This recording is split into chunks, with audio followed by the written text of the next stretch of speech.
Hello and welcome to this course, which is dedicated to the Sicilian Najdorf, but we're going to see this course from the perspective of the games of Garry Kasparov, and using his games I would like to build an opening repertoire for you, and in the cases where sometimes his games are a bit maybe outdated, we can use some more new ideas if needed to show you what is the latest in the Sicilian Najdorf. So in every chapter I will show you different lines in Najdorf because as you know, white has many possibilities, and this is one of the hardest things to study the Sicilian Najdorf, because actually white has many different possibilities, and in every line the ideas are sometimes very different. So you have to use not only one idea for all the possible deviations, like in some other openings, for example, like with e5, but here you have to adjust to different ideas like bishop g5, pinning the knight, bishop c4, for example, or the English attack, or the lines with g3, or the classical line with bishop e2, and we'll see different approaches. So let's start with this Sicilian e4, c5, knight f3, d6, d4, pawn takes, knight takes, knight f6, knight c3, and now there are actually two different variations in which you can move into the Najdorf, but usually they start with a6, although e6 is also possible. But a6 is a bit more flexible because this keeps, at least for one more move, the possibility for black to push both e6 and e5. Depends what white is playing and depending on the wishes of the player with black. And indeed we're going to see different ideas. So in some of the chapters where e5 is possible, I will show you, for example, now the line with bishop e2, e6. Then later we'll see the lines with e5. The same goes for bishop e3. But there are some lines in which e5 is not so good. Those are the Sicilian attack with bishop c4, because obviously when the bishop is on c4, e5 will be exposing the diagonal. And as well bishop g5. Then usually e5 is a mistake, because again, when the knight is pinned from the bishop on g5, white will take this outpost on d5. In all the other possibilities for white and deviations, black can choose between e6 and e5, and even sometimes black can delay for even longer the e6 move. He can play first b5, knight c6, sometimes he can switch to dragon with g6, depends what white is doing. And now in this chapter, in the first chapter, I will show you how Kasparov was dealing with the classical system bishop e2, and in most of the games he was playing e6, so today we're going to see exactly the lines with e6. The other alternative, of course, is e5. So he has played a lot of games in this line, and the first and the most important test actually was passed immediately in the 80s, because the first games in this line which he has are from the World Championship match number 2 with Anatoly Karpov. For those of you who know the history of Kasparov, you know that initially when he won the candidates, he met Anatoly Karpov, and he played a very long match in which Karpov was leading 5-1. It was played until 6 wins, and very fortunately for Kasparov, he managed to hold Karpov, so he couldn't win the 6th game. And after a few months of play, Kasparov won a couple more games. It became 5-3, and the match was abandoned because it took too much time. So after this, it was the second match with Anatoly Karpov, and in this match, actually, Kasparov was tested a lot in this system, because Karpov was playing in many games exactly the system on bishop e2. I think they had 6 or 7 games. So now let's start actually by trying to analyze some of the games, at least the openings of these games with Anatoly Karpov. In such situations like this, I have decided to show you game by game how Kasparov was changing his plan, or his opponents was changing his plan, trying to create some problems, and especially I think this is one of the most important actually chapters. That's why we start with the games between those legends. So in the first game of the match in which this opening has been played, Anatoly Karpov went here castle, and Kasparov plays bishop e7. I think in almost every game he was playing bishop e7. We can see later that only in a few games he played other moves with slightly different ideas, but this is the most solid move because black needs to castle very quickly, as white is preparing his attack now with the move f4. So here black usually castles, although he can play as well sometimes moves like knight c6 or queen c7 first, and to delay his castle, but I think personally that there is no need to delay castle because I don't see what is more important than trying to keep your king safe. So castle I think is a good move, and even nowadays this is the main line. And now king h1. King h1, for those of you who are not familiar with Sicilian, looks a bit strange move from white's point of view, but this is a typical prophylactical move, because in many occasions, sometimes this diagonal could be open, and in the future, either white can play e5, and after pawn takes, black can go often bishop c5 or queen b6, or sometimes black can push e5, and again after pawn takes, the bishop could go to c5 and the queen could go to b6. So usually white plays first bishop e3 and then he plays king h1, but most of the cases this is usually transposing. Let's see what happened in this game. Queen c7. Queen c7 again, this is the most typical move in the Najdorf into this system. The queen usually in 90% of the cases goes to c7, and this is believed to be the best square for the queen because she cannot be attacked by anything, and she is not allowing white to push e5 so quickly. So if white wants to push e5, he has to prepare it, so it will take time. He has to bring many pieces to prepare e5. Later the knight could go to d7 or to c6, which is additional defense against this possibility of e5. Now bishop f3.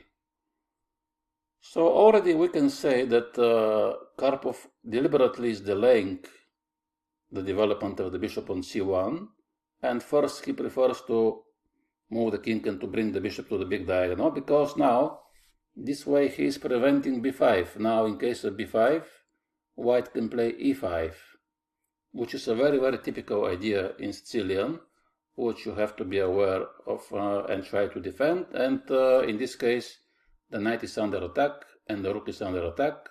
So black has to play maybe knight d5, but then he is losing at least one pawn. So this is actually the idea of the line from white's point of view, to not allow black to push b5 so early. And now what to do? We have to develop the knight, and there are two possibilities in this system. Like I said, the knight can go either to d7 or to c6. But Kasparov, in most of his games, preferred to bring the knight to c6 because he wants to fight against this knight on d4, especially when the bishop is on f3. If you bring the knight to c5, he is not putting so much pressure on the pawn on e4, as she is already defended. Knight d7, knight c5 is very useful in the cases when the pawn on e4 needs more protection and the bishop is usually still on e2. So sometimes black wants to play b5, bishop b7, so they already have two hits on the pawn. Also he wants to push b4, so white has to waste time to play a3, and then he can bring additional hit with knight d7, knight c5, so he can create a very big pressure here. But in this moment, when the bishop is not on e3, and probably this is another reason why in this game white decided not to go bishop e3, so he can defend this pawn if needed with the rook or with the queen. And that's why Kasparov decided to go for this plan, not to try to attack the pawn on e4, but simply he wants to develop his pieces. Now white plays a4. So actually we will see in many more games after this that white can play a4 now. He can even start with the move a4. There are some people who immediately after a6 they play the move a4, so they stop p5 forever. And a4, you can say that this is a very interesting move, but it could be that white is losing important tempo because a4 is not supporting his development. Yes, it stops b5, but this is not such a useful move, and it gives time to black to develop. Now, sometimes black goes b6, bishop b7, but not in this case, because again, there is this bishop on f3, who is also preventing the plan of b6, bishop b7. So what to do in this case? Rook e8. There are some other moves as well, like bishop to d7, for example. Rook e8 is again a very, very typical Sicilian move, and it seems that this move is without any sense, but actually the rook here is sometimes very useful, and also he gives the square f8 for the bishop to retreat. So usually in the cases when white starts pushing the pawns, let's say he plays g4, g5, f5, and there is such a plan in which sometimes white can push very quickly his pawns, attacking the knight, and black is preparing in advance, so when the white pawns reaches, for example, g5 and f5, the bishop should be already on f8, and the knight could go to d7, because if you keep the bishop on e7 for a long time and the rook to f8, when those pawns arrive to g5, knight d7, f5, let's say, and then when the pawn is on f5, white wants to play f6 often, attacking the bishop and attacking the g-pawn, and this would force black to take with the g-pawn and to expose his king. So basically the idea of rook e8 is to build this defensive setup with the bishop on f8, so when the pawns eventually reach g5 and f5, they don't attack anything, and even if they play f6, at some moment, black is not forced to take with the g-pawn to expose his king. And another option, of course, after rook e8 and bishop f8 is that in some cases black can push e5. So it will be useful for the rook to be on the e file to attack, for example, the e4 pawn. Now, finally, white don't have any other moves. He has to develop the bishop. And we arrive to probably the most famous position in this system, because it can be received with different move orders. Sometimes even white can start with bishop e3, he can start with a4, he can start with bishop e2.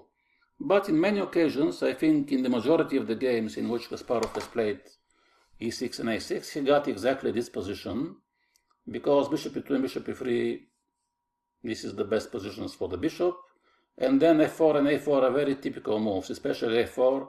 Actually, without f4 in this line, white don't have absolutely anything.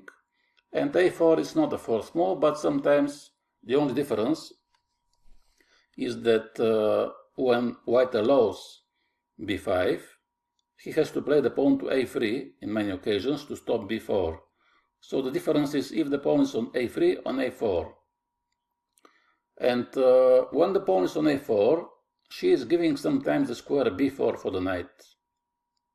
So black can use this idea knight b4 if he wants. But at that time, Kasparov preferred usually to exchange the knights, and now he plays another typical move, rook to b8 for this system, because first he wants to get away from this big diagonal, so he can push the b pawn without being afraid of e5 every time, and then the bishop could attack the knight and the rook. And secondly, of course, that if he wants to push b5, his rook has to be on the b file, because it will be always pawn takes, and then the rook will be hanging. So this is a very useful move again, rook to b8. Now, in many occasions, black wants to take on d4 and then to push b5. And now white has, of course, many possibilities. Here he played rook e1, which is not so typical move, and I don't think this is a very good move for white, because in Sicilian I almost never have seen such an idea, rook from f1 to e1. So it's a bit curious why Anatoly Karpov played this move. And after bishop d7, which is again typical developing move, I think queen d3, again a little bit strange idea, and finally Kasparov decided to start exchanging pieces.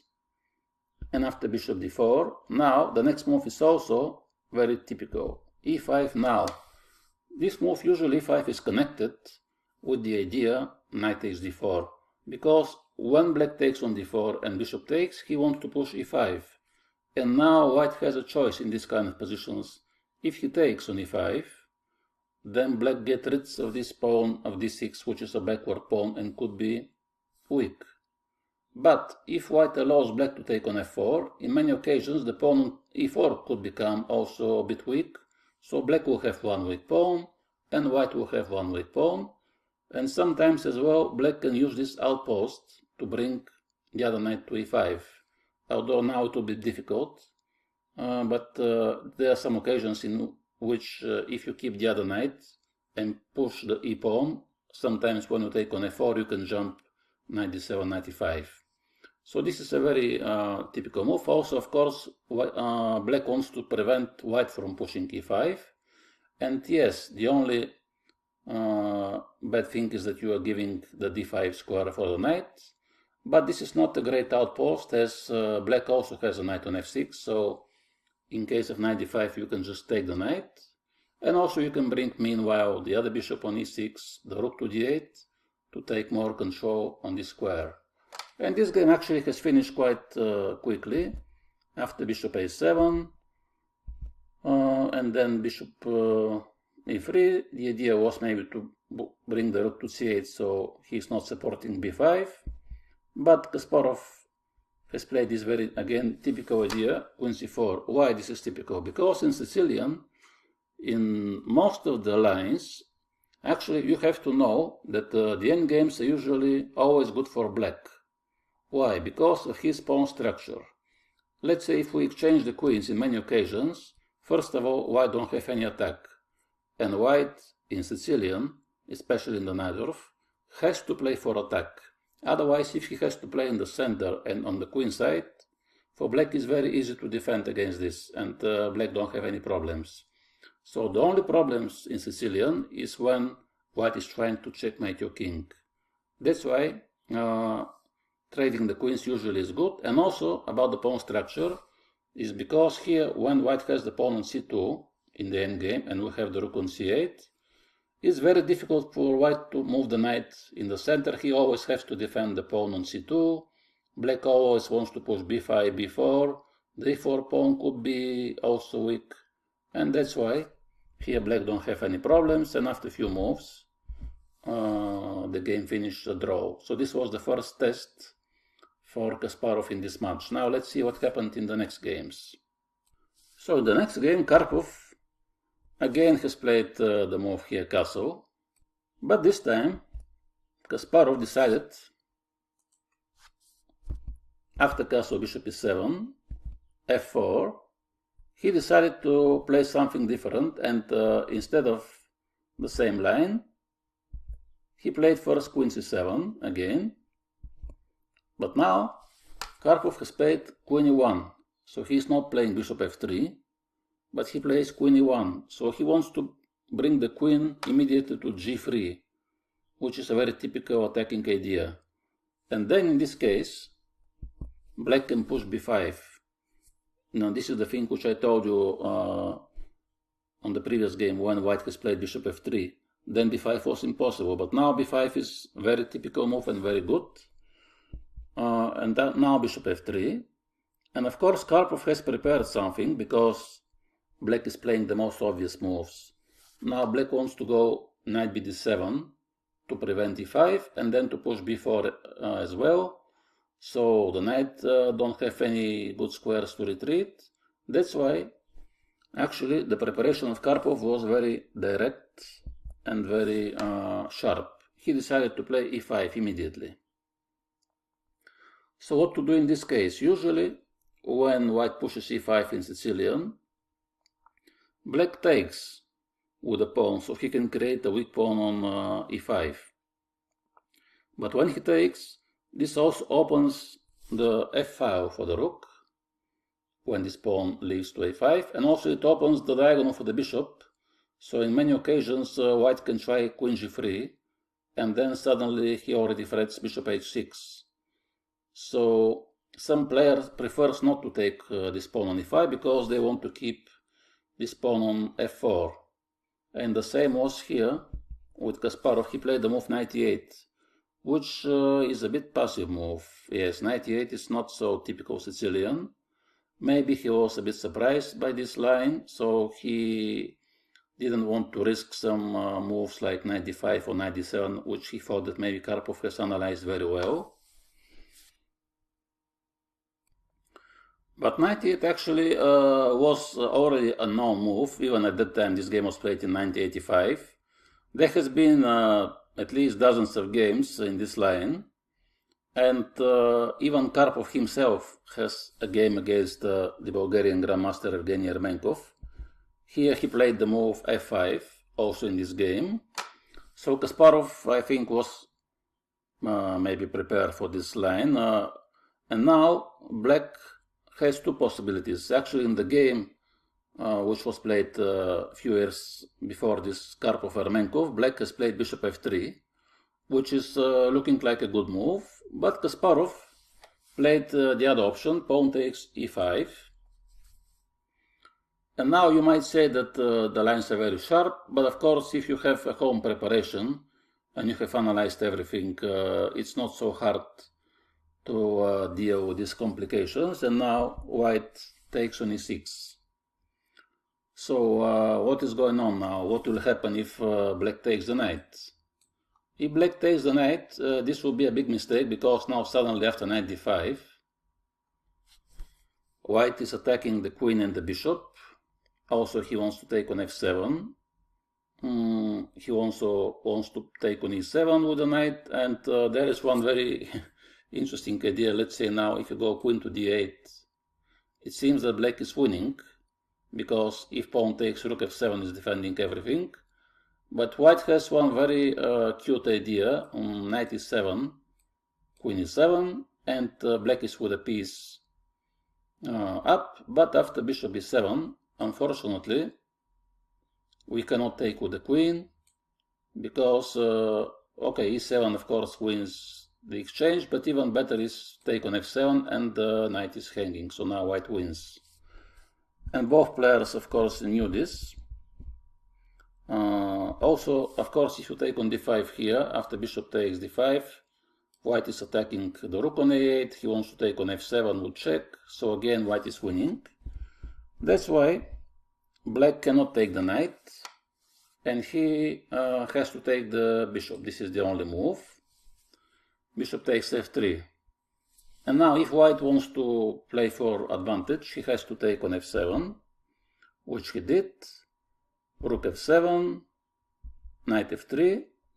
So the idea of this line maybe for white is that now probably he's hoping to use the fact that black has this weak pawn on e5, and his knight can jump on d5 and e4. But actually after knight d7, I think black is fine, the position is about equal. And after bishop g5, which is probably the best developing move, this was also still known at that time, it was a fury, bishop f8. And now, this was at the time a novelty, the move a3. So probably Karpov could think only this to surprise Kasparov, but I don't think move like a3 could be regarded as a very strong novelty, because I don't see actually what is the point. Okay, he is defending against b4, but now black can play whatever he wants. And I don't think now black has any problems. And after knight d6, knight d2, Karpov was trying to block the pawn with a knight to go to e4. But after a few moves again, after queen c6, this was the end of the game actually. Here the game finished in a draw. So the first two attempts for Karpov were very disappointing. Quick draws with white. Now let's see what happened in the next games. Now in this game again, after castle, bishop e7 was played, f4, so more or less the same moves, a4, knight c6, this time bishop e3 instead of bishop f3 was played, and this is probably the most critical line in this Najdorf system with bishop e2, and Kasparov has many games exactly with this setup. Probably there were around 20 games only in the database where he played exactly this moves, queen c7, rook e8, rook to b8, and again you can see he has these ideas to take on d4 sometimes and to push e5. The other thing is bishop d7, the other typical move, and also bishop f8, but only if this move bishop f8 is made only if white pushes the g pawns and the f pawn. Otherwise, there is no need to bring the bishop to f8. Now Karpov goes queen d2, and again black has the same plan. You can see now knight takes, bishop takes, e5. So again Karpov is playing bishop a7 to bring the rook back to a8, which is not so important, bishop e3.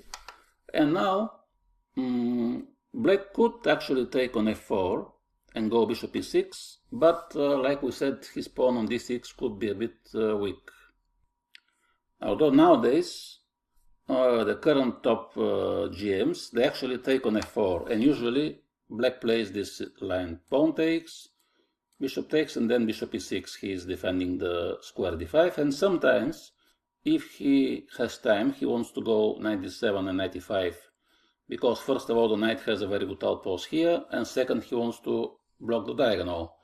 But when white plays rook to d1, black has to defend the pawn with his rook, and this is one typical position for nowadays, in which yes, black has a weak pawn on d6, but it's difficult to see how white can put more hits on the pawn on d6, and then slowly black can start to improve his pieces. He can move the queen to c5, for example, and there has been many games, but usually black has good results in this line. But at the time, Kasparov decided to play the other move, bishop to d7, which is also possible, of course, but it gives now white many alternatives. He can push now f5, he can take on e5, he can just stay, of course, and wait for black to take on f4. Probably a5 is the best option, and Karpov indeed has played the move a5. And now already, if you take on f4, the difference is that the bishop is on d7 instead of e6. But Kasparov has another plan actually. He moved the rook to c8, which is again typical Sicilian move. Now bishop e2 is a little bit strange move to me. I don't know what is the idea of this move. Bishop c6, queen d3. And Kasparov also has played this move, queen to d8, which I don't understand so much. Maybe he wanted to prepare d5. This is the only thing which I can see. And after rook d1, finally he took on f4. And we have now this typical idea, which I told you, bishop to f8. And actually in the game, also white went back. And now, you see, both players has a weak pawn. And in the game they have decided just to exchange everything, and the game has ended again with a draw. Although, yes, Karpov thought that he has advantage, of course. If he takes on e4 two times, this is just easy draw. But here, white can try to win the game, because now he wins two pieces for the rook. But Kasparov has seen actually deeper in this line, and it turns out that bishop e4 will be met with rook takes c3. But you have to see this way in advance. Maybe when he plays queen e7 before all these mass exchanges. And now after rook c3, black takes rook e4, and here even has a better endgame. So Karpov took with a knight. And it seems that maybe Karpov he was analyzing only the rook c2 line. And after rook c2, white can play knight d6 to take the pawn on b7, and he has some chances to win the game. But Kasparov has played rook to e6, and it turns out that you cannot move the knight because rook e1 will be a checkmate. And you cannot defend the knight with the rook because rook e1, black can push f5. So in the end, Karpov has played king g1, and then again the game finished in a draw after a few moves. So the first 3 games, Kasparov actually didn't have serious problems to defend into this line. Let's see the next ones.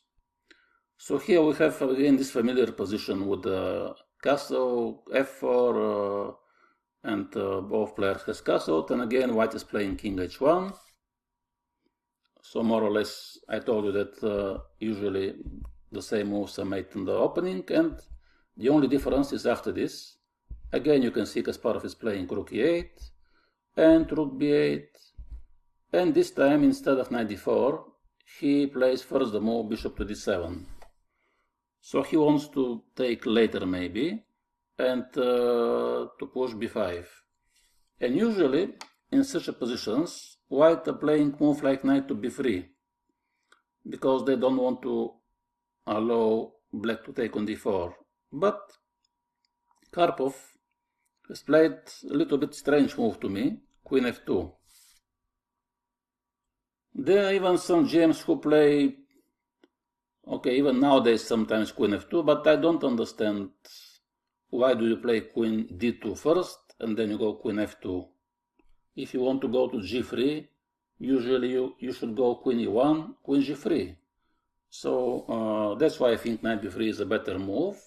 And after queen f2, of course black takes. Bishop takes d4. And now he plays again e5. Probably he could also play here b5 maybe. But actually b5 is not so good. It seems that this is okay. Maybe white is hoping for this b5 move. And now usually when black plays b5, white has to play the move e5. This is very typical reaction, and it turns out that actually you don't have any good square for the knight. And in this case, white has a big advantage. So that's why, actually now this is the threat e5. And black has to play e5 himself. This time Karpov immediately goes to e3 without bishop a7, but black plays bishop to e6. Maybe this is not the best option, bishop e6, because it allows f5 with a tempo. Of course, Kasparov saw that f5 is coming, so maybe it was a slightly provocative move, but I think he should have played the most natural move, pawn takes f4 again with a similar idea. Just bishop takes f4, and now already you can move the bishop to e6. So the difference is that when the queen is not on d2, after rook d1, I think black has time to move, for example, rook d1. He has time to play this very typical knight d7 move and then knight e5. And in this case, usually black has a good position. So I think this was the best option, because in the game Kasparov played bishop e6. But now after f5, bishop c4, white has some kind of pressure, and now Karpov has found a very good move, bishop to b6, queen c8, and here he played the move rook c1, which turned out to be mistake. But in case of rook to e1, which is more normal, or even rook to d1, for black it's not actually very easy, because his only counterplay is if he can push d5. If white prevents d5, let's say with rook d1, then sometimes white wants to push the g-pawn now, g4, g5, and then this knight has to retreat, and knight d5 is coming, and also the bishop is in trouble, there could be some b3 ideas. So it's a bit tricky position. That's why I think this was not the best option to go bishop e6. In the game, okay, now Kasparov of course found this very nice idea, which is also very typical for Sicilian, so you have to remember those kind of idea. d5, in many situations when white has more space, you need to push sometimes move like d5 in order to release your pieces. Sometimes the bishop could go to b4. Also, when the rook is on e8, you can start pushing the e-pawn. And even if in some occasions black is with a pawn down, he has usually very good compensations. And here, even he's not losing a pawn, because if white takes on d5, let's say with a pawn, he didn't make this move in the game. Now black can take the pawn on a5, and even black has better chances, because this pawn could be weak. So Karpov played the move b3, actually, which is one of the most critical moves, and Kasparov had to calculate a lot here how to save his bishop. And here d4 is not helping too much, because white will retreat. So black has to find this very interesting idea, bishop to b4. This is the best move, attacking the knight. Now white has attacked both bishops, and black is playing bishop a3, which seems like a very risky strategy for black, but actually it is working, because if white moves the rook to somewhere, black can take on e4 with his pawn, and then he can save the bishop. So white decided to take the bishop, but after queen takes e4, it was a very long game, but black has a good position now after e4. And after queen c2, it was a very interesting game. In the end, after a long battle, it finished a draw. So we can say that here, from this game, this was the first time when Kasparov had some problems, but this was because he played here the move bishop e6, inviting f5. In the next game, again, the players has reached this familiar position, and this time Karpov has played the move bishop to g1. So again, he is playing some waiting moves. You see, sometimes queen d2, queen f2, which allows, in many cases, black to take this strategy, simply to take on d4 and to push e5. But in this game, Kasparov played his favorite move, rook to b8, and now he decided immediately to push e5 without exchanging the knights, which is also possible, although not so popular maybe like the other option. I think at the time it was a novelty, actually. And now, if white takes, of course, he will take with the b pawn to open the b file, so he goes knight b3, which is a typical move. And now I want to show you another idea into this Sicilian, which Kasparov has played. This is the move knight a5. So in many occasions when white goes knight b3, and this knight on c6 actually doesn't have too many possibilities, and in many occasions he's closing down the bishop. So black again wants to exchange the knight, just like after knight takes d4, but he's using another route. And if white not take on a5, he can jump sometimes to c4. That's why usually white takes, and he did in this game. And of course you have to be very careful in such situations about moves like knight d5, but now the queen is not defended. But if it was the opposite, let's say if the rook was on d1 defending the queen, and the other rook was on f8 not defending the bishop, after knight d5, white could have attacked the queen and the bishop to e7.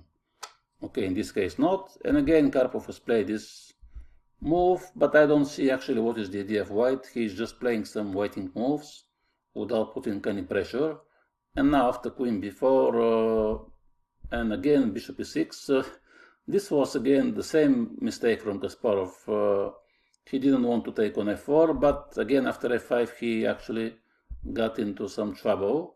And now Karpov has found some interesting ideas. And this was the second time when Kasparov was a bit in trouble, but this was only because he made the same mistake. Otherwise, until bishop e6, he had a good position, and he needed to take on f4. Now he started to play some not so good moves, and he eventually white got some slight advantage. But after a long battle here after b5, it was a very long game, and Kasparov managed to hold again. It was another draw.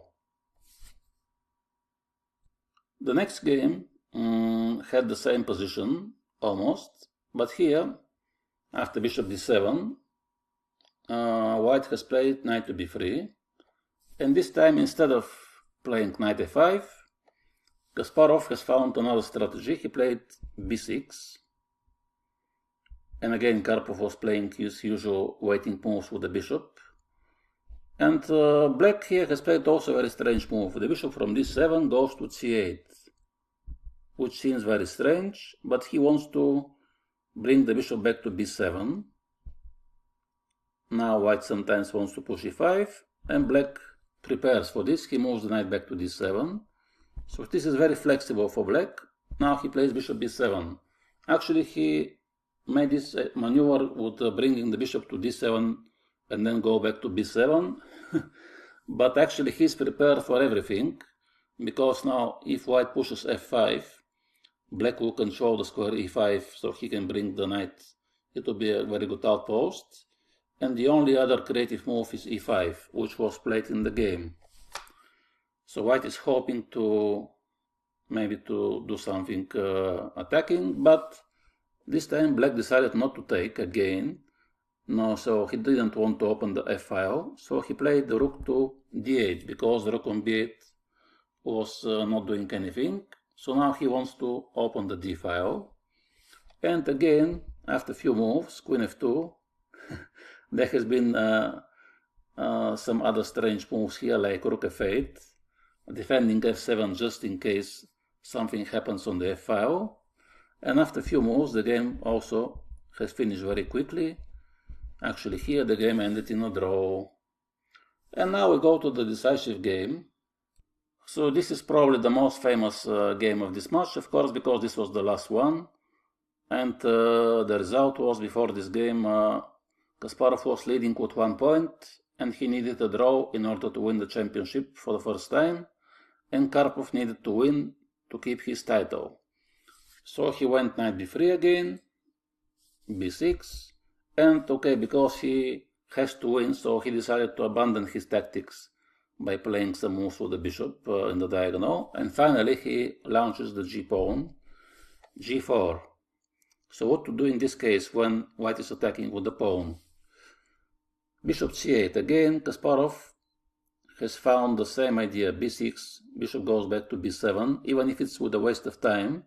But actually he's claiming that because white has played the knight from d4 to b3, he also has wasted time, and now he wants to give the square d7 for the knight. This is very important. And after queen f2, he goes bishop to f8. This is something which I told you earlier. So he's expecting white to push f5 and f6, and he in advance moves the bishop away from this possible pressure on the f-file. And here the point was that Karpov was not typically hard attacking player, so he couldn't somehow change his game to this particular actually fixture to try to attack like a maniac, you know, some crazy attack. So he was trying to attack, but still he wanted to play more positional. And in the end he played some moves. Okay, now first he goes bishop g2, which is again some kind of waiting move, which gives time to black to move the bishop to b7. Now rook a to d1.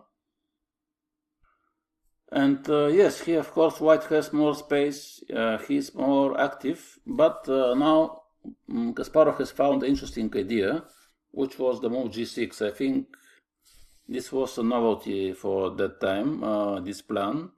And g6, sometimes he wants to bring the bishop to g7, but also he has found a very unique idea for this time. You will see this. Again, now Karpov is playing some strange moves to me. Bishop c1. I don't understand exactly this move. And of course, black moves the rook to c8. Rook to d3. So now actually we see what is the idea of these strange moves with the bishops. So both bishop has retreated to g2 and c1. So the rook can use the third rank to go to h3, and then he wants to play queen h4 and rook h3 and to deliver maybe checkmate. Now black has actually quite different methods to defend. Sometimes he can play knight e7, preparing f5. Sometimes he can play bishop g7 and knight f8. This is the most passive move, of course, to bring the knight to f8 to defend the pawn.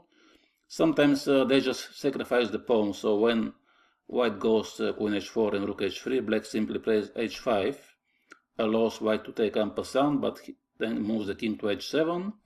In this game, Kasparov has played knight to b4, which turned out to be not the best option.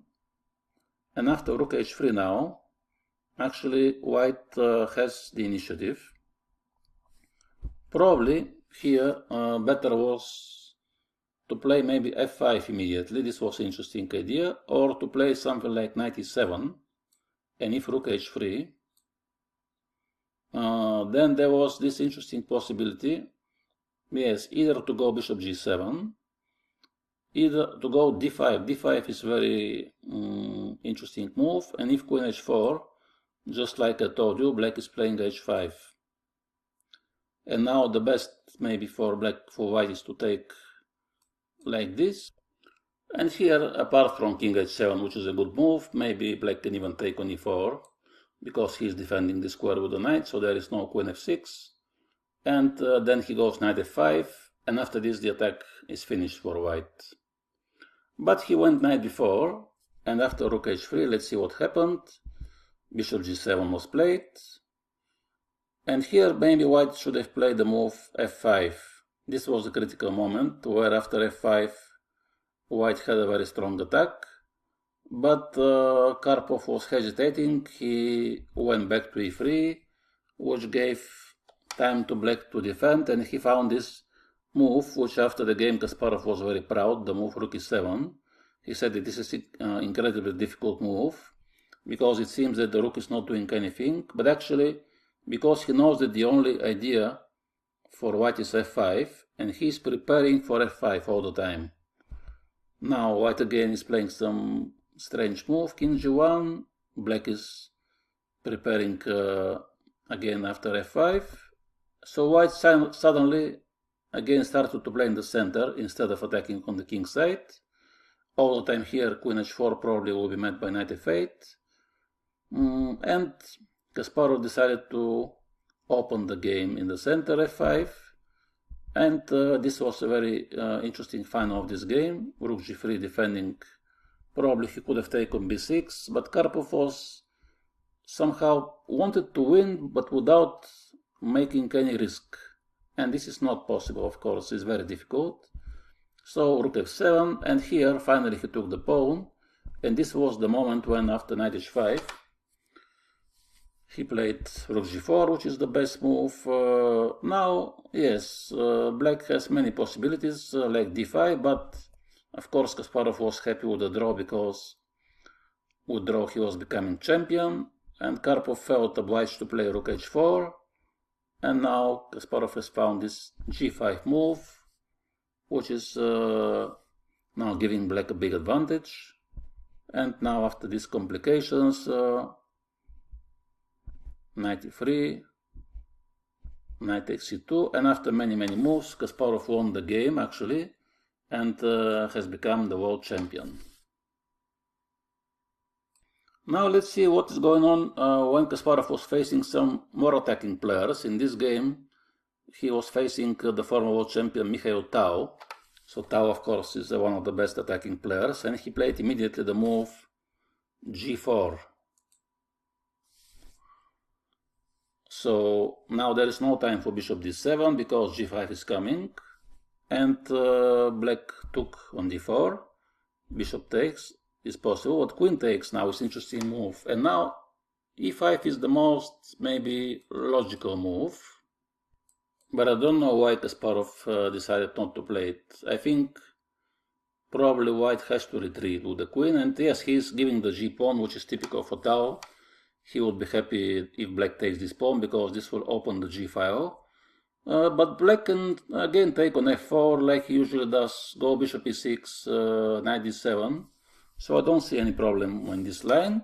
Anyway, he played the move knight d7, which is a bit more passive. And now after g5, white has some pressure. So that's why I think maybe e5 was the best move, with the same idea which we have seen many times. In the game, here Kasparov managed actually to develop, and he played some typical moves which you have seen, bishop b7, bishop f8, and Tao also actually decided to play some slow moves just like Karpov. Finally he played f5, which is some attacking move, and now I would play here without thinking too much knight e5. Knight e5 is just the most natural move and probably the best. Kasparov has played queen c4, which is I don't understand this move too much. What is the idea? And Tao decided to push g6 immediately to put some pressure on these pawns. And now black has to take probably 2 times. But queen f2, and now white again has some pressure on the king side. So knight f6 has been played. Maybe rook e7 was possible, but okay, knight f6, let's say. Queen g3 now is attacking the g pawn. And now I think the black queen on c4 is in a very bad position. So if the queen was on c7, he could have defended all the pawns. Now he played e5. And after queen f7, yes, queen f7 was possible. White would retreat. He plays queen e6. And here white has some advantage in this position. Okay, after b5, it was very difficult for black, but he managed to make a draw. But I think the main problem in this game, first of all, was that after g4, after knight takes, queen takes, he didn't play the move e5. Here maybe even d5 is actually not such a bad move, because if he goes e5, I can just play knight to d7, and this is some kind of French position, but bishop c5 is coming, then b6, bishop b7, so this is also a possible option. So later, 10 years later, Kasparov had another World Championship match with Vishwanath Anand, when this time Anand was pressing with this line, and they had few games. And in this position, which we have seen already, white was playing rook d1, and this time Kasparov has played not rook to b8, but already he was playing the rook to d8. And now after knight d3, again he decided to play the same idea like in the previous match, but the difference is that the rook is on d8. Maybe he decided that it's much more maybe active. And now you can see the same moves. b6, bishop to b7, knight to d7 again to defend the pawn. And again he has the same position basically. Now if white starts to push the g pawn, g4, g5, I'm sure that black will play bishop f8 again. But Anand has played some move, bishop h5, which is he wants to provoke g6, which is not so terrible for black, but Kasparov decided to play very solid, and against some kind of 96 or bishop f7 threats. Maybe f5 is some kind of threat, f5, and then some sacrifices on f7. So in advance Kasparov defended, queen g3, and now he took on d4. At this time he didn't play e5, but he played bishop to f6. So this is another possible defense against this attack on g7. And Anand went back, and after a few moves, this time e5, bishop e5, and after knight c5, black has a very nice position. And after a few moves, the game has ended in a draw. This was the final move. So again, Kasparov didn't have problems in this match. Also in the same match, something different happened. Anand had slightly different idea. He put the bishop on d3, not on f3. So what to do in this case? In this case, we have sometimes this idea knight to b4, which I told you. And now sometimes black wants to exchange the bishop on d3, but only when he wants, not immediately, because sometimes this can help white to open the c file and to bring the rook to c1. So now Anand was playing knight f3. Sometimes white wants to prepare e5, but the bishop goes to c6. And after bishop b6, queen to c8, queen e1. White wants to bring again the queen to g3. And black has the same idea now, knight d7. We have to attack this bishop on b6, because otherwise the queen and the rook on a8 are out of play. White has to keep the bishop, otherwise after knight b6 black has advantage. He goes to d4, now knight c5, queen g3 threatening checkmate, and instead of playing bishop f8, Kasparov decided to go f6. And after e5, this is the only chance for white to complicate the game. Now he again defended ultra solid with rook f8. And although this is not so typical Sicilian idea to play f6 and rook f8, this is also possible because in this case white don't have too many possibilities, so he decided to start trading some pieces, and then actually it was fine for black, so the game again ended in a draw. Another interesting game here Kasparov had with Veselin Topalov. And in this position, Topalov, who is also a very good attacking player, went g4 just like Tao. Kasparov took on d4, and now bishop takes, which is actually the main move. This time he goes for e5. And this is actually a very long theoretical line. Now white takes, he plays again bishop to a7, rook a8, and now white goes g5.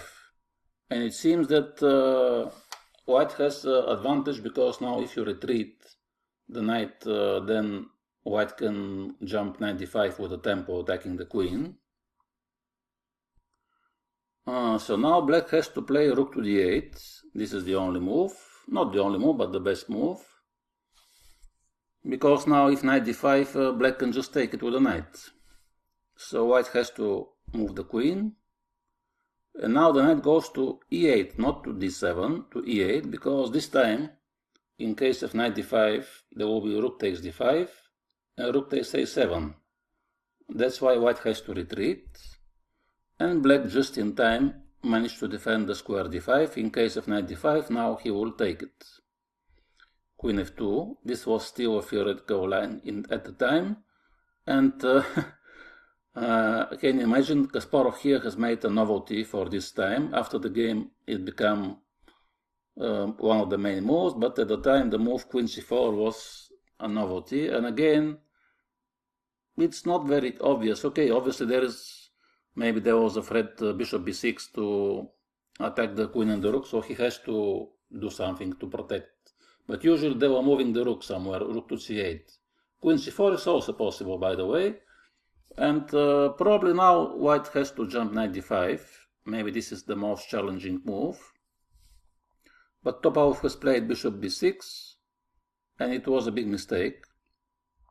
Now after rook c8, black don't have any problems. Even actually the pawn on g5 could be hanging. And now Kasparov went back. I don't know, maybe he was expecting black to play rook to d8 and the game to finish in a draw. But Kasparov has played here the move bishop c5, so he started to play for a win, and even eventually he managed to win this position, because now after queen b4 white has too many weaknesses, and the game for black is quite simple. Now he can bring the knight to d6, to c4, he can double the rooks on the c file, b5, many ideas.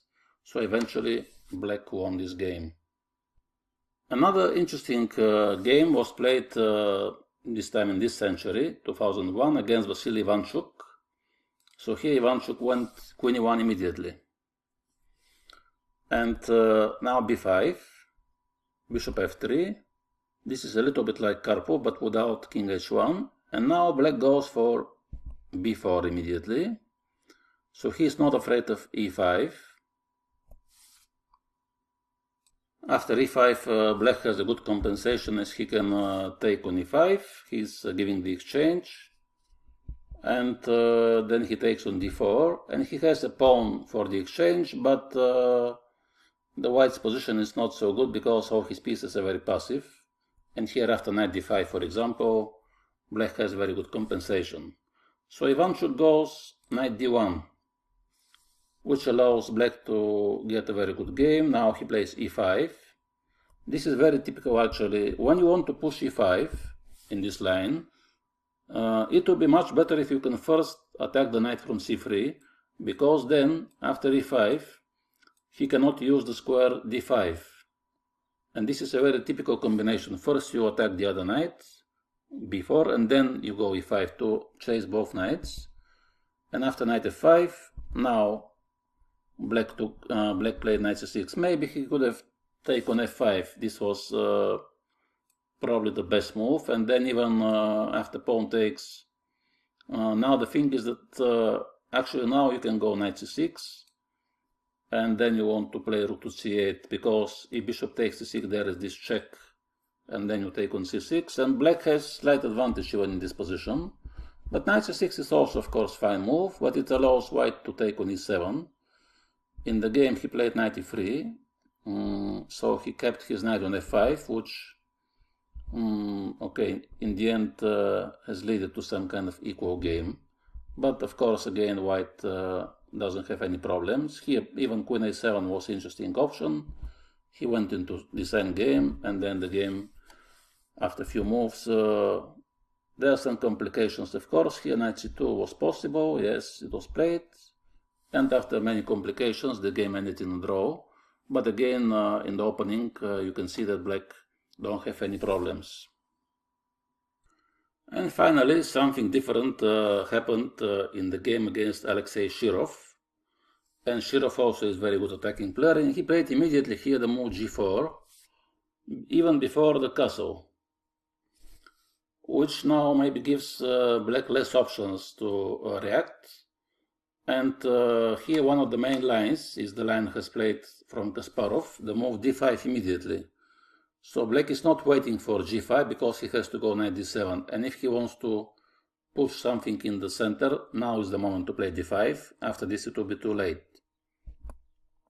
So after d5, now g5 already is not good because black takes the pawn, and white has to play e5, which now leads to the game into some kind of French type of positions. And now black can either go knight f to d7, just like in the French defense, or he can go to e4. He decided to go to e4. White has to take, and black has to take. And now white has played the move g5 to avoid all kind of bishop h4 ideas, and also to maybe to prevent moves like f6. So he goes g5 to block the king side. But after queen b6, the game becomes very interesting. Of course, it will be possible simply to go b5, for example, and then bishop b7, knight d7. I think this should be good for black. But Kasparov, of course, he is not afraid to play such a move like queen b6. He wants to play now rook to d8 and bishop to c5 to attack the knight. Also, he attacks on b2. Of course, now white can play knight f8. And here the only move is queen a5, check. Now the knight is under attack, so white has to play bishop to d2. And here maybe Kasparov has made a mistake. He should have played bishop b4, but maybe he was not sure about the line with c3, but c3 he just can take on f5. If knight e7, maybe this was the line which bothering him, and now knight c8, rook c8, but then I think black has a good position if c3 I can just go back with the bishop to f8, for example. He played the move after bishop d2, queen c5 to defend the bishop. And now white has the pair of bishops and he has some kind of advantage, maybe slight advantage. c3, b5. But anyway, after many moves, queen c2, black has defended the pawn. Then he has developed the knight, and more or less he managed to equalize. And again, the game has finished in a draw after a long battle. And finally, let's see what happens if white is not playing a4. Again, one game of Kasparov against not such a good player. Here, black is playing again queen c7, and after queen e1, he can play directly b5, taking advantage of the fact that white has not played a4. After bishop f3, which is threatening e5, black should play the bishop to b7. Now black wants to push b4 and to take the pawn on e4, so white has to defend.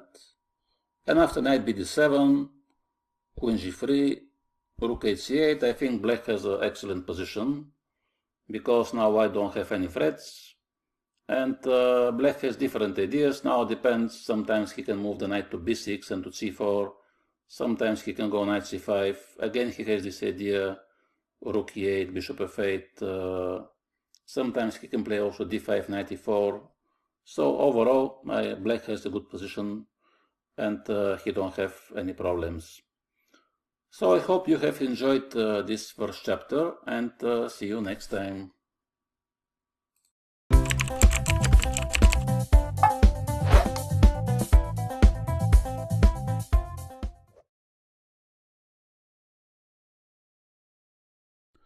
Hello and welcome back to this course, which is dedicated to Sicilian Najdorf.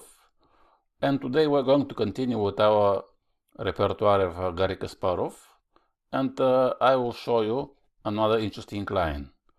So the beginning is just like the previous chapter, the classical system from white's point of view. After e4 c5, knight f3 d6, pawn takes, knight takes, and then after the move a6, which is the beginning of the Najdorf system, white is playing again bishop e2. So in the first chapter we have seen that usually Kasparov was replying with the move e6.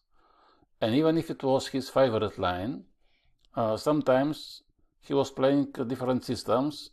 Actually, this is very important for the top players, and not only for the top players, but for them it's especially, I think, important that they cannot afford to play only one system, because it means that everyone can prepare against this line.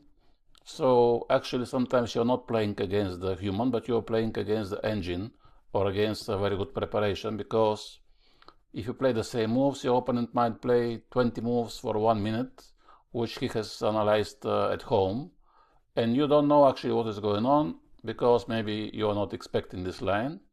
So sometimes you need to play something different. First of all, it helps you to understand different types of positions, and second, it will be more difficult for your opponent to prepare. So if we try here to play something different from e6, what else we can do? We can go knight c6, we can go maybe g6 even to play something like a dragon. b5 maybe is possible, but there is one move which is far more popular than all the others, excluding e6, and this is the move e5. And actually this is quite a different type of position. Not only different move, but completely different type. Because after e5, the pawn structure is actually quite static in the center. After e5, it will be difficult, for example, for black to push after this the move d5, because the pawn on d6 could be a bit backward, and white has a very good control over the square d5. But from the other hand, for white it will be impossible to prepare this typical pawn attack, which we can see in the lines with e6. Sometimes he can push f4 and g4 and g5 and f5 and even h4. So when the pawn is on e5, this is not so good strategy, because after f4, black can always take, for example, on e4, f4, and then the pawn on e4 could become also a bit weak. So in this line, usually the game is more positional. There are not so many strong attacks, especially for white. And of course, if your style is like this, if you like to play more positional, I think e5 suits those kind of players who don't want to go into very sharp positions. Of course, you saw that Kasparov is not shy to play sharp openings, but like I said, sometimes everyone needs a change. And now here, let's take a look what white can do. Usually he retrieves the knight either to b3, either to f3. Knight f5, I think is not a good move. But because this was not played in any of the Kasparov games, I have to show you what to do in this case of when white plays knight f5. Now black can take knight e4, or he can play d5. D5 is the most popular move and maybe objectively the best, because now the knight is still hanging, so white cannot take on d5 because he will lose the knight. And of course black wants to push g4, or he wants to take on e4. So probably the best move for white is bishop g5 to pin the knight. Now d4. I think this is also the best move for black. Now white has to take on f6, because if he goes knight d5, actually he's losing a piece. Can you find how? It's actually simple. Just we have to take the knight on f5, and now in case of pawn takes, we take queen takes d5. In case of bishop takes, we also take pawn takes and the knight is hanging, for example like this. If he takes the bishop, we take the knight, and if he takes with the knight, he also loses a piece after this move. So that's why after d4 he has to take on f6.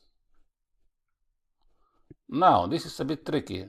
It seems that if we take with the pawn, this is very good for black, because now again knight d5 is losing, because bishop f5, but actually white can retreat to b1, even if it's not so pretty.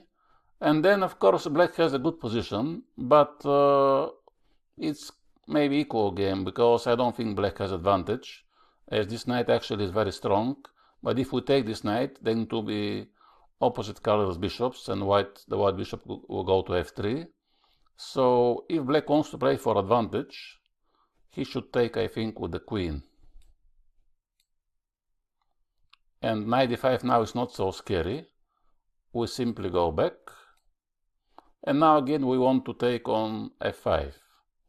So he has to defend the knight. Usually they play the move c4, although the move c4, from the other hand, now black has the pass pawn for the endgame. And I think this is advantage for black, as he has the pair of bishops, even if this knight is good, but you can castle, you have defended pass pawn, knight c6 is coming, bishop e6, so it is a very good position for black. And that's why knight f5 is not a popular move. But usually, like I said, he retreats knight b3 or knight f3. And the interesting fact about Kasparov games is that there are not so many, actually, with d5. And in all his games, white was playing the move knight b3. And I think, at least I couldn't find any game in his database with knight f3. But in the end of the chapter, I will show you what to do in case of knight f3. So let's start with some of Kasparov's games and with the move knight to b3. Now here he is playing the move bishop e7, which is the most popular and probably the best. Yes, maybe it would be good if we can play h6 to prevent bishop g5, this pin, but h6 is kind of slow move. That's why usually people they go bishop e7 without being so much afraid of bishop g5. And in this first game which he played, it was in his youth, when he was playing in the World Under 20 in 1980. So he played here with black. His opponent was not such a famous player, Arnason, and now white is playing bishop to g5. And now black can play knight d7 if he wants to take after bishop takes with a knight. But then when you go knight d7, the bishop is blocked. That's why Kasparov is playing now first bishop e6. And now he wants to go knight d7. So in case of bishop takes, he can take with a knight. And therefore, when he has a knight on f6, he will have more control over d5. But now, the white player took on f6, which is not allowing black to take, obviously, with a knight. But this is not such a big problem. Now white is playing queen d3. So let's take a look at this position and try to evaluate what is going on. Maybe after the move queen d3, white is preparing either castling queenside or rook d1, and he will try to put some pressure on the pawn on d6. And if we go back to e7, of course it will be possible, but then white will jump knight d5, which could attack the bishop on e7, and then again the pawn on d6. And in case of bishop takes, yes, of course it's possible, but then the bishop on e7, who is left, will be not so active, and maybe the white bishop will be a little bit stronger. Okay, it's an equal game, nothing special, of course, but I suppose the opponent of Kasparov here was happy to play something more solid, because for him it was more important not to lose. And now black is playing knight to c6. He is not afraid of rook d1. He has actually a few possibilities. He can also go back bishop e7, but he can jump something like knight d4 or knight to b4. And now white again has continued his policy to play very direct moves after bishop g5 and bishop takes. Now he immediately jumps on d5. And here what to do? Of course black can castle. I think this is a normal move. But he played a move who is actually typical for another Sicilian line. This is the Sveshnikov line. And this is the move bishop to g5, which is very interesting because, first of all, black is not allowing white to take the bishop. But also he is improving, of course, his bishop, because now on g5 he is far better than f6, because he is controlling this diagonal.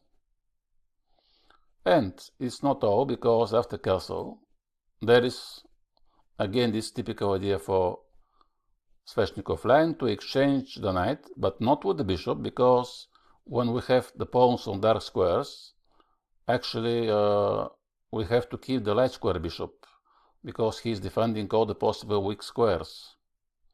And here Kasparov is playing very nice move, knight to e7, and he is happy to exchange his knight, because the knight on c6 don't have a lot of possibilities. d4 is taken, and white can always play c3, and the only option is to go and to try to exchange this very strong knight. And also, if white plays sometimes move like, let's say, rook d1 or c4, for example, let's say he plays c4, after knight takes, now white has to take with some of his pawns, and then the pawn on d6 is not weak anymore. For example, if he takes with the c pawn, we retreat, and now black get rid of this weakness on d6. Also, he got rid of this very strong knight on d5. That's why actually black will be quite happy. The queen later can go to b6 and to take control over these dark squares, and then maybe white will be missing his dark square bishop. So that's why white knew that knight d5 is coming, so he preferred to take himself, because this way he can keep the pawn on d6 and the semi-open file. So white now still hopes to put some pressure on the pawn. So he played rook to d1. And now black has to defend the pawn, so he moved the rook. And I think here black has already slight advantage, because first of all he has pair of bishops, and this bishop is not bad. I think he is good, not like he was on f6 or e7. And he can always go also to the other diagonal, like we said, to b6. So after castle, at some moment, it happened in the next move, and now actually black can also prepare the move d5. And if white played a move like c4, this will expose additionally the dark squares, because later black can try to take advantage of this big diagonal. So in the game, white has played this interesting move knight c4. So he was hoping to go to e3 and to bring again the knight to d5. This will be a big improvement, or he can go via b6 to d5. And if the knight goes to d5, of course, then white will have a good game. And Kasparov here found the best move, which is the move d5. And immediately he wants to open up the game, because then the bishops will become even better. Now white took on d5. And black takes with the rook. So after this he will double his rooks, and you can see that black has already advantage. And it was a very long game actually, so for us it's interesting only the part of the opening. And you see that here after the opening black already has advantage. And after a long game here, Kasparov managed to win this game. So now let's take a look at some other games. So it's an interesting fact that the previous game was played in 1980, and the next game where Kasparov decided to go for e5 was 14 years later, in 1994, where he already was a world champion and the best player in the world, and he was facing Nigel Short. Maybe you know that at some moment actually they have played a match for the world title, Kasparov and Short, but this was not this case. It was an open tournament, and Kasparov goes e5 and Short goes knight b3. Again we have this bishop e7 move, and this time white have decided to try another plan. Instead of pinning the knight, bishop g5, he played the move castle, which is also one of the most popular moves. And you can see again black is not playing the move h6. So he plays castle. He is not afraid again of this pin. And now at some lines here, usually white wants to prepare or to play immediately the move f4. So sometimes he's playing bishop e3. We'll see maybe later this move. f4 sometimes is also possible. But Nigel Short went king h1, which is a typical prophylactical move in these lines, against some kind of checks, queen b6 in the future. And now what to do? We have to develop, and there are actually a few different strategies here for black. He can play bishop e6, and then knight bd7. This is probably the most typical setup, but he can also push the pawn to b5. And this is usually a bit risky when there is a knight on b3 and knight on c3, because in many occasions after b5 white has some ideas with a4, b4, knight d5. But now the pawn is hanging, so let's see now. Kasparov actually is playing b5.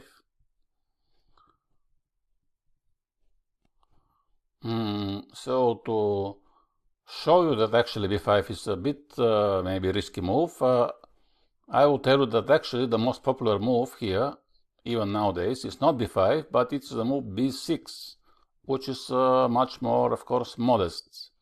But Kasparov is not afraid of this move, and now usually white plays a4. In this game, Short decided not to play a4, but what will happen in case of a4. Actually, I will show you what happened in a very recent game of the world champion Magnus Carlsen. He played the same line as black, b5, and here there are two possibilities for black. He can push b4, or he can play bishop to b7. And most of the top players prefer bishop b7. And the funny thing is that even then, the knight jumps to d5 without being attacked with d4. So actually after knight d5,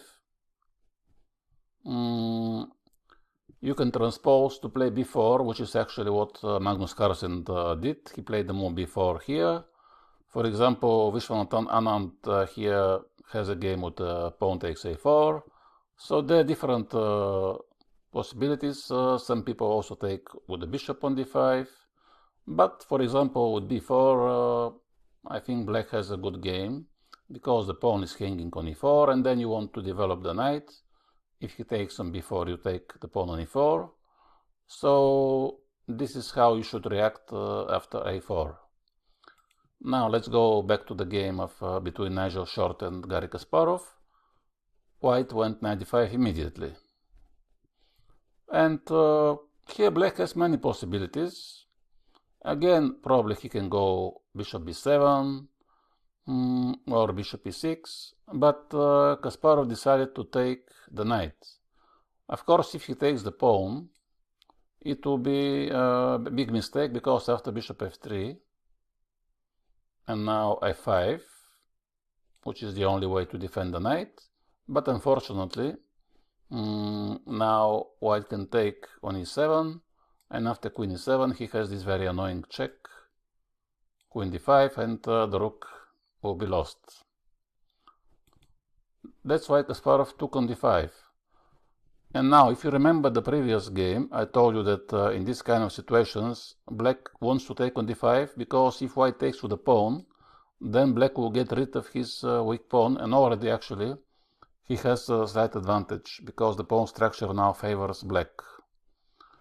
And white took with the queen, because he wants to keep this pressure on the d6 pawn. Now he's attacking the rook.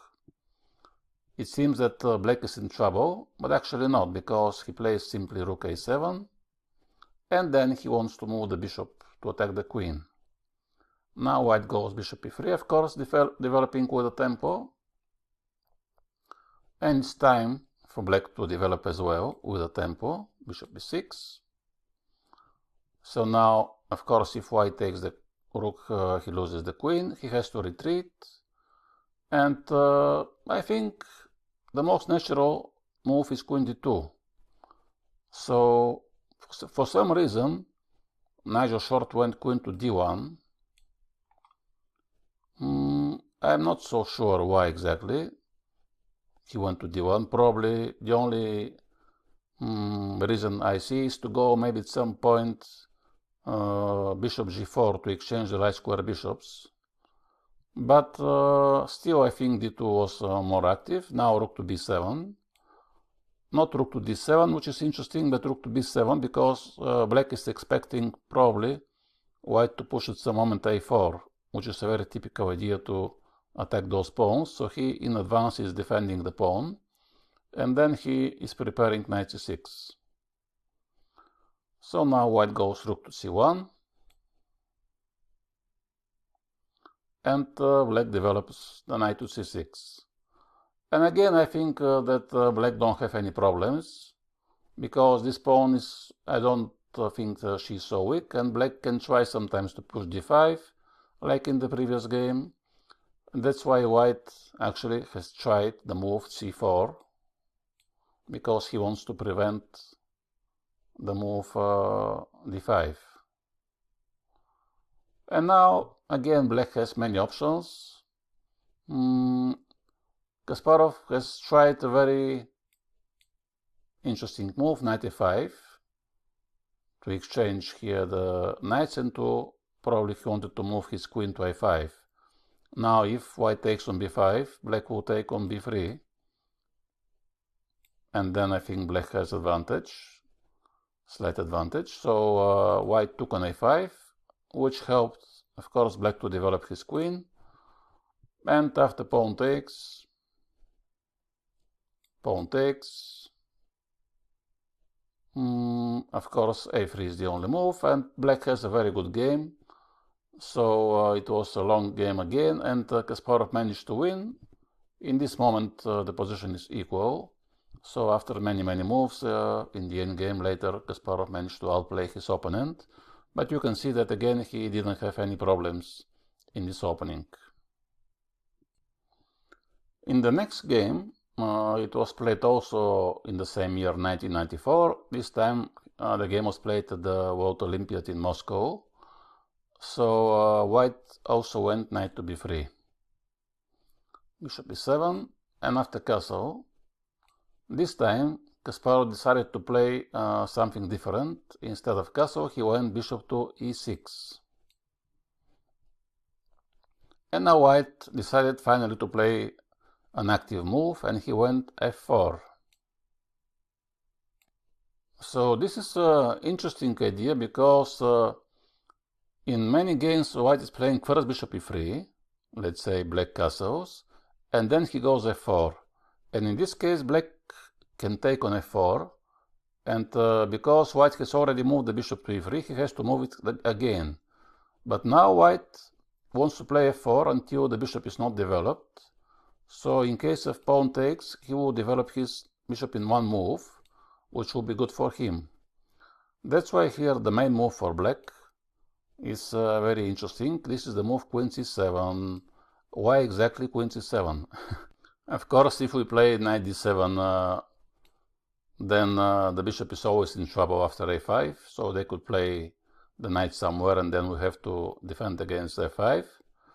And this is actually a very annoying idea sometimes, to push f5, and when you retreat, because if you exchange on b3, this will give white the pair of bishops, this will give him the outpost on d5. After a takes b3, the bishop could go to c4, and also after f5 he can push g4, g5, and we go now queen to c7, because in this game white has chosen the move f5. He has also other possibilities like king h1, bishop e3, but f5 is probably the most critical, and we have to know what to do in this case. Like I said, this is a big positional mistake to take on b3, because then the light squares are extremely exposed, and the g pawn could be here launched, like I said, g4, g5. When the knight leaves, knight d5 is coming.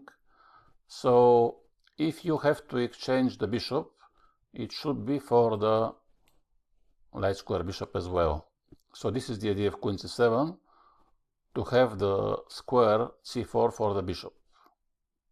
Now in case of bishop takes, queen takes, the queen is active here because she's attacking the pawn on e4. And now white played this typical move which we have seen in the previous games, bishop to g5, but this is slightly more active because his pawn is already on f5, and he is hoping to exchange the knight on f6, then to take on c4, and to jump knight d5. So basically white wants to achieve a position with a strong knight on d5 against bad bishop on f6, let's say. This is his dream. Now knight d7 is a very important move, so we can meet finally bishop f6 with knight f6, and then the knight is actually defending the outpost d5, and for white it's not easy to jump on d5. Of course he can jump, but then after knight takes, again he has to close the d file, which is good for black. Now white is playing interesting move a4. This is against the move b5, which is a program move for black, usually to defend the bishop on c4.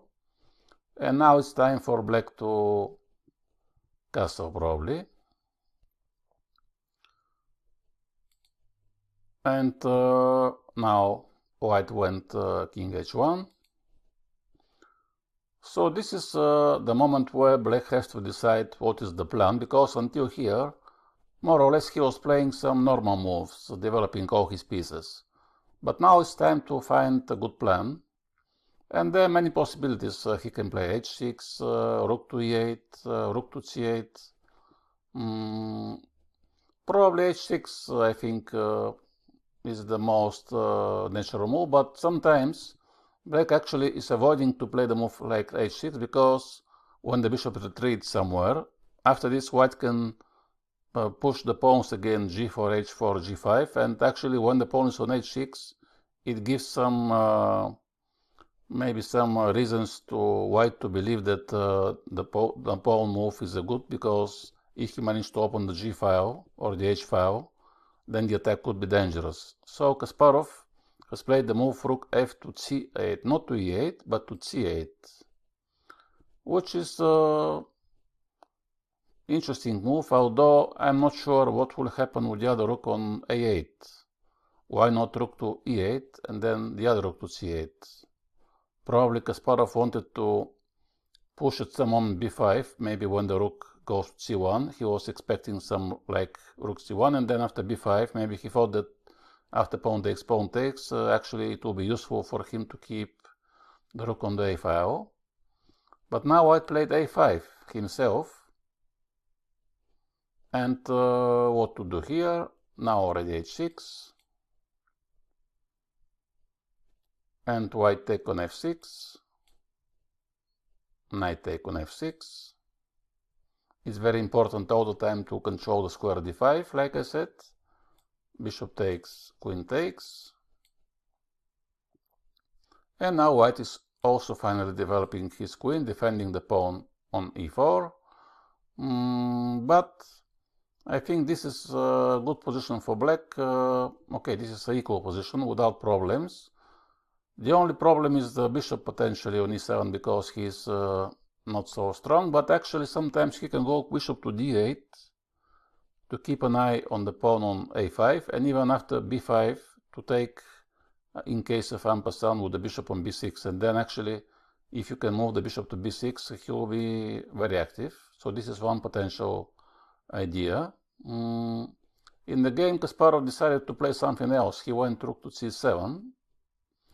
Just he wanted to develop the other rook, and after knight d2 he went queen b4 to attack the pawn, and now the pawn on a5 is hanging, so white has to keep this rook on a1, and he brings the other rook actually to b1, so the rooks are in an interesting position a1 b1, which is not dangerous for black at all. And here it was possible to push d5, but surprisingly Kasparov decided not to play this move d5, which was very interesting to open the game. There were some complications. He chose something more solid, maybe because this was Olympiad, and you know that in Olympiad you have to play sometimes not more solid, not to sacrifice pawns for initiative, because it's a team match, and if you lose your game, it could affect the whole match. And now white found a way actually to improve his pieces. And then it was again a very long battle. And in the end, Kasparov had to settle for a draw after 43 moves, so he couldn't win this position. White was very solid. But again, I think he didn't have any problems. And the next game in this line was again after a few years in 2000 against Viswanathan Anand, and it was played in the legendary tournament in Linares, Spain. Actually, I was at this tournament in Linares. Of course, I was playing the Open tournament, not the Super GM tournament, but I had the pleasure actually to take a look at this tournament when Kasparov was playing, and it was very interesting to see all the top players at that time. So Anand is playing knight b3. Again, bishop e7, castle, bishop e6, and we're having actually the same line from the previous game, queen c7. But this time, white decided to play something different, which is good for us because we will learn more lines. He goes immediately knight to d5. So what is the point of this move? Because we said that overall this is good for black when white jumps on d5, because when he takes, the pawn is moving to d5, and then the pawn on d6 is not so weak. But now how to take the knight? Because it's obvious that we have to take, otherwise if we move the queen, it's waste of time. But if we take with the knight, then the problem is that the bishop is hanging, and now there is no useful square for the bishop, because if you go to f5, yes, you are a bit lucky that this is not winning immediately, because actually after bishop c2, black is fine as he is taking the pawn. But if white simply plays, let's say c4, and now already he wants to take on e5, and it's very difficult for black to defend the bishop and to keep his control in the center. That's why there is no time for knight d5, and black has to take with the bishop. Now white takes, and because now white wants to take on e5, and after pawn takes, the pawn on d5 will be a passed pawn after c4, so black has to play the move knight to d7. So if white takes with the pawn, then he has the option to take with the knight. Okay, the taking with the pawn is not so terrible, because even if white will have the passed pawn, black actually then will improve the bishop. So this is also possible. But black has the two options, knight e5 and pawn e5. Now white is playing c4, and it's time to castle. There is no need to push the pawn to play moves like e4 or to take on f4. We simply have to finish our development and to play castle. And now let's see what white will do, because he can play actually a lot of different moves.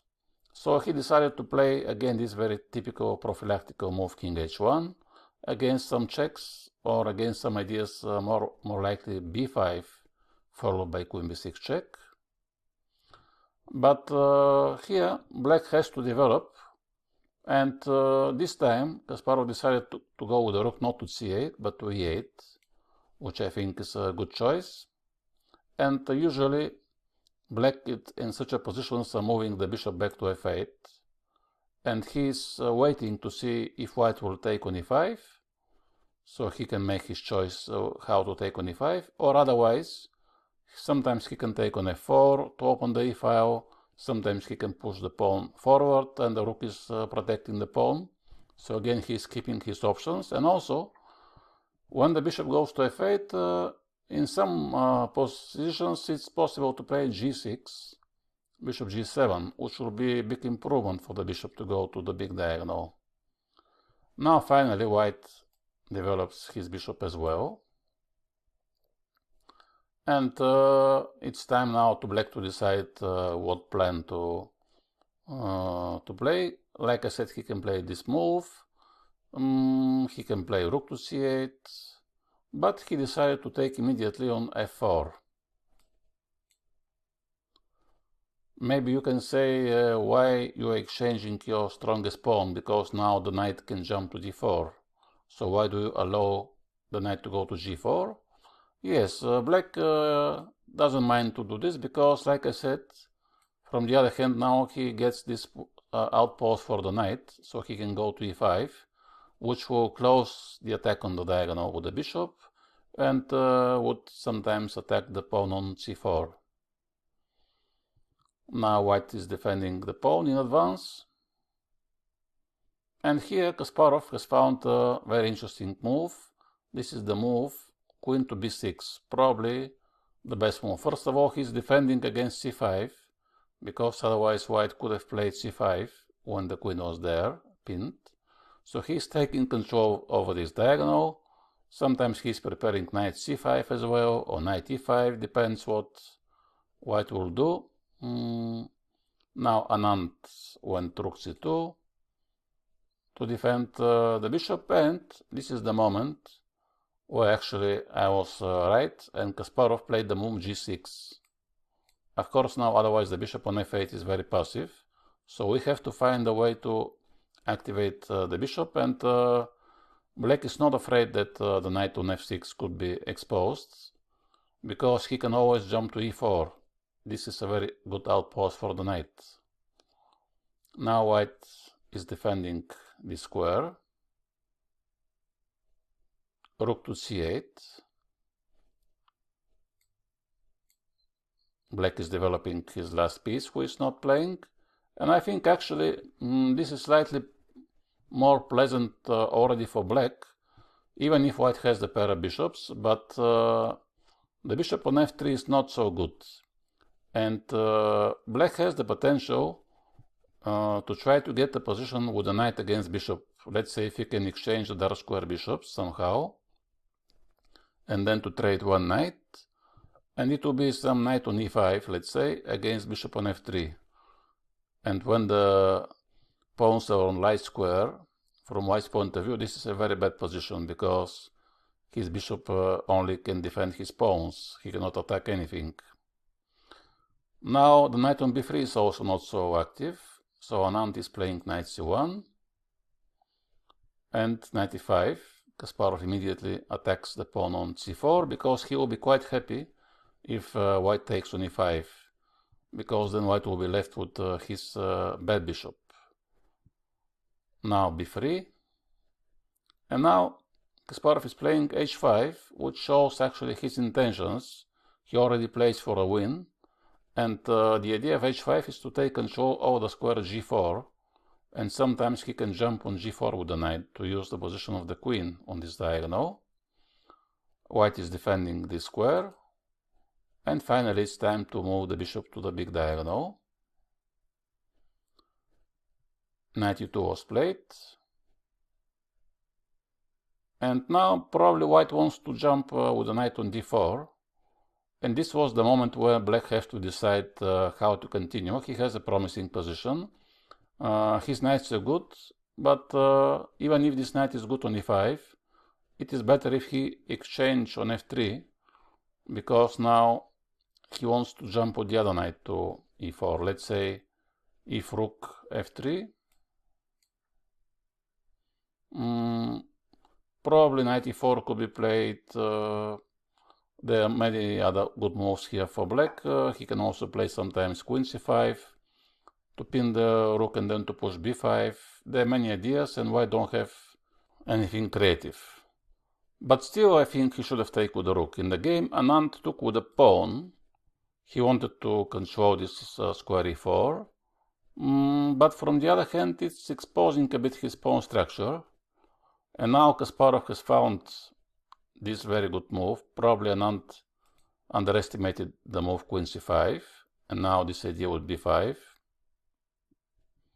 Also knight d5 could be played at some moments, because the rook could be hanging. And that's why he went rook c1.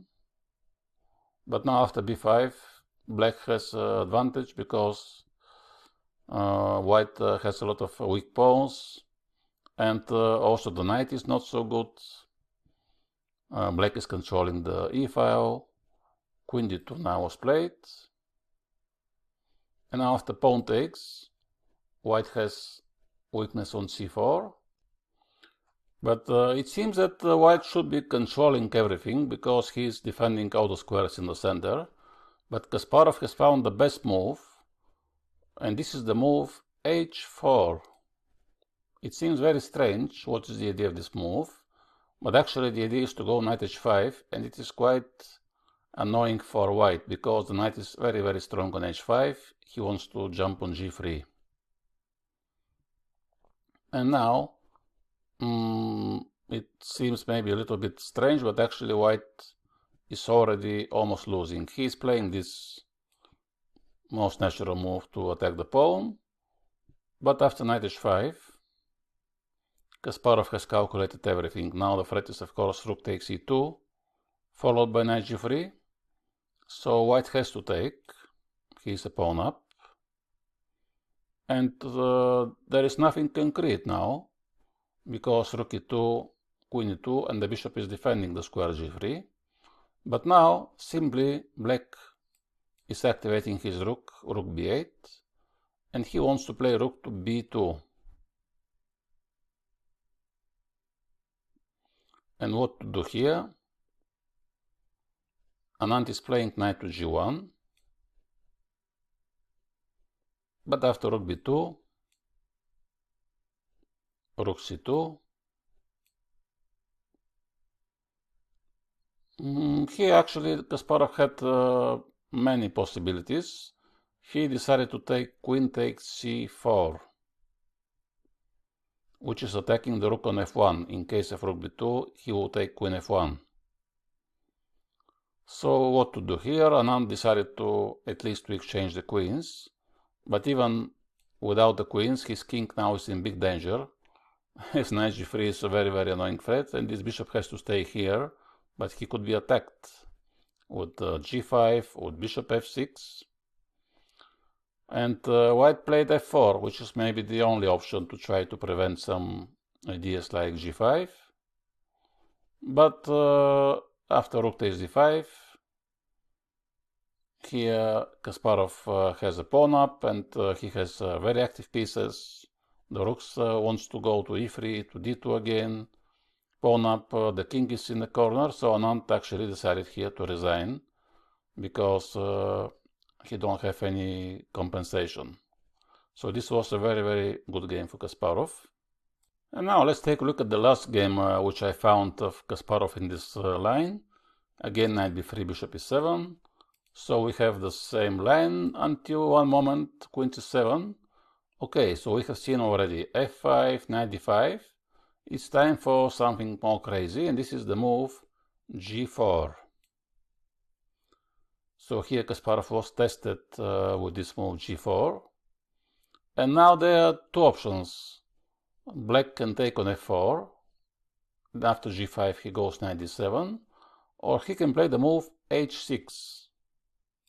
And in this game Kasparov has played exactly h6. Because now the idea is that in case of f5, bishop c4, the same line, but now white cannot push g5 immediately because black can take with a pawn.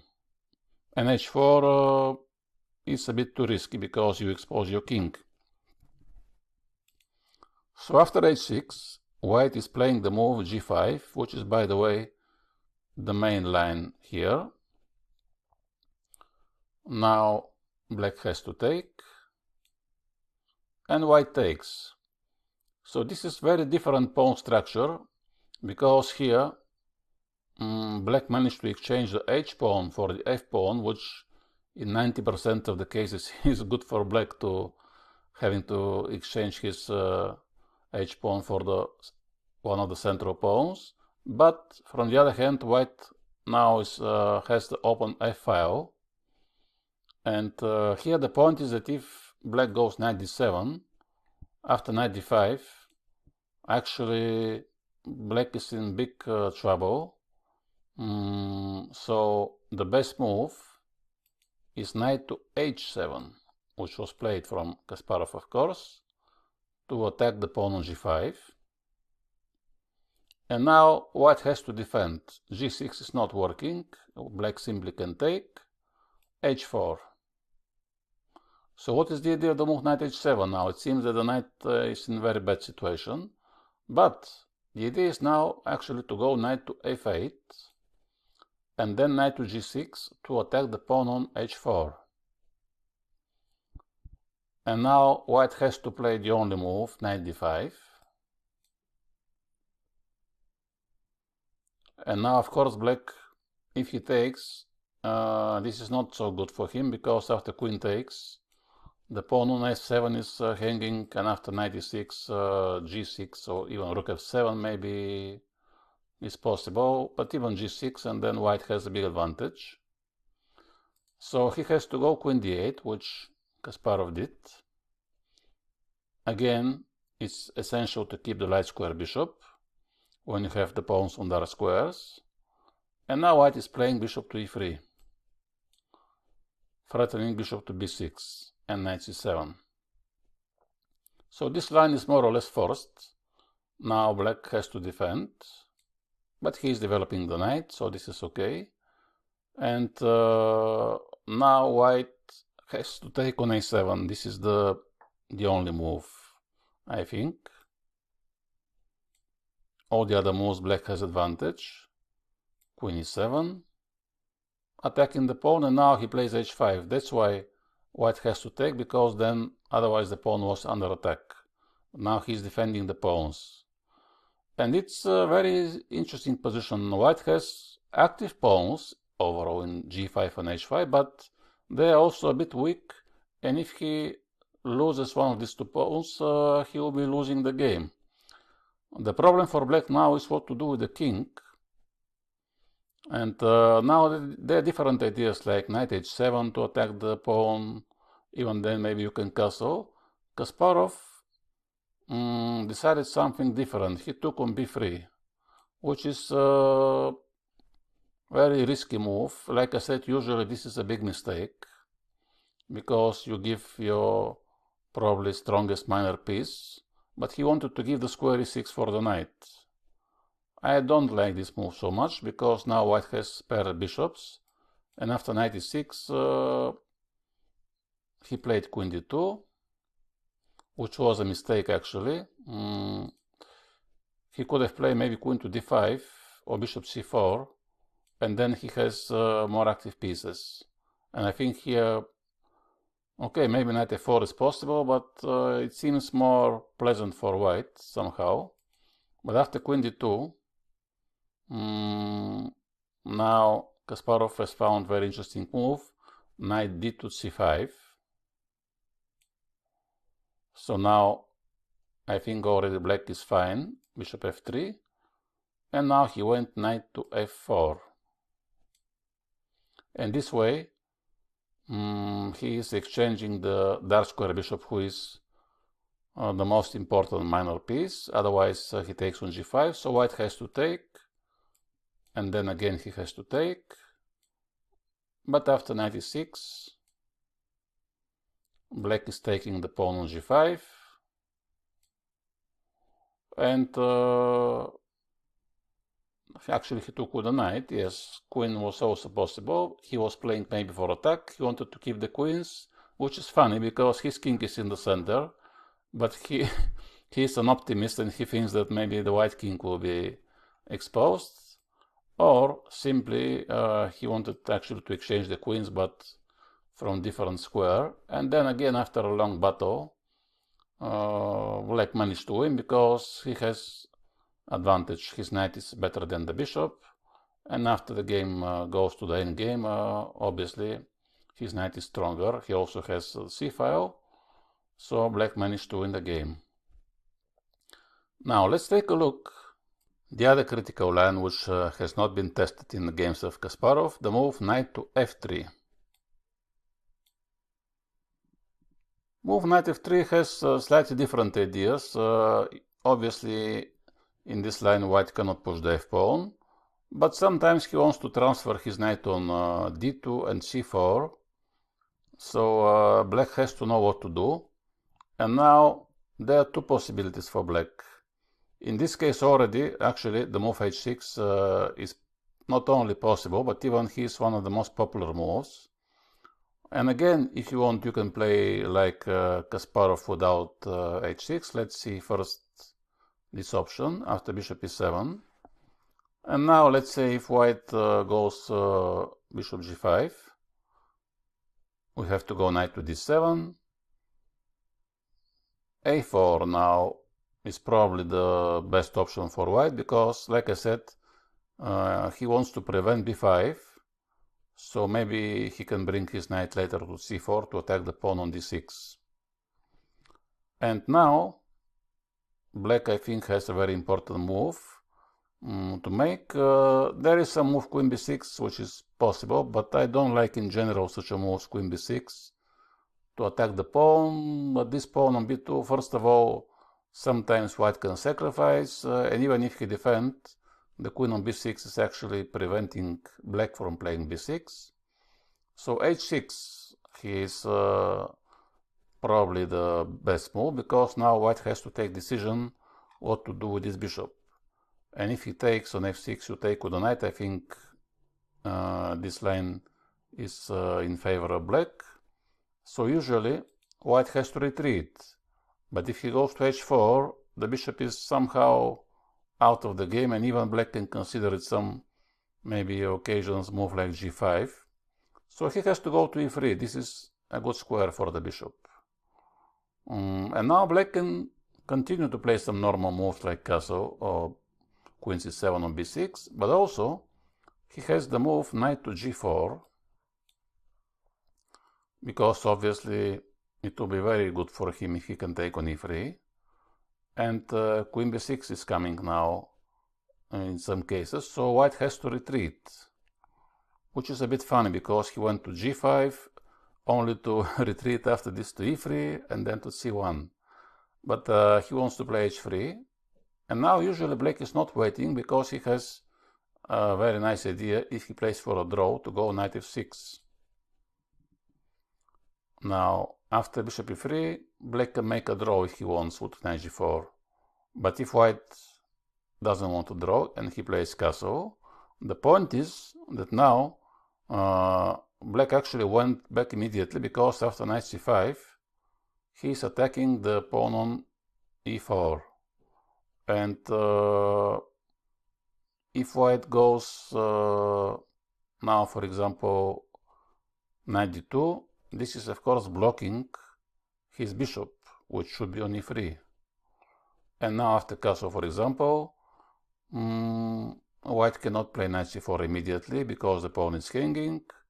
So he has to play b4, sometimes is possible, or f3, but after f3 maybe black can push immediately d5. And this is usually a good line for black. So this is one possibility to play this system. And like I said, the other system for black. So here he can play also the move h6. And in this case, white obviously don't have this possibility to go to g5. So he has to settle at some moment with the move bishop e3. Now there are different move orders. Sometimes white can start with castle, with bishop e3, even with h3 if he wants to prevent knight g4. Let's say castle. I think this is the best move for white. And now there are two different actually lines, but in some occasions it just transposes from one to another, because you can go either bishop e6, either bishop e7. Bishop e6 seems a bit more active because it prevents white from playing bishop c4, and also it could maybe prepare d5, but d5 now is not so easy because the pawn on e5 is hanging. And after bishop e3, probably you have to play again bishop e7, which could transpose to the lines with bishop e7 also. And in this kind of situations, if white plays something like this, now you don't have to be afraid that it could be some sacrifice for h6. Although, of course, you have to be a bit careful for some sacrifices, and then queen h6 and then knight g5. But now black can play knight to d7. I prefer this move in these cases because if you go knight c6, knight c6 seems more active. But the problem for this move is that maybe in the future, at some moment, white will jump knight d5. And then when you take with some piece and white takes with the pawn, this knight will be attacked. And he has to retreat because he cannot go forward. That's why better is to jump to play knight to d7. Because then in case of knight d5, you can just take with something, and then the knight is in excellent position actually to go to c5. Also, if white is not playing a4, let's say if he goes rook to d1, now you can push b5, and this way black is gaining more space, and then you can play queen to c7, knight to c5, or knight b6 even, and then knight c4. In both cases after queen c7, now b4 is also a big threat, so if he plays a3, I think after queen c7 black has already slightly better position, because actually white don't have any active pawn move. There is no f4, there is no g4, and black has, like I said, very nice ideas like knight c5, and then how do you defend this pawn? If you take on c5, I am quite happy, I can take both with the pawn or with the queen, or also knight b4, knight b6, I want to go to c4. Also I can play queen to c6 to attack the pawn on e4. So this is actually a interesting line h6, and yeah, maybe that's why those guys were not playing this system against Kasparov, because here black also has a good game.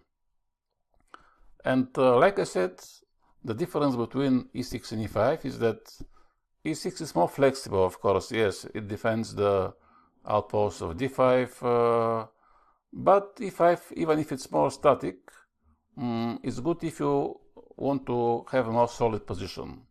You might say, yes, now for black also it's not easy to win, but for white it's also very hard to play for the win. So here usually the best player wins, because the game is around equal all the time, and then both players are trying to outplay each other, and usually the best one wins. Of course, everything is possible. You can always make a blunder, but if there is no big mistakes, and you play here with black against a player who is not at your level, you should be able to outplay him. The last idea for white which I want to show you is the line with rook e1, which is one of the main ideas of knight f3, to play rook e1 and then bishop f1, so this way he can defend the pawn on e4. But I think you can play bishop e6, and if he goes bishop f1, again we go knight d7. So usually you don't push b5 immediately.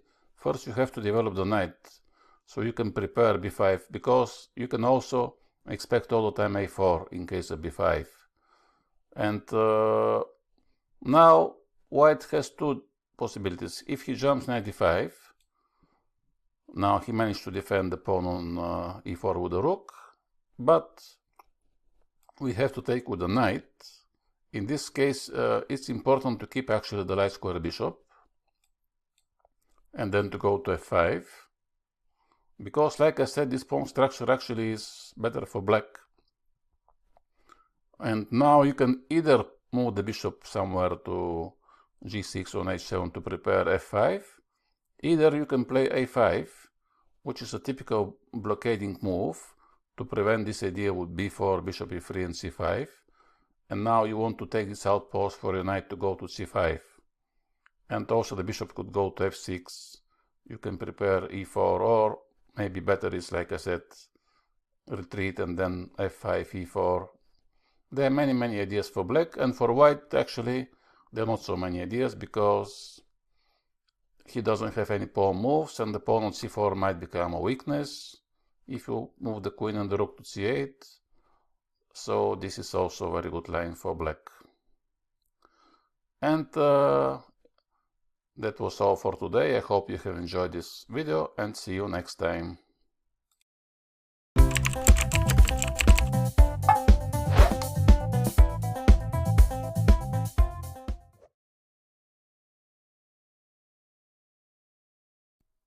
Hello and welcome back to this course, which is dedicated to the Sicilian Najdorf. And today we're going to see what Garry Kasparov was doing in one of the most interesting lines in the Sicilian. This is the English attack. The position arises after e4 c5, knight f3 d6, d4, pawn takes, knight f6, knight c3 a6, and this time white is playing, instead of bishop e2, the move bishop e3, which is a bit more flexible, because it leaves the options for the bishop to go still on e2, on d3, or on c4, depends on the circumstances and what black will do. And again, we're going to take a look at the lines in which black was playing either e6, either e5. Of course, there were some other possibilities, again like b5 and g6, but here there is a third interesting move which actually Kasparov was playing quite a lot. This is the move knight g4. We're going to see also this a bit later. So what can we say about the English attack?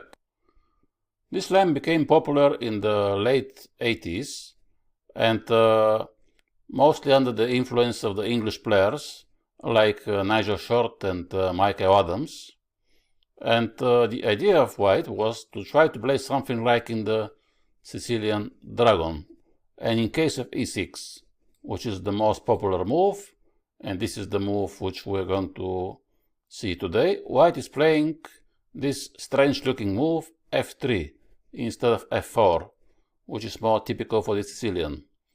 The idea of the move f3 is not only to defend the pawn on e4, but to prepare the move queen d2, because in this case knight g4 will be not possible, and after queen d2 usually white is castling queenside, and he is starting the attack with the g and the h pawn by pushing g4, g5, h4, h5, and he is planning to make a very quick attack. And this plan is actually quite interesting, and black have to be very careful because sometimes the plan for white is actually quite easy to follow, and even players who are not so strong, if they know the ideas for white, they can organize a very dangerous attack with these two pawns.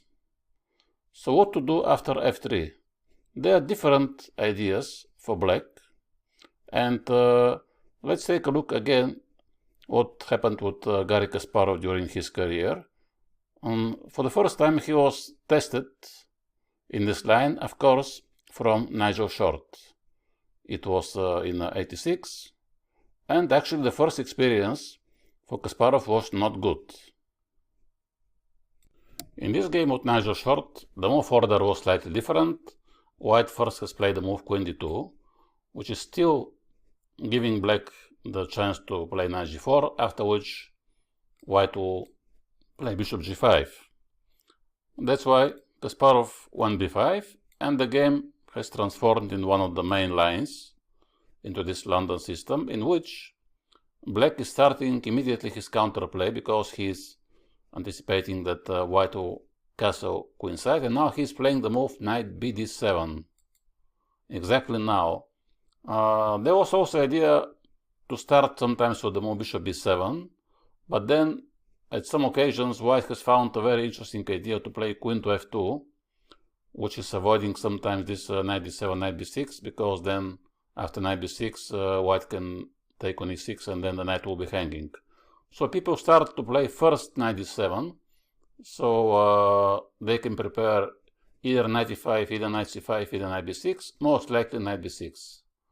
Now white can castle immediately, or he can push the pawns. Short has played g4.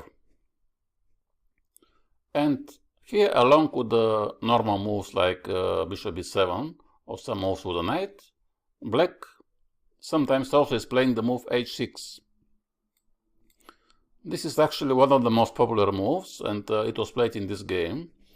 This move is quite unusual for Sicilian because, in general, you don't have to push the pawns in front of your king, and obviously it seems that black should castle kingside, and then after h6 there will be many possibilities for white to either sacrifice on h6, either open some files after h4 and g5, but in this line actually black has other ideas, and he wants to keep his king in the center, and first he wants to develop, but now he wants to prevent the move g5. So after castle, black is playing bishop to b7. So far knight c6 was possible, but it was not dangerous, as black could have played immediately queen c7, then the knight has to retreat. That's why there was no point to jump on c6. Now already this is impossible. So now white is playing bishop to d3. Now knight e5. Knight e5 is a bit different from the knight b6 idea. We'll see later many games with knight b6. Here, of course, the idea is that along with knight c4, sometimes the pawn on f3 is also hanging. That's why the knight has to stay here on d4. Now white is finishing his development. And this line, I think, nowadays is not so good for white, because black can play both b4 and also the move rook c8. Rook c8 was played in the game. I think the main line is b4, but b4 is actually connected to the very interesting idea, because now knight a4 is probably the best move for white, and then suddenly black usually is playing the move d5, which seems a bit strange, because when your king is in the middle, usually you don't want to open the files, but the point is to put pressure on the pawn on e4 and to defend, of course, the pawn. And here there's some very interesting lines. Usually white has to take, of course, and now black takes with the pawn, with the knight. And now white has this interesting idea, f4, and then he sacrificed the g-pawn. So there are many complications. Probably Kasparov wanted to avoid them. So he decided to play more natural move, rook to c8, which is also good. Now white is playing this typical prophylactical move, king b1. So in case of knight takes d3, he can take with the pawn if needed, and then the knight is not pinned on the c file. And here Kasparov has played the move bishop to e7, which is not the main line. The most popular line for black is knight f to d7, which is actually quite a typical idea. And then black wants to play knight to b6 and knight c4. So in case the bishop takes c4, he wants to bring the other knight to c4 as well. And again, usually here white offers the g-pawn, but black should not take it, although it's possible, but better is to play knight c4. And again, there are many complications, but usually black has a good position. Bishop e7 is also a natural move. Now white has pushed the h-pawn, so he's preparing now g5. So black has to do something also very quickly to start his counterplay, and he's pushing as well the b-pawn. And now knight a4 is the best move. Usually in this English attack, white always goes to a4 because sometimes he is eyeing the square b6. And now queen a5, which is also a typical idea to attack the knight, and white has to expose a little bit his dark squares.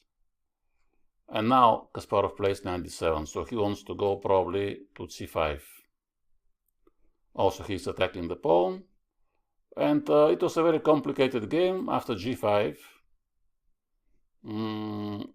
eventually white took the initiative because he managed to defend his king, and after this he has pushed f4 at some moment.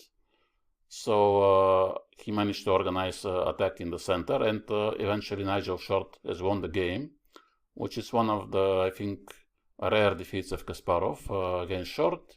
And also, it's very interesting, when I was checking the database, I found that this is the only defeat of Kasparov in this line in the English attack. So from here, maybe he was very determined to prove that he wants to punish this English attack. So after this, he got a very impressive score.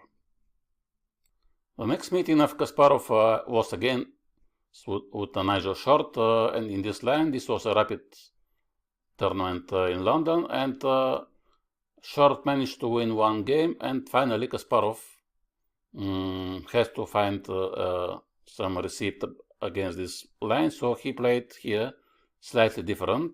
Now he played h6 again, and after h4, b5, this is something similar to the previous line, but instead of queen d2, now Short decided to play a different move, and he played rook g1, which is preparing immediately g5, attacking the knight, and then g6. So what to do in this case? It seems a bit dangerous for black. That's why Kasparov has played the move g6. So he wanted to prevent this pawn from going to g6. And now after g5, he took on g5. He went knight h5. And now the king side is blocked, and he is preparing some typical moves like bishop b7, bishop g7, and then he will start his attack on the c file. So white took an interesting decision to open a second front of the queen side. It's not clear actually where white is going to castle after a4. if black takes, but he played the move b4, which maybe looks like a mistake, because now short, of course, played knight c6, but this was not a blunder, and it was a very interesting pawn sacrifice, actually, because now after bishop g7, black is ready to castle, his king is quite safe, and then he is preparing move like rook to b8. And especially in the rapid tournament, it's very difficult to defend here with white. He played his natural move knight d3, but now after rook b8, there are threats here like rook takes b2, and then queen c3 or bishop c3. Also knight e5 is coming, so white has played knight e2, and then he got a very bad position. Here black could have played d5, knight e5, he played knight c5, which is also okay, and he got very good compensation, and after a long battle, finally he managed to win in this line of black. The next episode in this battle between Nigel Short and Kasparov was in the World Cup in Belfort in 1988, and this time Kasparov has surprised his opponent with another setup. Instead of playing this typical b5, bishop b7, knight b7, which we saw already, he decided to play the very solid move, bishop to e7, and then after queen d2, he decided to play knight c6, which is a bit different approach, and this is a bit more solid line for black, because he's playing the most natural moves. Simply is developing the knight and the bishop, and he wants to castle quite early this time. So probably he got tired of leaving the king in the center in this line, and now it's time to castle. And we arrive into one of the most popular lines here for black as well, where usually here black is playing moves like knight takes d4. Kasparov came to this idea a few years later. He started to play this move. In this game he preferred the other line, which is knight d7. And the idea of this move knight d7 is to play after h4, which was played, the move knight to e5. It looks a bit strange, maneuvering the knight from f6 to e5, where he is not in his safest position, as white can prepare sometimes f4.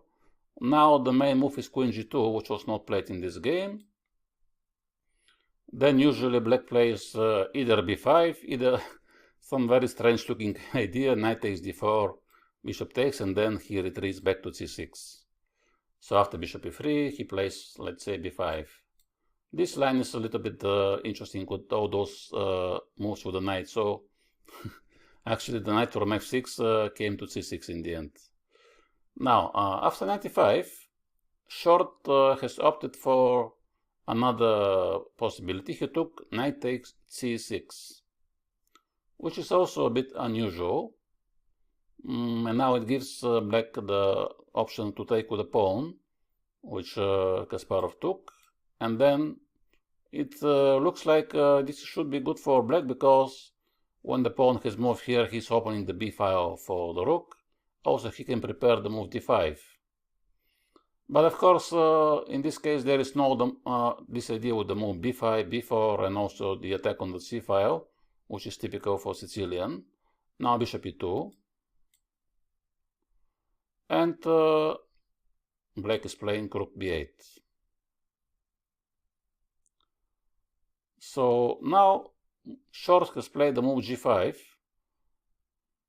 In case of f4, which is the most natural move to me, I think black has to retreat to d7. I think f4 was better for white, and then he could have pushed the pawn like g5 or h5, because now after g5, black can play d5. And again now probably f4 is the most natural move. Here Short has played a little bit strange move, bishop a7. And then after rook to b7, he decided to retreat. So maybe he was thinking that now he's attacking the a pawn and attacking the knight, and also the rook actually took the place of the bishop on b7. But I don't think that the rook is badly placed on b7, because now after knight d7, if white doesn't take on d5, then black is ready to push c5 and d4, for example. So white has to take, and black takes with the c pawn. And now f4. So this is quite interesting idea, actually. White wants to make this blockade on the dark squares, and now he's preparing maybe some h5, h6, or h5, g6. And black has to be very creative here to find a natural plan, because white can defend very easily on b2 just by pushing the pawn. Kasparov played queen a5. Now queen e3 was played, which I'm not sure if it's the best move, but probably white wanted to move the queen here to prevent some e5 moves, or also in case of some moves with the queen, maybe he wanted to play f5 now, because the bishop could be hanging. But actually here Kasparov has found the incredible move, which is the best in the position, and this is not queen b4. After queen b4, b3, white has maybe advantage, but he found this interesting move, knight b8, which seems like a crazy move, but actually this is a typical French idea, because the knight is heading to c6, where he wants to eliminate this very, very dangerous bishop. And if you take a look, actually, if white loses this bishop, then all his other pieces are not so active. This is probably his most powerful piece, and black wants to exchange it. And of course this is connected with some calculations. After f5, knight c6, f6. This seems a bit scary for black, but knight takes d4. Now white has to take on d4 with something, probably with the queen. In this case bishop c5, I suppose, will be played. He decided to take with the rook to sacrifice the exchange in order to open some files. But now black is not taking the pawn, but actually he is using this pawn as a shield, because now the king is more or less safe. And then it was a long battle. After rook to d8, Kasparov has found now the move queen to b4, and actually already he is in a winning position. And after a few complications, b3 was played, and now of course e5. This is the only move, but it's quite enough, and now white is losing. So Kasparov managed to win this very interesting game. The next test for Garry Kasparov in this line was this time not from the Najdorf short, but it was on the Olympiad in '88 from the Iceland Grandmaster Hjartarson. And again, he opted this time for knight bd7, g4, and again he preferred h6. So we can say that at that stage of his career, Kasparov was meeting almost every time g4 with h6. And now after castle again, we have the similar position, bishop b7, bishop d3, and now knight to e5. This line is quite sharp, as you can see, and in many occasions the black king could be in some trouble, but if only white can open the e-file. So usually the plan for white is always to bring the rook to e1, like he is playing, and then he wants to push f4, e5, because his rooks are on these central files, and even if needed, he is ready to sacrifice the g-pawn in order to push the pawn. So again, black is playing b4, knight a4, and this typical move d5. So now, after pawn takes, knight takes. We mentioned these possibilities a while ago, and now white is playing the move bishop f2. Actually, probably the best move is here f4 for white.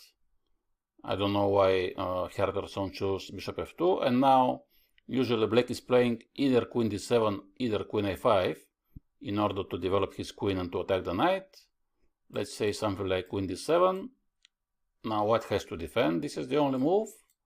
And yes, here I told you knight g4 and knight d3 are the options, and it's quite funny that in the past, a long time ago, before the computers, usually the people were playing the move castle, which actually is a big mistake. After f5, white has the advantage, and black should play here either bishop d6, either queen to c7, and then he has a good position. Now he can meet f5 with e5, and he don't have any problems. But in the game, white has played bishop f2. So he is now attacking the knight. So what to do? The best option for black is not to take immediately on d3, but he has to develop the bishop, because otherwise there could be some sacrifices on e6 with the knight. So first to develop the bishop, and then if the knight is attacked, we can take on d3 and to castle. And I think if black managed to castle, first of all, white don't have any attack, and black has some strong minor pieces in the center, so he has a good position. Now Herterson took very sharp decision and very interesting. He played bishop to f5. Probably it was some home preparation, so because I don't think that on the board you can decide to play such a move against Kasparov, because now of course black can castle. So what is the idea? The idea is knight takes e6. And now the following line is more or less forced. Black has to take, white takes, king to h8, and white takes the knight. So it seems that he is winning 2 pawns, and now black is in trouble. But after knight f3, bishop takes f3. The line is actually incredibly sharp, and it requires a very long either analysis at home, either calculations, because all the pieces are hanging. And now after bishop f3, I don't know if Kasparov has saw this in advance when he played castle, because the line is already 5-6 moves, and the bishop is hanging. But after queen d6, actually, black can take on d1, queen d6, black should take on d1. And now white has to take maybe the queen. And after rook d8, the game is about equal. If bishop c5, I suppose bishop g4. And then the endgame is around equal. So this was possible. Herterson played the move bishop b6, after which now, in case of any move with the queen, white will simply take the bishop. But now this is not the end of this very entertaining line, because black has found the best move, which is bishop to d1. So obviously white has to take the queen, and it seems that black is totally lost. But after rook d8, amazingly, black is fine, because he has rook and bishop for the queen.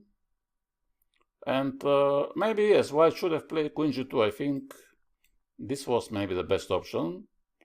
And black has compensation. He can play bishop f3 or bishop f4. But still a queen is a queen, and it will be a very interesting game. In the game, Herterson took queen d1 after this move, queen d1, which of course allowed black to immediately take the queen back. And in this endgame, it was a very long battle. Black is a pawn down, but he has good compensation. Actually, he takes the pawn. And after a long battle, the game has ended in a draw. So this was a very exciting game. After this, it was a long break, and only in 1999, at the tournament of Linares, Kasparov was tested again in this line, and against the two of the top players, first Veselin Topolov and then Vishwanathan Anand. Both became later world champions. So let's take a look first the game of Topalov and Kasparov. G4, again H6, Queen D2, and Knight BD7. So we have seen already these moves, H4, B4, Knight A4, and this time, so it was no 95 line. This is actually another very, very popular line, which you have to know, which is maybe the most popular line. Now, Black is playing Queen to A5, and White is playing B3. Black goes Knight C5, attacking the Knight, and it seems that White is in trouble, because the Knight is hanging, and otherwise if you take, I take with the pawn. It's very important, of course, that the Knight is defending the D7, so there is no Knight E6 checkmate, and then Black wants to take on A2. But White has this amazing move A3. And after Knight A4, he takes this intermediate move, Queen C7, and now he takes on A4. So what happened after all these complications? White emerged with an extra pawn, but of course his king is very exposed. And there are some people who don't want to go into such lines with White because they think that pawn is a very little compensation for these weaknesses, but some people think that pawn is a pawn, and they're happy to go into this line because if they manage to defend, the endgame will be completely winning. Now Black goes D5, and now he wants to open this diagonal, and also if White allows Black to bring the Knight to D5, then Black will be winning after pawn takes, Knight takes, for example. So he should play the move E5. Because now the point is that if you take with the queen, it will be bishop to F4, and suddenly the queen is trapped. Black is playing Knight D7, White defends the pawn, and this is some kind of French pawn structure, and after Knight B6, Black wants either to take the pawn, either to jump on C4. And at that time, maybe the line was not so well analyzed, and Topalov has played the move A5, which seems very natural move, but actually this is not the best line. Later they found out that White should play moves like bishop F2, which looks very strange, or even rook H3, which has actually a very interesting idea. In case of Knight A4, White goes back with the bishop again, so he's giving this pawn, but he wants to control the squared C3. Now Black has many moves. I want to show you just the most spectacular one. After rook to C8. Now, along with the move bishop E1, who is one of the most popular, White has some amazing idea, which without engine probably no one will ever think of. This is the move C4. Pushing the pawn in front of his own king. And the point is that now sometimes he wants to push C5, and if Black takes, now White goes queen to C2, attacking the knight, and here Black should play queen D7, although it seems very scary to move the queen against the rook, but this is because if you go knight to B6, which seems like a natural move, and now probably everyone is thinking, what is this idea from White? He gave all his pawns, and now after knight D5 he should resign. But now comes knight E6. And Black has to take, and after bishop B6, it turns out that queen G6 is coming, and actually White is winning, because if queen B6, here comes queen G6 check, and then after king E7, it could be either rook D6, either F5, and then F6 is a checkmate. That's why, yes, rook H3 was a good move, but Topalov has played A5, which is, like I said, also a natural move, so why not trying to defend the pawn? Now already Black has a good compensation, as he's playing knight C4, White goes queen C3, And here Kasparov has played a move which I think was a novelty at the time. And this is actually quite a good move. Queen to e7. Immediately attacking the pawn on b4. Probably Topalov was expecting rook c8, which also is a possible move. And here the game is, I think, equal, but Topalov has took a very strange decision. He took on c4, which is maybe not the best option, and now, after pawn takes, instead of moving the rook somewhere, and to go into this endgame, of course, which is good for black, but it's around equal, he preferred to keep the pawn and to sacrifice the exchange. Maybe he thought that he has some compensation. But after queen b7, black took control of the big diagonal, and rook d1 was played. And now Kasparov didn't want to defend the pawn. He simply went bishop e7, because he knows that it's very important to castle and then to bring the rooks to d8 and c8. And now after queen f3, the game went into an endgame in which black managed to win. 4 days later, in the same tournament in Linares, 99, Vishwanathan Anand decided to test again Kasparov in this line, but unlike Topalov, he preferred the move knight to b1, which is extremely rare move, instead of knight a4. Knight b1 looks very strange, but of course if Anand has prepared this move, maybe it's not such a bad move. Now again black is playing this typical d5 move, so let's take a look what is actually the idea of this strange move knight to b1. Now white is playing bishop h3. So basically this is completely different idea comparing to knight a4. First of all, maybe white doesn't want to bring the knight here because he don't want to play this b3 and a3 line, but of course the knight is out of play. Then he's sacrificing the pawn because he wants to push very quickly g5 and then g6, and the bishop and the knight, they want to attack the pawn on e6. So a year before this game, Anand has played this line against Topalov, and Topalov went knight e5, which is also a possible line, but Kasparov has played another idea. So probably he was expecting this line because he played the move g5, which without preparation there is no chance that you can play such a move g5. So g5, the idea is to prevent this possible g5 and bishop e6. Of course now also black is offering the pawn, and white has to take. Takes. Now in case a bishop takes, I suppose black will take on e4. So first white takes on d5, and now knight takes d5. Bishop takes is also possible. Now more or less white has to take on g5.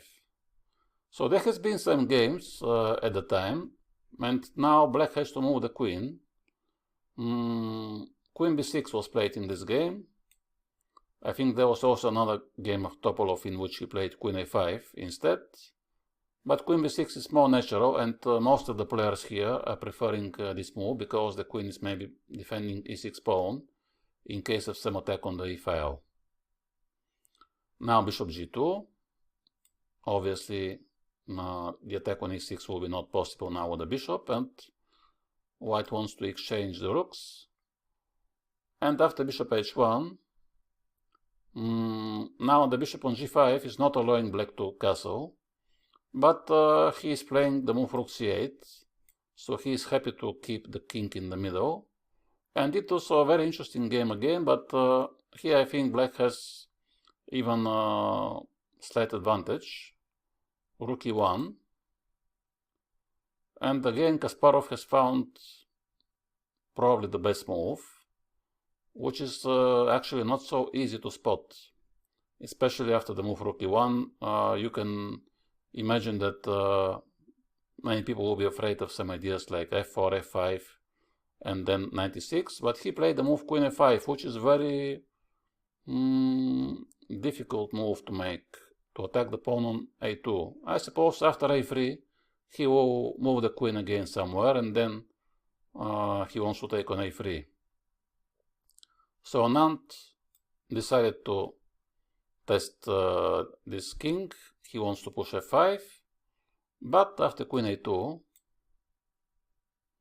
f5, both kings are in big danger.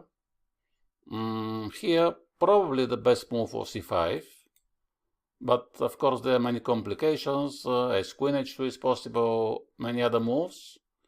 In the game, Kasparov went knight c5, which is also possible, because now, after pawn to e6, the game becomes very, very crazy. And here, in case of pawn takes, of course now, if white takes with the knight, there will be knight b3 check. This is the idea of the line, and the queen is hanging.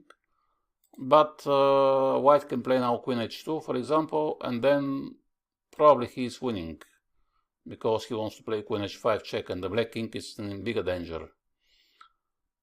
So Kasparov went bishop g7. This was actually his idea when he played knight c5. He also gives the pawn on f7. Now he takes with the king. But it requires extreme calculations to go into this position, because it seems very, very risky for black. But now he wants to take on d4 and go knight b3. So white cannot move the knight actually anywhere, because b2 is hanging. The other knight is out of play, and this is extremely dangerous for both players. In the game, Anand took on d5, which turned out to be a very big mistake actually, even if it looks like a natural move. And after rook e7, king g8, the knight is hanging, so he decided to sacrifice the exchange. But it turns out that his calculations, I suppose, were connected to the move knight f5, check, because now there are not so many squares for the king. King g8 is losing with knight e7. If king f7, knight e6 check. King g6 also knight e7, otherwise queen h2 is coming. But probably he missed when he took on d5 that now black can take on f5. And there is only one more check. But after this move, the point is that after pawn takes, there is this move knight to b3, and then black has exchange up. So I think maybe Anand has missed this move, and he played knight c3 now, and then he tried knight f5, so this check is not possible. But now already black can just move the king to f7, and even if white actually managed to give this check, now the point is that after king to g6, the bishop is hanging, and after this, in this endgame, Kasparov managed to win.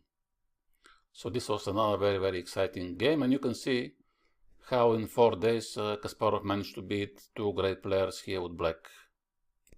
And now we'll see a rare case when Kasparov was tested in this line from a woman, but of course this was the strongest woman in chess, Judith Polgar. Now she castled, and Kasparov went for his line, but this time he decided not to play the move h6. This was again tournament in Linares a few years later, and he went immediately knight to b6, which became also a very popular line. Now queen f2. I mentioned earlier that white has this idea, queen f2, sometimes to attack on the diagonal, and now he wants to take on e6. So black has to retreat and to defend the knight. Now bishop to d3, and rook to c8. Here actually the idea of this move is to take on c3. So usually here white goes knight e2. And in 2001, Kasparov has played 3 games in this position. 2 of them were against Judith Polgar and one against Grishuk. In the classical chess, Kasparov went the move for bishop e7. This is the game which we're going to see. In the other games, he played the move knight c5, but they were in rapid chess. And actually he managed to win both of them after king b1, knight ba4, And now Polar went here b3 in the game, and which was maybe not the best decision. And after knight d3, pawn takes, knight c5. It was a very interesting game, in the end of which Kasparov managed to win. But now let's take a look, I think, more important theoretical game. Bishop e7. Now black wants to castle. So what to do? White has to follow his plan, h4, and black actually castles. He's not afraid of this attack which is coming, and white also is making this prophylactical move, king b1. And now it's time to push again, probably d5 at some moment. Here I think d5 is a good move, but of course black can play many moves like queen c7, knight c5, and then the question is, what do you do with this knight? You can go to c4, or you can go to a4. Kasparov again went to a4, just like in these rapid games which I have showed to you, because when the knight is on a4, there could be some attack on b2 maybe, and now g5 is coming, and then knight to c5. So this is something similar actually to the other games. Knight g3. This time Polar is not pushing the b pawn, which I think is a good choice. But now after queen c7, if I take a look at this position, I think black actually has the initiative, and his attack is more dangerous, because now, for example, if white plays the move h5, I think this is losing, because black now has this very typical combination knight takes b2. And after king takes b2, this is the idea of queen c7, that now after knight a4 check, king c1, he has the move queen c3 or maybe d5, he has d5, and then bishop a3, queen c3, and probably the black attack will be successful, and the white king will be in big danger. That's why white has to defend actually against this knight b2 ideas, and he goes knight to b3. So now knight b2 I think is not working, because now let's see what is going on. If king takes b2, knight a4 check, king b1 maybe, and then d5 is not dangerous, knight c3 he just retreats, and if queen c3 it will be bishop to d4. And white will survive. So it's possible, but it's unclear.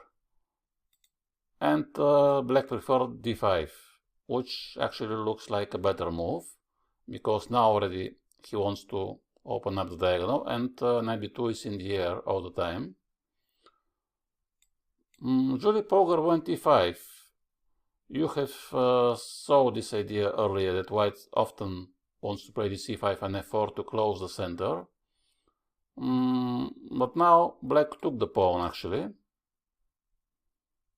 and this was similar to the game with Nigel Short. He had the same idea with f4. This time there is no this knight b8, knight c6, but black has the move knight e4, and it was again very interesting battle. I think here black has slight advantage, and after a long game Kasparov had the initiative and probably the edge, but Pogar managed to escape, and the game has finished in a draw. And now let's take a look what will happen if white forgets to retreat with the knight.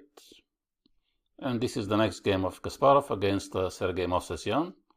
After rook c8, white won bishop d3, and now rook takes c3. This was the exchange sacrifice which I mentioned to you earlier. And now the point is that after queen c7, black has a very promising attack. There is nothing concrete, but simply black has very good ideas like knight a4 to attack on c3, knight e5 and knight c4, also d5 again to open the diagonal for the bishop. And even if the king is in the middle, I think there is no danger for the black king, and he can stay here for a while, or he can play bishop e7 in castle very quickly if he wants. And for white is very unpleasant and difficult to defend. Now he plays knight e2, which is maybe the best move for white to defend the pawn on c3. And probably black can play knight a4. I think this is looking very good for black, but Kasparov preferred just simply to develop his pieces, to bring the rook to c8, after g5, castle. Now white has tried, of course, to launch his attack, but I think the black attack is much faster.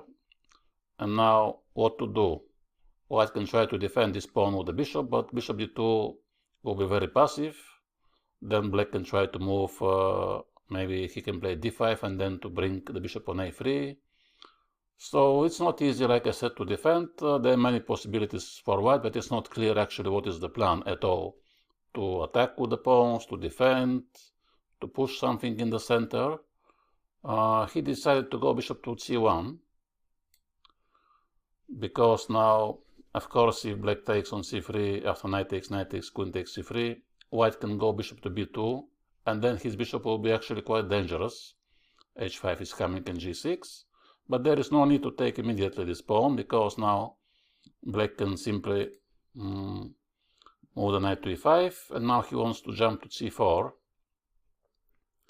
h5 has been played, and finally Kasparov has made this typical move d5, after which now the e4 pawn is hanging, and he wants to actually improve his both bishops. Now for white it's not easy to find what to do. g6 is just hitting in nowhere. Black can do whatever he wants. He decided to play queen h2, trying to prevent knight c4, because now he is pinning the knight. And how to get rid of this pin? Of course, with the move bishop to d6, also defending in advance against bishop f4. Now already black wants to take on d3, so white has to move the queen again. But now already this is too slow, and after knight d3,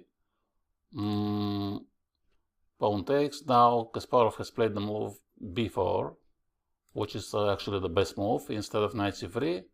Again, he prefers to open the file, and the point is now that after pawn takes b4, which is the only move, the rook is coming on c8, and now there is no defense against this move. And after a few more moves, now pawn takes c4. There has been many good moves here. Bishop b4 was winning, but Kasparov has chosen the most elegant, probably, bishop takes e4, because in case of pawn takes, it will be bishop e5 check and queen c2 mate. And after a few more moves, he managed to win this game in a very nice way. In 2002, Kasparov has returned to the other system against Ruslan Ponomaryov in the tournament of Linares again. He went knight c6 instead of b5. And after queen d2, bishop e7, g4, this time no h6, he simply castled. And after castle, instead of knight d7, knight e5, this line which I have showed you earlier, he has played the most popular move, knight takes d4. And now the idea of black is to meet this move with b5. And basically now his plan is to develop bishop b7, queen c7, rook c8 or rook b8. Depends now what white will do. And Ponomaryov has played here the move a3, which seems a bit strange, but actually it has a clear plan to prevent or to slow down the move b4. Now Kasparov has played again knight d7, just like in the previous game. But still white plays h4. Of course, if black takes the pawn, it's very dangerous. It could be some queen h2 move. He played now the move rook to b8, which sometimes wants to prepare the move b4 immediately, or to play a5. Now, in case of bishop h3, for example, bishop g2, I suppose black will push a5. So the bishop has to stay on this diagonal to attack the b pawn. And white has played f4. And after f4, Kasparov has changed his plan. I think now b4 is not so great, because after pawn takes, rook takes, there will be knight d5. And then if you go rook to a4, knight e7 is coming, and this is actually winning for white because of b3. This is the point, b3, and defending the square a1, and then I think black is losing the rook probably. So he decided to go now after f4, bishop b7, because the pawn on e4 is a bit exposed now. And Ponomarev kept his attack on the king side. And here black decided to go knight c5, which is putting pressure on the e pawn. White has to defend. And now white wants to push sometimes f5 and f6. So maybe queen c7 is a bit slow, and Kasparov has chosen the move a5, which is the fastest way to prepare the attack with b4. And if now white takes on b5, of course black will take on e4. But white took probably the most logical decision. He decided to go into this endgame. Bishop takes, pawn takes. Now he exchanged the queens.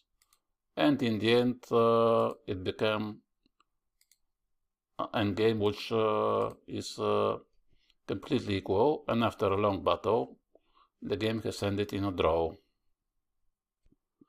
There was another battle here between Anand and Kasparov in this line, and with g4, h6, which we have seen earlier. And after h4, b4, this time Anand decided not to go knight to b1, but he played knight a4 just like Topalov did. And after queen a4, b3, knight c5, we have seen this already, a3. But instead of the move knight a4, Kasparov has played another move, which is rook to c8, which is actually also possible, because now the point of this line is that after pawn takes b4, black will take on b3. And after knight b3, he will take on a4. And then the game is very unclear. White has to go king b2 to defend the knight. And now maybe d5 is coming, so the pawn is hanging. It's very, very complicated position. And that's why maybe Anand decided not to take with the pawn, but he took with the queen. So what to do in this case? Now knight b3 is not working, as white can simply take. Queen takes, this is leading to the endgame without the pawn, it's not good. So the idea of this move, rook c8, is actually here to play queen c7. So this is a little bit more complicated from the previous line. Now there is some threats like e5, and then c2 is hanging, or d5 to open the diagonal. So more or less, white has to take. This is the best move. And now black takes with a pawn. So queen a4 check is the only move. So what to do now? Black is still without a pawn, and it seems that even actually his king is in danger, not the white king. But the line goes on. After knight d7, the things are not so bad for black, because now white has to retreat. The only move is to go to e2. And here black can simply play bishop to d6 in order to close the pin, and then maybe to castle, and he has good compensation. But he decided to play a very risky move, c4. And now the game is very, very sharp. Black wants to take on b3, of course, but still the knight is pinned. And now after bishop f4, which is the best move, Anand has found this move. And black should either play queen c6 or bishop c6. Maybe bishop c6 is slightly better, but of course it's much more risky, because c4 is hanging, a6 is hanging.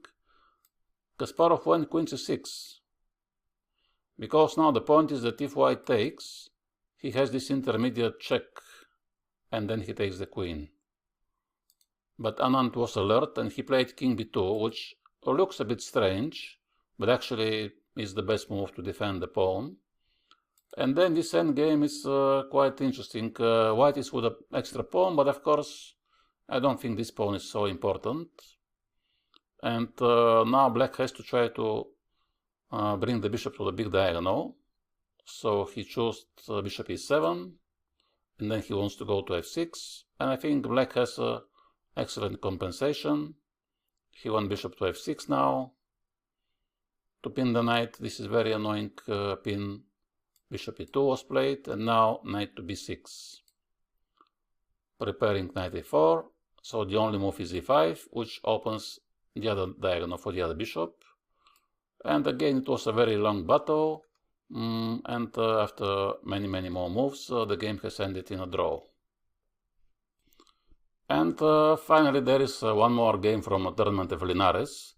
It seems that this famous tournament was the annual test for Kasparov, because everyone was preparing to play the English attack against him. This time it was turned to Petr Leko, the Hungarian grandmaster, to test the skills of Kasparov. But instead of b5 again, Kasparov decided to play knight c6.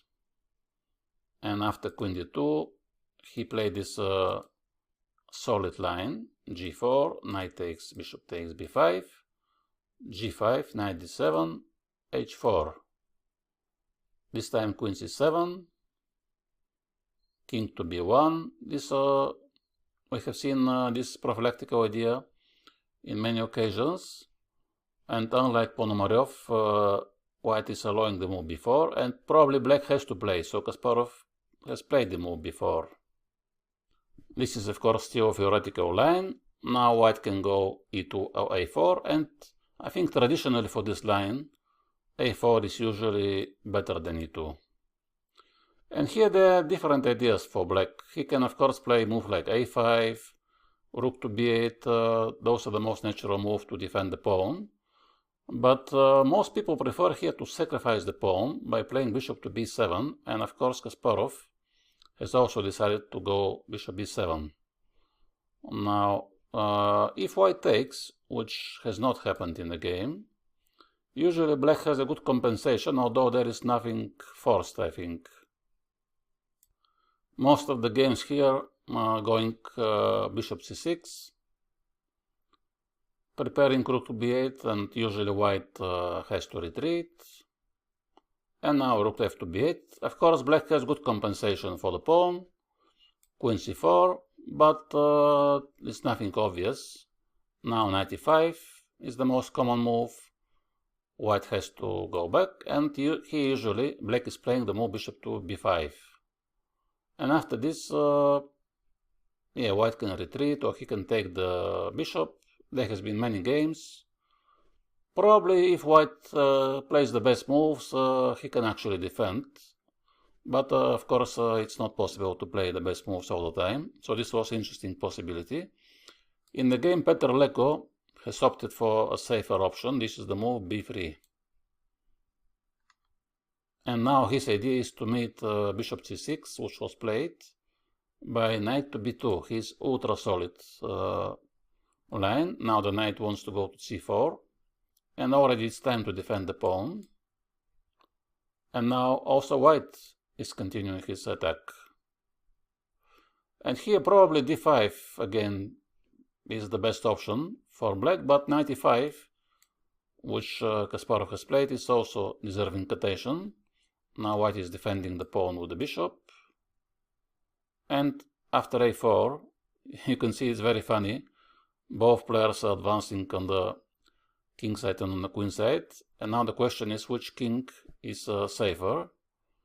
Now Leko has found the best move, knight c4. And after bishop b5, the game became complicated. Now black wants to take on c4, of course. Knight b6 was played, which was the most critical line, attacking the rook and the bishop. Now rook b8 was played. And the point is that bishop b5, I think, will be met with knight f3, and then knight takes d4. So here black will win. So white has played h6. And then there has been many complications. Bishop e2 was played, and after a long battle, very long battle, the game has ended in a draw. But it was very, very interesting game as well. So you can see that Kasparov was tested a lot of time for in this line from some of the best players in the world, but he most of the time had a very good positions with black. And this is a very exciting line even nowadays. So I hope you have enjoyed this video, and see you next time.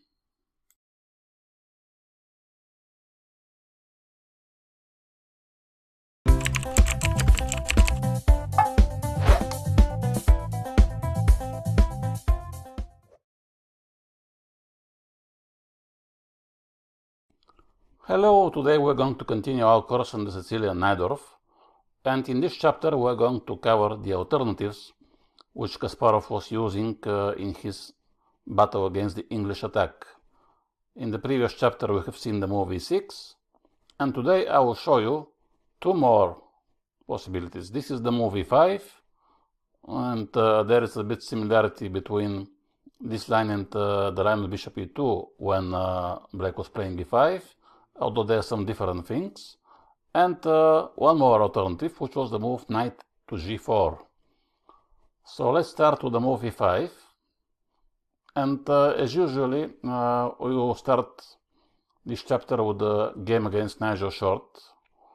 So this time, Kasparov decided to play the move e5, after trying the move e6 a couple of times against this opponent. And now after e5, white has to retreat to either b3 or f3.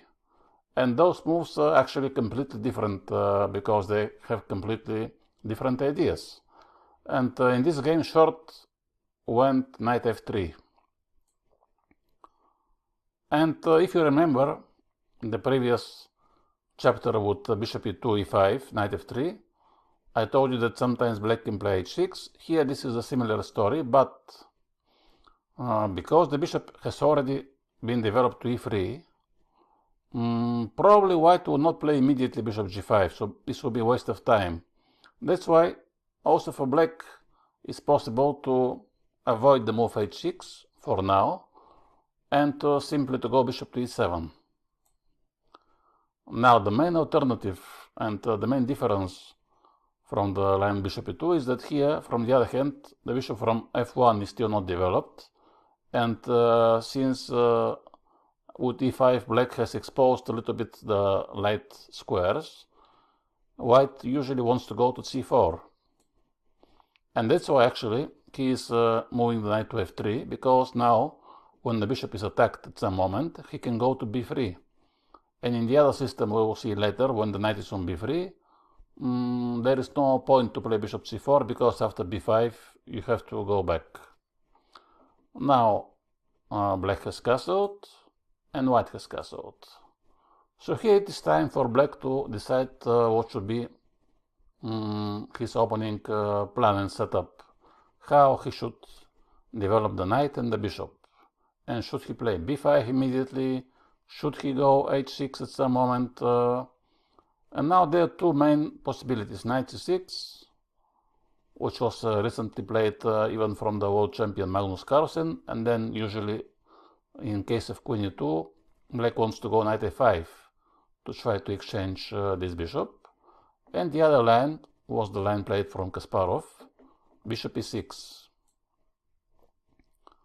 This is, I think, more natural move, as now black wants to battle for these light squares, and in case the bishop takes, of course he will take with the f-pawn. He is not afraid that he has a double pawns, because in this case the pawn on f7, when she moves to e6, she will actually cover this square d5, and then the white knight doesn't have any outposts.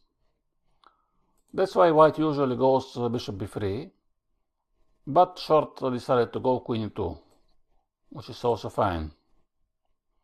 Now b5, and white has to go back to b3, because again bishop e6 is not promising something special for white. He has to retreat. And now already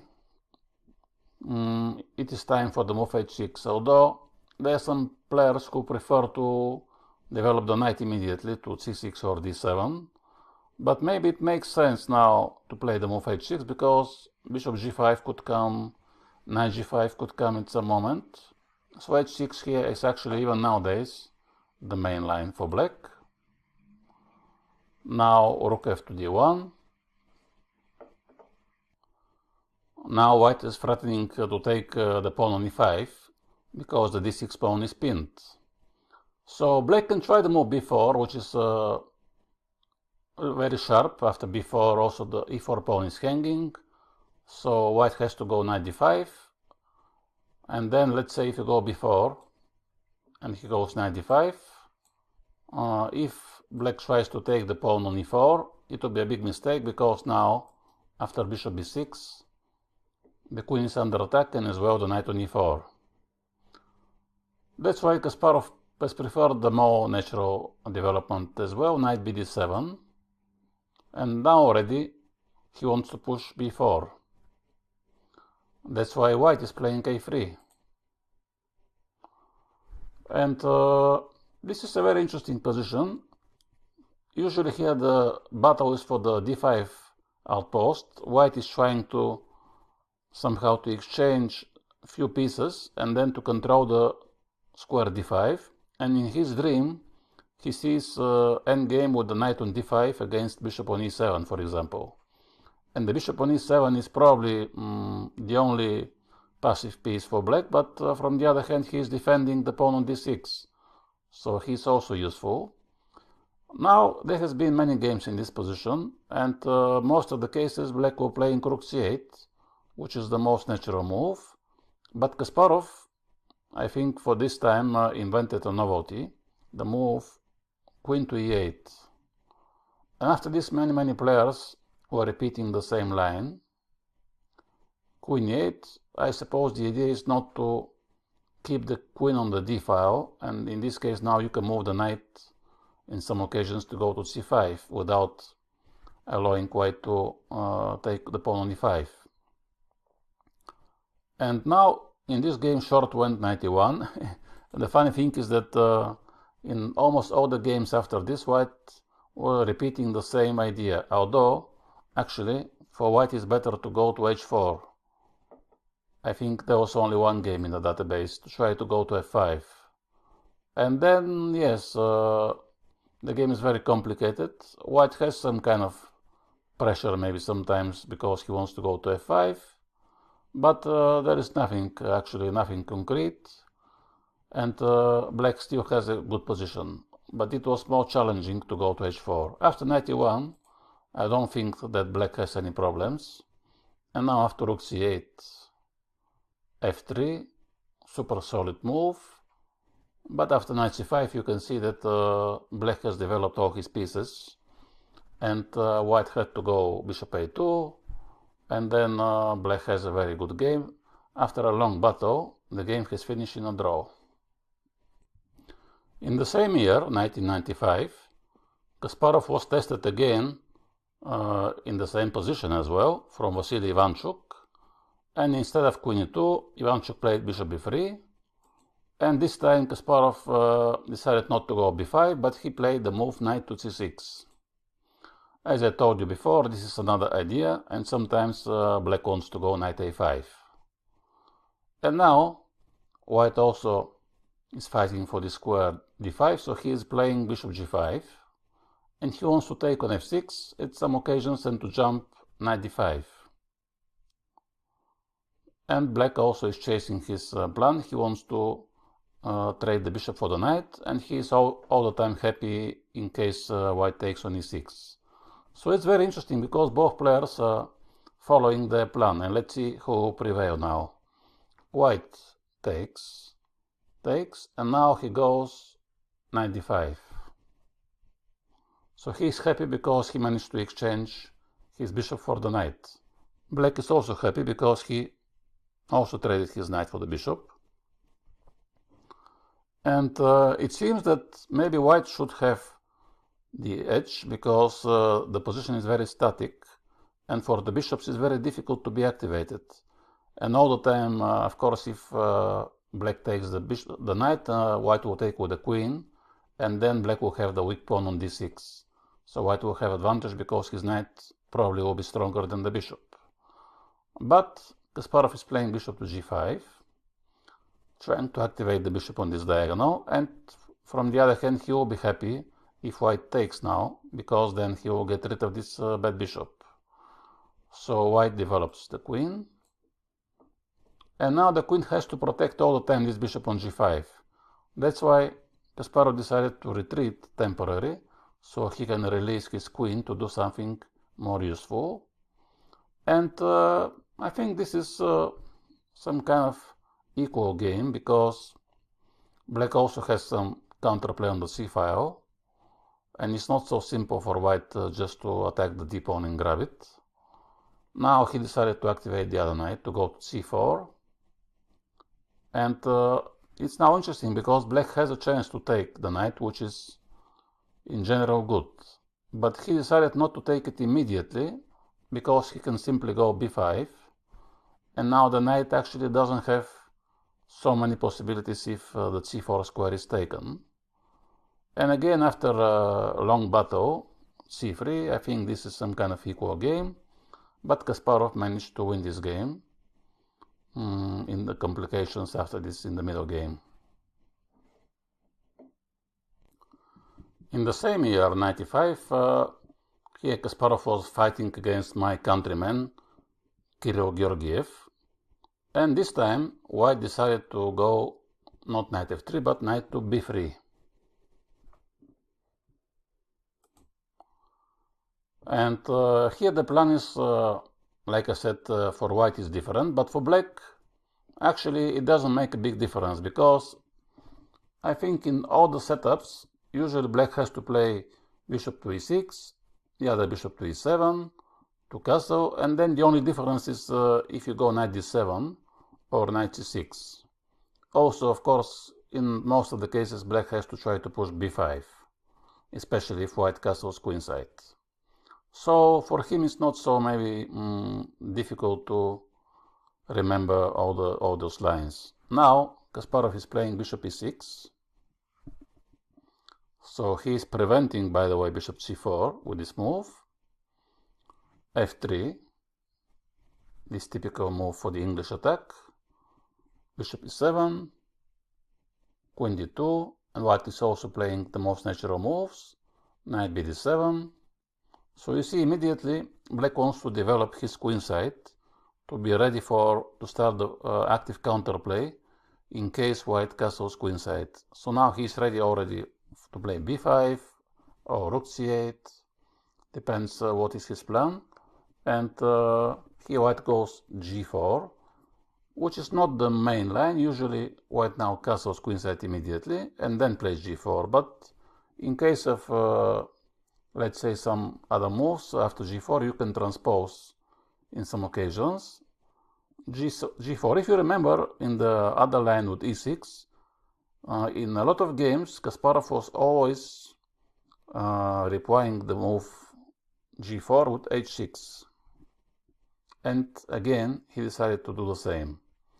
h4, again here usually castle is the main move. h4 is not such a popular line. And now, of course, it will be very dangerous to castle, because then g5 with the tempo, and if you open the h-file, queen h2 is coming, so the game will finish very quickly. And in this case, black has to keep the king in the center for a while, so he's playing the move b5.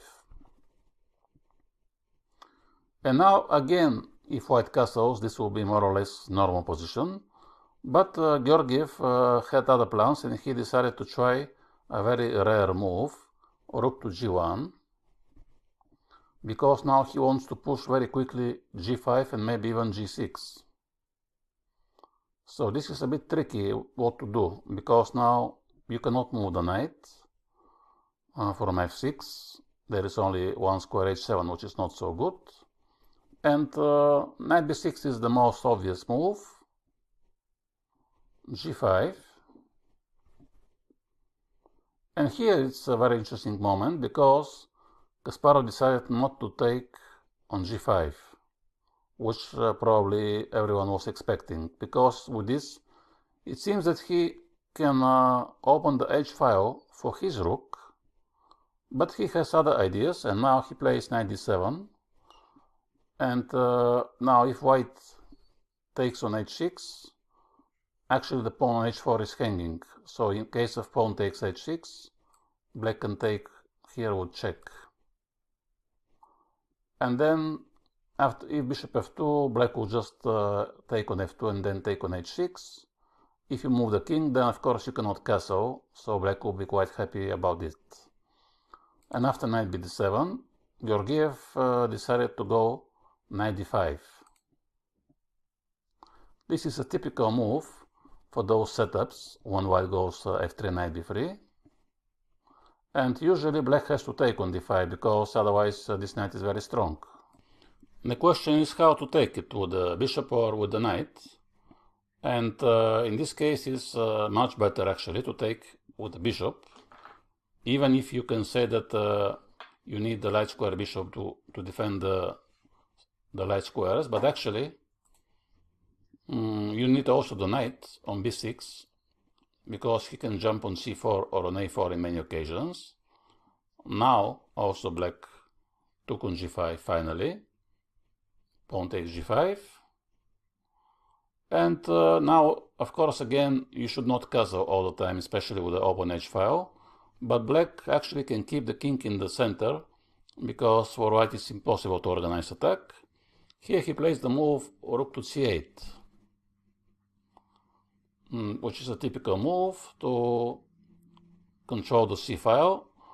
And now white followed his plan actually, and he went knight a5,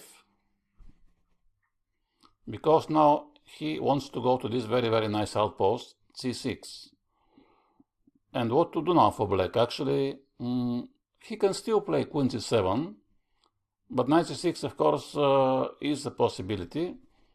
In this case there is one line, for example queen c7, knight c6, knight takes d5, because the knight is hanging on c6 and white is losing a pawn. So queen c7 was possible, but Kasparov went for one very crazy looking line. He took on d5. This is of course the first move which white had to calculate, because he is losing his central pawn, but his hopes were here for the move knight b7, that he is attacking the queen and as well is attacking the knight. So now what to do? If you move the queen to c7, after queen d5, yes, maybe actually rook b8 is also possible. So knight d6, and then there are some complications in which white has to be better maybe.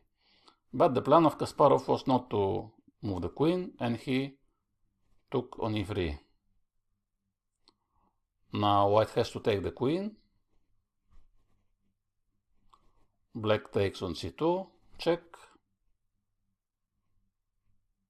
Now king d1 is the only move.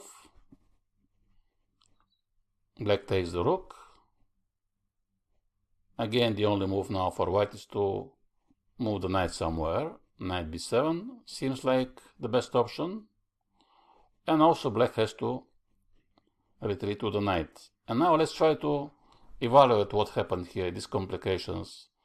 Black has sacrificed his queen for rook and knight and 2 pawns, which is a good compensation. Actually, black has advantage, because also his king is safe and the white king is not so safe. Also, the h file is controlled from black. The c file is also for black.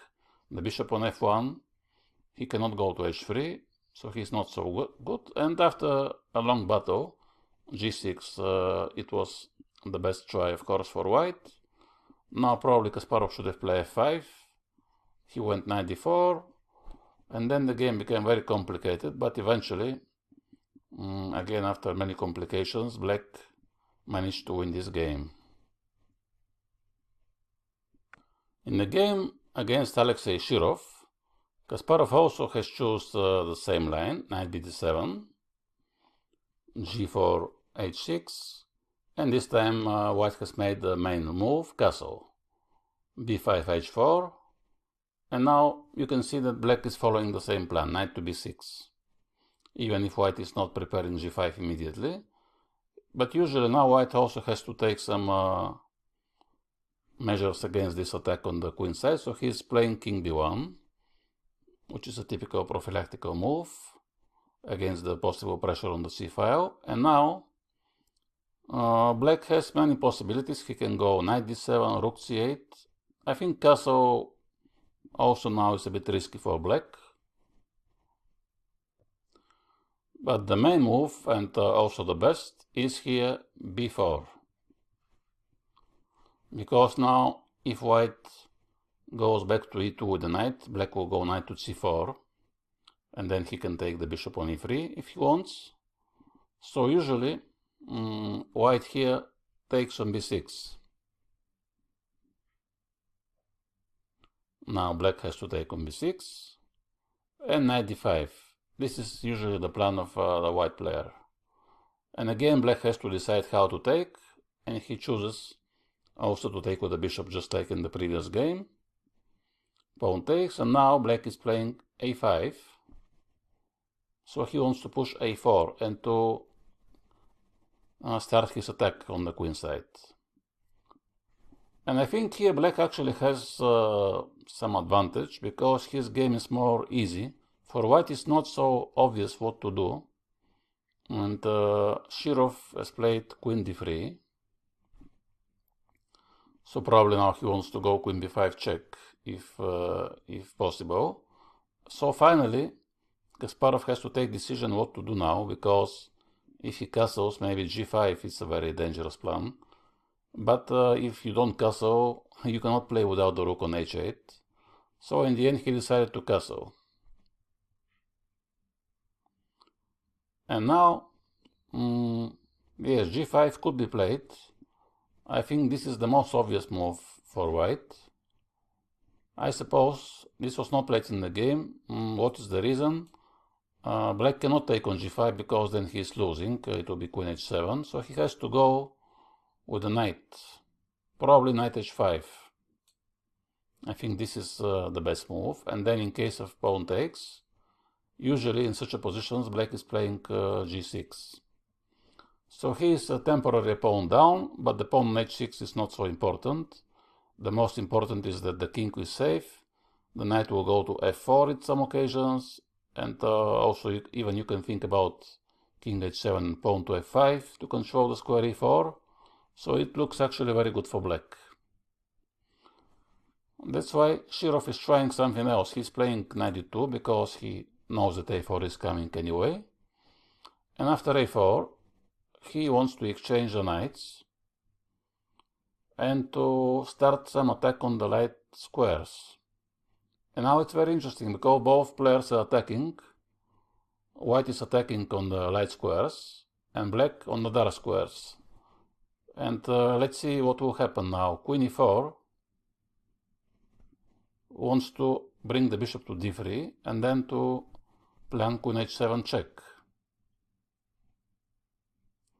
And here probably Kasparov should have played the move b3. But he decided to play queen c5. I think b3 is the most obvious move. And then probably white has to take with the c pawn. But after pawn takes, now rook c2 is coming as well. Probably a3, this is the only defense here, but it looks now very good for black with the open c file. For example, queen c5 is threatening queen c2 check. And if you go bishop d3, here black can take on a3. And of course you can give two checks, the king will go to e7, no problem. And if you take, then after queen a3, actually the black attack is very, very strong, so he should be winning. Because now if you go, let's say, rook d2, you have to defend the checkmate.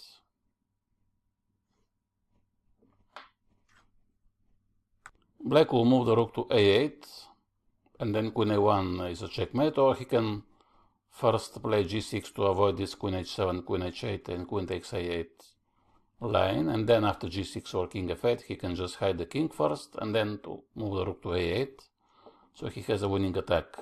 But Kasparov decided to play immediately queen c5, which is also good, but not so clear, because after bishop d3, now probably he could have tried another plan now with a3, b3 and a3, those are the typical moves, and sometimes it's very difficult to decide which pawn to push.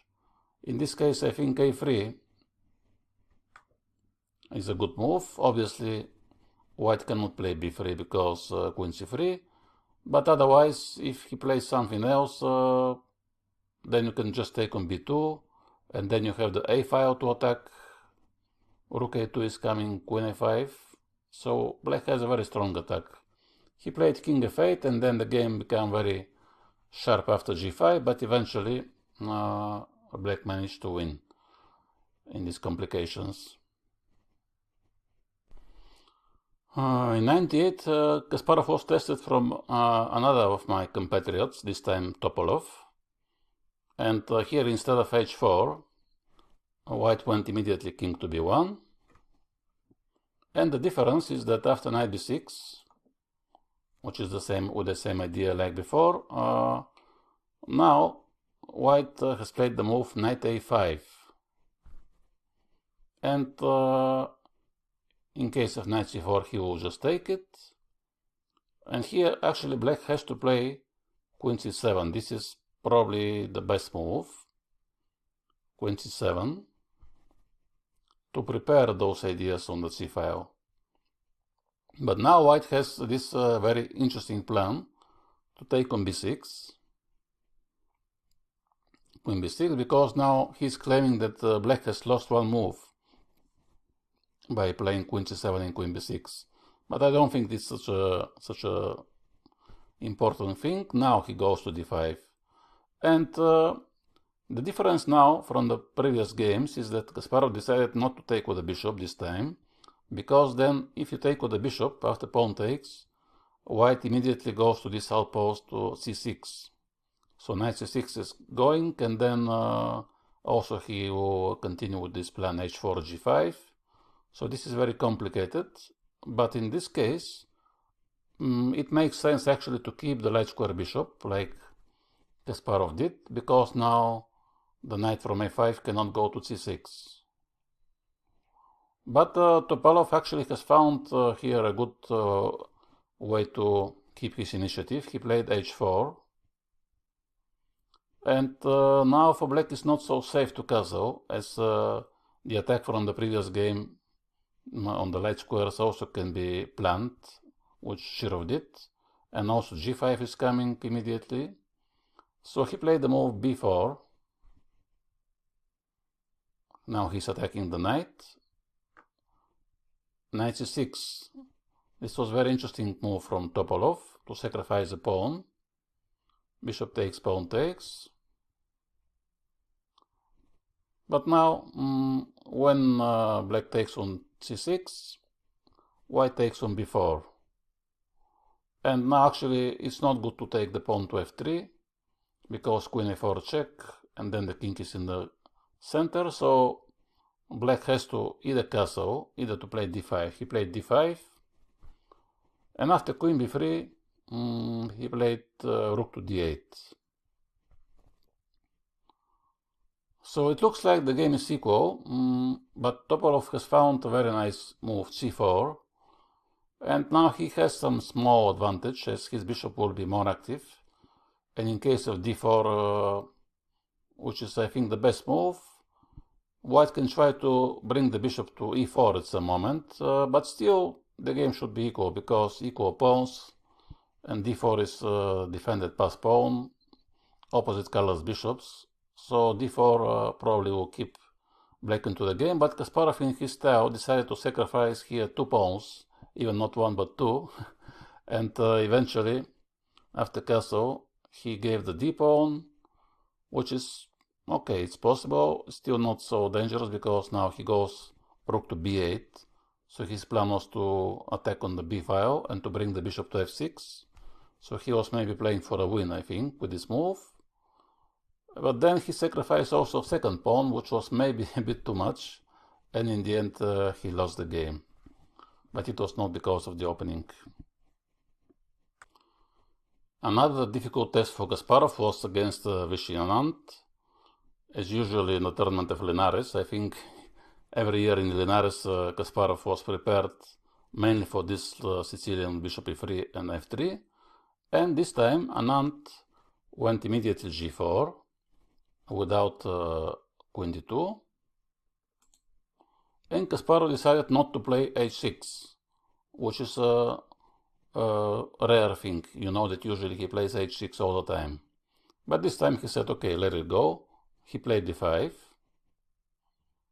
And now after g5, this is very important that the bishop is not on e7.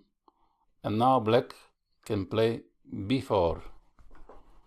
Actually now the idea of the pushing the pawns is not to attack, neither for white, neither for black, but mostly the battle is for this d5 outpost. Black wants to force white to jump knight d5 now. Then he can take with a knight and go bishop f5. And white wanted to force the black knight to go from f6 to go to h5, so he can jump after this to d5. But with the move b4, black is not giving this option, and now white has to retreat the knight to go to a4 or e2. Anand decided to go to e2. And black also has only one possibility, to go to h5. So now what to do? White has to prepare maybe the king to castle, so he plays queen to d2. Meanwhile, he's attacking the pawn on b4, and black decided to defend it. And now actually, I think it's more dangerous for white to castle, because the black pawns are already, they are just going very fast, a4 and then b3 or a3. So in the end, Anand decided to play knight g3. At the time, this line was relatively new, because the game was played in 2002, and I think the first games in this position became from 99. But of course both players were prepared. This was still a theoretical line. Knight takes, now is the only move. Pawn takes, and black of course has to push a4. White retreats, and again the pawn is under attack, so black has to defend. Queen a5, white goes knight d3, again attacking the pawn, and black has to defend with d5. So you can see that the line is a little bit almost like forced. All the time you have to defend the pawn. Now also white has to take, because otherwise black can take or to play d4. In both cases this will be good for black. Takes the pawn, and here you can take either with the bishop, either with the queen. But Kasparov took with the queen. Now he attacks on f3. Obviously white has to defend. And now he goes again with the queen to b5. So actually he has moved his queen from a5 to b5, and he kept the bishop on e6. He is not afraid of any f4 moves, because he can simply move the rook to d8. And now Anand goes bishop to h3. This was, I think, not such a great move. This was, I think, novelty. And still, I think this is the only game in which white plays this move. Most of the time white was playing f4, which is the most obvious move, to attack the rook. And then black can go either rook c8 or rook d8. If rook c8, let's say, castle, And now black has to simply develop his bishop to e7. There is nothing too dangerous, and now he is preparing castle. So white has to push f5. I don't think there is anything else. And then you can just go bishop to d5. Bishop c4 is also possible, but d5 is, I think, it's more important to exchange this light square bishop, and then black should be fine. But Anand has tried this move, bishop h3, which is interesting, but it's funny that it has not been repeated after the game, which can tell you that probably people didn't like this move so much. Now black took on h3, which seems like a natural reaction. Rook takes, and it's time to develop on e7. So now there is some pressure on the h-file, and if black castles, white can try to play queen h2, and it will be very unpleasant. So in the moment rook h4 was played, probably this is still in the preparation of Anand, because it is the next move after bishop h3, so he is attacking the pawn. But instead of trying to defend the pawn, Kasparov has replied to the move f5, which is very interesting, and I don't know if Anand was prepared for this move. So now what to do? This is a very complicated position, but white has to castle at some moment, so he decided to do it now. And here black immediately decided to continue his attack, b3, a3. Now if black takes on c2, I suppose white can play rook h1 to double the rooks on the h-file. He decided to play rook c8 first, which allows white to play c3, but black is keeping the pawn on b3. And here I think black already has very promising position. And there are many possibilities. Kasparov decided to go knight f8, and then to go with the knight to either g6, either e6. And again, it was a very interesting game, and after a big battle, Anand managed to hold, and the game has finished in a draw. It was time for another Englishman to test Kasparov in this English attack, and it was Michael Adams. So he went knight b3, and now bishop e6. Again, we have this similar idea. Queen d2, b5, g4, knight b6 immediately without h6, g5, and here instead of knight a5, which was played from Kirill Georgiev, immediately knight to d5 is played. And now, of course, black can take on d5, both with the bishop or with the knight, but also he can play another move, and he decided to do it, and he went rook to c8. So now knight a5 is not working because black can take 2 times on d5, and the knight will be hanging. This could be something like the game with Kirill Georgiev, by the way, but even better is to take first with the knight and then with the bishop on d5. So now Adams took on b6, but this way, actually, I don't think that white has achieved something, because he went knight c3, knight d5, only to take on b6, so he lost a lot of time. But this is a very concrete idea, and this is to go queen to a5, because now black has to move the knight, so he goes to c4, attacking the queen and the bishop. White takes the knight,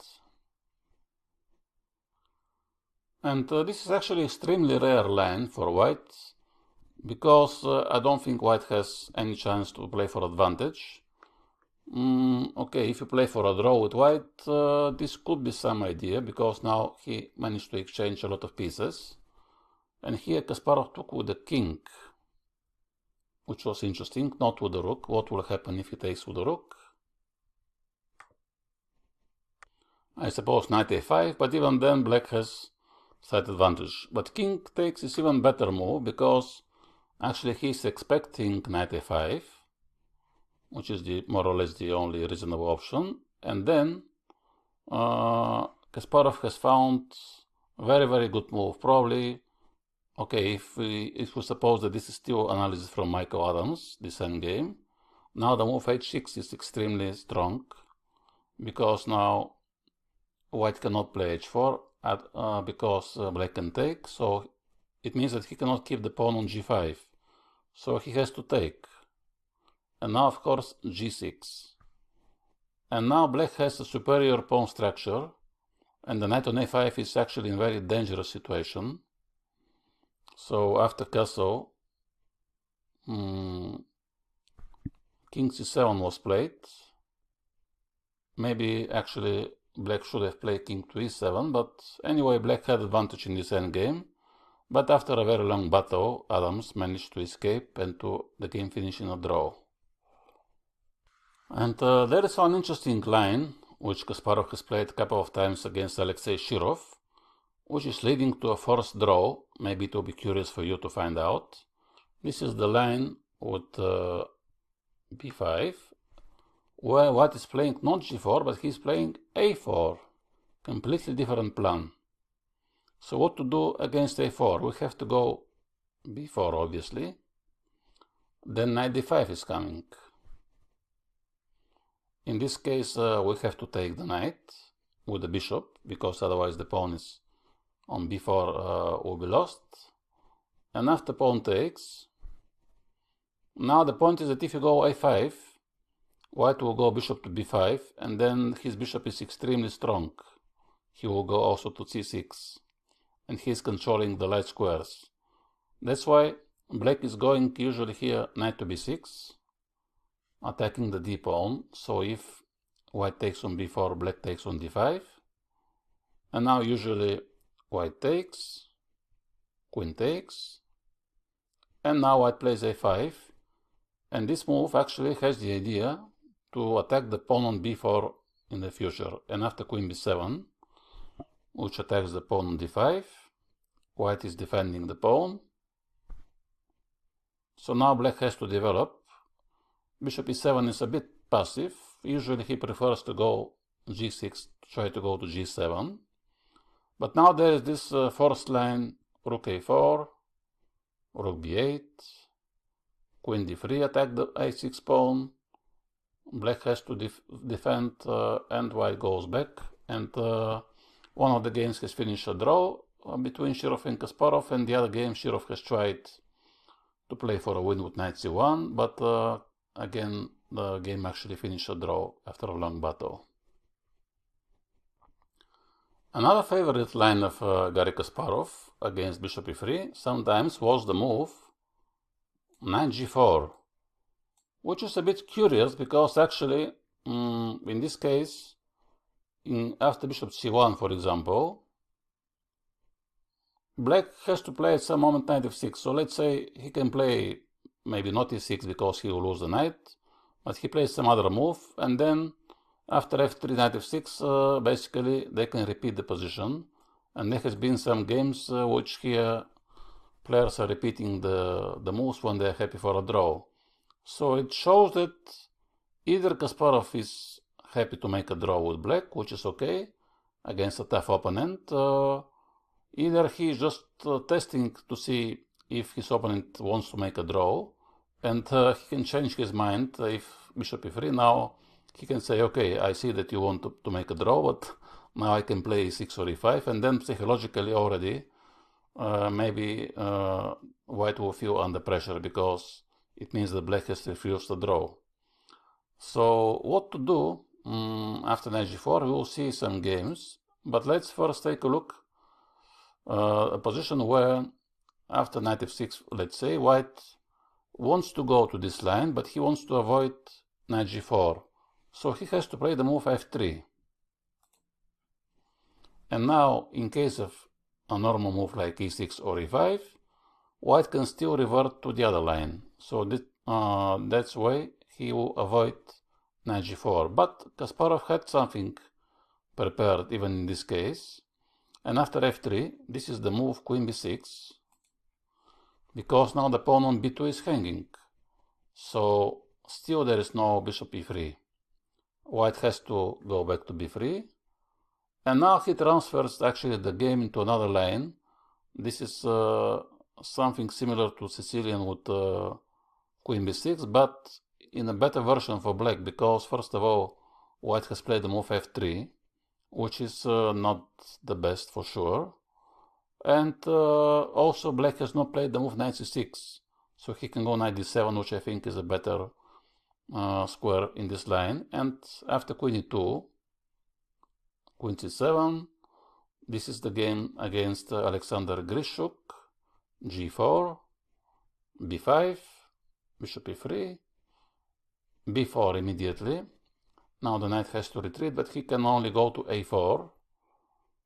And now black is defending the square b6 with knight d7.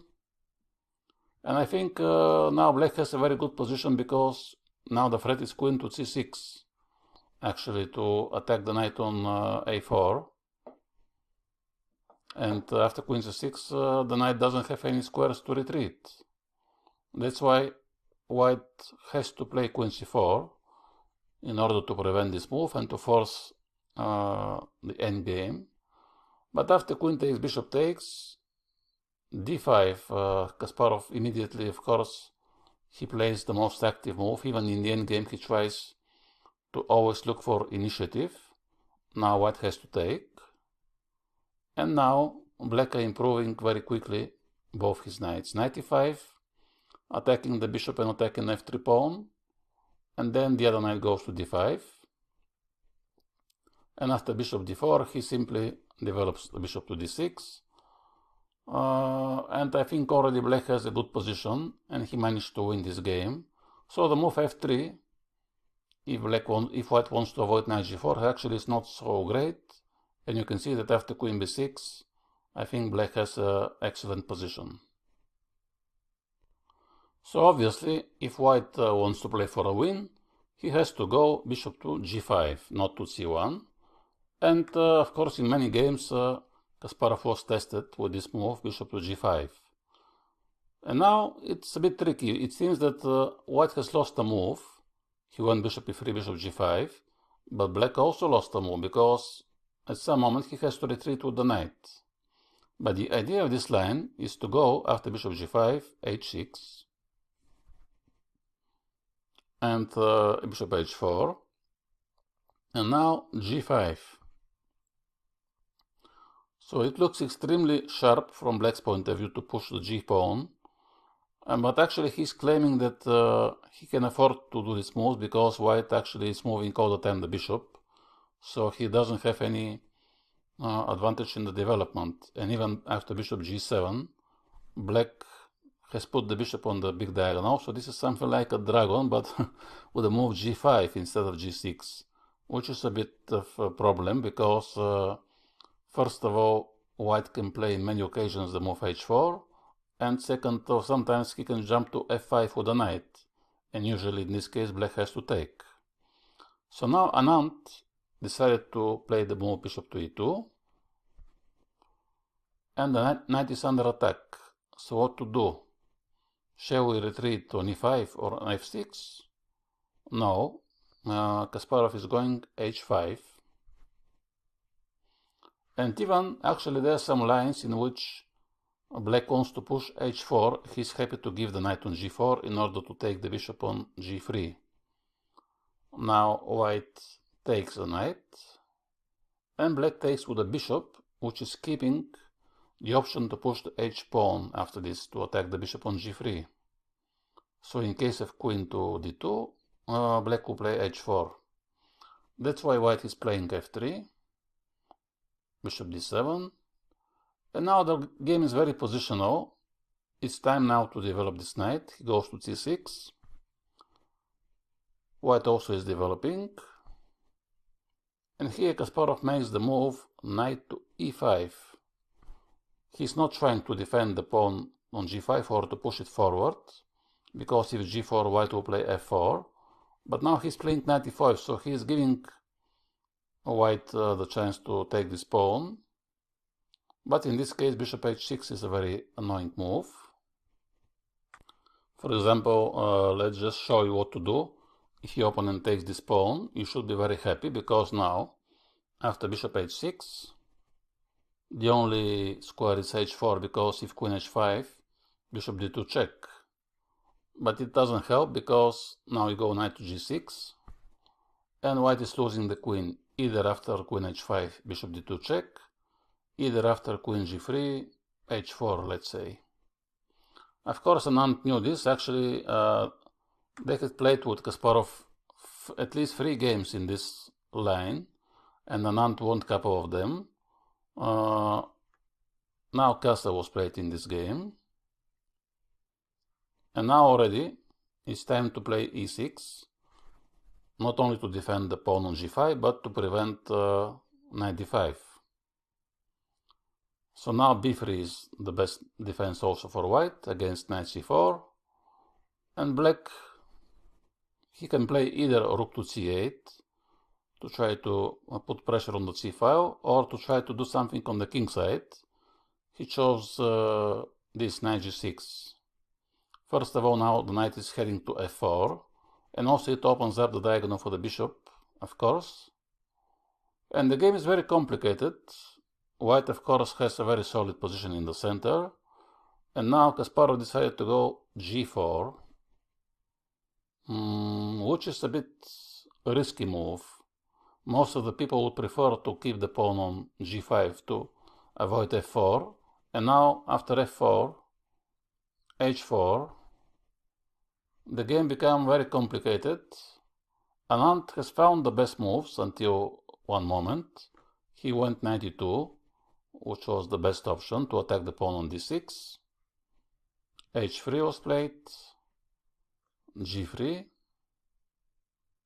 and now rook c8. Kasparov just gave the pawn on d6. Okay, for the moment not, because the knight on c3 is hanging, but it seems that the pawn is in big danger. But here Anand maybe has made a small mistake. He played the move e5, and then after d5 actually he lost all the pressure on the d file, and after this black already has a very good position because his king is safe and he can improve later. After a very long battle, Kasparov managed to win. He castled, he has pushed f5 after this, and it was a very interesting game. But he managed to win finally against Anand in this line. The same position happened also against Vesely and Topalov. But instead of bishop takes g4, Topalov has played the move h4, which I think is usually the most critical in this line. And white often tries to play h4 to destroy the pawn structure of the black. Now black has to take. And Topalov decided to take with the rook on h4 instead of with the bishop. I think bishop h4 is the main line and more natural move. Rook h4, of course, is also possible. And now black has to play knight c6. This is the most simple and the best move. And usually white don't take on c6 because after pawn takes c6, black has a very dangerous attack on the b file. And white always goes knight b3, or sometimes he goes knight f5. But in this occasion he went knight b3. And black usually has to develop his bishop, and he all the time goes to e6. This is the best square for the bishop. Queen d2, and now queen to b6. There was another idea, maybe to push the pawn at some moment to go b5 and b4, or to play rook to c8 and knight e5 and knight c4. Queen b6 is also an interesting idea. And even after this game, after many years, many top players were playing the same move, which shows you that this is a good move, queen b6. But now Topalov has found the best move, and he has to immediately actually jump to d5. Otherwise, there's not much to do. So this is the most critical move, knight to d5. Obviously now black has to take, and white has to take with the pawn. And after knight e5, white has the pair of bishops, but for the moment the black knights are quite active. Also the bishop is controlling the big diagonal. And now probably white should have castle, and then knight f2 is too risky for black, but he preferred to play c3, which is a bit passive move. Okay, he wants to close maybe the big diagonal, but this is giving time now to black to regroup, and now he goes knight to g6. So the rook has to go back to h3. And Kasparov here has found the best idea, but I already told you that in the build-up when he was playing h5, in many occasions black wants to play h4. So now he is quite happy to trade his knight for the bishop, because the dark square bishop is very important. And now white has to take. And then the game went into some kind of more or less equal endgame, but after a very long battle, Kasparov managed to win this game as well. So in this line after bishop g7, instead of bishop e2, actually the main move and the most popular one is h3. In this case already black don't have these ideas with h5, h4, and he has to move the knight. So where to move the knight? To f6 or to e5? In this game against Alexei Shirov, Kasparov decided to go knight f6. And now Shirov has played the move queen to f3, which is very interesting. He is preparing to castle queenside, and after knight f5, in some occasions he can take with the queen. Also the queen on the diagonal is preventing any b5 ideas, or after knight c6 he can take and play e5. There are many tactical tricks with this move. So what to do in this case? Kasparov has played the move queen to b6 again, which is attacking the knight and the pawn, and basically forces white to castle. But the point is that now after knight c6, the knight on c6 is defended from the queen as well, and even if white takes, you can take both with the queen or with the pawn, and there is no e5. So now white has to decide what to do. Knight b3 is a possibility, but maybe then black can just play bishop e6, or maybe some moves with the a pawn. a5, a4 could be some possibility. Shirov decided to take on c6, which now gives black a very interesting choice how to take. With the pawn looks good, because then you can play rook to b8 to attack on the b file. But with the queen also is okay, because then you can play b5, b4. Actually better is to take with the queen, and almost all the top players are making this move. And now in the game Shirov went e5. I just want to show you what is the main line. This is the move bishop to e2 for white. And then already sometimes he wants to push e5, but when the bishop is on e2, this is helpful, because if black takes on f3, white can take with the bishop. That's why now black has to avoid this e5 line and to go queen to c5. And now after rook e1, usually black is playing bishop e6, and this is the best move. There was one game of Magnus Carlsen in which he went g4, but I think bishop e6 is a more natural move. Anyway, let's see what happened in the game, and Shirov decided to go e5 immediately, which is bringing the game into an endgame, because black has to take on f3, pawn takes, now also black has to take, bishop takes, and this endgame is equal for the moment, but I think long term, if black managed to improve the light square bishop, he can play for advantage, because white has these double pawns. So he went bishop d7, but I think the preparation of Shirov was still on the cards, because he continued with knight d5, which is putting more pressure, and then is maybe forcing black to take on d5, and then actually the line is quite forced. Bishop takes g7, rook h7 is the only move to defend the pawn. Bishop e5. And now white has two bishops, and Kasparov decided to play the move f6, after which he is with a pawn down. After bishop c6, this is very important intermediate move, because otherwise if you take after rook e5, pawn down, yes, black has compensation, because he can go bishop c6, but much better is to play it immediately, winning a tempo, because now white has to move the rook, and then already you take on e5.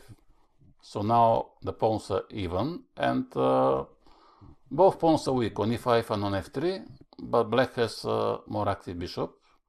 But Shirov Kiev has found the best way to simplify the position after h4, and after a few moves the game has ended in a draw. So this was again very exciting line. And actually you can see that against this English attack, bishop e3 and f3, Kasparov had not one, not two, but three lines. So it was e6, which we have seen in the previous chapter, e5, which we have seen today, and this knight g4 line. I don't know actually in which of these lines Kasparov had the best results, but I think the line with e6 is more sharp, probably, because it's more double-edged, and the lines with e5 and knight g4, they are more positional, I would say, and as you see there are many lines which ended in a draw or equal endgames. So probably if you want to fight more, we have to try the lines with e6 and b5. So I hope you have enjoyed this chapter, and see you next time.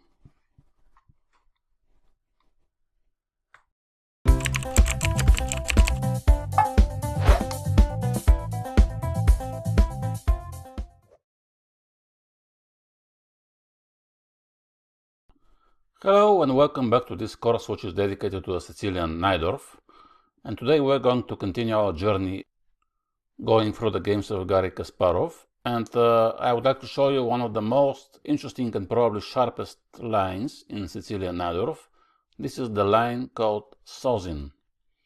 It was named after a player who used to play it in the past, but it became probably the most popular under the games of Bobby Fischer, because he was probably the strongest player who has constantly was playing this line. This was his favorite line, and he was playing with a great success.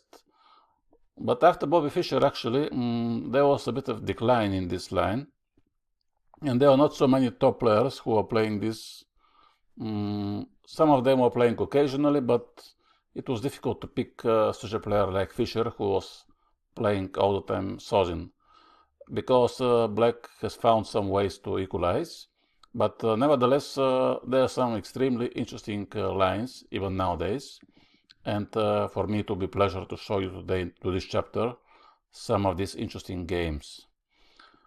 For Garry Kasparov, the journey in this line began in the 70s. He had a few games, but without facing some top opponents. He was tested usually from lower rated opponents, and I will skip these games. And the first real test was again in the World Championship match, this time between Kasparov and Nigel Short, which was played in '93.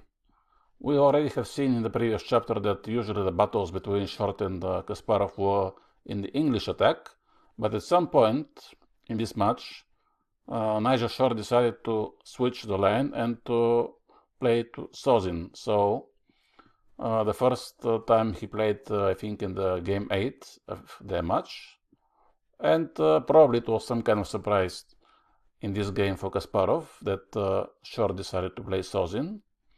The Sozin line is after the move bishop c4 here for white. And the idea of this line usually is to castle very quickly from white's point of view, and then start to push the pawns f4, and then depends on what is black is doing. White can play e5 or f5. This was, like I said, the strongest line of Bobby Fischer. And usually here, after bishop c4, black has to play e6. there is no line with e5. Okay, it's possible maybe to play e5, but it doesn't look natural when white has just put his bishop on c4 to expose the light squares and especially to give this outpost d5. That's why black has to play the move e6. g6 will lead to some kind of mixture between dragon and Najdorf, but e6 is the most typical move. And now, usually before making castle, white goes bishop b3, which also Nigel Short has played into this game. Bishop b3. Now for black, there are many moves. Kasparov actually has tried a lot of different lines against Sozin, and in this game, like I said, probably it was a bit unexpected for him, so maybe he decided to play something which is not so typical for him, and he played the move knight bd7, which is one of the main lines. Actually, it's very interesting here for black to decide what to do with this knight, because he can go to d7, then he goes to c5, where he wants to both attack the pawn on e4, but most importantly to challenge the bishop on b3 and then just take it. And the other actually different strategy is to play knight to c6, so the knight can exchange the other knight on d4. And depends of what is your style, you can choose these different strategies. Now Short plays directly f4 even before the castle. Kasparov is playing knight c5. He's attacking now the pawn. And Nigel Short immediately plays the move e5, which is not such a typical idea to push the pawns before the castle. The most popular lines are f5 and queen f3, which were tested in later games of this match. We're going to see them later, but e5 probably is the third most popular move for white. And maybe this was actually the idea of Nigel Short, to play some line which is not so popular, so maybe he can surprise his opponent. Now black usually has to take. Pawn takes, and now it's time to move the knight. If you go to d5, this will give a chance to white to take on d5 and to create an isolated pawn. So that's why usually black prefers to retreat on d7. Now he's attacking the pawn on e5. And white can sometimes sacrifice this pawn. He can play the move castle, but Short went for the other line, bishop f4, which is not only defending the pawn, but actually it could prepare potentially to castle queenside now if he moves the queen on the next move. So what to do here for black? If you take a look at the position, we might see that white has better development, because he managed to develop already 4 pieces and black has developed only 2. So black has to do something in order to develop his pieces, but instead of playing bishop e7, after which queen g4 could be a bit unpleasant, because if you go bishop e7, queen g4 and then castle, there could be bishop h6 to attack the rook. Of course, there are some possible complications after this, but Kasparov chose to play probably the best move, which is b5. He's keeping his bishop on f8 to defend the pawn. He's gaining space. First of all, now sometimes he can push the pawn b4 to attack the knight on c3, and this knight don't have this good outpost to go to e4. That's why actually it makes some sense not to take immediately the bishop on b3, because the knight actually is controlling as well the square e4, and also, now in case of queen f3, he will defend the bishop on b7. So first black is playing b5, now he has these multiple ideas, bishop b7, b4, knight b3, queen b6. White also follows his plan, queen g4, and now black cannot develop his bishop on f8. So in order to develop his king side, he has to take some interesting decisions. Now what to do? When this game was played, this was, I think, a new line. This was a completely new position, and probably Kasparov was not analyzed this at home. And now he found an interesting move. Instead of playing bishop b7, which is maybe objectively the best move, but bishop b7, probably he was a bit afraid of some kind of sacrifices on e6, like bishop takes knight e6, although this sacrifice is not working in the moment, so it was possible to go bishop b7, but he found also a good move, which was the move h5.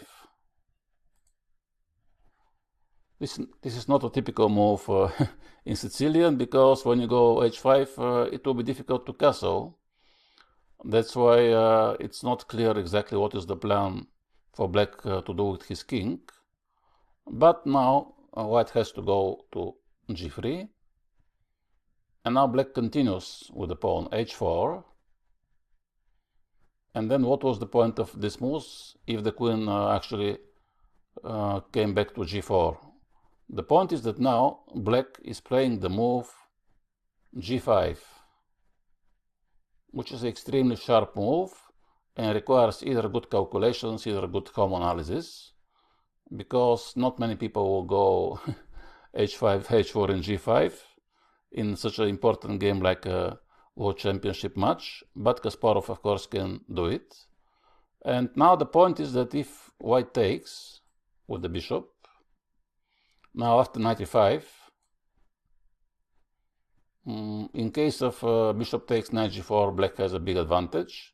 And otherwise, if you go queen f4 to attack the knight and the queen, actually now there is knight d3 check. And again, black has a big advantage. That's why for white it's better not to touch this pawn. But Short has found a very nice idea. He made the move castle. So he's leaving his bishop, and now the game becomes really very exciting. What to do here? To take the bishop, not to take? What to be afraid of? Is it knight e6 going on? Is it knight c6? Is it bishop e6? Should we take first on b3 and then to f4? There are many possibilities. And in the end, Kasparov decided not to take the bishop, although it was very interesting if he takes it. But after knight e6, now he has to take with the knight. This is the best move. And then bishop takes e6. And now black has to play queen e7, because otherwise if he takes the bishop, white is actually winning. King e7, and now here comes rook to d6. And black is losing material, or he is checkmated. Although after bishop e6, if you go queen e7, yes, the game is very sharp and probably black is fine, but of course it's very difficult to calculate all these complications, and in the end Kasparov decided not to risk his game to take the bishop and simply played the move queen to e7, trying to defend the pawn on e6. Although this move actually looks like a big mistake, because after queen e7, knight e6, now the queen is in trouble. But in his usual style, Kasparov has made a good calculation. And now after knight b3, pawn takes b3, he has this square queen c5. And now this is very difficult to calculate everything. Probably here white was winning. He has a very strong attack. He found a good move, knight e4, queen c6, and now bishop g5. So white is a piece down, but the black king is in big trouble. And here it's very difficult to find the best defense. Probably there was some crazy move h3 which complicates the game, but even he is not so sure that he can save the game. Kasparov has played the most natural bishop b7, attacking the knight on e4. And now Short has found again the best move, which is rook to d6.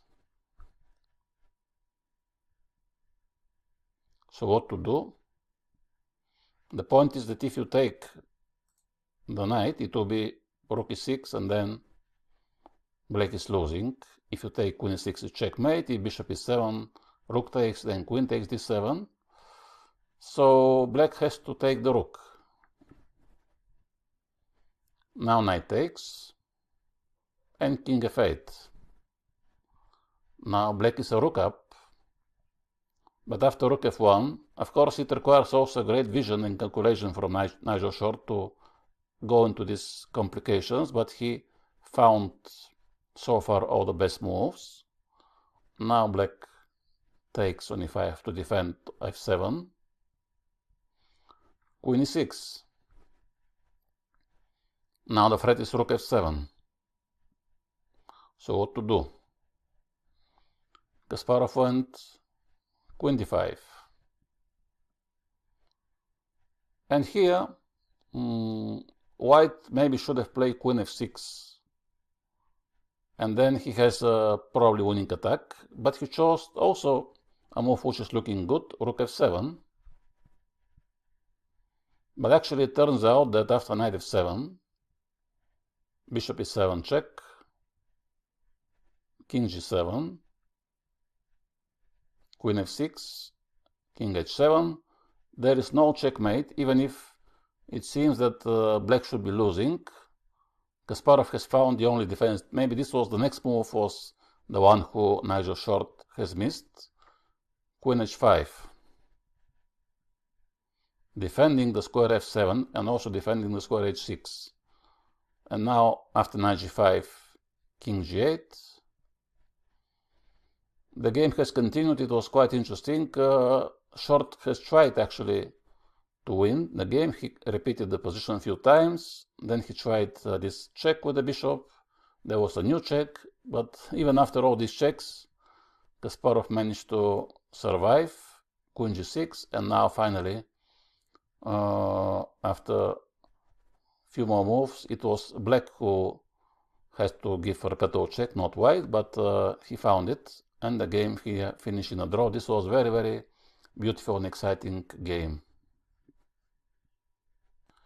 In the next white game of the match, Nigel Short has repeated the line, and Kasparov also played the same line, knight d7, knight c5.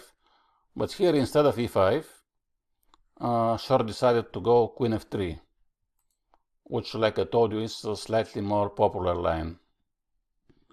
And here black has two natural replies. This is one is more solid, bishop e7 and then try to castle. And the second is b5, which is a bit more sharper and more aggressive. Can you try to guess which one Kasparov has played? Yes, I'm sure you can bet. This is the move b5. And now the point is that e5 will be met with bishop to b7, and this way black will defend both the knight and the rook. And here usually white is playing f5, and this is exactly what Nigel Short did. And from here there are already different possibilities for black. He can push b4 to attack the knight. He can play e5. He can just develop something, bishop e7, queen c7, or bishop to d7. Kasparov decided to play bishop to d7. This move is not so typical for Sicilian, bishop d7, but here the point of this move is that, first of all, the bishop has to defend the e6 pawn if you don't want to play e5, so bishop b7 is almost impossible. And then he has to defend as well the square c6 against knight c6, because if you go bishop e7, white can jump knight c6 and take the bishop on e7. So black first is developing this bishop to go to d7. Now white takes on e6, takes, and then he develops the other bishop to g5. So it looks very aggressive from white's point of view. Black has to defend for a while, and all the white pieces are in very good positions, but okay, at some moment he has to continue to follow up this activity. He castles, black also castles. And this is now a time when white has to do something, because otherwise, if he starts playing some positional moves and waiting moves like king b1, rook f1, something like this, black will actually develop his queen and the rooks. Maybe he will move the king to h8, and then he will start pushing the pawns, b4, a5, a4. So black has a good potential here to attack on the queen side. So I think already here black has actually maybe even better position. He has advantage because he has a clear plan, and for white, even with all this activity, it's not obvious what is the follow-up. So Short came up with an interesting idea. He played e5 because now he's hoping that in case of course, pawn takes e5, he will take knight e6, and then the bishop is pinned. So actually here white is winning. So e5 looks like a very strong move, but black has at least two good replies, knight e4 and knight to d5. So knight e4 is the most obvious one, which was made from Kasparov. The bishop is under attack, so white has to take on e7.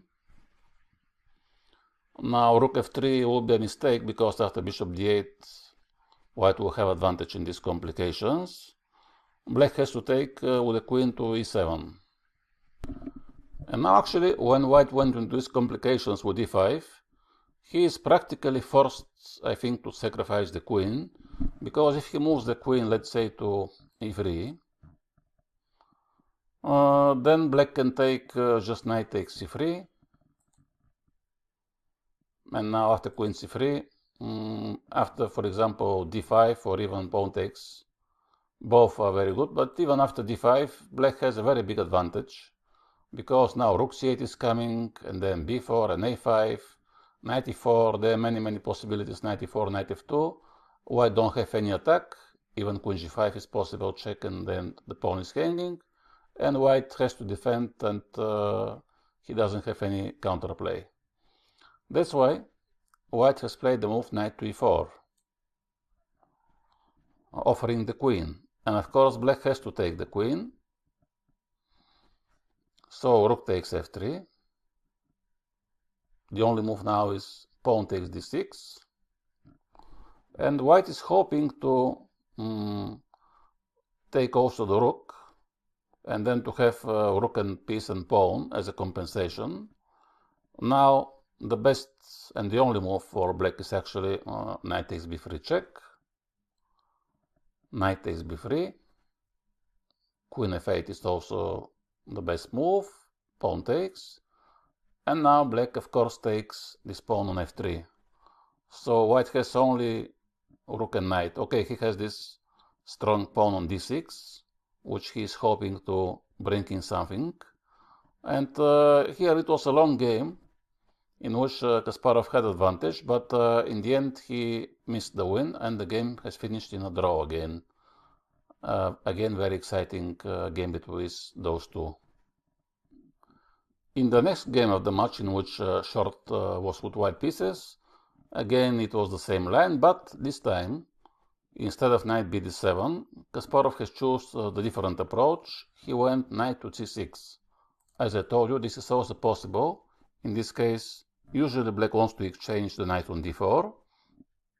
And then in some occasions, the other knight actually can go to d7 and to c5 after this, trying to trade the bishop on b3.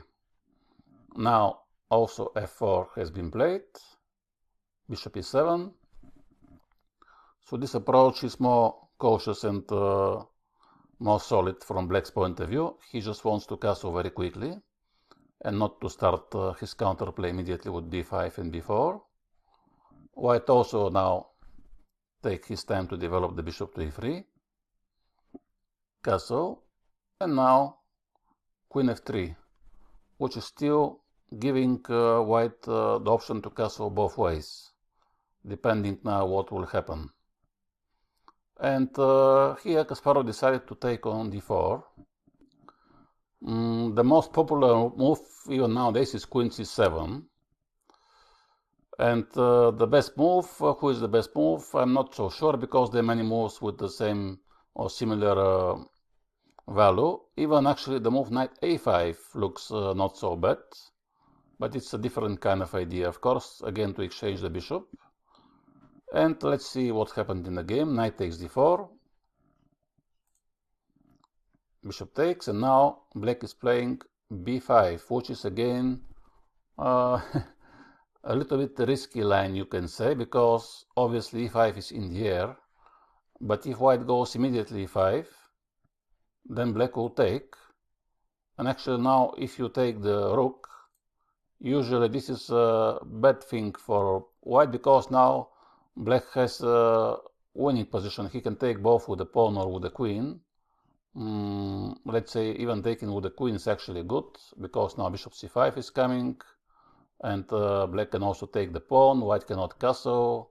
Bishop b4 is coming as well. b4, there are many ideas. So usually e5 is not good, but white can take on f6 like he did. Now bishop takes, and now already e5 is a possible line, and short went for this line. This is again a very complicated line, as usually in this Sicilian attack. Now black has to find the only move. Of course, it was a home preparation for both of them. Bishop h4 is the only move, check. And what is the idea of this check? The idea is that actually after g3, even if it looks like black is losing a piece, he has the move rook to b8, again the only move, and now he wants to go bishop to b7. So white takes the bishop, so he is a knight up. But after bishop b7, the queen and the rook are hanging. So now what to do? Knight e4 was played, which is the most obvious move. If you try to play something like queen to f1, trying to defend the rook, actually now, after bishop h1, queen h1, queen h4, black is winning because he takes. If you go with the king somewhere, I just can take on f4, or I can take on e5 and go rook to d8 after this, and the king is in very big danger, especially with the open d file. That's why knight e4 is the only move and the best, and it was made from short. And here now black has a choice. He can take on h4, or he can take on e5.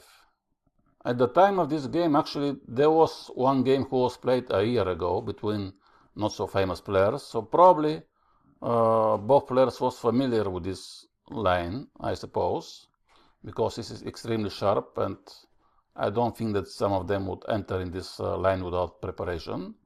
Now black took on e5,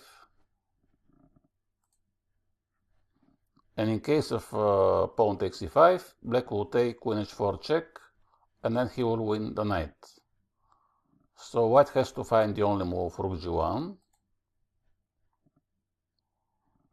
And now black as well has to defend, because white wants to play queen g3 and to attack on g7 and get out of the pin. So he played the move g6, which is maybe the best move as well. And here this is a very complicated position. Probably if white finds all the engine moves, he will keep some slight advantage, but it's extremely difficult to find all the best moves in these complications. Now he went rook to d1,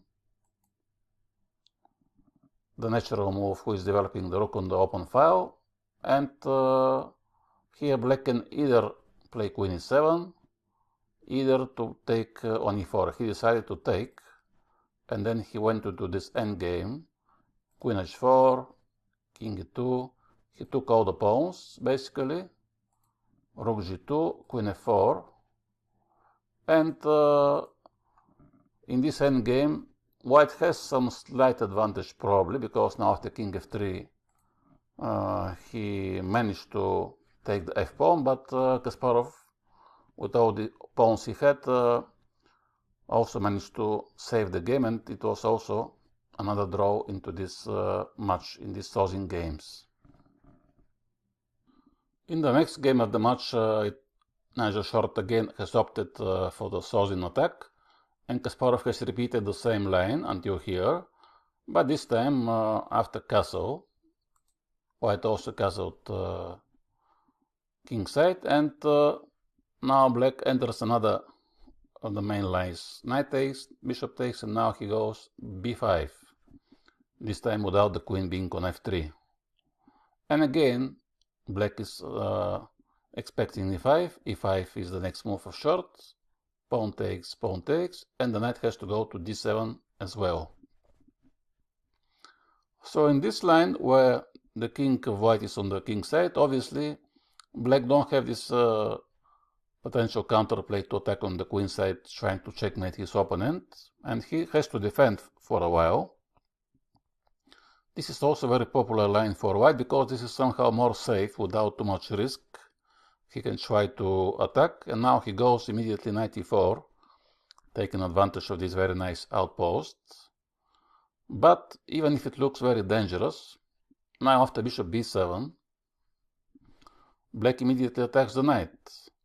So white has to either defend the knight, which can give black a chance just to take it and then go, for example, knight c5 or bishop c5, and he will have a good game, or to jump directly to d6. And knight d6 is probably the most popular move here for white. And black has to take this knight, otherwise he is very annoying on d6. There are also always some ideas with knight f7, bishop e6, so better is to take this knight.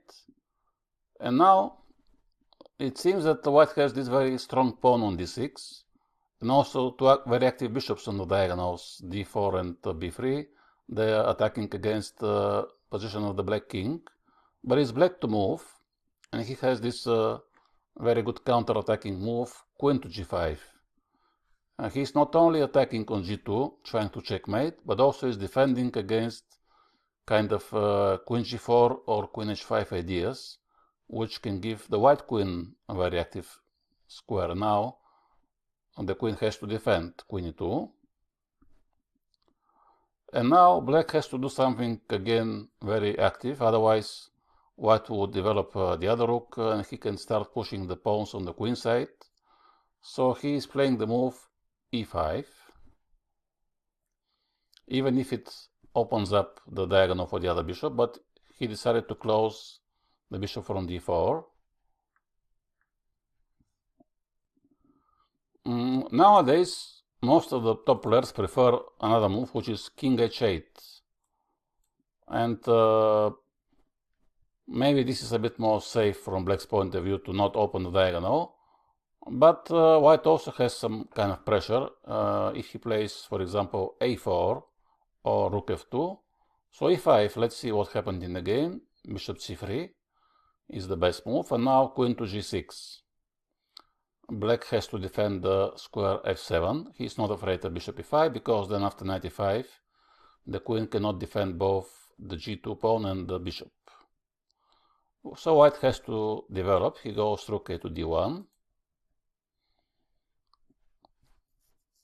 to defend the pawn on d6. And now black plays this move, king to h8. So now he is ready to play the f pawn to f6 or f5. Depends what is his need. And it's very important to get out of this pin, of course. So without the pin, white decided that actually the bishop on b7 is maybe more dangerous than his bishop on b3. So he decided to exchange the bishops. But now, when there is only one bishop, it's more easy for black to regroup his pieces this way, so this will make the bishop on c3 not so efficient. This is the advantage to having a pair of bishops, that actually when you attack on two diagonals, it's difficult for your opponent to defend against all the threats. But when it's only one bishop, let's say on dark squares, you can just place all your pieces on light squares and then you're safe. And again, it was a very long game. After rook d1, rook fc8 was played. And as usually, the game has finished in a draw after many moves. So in these 4 games of the match, there were 4 draws, but you can see that some of the games was very exciting. After this match with Nigel Short, of course, Kasparov was tested again a few times in this Sozin line. In this game, he was playing against another world champion, Vishwanathan Anand. And in this position, Anand decided to play the move castle immediately, instead of f4 or bishop b3. And now black has opted for the safest option, bishop e7, bishop b3, and castle very quickly. And then he can think if he wants to play b5, bishop b7, knight bd7, or to go knight to c6. But when you make these moves, bishop e7, castle, there is always this danger that when you move later the knight somewhere on d7, there could be some sacrifice, bishop takes e6 and knight takes e6. So you have to be sometimes careful for such a typical sacrifices. Now f4 and b5. And here, like in the games between Major Short and Kasparov, white also opted for the move e5, in which you already know that black has to take, and then to go knight d7. Now it seems a bit dangerous for black that here there is a pressure on this diagonal, but there is no sacrifice, knight e6 or bishop e6, neither rook f7 is working in the moment. And white is playing the move queen to h5. The other move which sometimes white is doing is bishop e3, when he's sacrificing the pawn. But queen h5 is the most obvious move, because it's attacking on f7, he's defending the pawn on e5. And now again it seems that black is under serious pressure, but he has actually few good possibilities to have a good game. It's not only one. He can play here moves like queen c7, even knight c6. It's a very interesting move, because if you take with the knight I can go queen b6 check. But he played the move bishop c5. I think nowadays knight c6 is probably the most popular move, but bishop c5 is also a very natural option to pin the knight. And now the line is again more or less forced, because white has to defend. And again there is a move knight c6, but Kasparov went for the other line, bishop takes, knight c6, and now white has to retreat. He goes to e3, so black takes the central pawn. He's a pawn up, and if he survives the possible attack, he can look bright in the future, because the endgame will be winning. Of course, it is still a theoretical line, and Anand always has a good preparation. So rook a d1 was played. Black is playing the best move, bishop b7. And now white goes rook to d4. He wants to go to h4 and to attack on h7. This is the plan.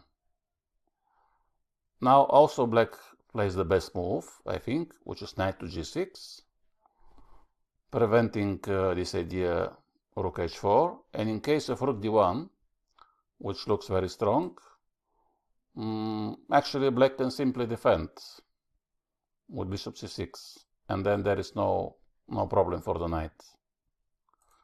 So white goes knight e2. So far the game was following one very old game from the 70s, in which white went a4, but knight e2 maybe was the preparation of Anand. And probably now he wants to go knight f4 to take this knight on g6, and then again to try to attack on the h file. But this is a bit slow, and now black has few good possibilities. Simply he has to move the queen to either e7 or c7. He goes queen to e7. Now white is following his idea, knight f4. And this is probably the critical moment of the game, where black had to find the best reply how to neutralize this dangerous attack. And there has been few good games for black, like knight c5, with the idea to take the bishop on b3, or even you can move the rook to d8. Knight f6 also is looking good. Kasparov went for very big complications, which maybe was part of the analysis and the preparation of Anand. I'm not sure, but if he has found this idea 92-94, the move queen e7 is the most natural, and also the next move, e5, is the one which you have to analyze in the first place. So e5 is attacking both knight and the rook, and white has to take on g6, pawn takes, and now the queen and the rook are hanging. So maybe Kasparov thought that Anand has missed something, and now black should be winning. Or he was expecting a move like queen h4 when he can just exchange the queens. But Anand has sacrificed the rook. Queen takes g6. You cannot take the queen because the pawn is pinned from the bishop. So black has to take the rook. But now white takes. Bishop h6 also was possible, by the way. In this case, the only defense is queen to e5. And then the game could have ended in a draw. There were some possibilities, for example, rook f5. And now queen e1 check. You can repeat the position. Probably this is the best option for black. But Kasparov, okay, he was maybe already happy with the draw, but Anand maybe was playing for a win. Now knight e5 is the only move. Otherwise, there is no defense on g7. And it seems that black should be fine, but after queen g3, even if white is with a rook down, actually now there is no possibility to defend the knight, even if it seems that black is defending the knight with the rook. But here comes rook f5, and amazingly, there is no defense for the knight because f6 is not possible. The bishop is on b3. Knight g6, simply queen g6. And white wants to take the knight on e5. So the best option is to go knight f3, check, in order to exchange the queens. Pawn takes queen e1. And in this endgame, black is with an exchange up, but for one pawn, and white has very strong bishops. So after a long battle, the game has ended in a draw. And it was another very, very interesting game in this line. In 1996, probably it was the toughest test for Kasparov in this line. The game between my compatriot Vasilin Topalov and him, because after knight bd7, f4, knight c5, castle, here Kasparov decided to take the pawn on e4, which is a very risky line, and especially at that time, in 96, it was not so well maybe developed still.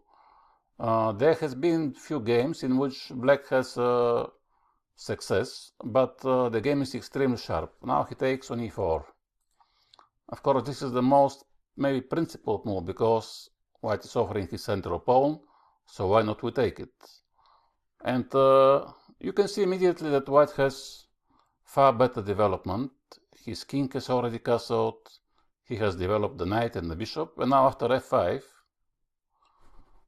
the black position is under pressure because e6 is hanging and you have to do something to defend it. So, of course, this was still a known line at the time, and Kasparov has played e5, which is the best move. And now queen h5. White wants to checkmate on f7. So black has to defend with the queen. Queen e7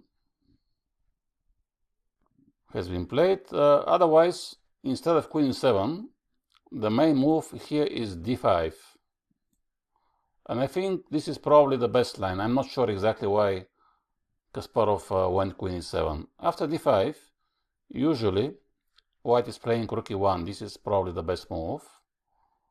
And the point is that now, if you take the knight, he will take on e4. And then actually white is winning here because you cannot take the rook as queen f7 checkmate. And the only defense is bishop e7. But then after, for example, bishop g5 or even f6, pawn takes bishop d5, white is already winning. So that's why after rook e1, black usually goes bishop to c5. So now white can take. Still we cannot take on e4 because it is checkmate, but black can take the other knight on d4, and now in case of rook takes, the best move is queen b6, because again if you take the rook, this is not such a great move, because now bishop g5 and then rook e1 is coming very quickly. So this is extremely sharp line which black has to know, otherwise he can lose. But if white plays bishop e3 instead of rook takes d4, here black can take on e3, but also he can simply castle. And it's actually a good position for black. White has to sacrifice the exchange on d4 with the rook, and then he has compensation, but usually black is fine. But instead of playing d5, Kasparov went queen e7, which is a bit a rare move, and probably not the best. If you have to move the queen, maybe even queen d7 can be played, and it's a bit better than queen e7. And now, it's not obvious what white has to do. The game is still very balanced, but Topalov has found the best move, which is queen f3. Because now already there is no d5, and again if you take the knight, here comes rook e1, and white is winning. So black has to move the knight to c5. And now white has this very crazy idea, which has been played in other games as well, knight to c6. The point is that if you take, of course, queen c6 check, and then you lose the rook on a8, after pawn takes, queen takes c6, and queen a8. So black has to move the queen to c7. And now it seems that knight c6 was a waste of time, because probably now black already can take the knight, but here comes the follow-up, bishop d5. And again, temporarily this knight is safe, because if you take, bishop takes, and then bishop takes a8. But black is playing the move a5. It looks a bit strange move, but actually the idea is that first of all the knight cannot escape on b4, and then also you can even play at some moment rook a6 to trying to take the knight. So now white has to do something in order to defend the knight. He can play the move b4, which is maybe the best option, but Topalov, he found a very good attacking idea, bishop g5, simply continue to develop his pieces. And now he wants to go sometimes bishop to d8 maybe as well. And this was the critical moment. I don't know how far was the preparation for both players at the time in this game. But now, Kasparov has made a big mistake. He should have played the move bishop to d7. This is actually an obvious move, and I don't know exactly what was the problem for him not to play this move, because let's say now if white tries immediately to checkmate with bishop f7, it's not working, because black can simply take. And now if you go queen d5 check, I go back to e8. If you go queen h5, I can go to g8, and now there is no checkmate, even if it seems very, very dangerous.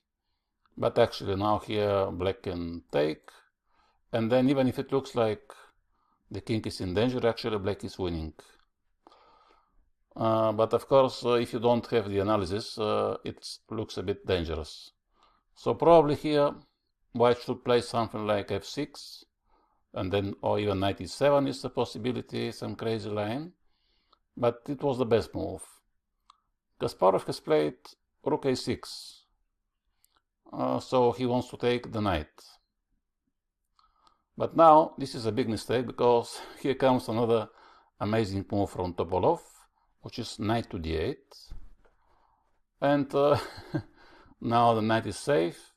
He wants to take the pawn on f7, and after f6, here comes knight f7. So this knight has made a great career to jumping on such squares like c6, d8, and f7. You can very rarely see a knight like this in a games between two world champions. So black has to move the rook, and white also retreats. So maybe Kasparov saw this line, of course, knight d8 and knight f7, but he underestimated this move bishop e3, and it turns out that now knight is completely safe, and the black position is actually very, very bad, because there is no coordination at all whatsoever, because one rook on a6 doing nothing, the other rook on g8 is hanging all the time, there is knight d6 or knight e5 or knight g5, and white is winning here. g6 was played, and now of course Topalov has played the best move, knight to g5. So now what to do? We have to move the rook, but after pawn takes g6, rook takes g6, bishop f7 check.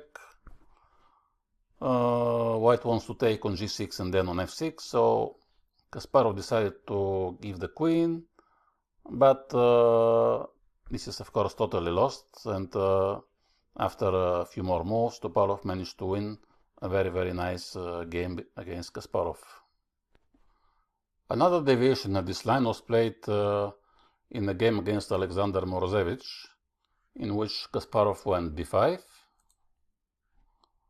Then after castle, bishop e7, and white went instead of f4, queen f3, which is a different idea in the Sozin, but also is playable and possible, and many top players are doing this move, queen f3. So they want to go sometimes with the queen to g3 quite fast. Meanwhile, white is threatening sometimes e5. So now black goes queen to c7, and again, in case of e5, he could reply with bishop b7, which is attacking the queen and as well the pawn on e5. So now white goes queen g3, and he wants to take the pawn. So if you play g6, of course then white will go bishop h6, and this is bad for black. So what to do? Simply, black has to castle, and to meet this attacking move, bishop h6, with a defensive move, knight e8. Yes, we have to defend sometimes, but now black is actually fine. This is actually a quite popular theoretical line as well. So now white goes rook d1. And here we have to know what to do. There is no point to move the king to h8, and better is just to develop. But again, you have to be careful for some sacrifices, like knight e6, or for example, here you can make this typical mistake if you don't know, to play the move knight c6. But then this is a bad move, because now here comes knight to d5. And if you take on d5, now comes knight to c6. And here white has a big advantage, because if you take here bishop d5, and now black is losing the rook. That's why before playing the knight to c6, you have to play bishop d7, which Kasparov did. Now white goes f4, and now already it's time for knight c6. So again, it seems that white has more active pieces, like in most of the lines in Sozin. White develops very fast. This is the point of the move bishop c4, that bishop c4 comes very quickly with castle, with f4, and he takes early the initiative. But if black is well prepared, he can actually neutralize this initiative, not so difficult. And the position is already, I think, okay for black. Now the line goes f5. And here you have to know the only move and the best move, which is of course to exchange. So rook takes. And now there is a threat, of course, that white wants to play f6. And after f6, if you take with the bishop, it will be rook f6. And then the knight cannot defend both g7 and f6. That's why black is playing now bishop f6, attacking the rook. White has to retreat, and now black has two good possibilities. The one in the game, which was bishop e5, or also he can play immediately b4. Bishop e5, now white has to move the queen, otherwise bishop f4, this is not a dangerous move. Queen g4, putting more pressure on e6, but now it is time for b4. Of course, we cannot play knight f6 because queen g7 is a checkmate, but after b4, there are some complications again, as usual. Now white plays f6, and if you take the knight, he will take on g7.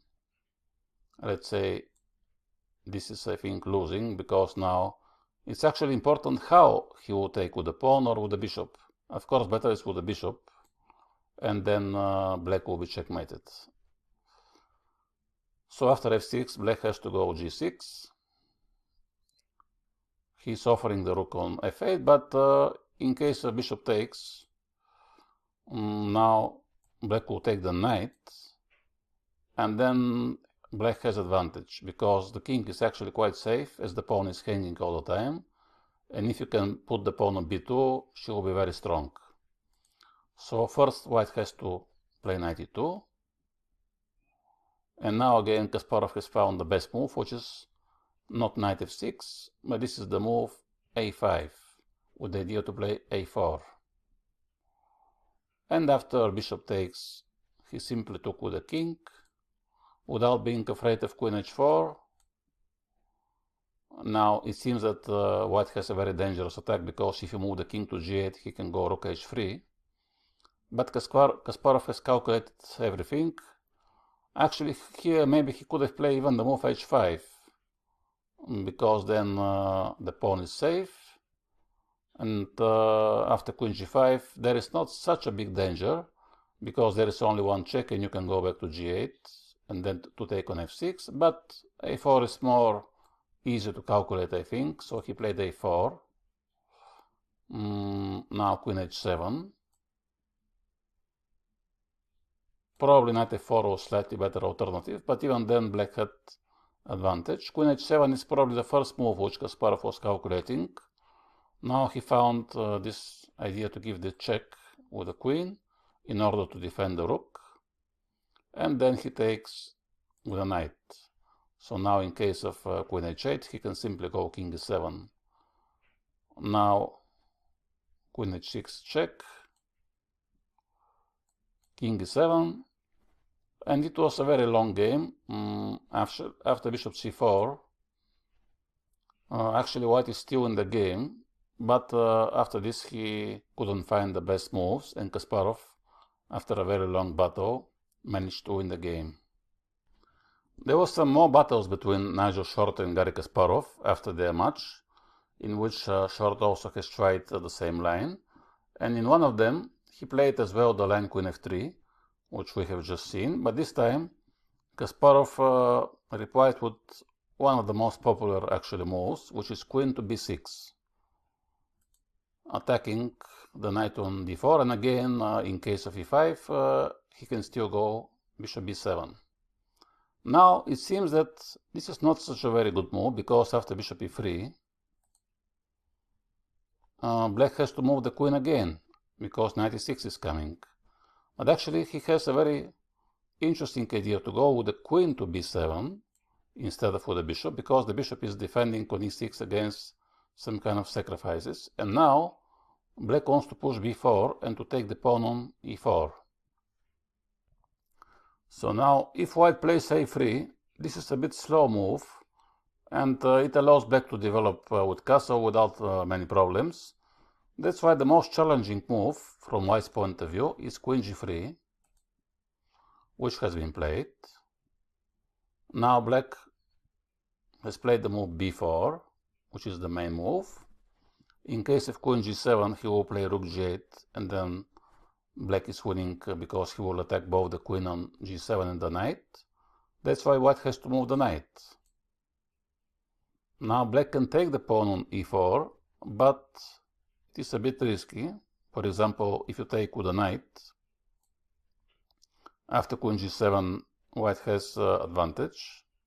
Let's say bishop f6 and now queen h6, but now for black is very difficult to develop, and rook e1 is coming. And if you take with the queen, then it will be knight b6, attacking the bishop and the rook. So black has to keep developing to play knight d7.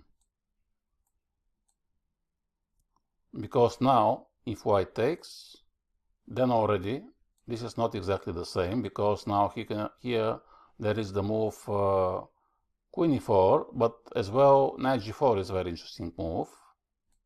And then he wants to take the bishop on e3, and it will be good for black to have the paired bishops.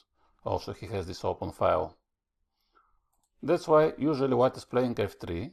This is the main move to defend the pawn. A little bit like the English attack, bishop e3, f3, but without the g4 ideas. Now it is time for black to develop as well to castle. Rook to d1. Again, this is the main move, and black is playing the move king to h8 to avoid all those ideas with bishop h6.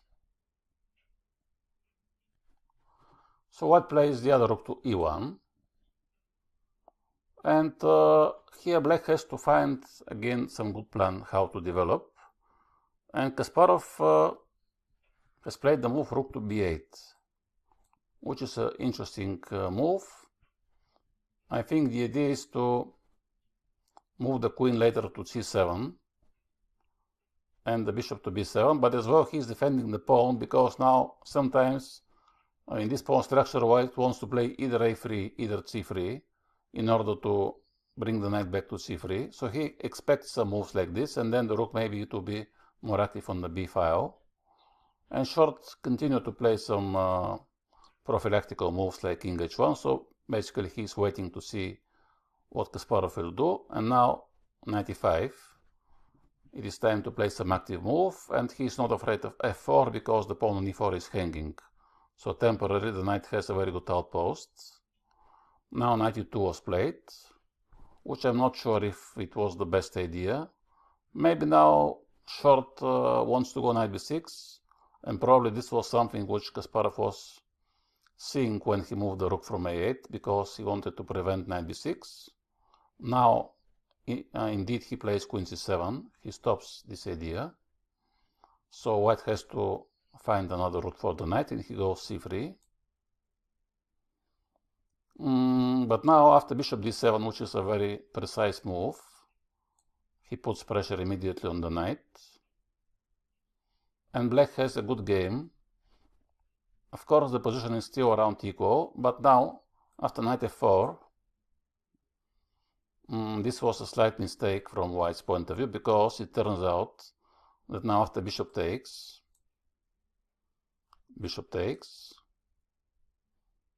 pawn takes, pawn takes, actually black can take the pawn.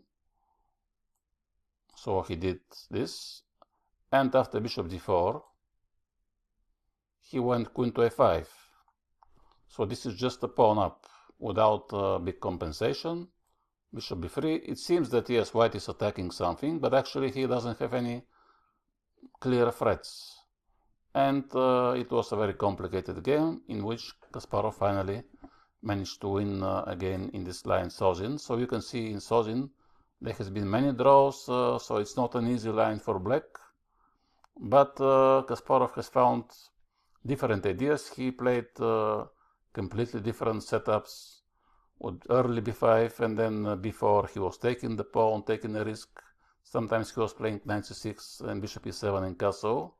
So more cautious approach. He tried everything, and black, I think, everywhere has equal game, or at least close to equal. Of course, there are many complications which you have to know, but you have seen many different ideas from Kasparov, and I hope you have enjoyed some of those games. Hope has been extremely sharp, and see you next time.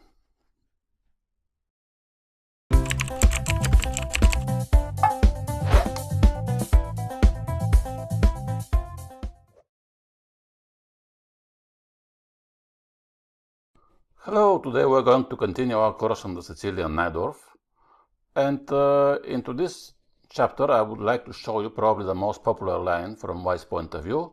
This is the lines with bishop g5, also called the Rouser line after the famous player from the past. And because it's so popular, I have decided to divide again this section on two chapters. Today we're going to see the lines in which White goes Queen d2 after bishop g5, and into the next chapter we're going to see the lines with f4 and Queen f3. And again, the first game which I would like to start with is from a World Championship match. And Kasparov has played so many, so he was tested in many different systems. And it was from the first match with Anatoly Karpov, which actually finished undecided. And in this game, it was, I think, the game 30, late in the match, where Anatoly Karpov decided to test Kasparov with this line of bishop g5. So it went e4, c5. And they went into this Najdorf line, but Kasparov has played the move knight c6 first. Now, there has been different move orders. Of course, like in the previous chapters, most of the time Kasparov was starting with the move a6. Sometimes also he was starting with the move e6, but sooner or later he used to play the move a6 in every game, basically, in Sicilian. Probably this is one of the very few games in which actually he didn't play the move a6, as we will find out a bit later. So knight c6, there is not a big difference between all those moves. But obviously, when you go knight c6 earlier, this is less flexible, because now in many variations we have seen in the previous chapters that sometimes the knight is going to d7. After knight c6, Karpov went bishop g5. And here there are different systems. In some of them, Black can skip the move e6, and he can just develop bishop d7 and rook c8. But these lines became modern a bit later, at the time when the match was played in '84. e6 was still the main move. And now Queen d2. As we mentioned, this is one of the most popular ideas. The other one is with f4. But especially in the lines with knight c6, actually f4 and Queen f3 obviously is not working, since the knight on d4 is hanging. So White has to play Queen d2. Now Black goes bishop e7, castle, castle, and here again there are few possible systems. Again, f4 I think is the most popular one, after which Black can take on d4. So Karpov decided to avoid this line with knight takes d4. He went knight b3. So now sometimes Black has to think about the possibility of bishop takes f6, and if bishop takes, White can take with the queen on d6. So in this case, Black will be with a pawn down. So he can either go into this line, and then after bishop takes c3, he can double the pawns on the queen side, and he has good compensation. Or after bishop f6, he can of course take with a pawn, and then he will keep the pawn on d6, but he will expose a little bit his king. And like I said, this is probably one of the games in which Kasparov has skipped the move a6. Here again he can play a6 and b5 as usual, but especially after the move knight b3, there is one additional idea which he was trying to explore, and this is the line with a5. Because now Black wants immediately to attack the knight, to play a4 and then a3. That's why White is more or less forced to prevent this idea. Otherwise, what was the point of playing knight b3? Just to let you know that actually a5 is not the main move, and after knight b3, there are two more popular moves. Of course, this is a6, just like I mentioned, but as well, Queen b6 is actually the most popular move, because then, in case of bishop takes, the pawn on f2 is hanging, so White cannot win the pawn on d6. And now, usually White plays f3, and black can play rook to d8 to defend the pawn, and then there are many possibilities. White can play bishop e3 or even knight b5 immediately to try to attack the queen, but this is another line, of course. Now let's stick with the game, a5, and like I said, white has to play a4. And now what to do? What is the idea of the move a5? Obviously, now this plan with b5 is not working, and black has to find another way to counterattack on the queen side.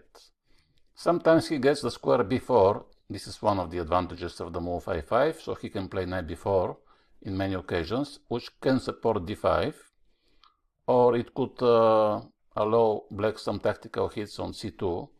Let's say if you bring the bishop to d7, the queen to b6, rook to c8.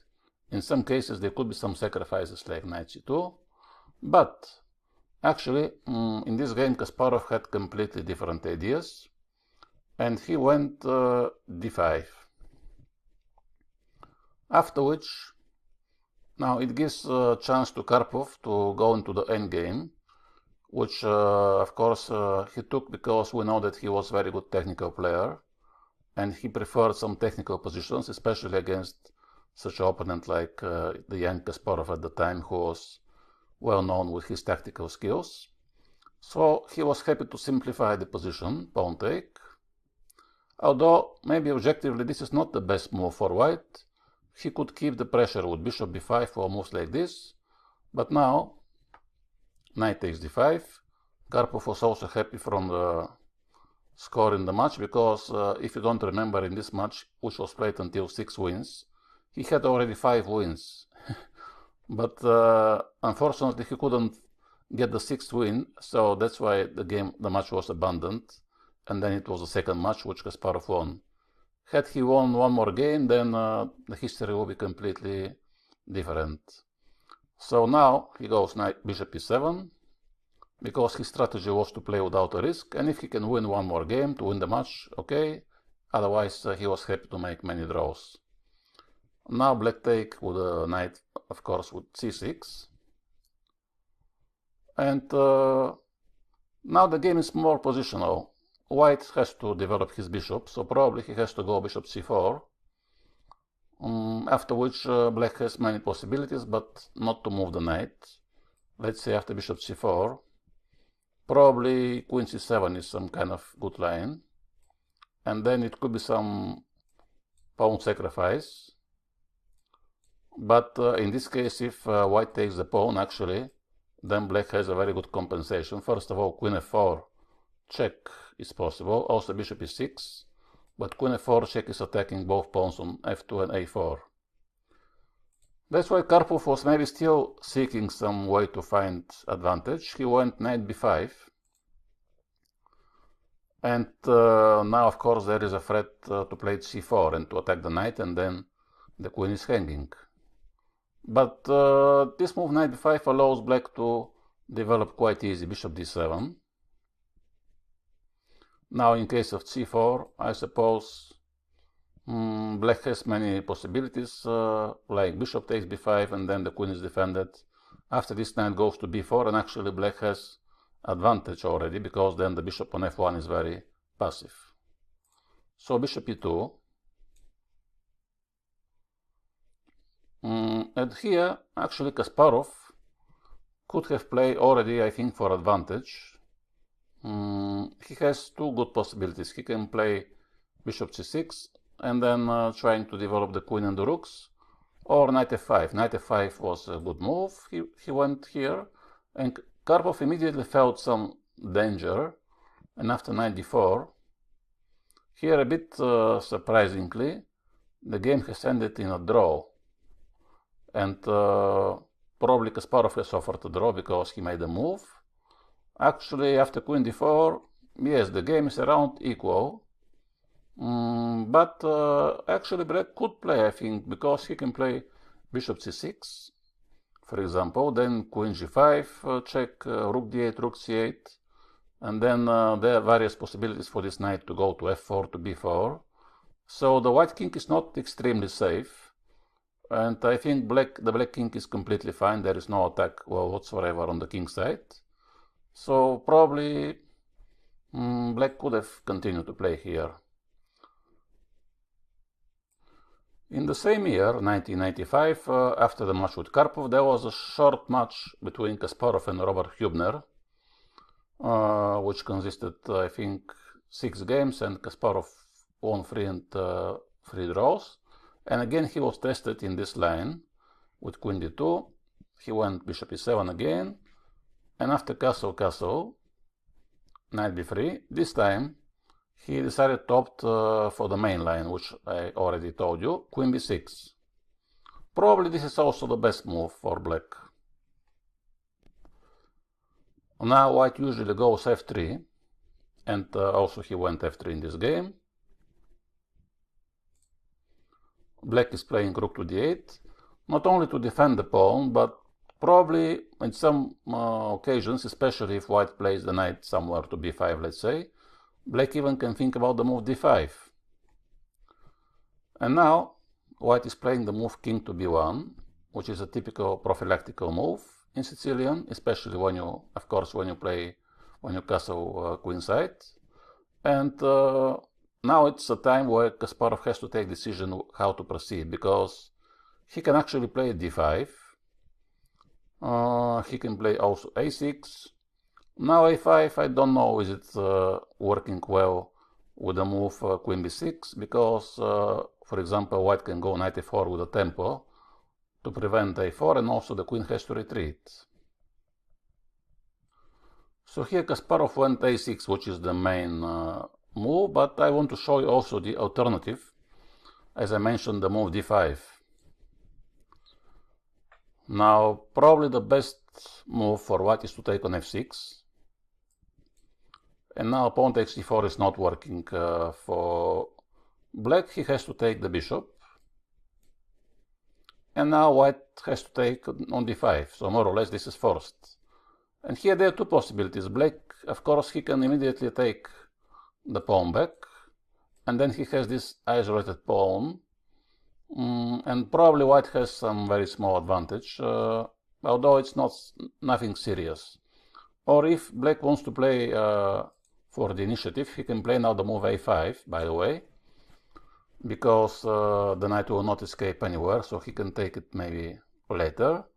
Or it looks like this. Actually, white should play the move knight a4 to prevent a4, but after queen a7, it is an interesting position in which black has compensation, but after the move d6,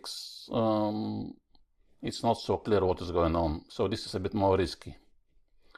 Now let's stick to the game. a6 was played. And now bishop e3. This is also the most popular move. Actually, even on the previous move, usually white is playing bishop e3 before king to b1, which gives a little bit more options to white. Now after queen c7, the idea of the move bishop e3 is actually to play now queen f2, otherwise there was no point to bring back the bishop. But queen f2, he wants to go to b6. And the best which black can do is to move the knight back to d7 to defend the square. And now already he is prepared to play b5.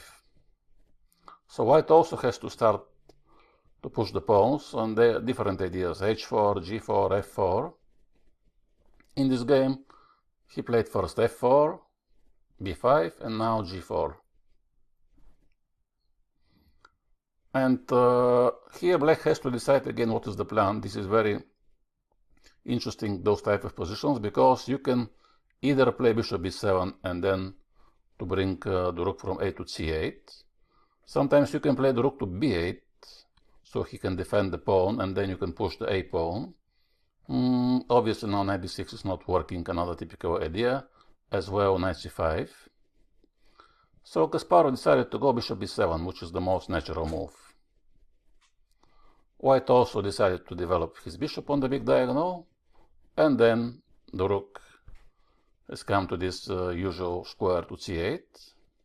And after g5, actually this position looks a little bit like the English attack, in which white is pushing the pawns and he is bringing the bishop to e3.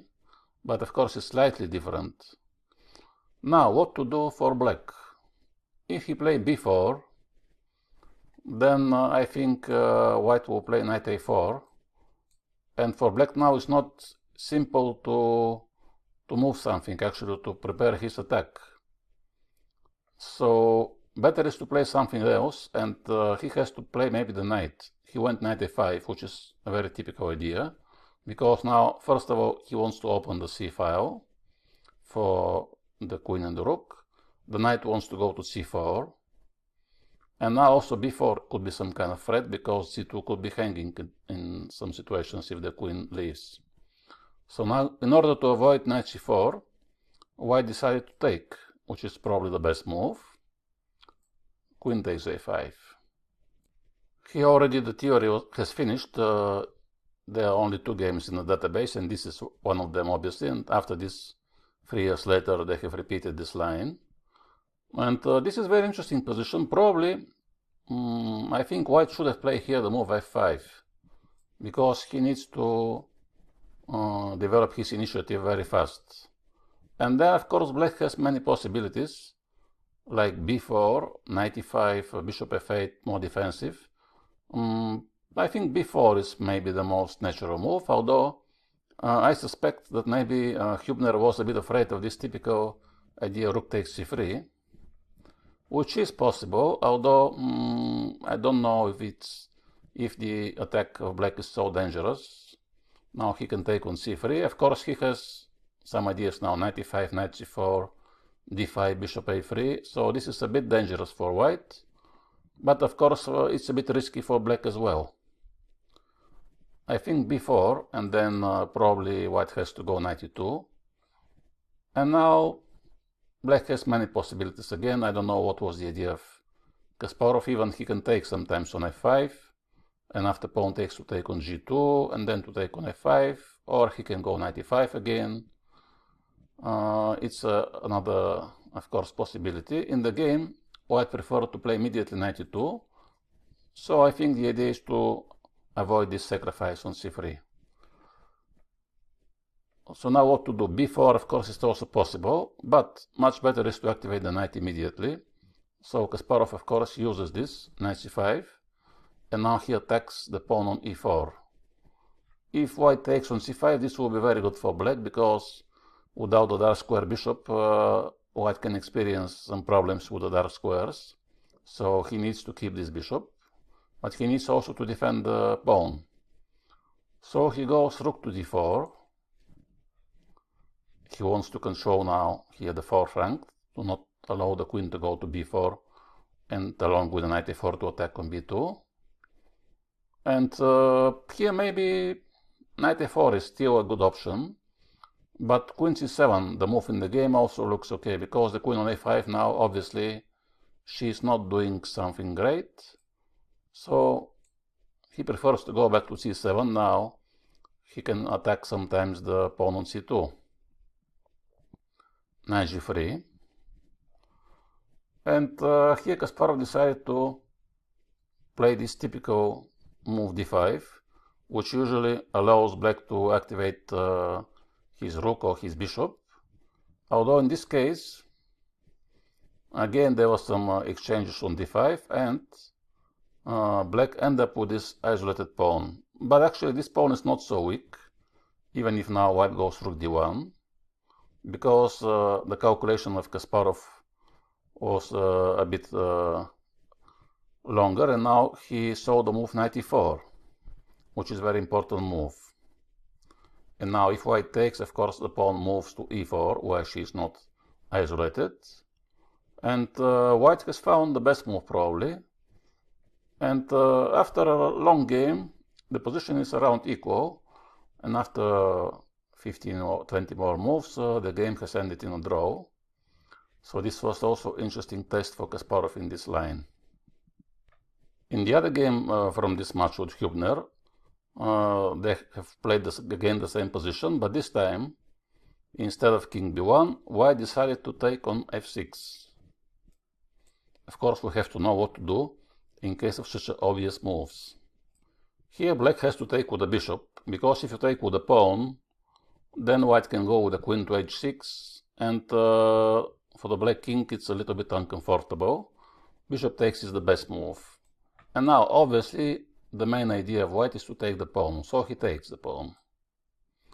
So now we have to evaluate what is the situation. We are pawn down, but first of all the king is safe, again the black king, and black has now actually very good initiative. He has now different ideas. He can play either rook to d8 to attack the queen, or he can attack the queen with the bishop from e7 or e5, for example. So here one possibility, probably the most natural, is rook d8. And there has been only a few games in this line, and all the time white is playing queen c5. Now black can take on d1, and after knight takes d1, he can retreat on c7 or even d8. And then he is a pawn down, but he can play now b6, bishop b7, rook to d8 very quickly.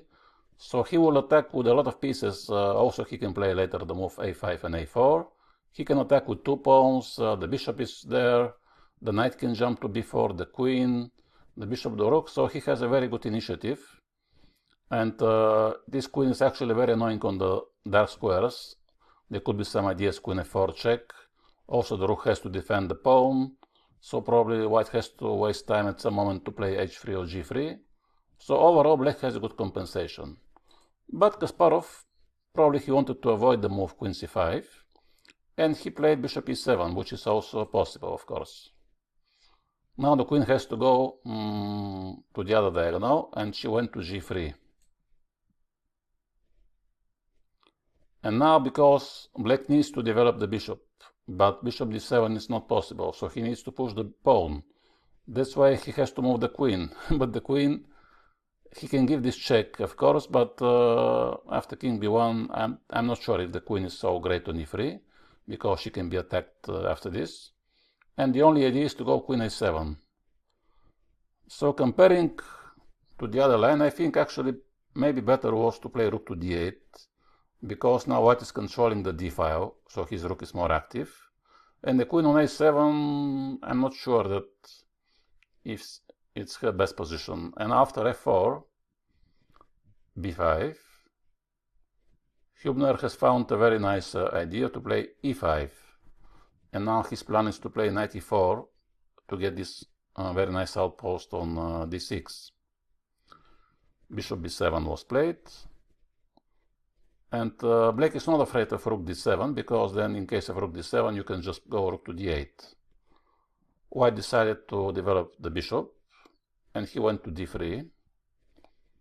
And after rook d8, black has some compensation for the pawn, but I don't know is it enough, because white don't have any weaknesses.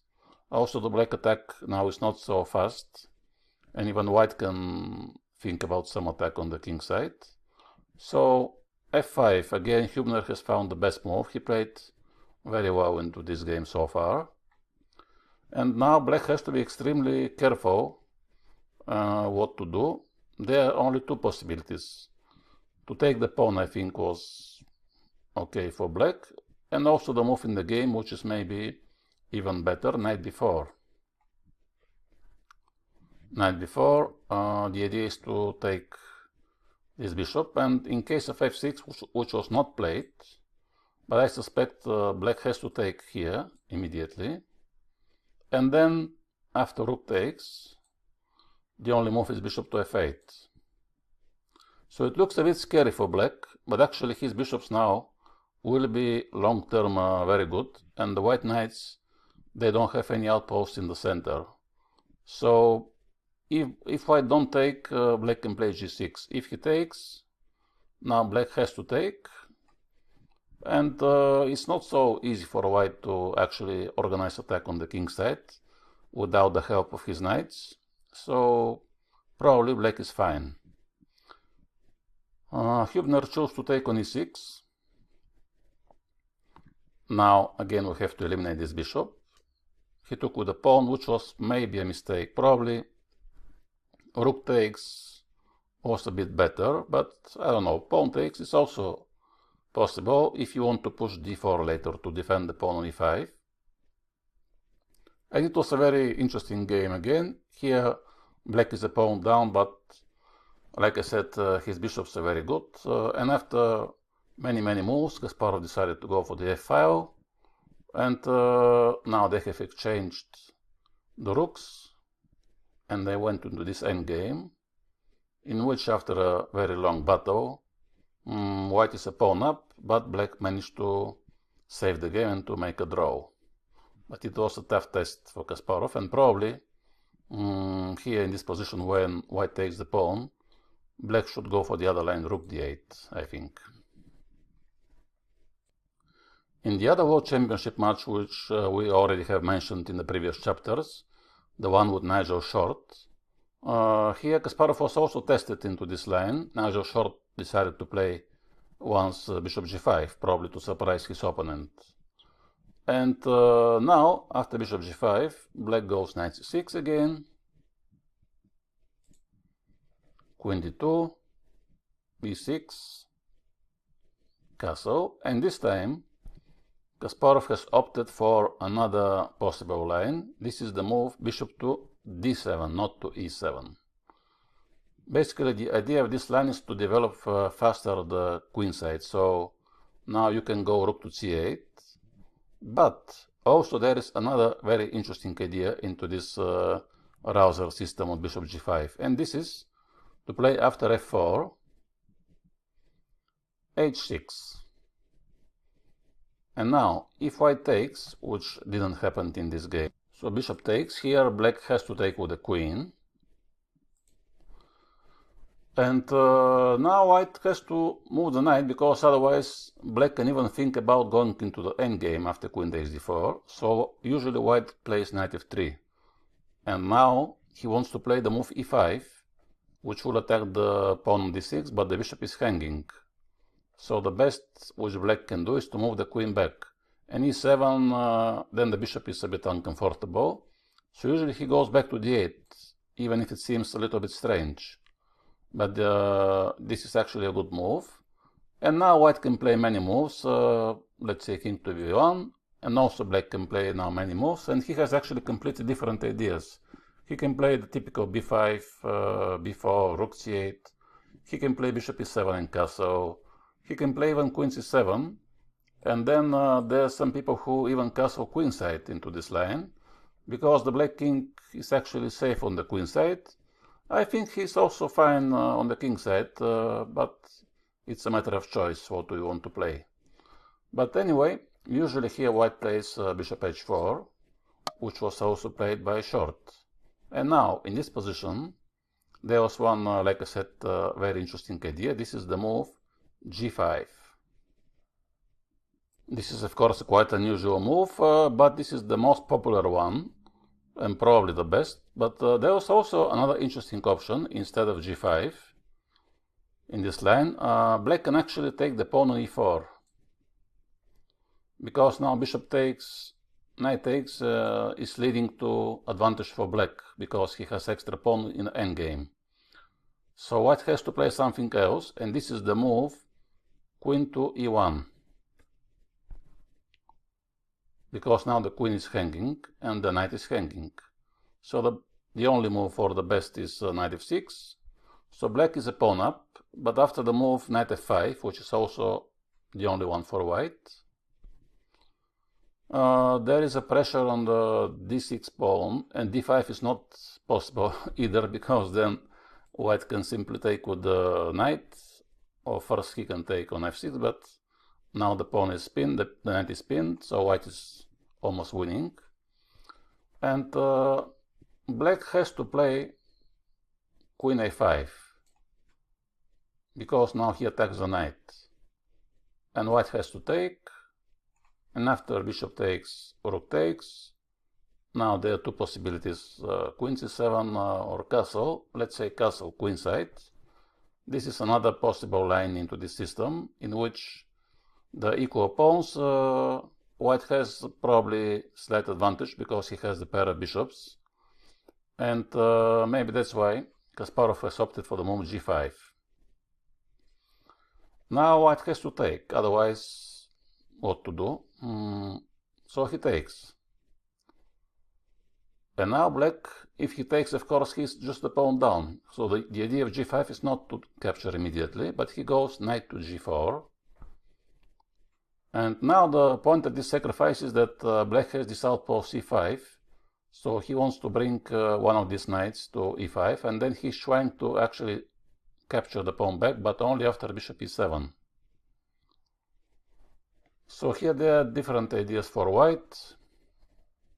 There is one very long line which is almost forced, so that's why I will show it to you, because also actually I think this is the most popular one. If white plays bishop e2, now the knight is under attack, so we have to go knight e5. And now white can play knight f3 to defend the pawn on g5. Also he's defending the bishop on h4, so we have to play bishop e7. And now sometimes black wants to take on f3 on g5, but white here has one very curious move, rook g1. But actually the idea of the move rook g1 is that if you take on f3, he takes with a pawn, and then suddenly the rook is defending the g pawn. So black has to play here the move b5. And here white could actually keep the pawn, but after b4, black has excellent compensation, and there is this line which I mentioned. Now pawn takes g5, bishop has to take, now bishop takes,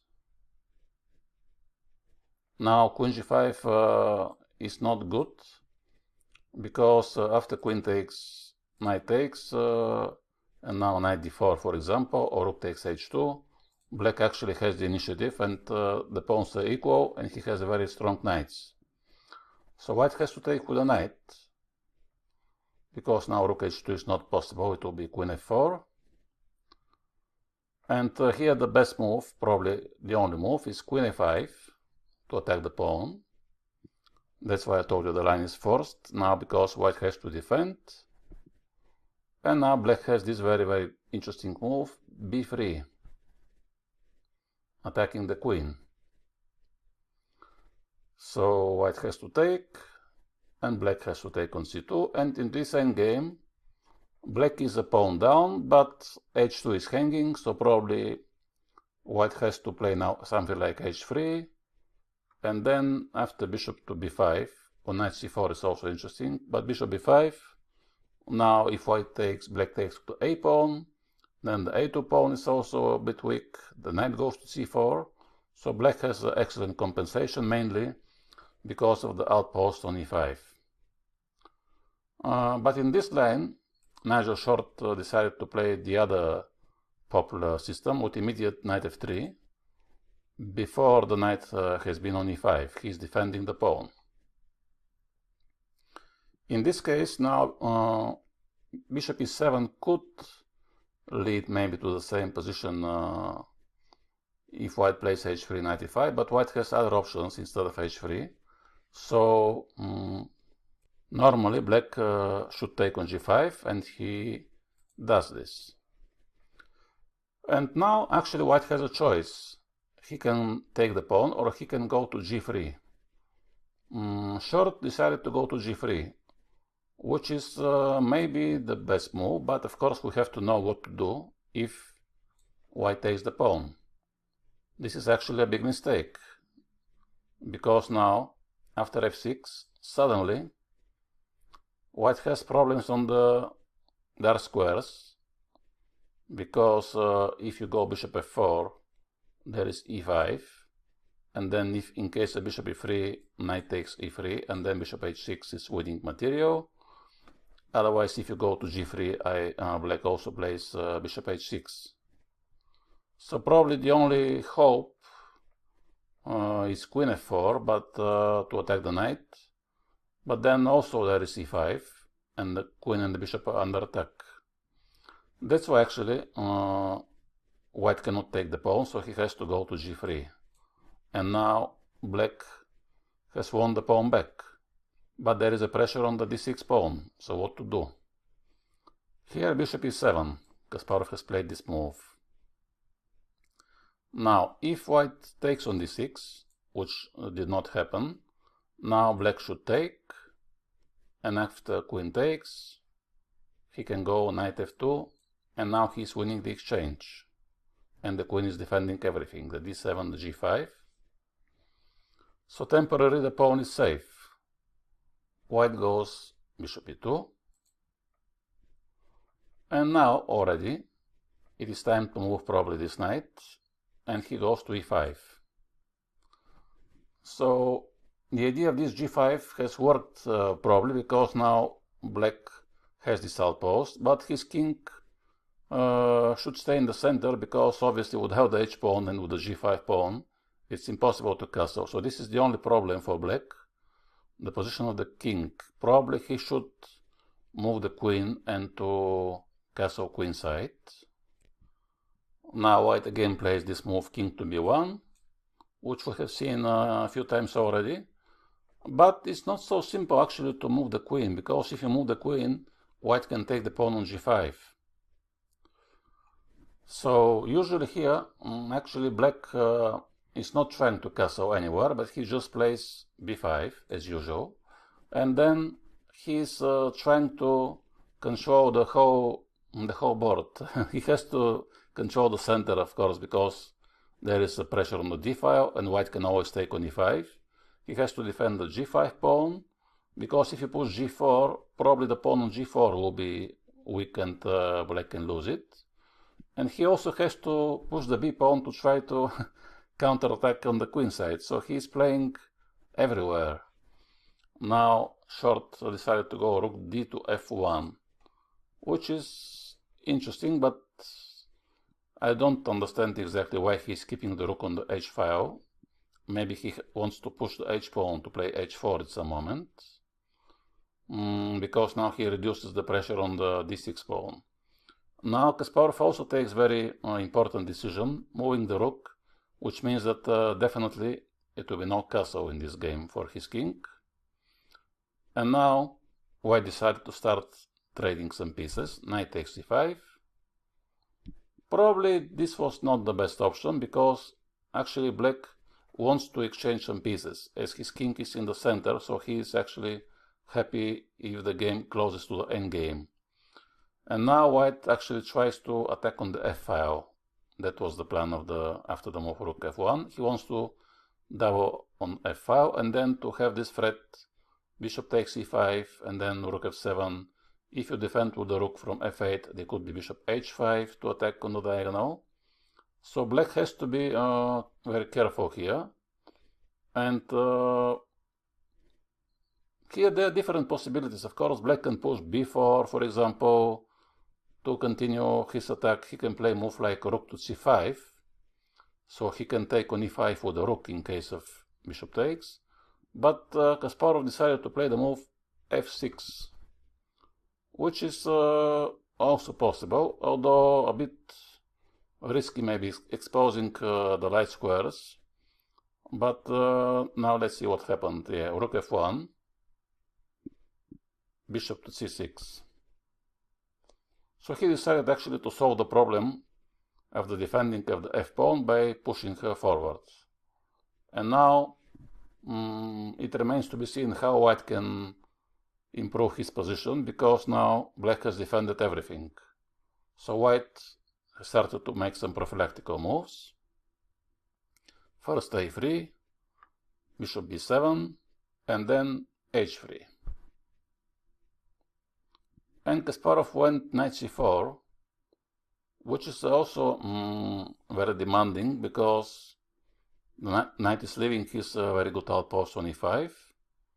And here white has a choice. He can move the queen to d3 or e1, but he decided to take on c4, which is also possible, of course. Bishop takes, rook takes. Now he goes queen d3 to defend the pawn on e4. And for black now it's not so easy, because he needs to, in the same time, keep his king safe and try to counterattack on the queen side and to keep the center. he chose the move e5, and here, of course, he's fighting against this bishop. That's why the pawns are on the dark squares. And the outpost d5, for the moment, he can just take the knight if he goes there. Basically, he has only one weakness, f6, which he is defending. And for white, it's not so obvious how to explore the other possible weak squares. And after a few more moves, he played here queen to c8, which was a very good move because the queen can go to e6, but also after rook f5, this move was a bit careless, and suddenly here Kasparov has found, of course, this very interesting idea to sacrifice the exchange.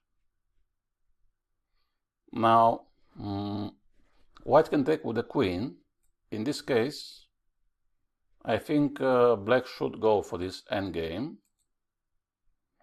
And then actually, he has a very good compensation because the king can go to e6 and white has this weak pawn on e4. And black don't have any weaknesses. He is defending everything. So now he wants to go rook to c8 and rook to c4 and to capture this pawn. Also, if white goes to defend, then his rooks will be very passive. And black can think about d5, bishop takes a3, or the bishop could attack the pawn to g2. So he has good compensation. Short decided to take with a pawn. And now queen e6 was played. Queen c5 also was interesting. Queen e6 maybe was not the best option, because now after king b2, king d7, yes, white managed to defend everything. And it was a long battle again. Here Kasparov decided to go into this endgame, so they have traded the queens, but actually he lost the square c4, because now he has to take with the pawn, so there is no rook c4. And after a very, very long battle, the game has ended in a draw. There was one interesting game of Kasparov against the Icelandic Grandmaster Olafsson. And after castle, he went again bishop to d7, f4, h6. So I have mentioned you about this line, bishop f6, queen takes f6. Now knight f3. e5 is the threat, that's why queen to d8. And here white plays simply g3, and he wants to play more positional, like bishop g2, maybe rook e1, or something like this. But when white plays positionally, actually black should be fine in general in all the lines in Sicilian, because I think the biggest problem for black is if white is trying to attack his king. So basically when your king is safe, then you just start your counterplay on the queen side. So it's quite, I think, simple for black to have a good game. So now he goes queen to c7, which is sometimes preparing to castle queen side. Sometimes, like I said, you can castle king side. And now white has found a very interesting idea. He went bishop to h3 instead of bishop to g2. So he wants to put some pressure on e6, which in the moment is very well defended. Now black has to choose what to do, because I think he can play bishop e7 and castle king side, but Kasparov has preferred the other option to castle queen side.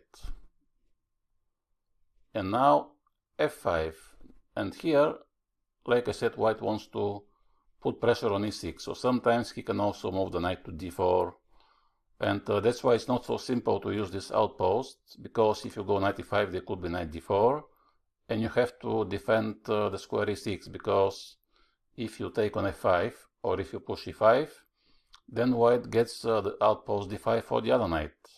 So this line is a bit tricky for black. He went king to b8, knight e2. So it looks a bit strange. The knight is going actually backwards, he retreats, but he wants to go to f4. So he wants to go knight f4 and probably also knight d4 in some occasions. So he wants to put a very, very big pressure on this pawn. So what to do now? For the moment, Kasparov decided to develop the bishop. And now knight f4 was not played for some reason. I suspect maybe after knight f4, black could go bishop g5. This is an interesting idea, because now he wants to play e5, and I think white cannot take on g5, because after pawn takes, the knight and the bishops are hanging, so this should be good for black. Anyway, first the king went to b1, which maybe shows you that he was kind of afraid of this idea bishop g5, but now already black can go knight e5, and he has to use this outpost because he's attacking the knight on f3. And now if white takes, this is actually okay for black, because after knight takes, pawn takes, now this is losing, for example, because now the bishop is hanging and the queen as well, and white has to move the queen, but black has some ideas like bishop to c6, bishop to c5, bishop to b5, or pawn takes bishop f5. There are many good ideas. So white has to move the knight, or to defend it. He decided to go knight e to d4. But now, suddenly, Kasparov, instead of trying to exchange the knight or just to sit and enjoy this very nice outpost, he continued to expand to the knight, and he goes to c4. And then, after queen f2, which was maybe a mistake, but even after the best move, queen c3, I think black still has a good game. He can choose here between pawn takes and bishop f6, or even e5 is a good move, and then rook to c8. So he has many good options. Queen f2 was a mistake, because now after queen b6, the problem for white is that not only b2 is hanging, but the pin on the diagonal is actually the biggest problem. And after b3, more or less the only move, here comes e5, because the black knight is safe, the pawn is pinned, but the white knight is not so safe. The only hope now is queen e2, trying to attack the knight, but it turns out that actually even if I move the knight, still there is no escape for the other knight, because he don't have any other options. So Kasparov even he decided to play rook to c8, and now he simply wants to take the knight. So the only hope is f6, because now the bishop is under attack. But after bishop takes, pawn takes, black simply took on d4, and in few games the game has finished. After bishop e6, white resigned. So this was interesting and easy game for Kasparov. Another very interesting game was played against Vishwanathan Anand, who also once decided to test Kasparov in this line. And here he went queen d2. So after bishop e7, again actually in this line, for the moment a6 is not played. So this is again one of the few games, I think, in which Kasparov has skipped the move a6. And now he castles. So white goes f4.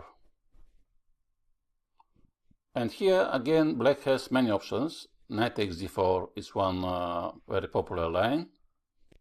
So this is actually the main line, knight takes d4. The other options are h6 and a6. And it was not played in this game, but I want to show you so how you should play if you opted to the line knight takes d4. White takes with the queen. And now sometimes white wants to push e5. This is one of his main ideas. So usually black plays queen a5. And after bishop c4, this is the most popular move, black has to develop. So usually he goes bishop to d7. Also here h6 is interesting, but bishop d7 is the most popular move.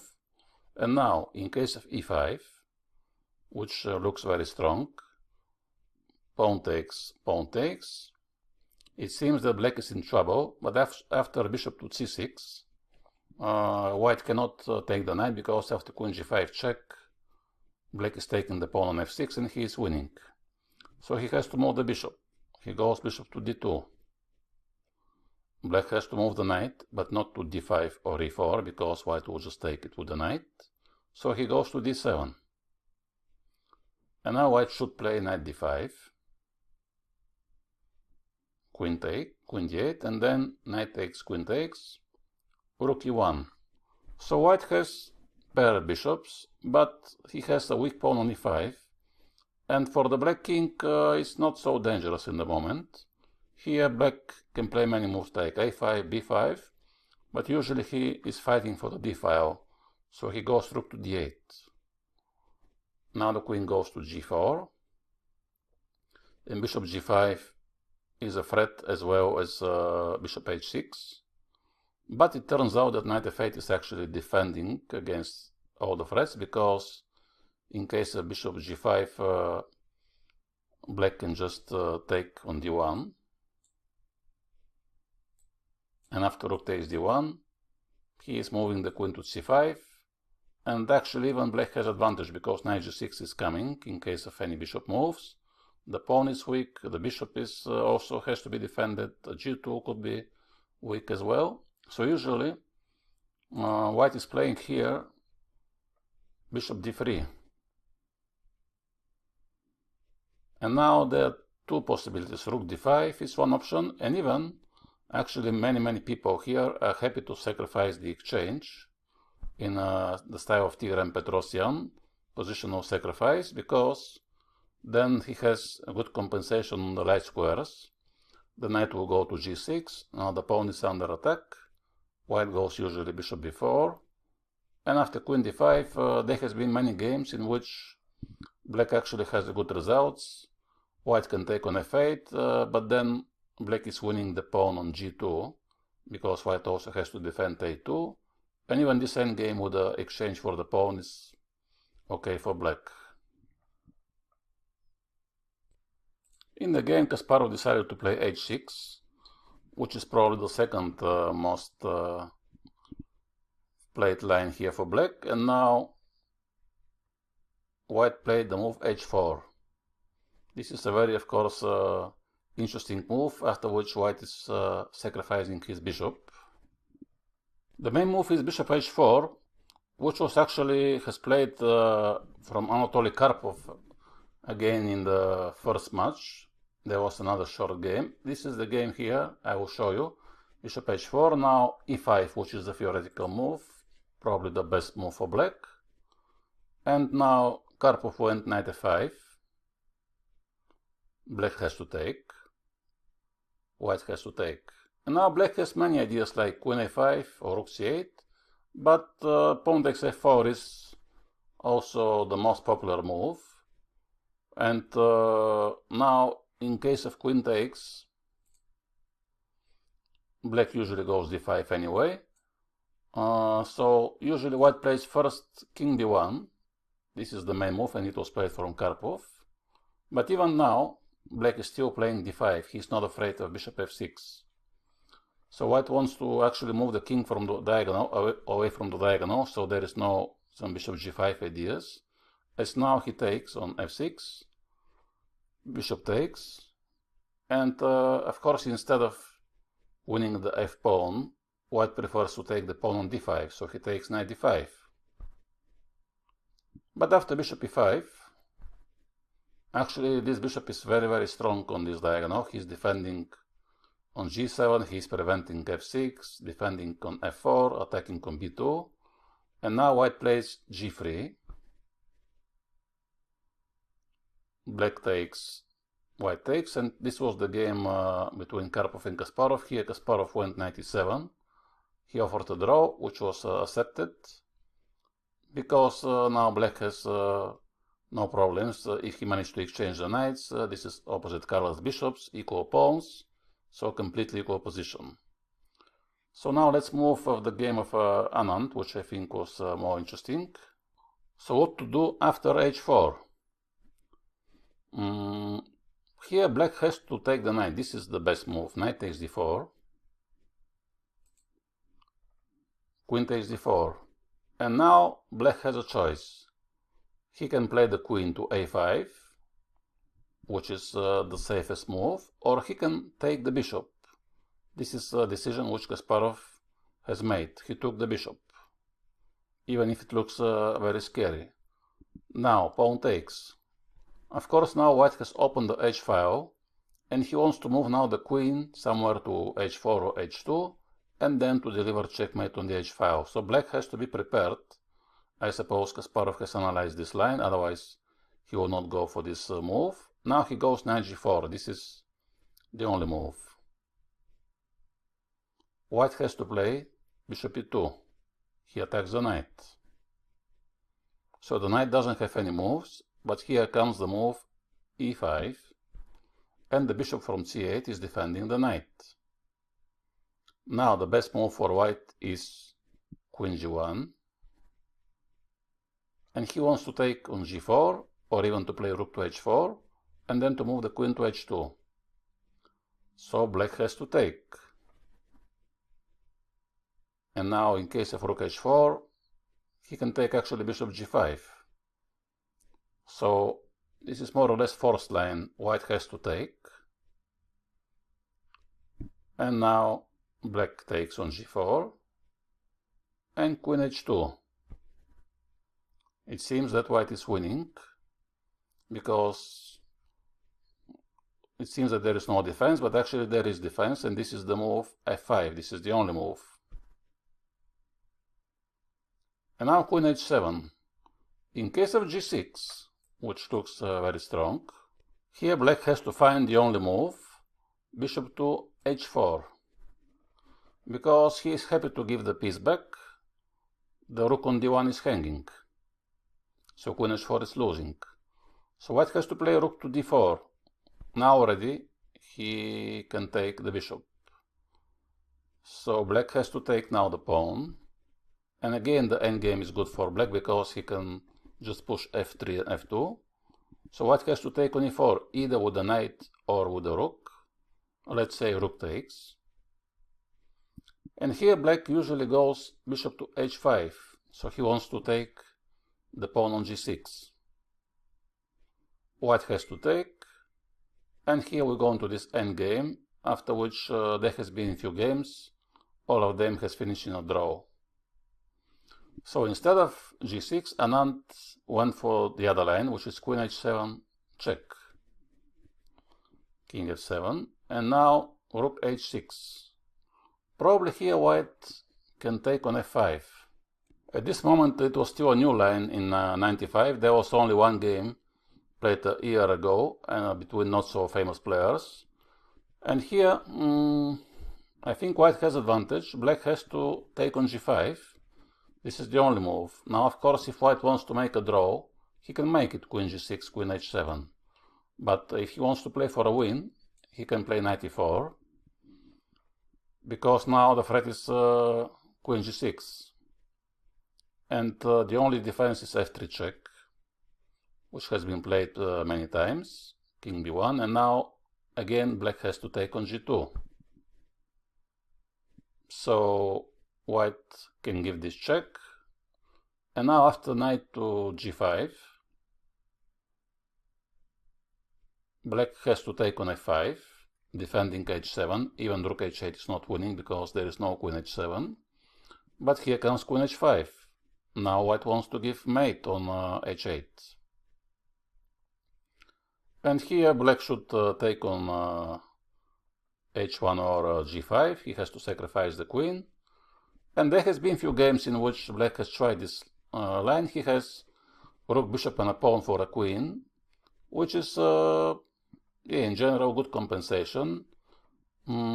Usually now white goes king a1, sorry, because actually rook c1 is a bit passive move. So he goes to a1, give the c2 pawn, and this is a very complicated position. Anand has played the move rook h6, which was not the best move, and here black could play very strong move, rook g8, and this would make space for the king to go to f8. And yes, there are many complications. White can push e5, So it was extremely complicated position. Kasparov decided to play bishop g5, which is the most obvious move. Now, of course, white can still, I think, make a draw, because in case of queen g6, I think, yes, black has to go to g8. But Anand played rook to d6. This was maybe his plan, to take on d6, and now he wants to move the queen to g6. But it was actually a mistake, because now after f3 check, king to b1, Kasparov took on d6, rook takes d6. Now he could have played f2. He took on g2. Queen h2 is the only move. He played bishop f3. So even if there was some better options for Kasparov in the previous few moves, he still has a winning position, because the pawn on g2 is very strong.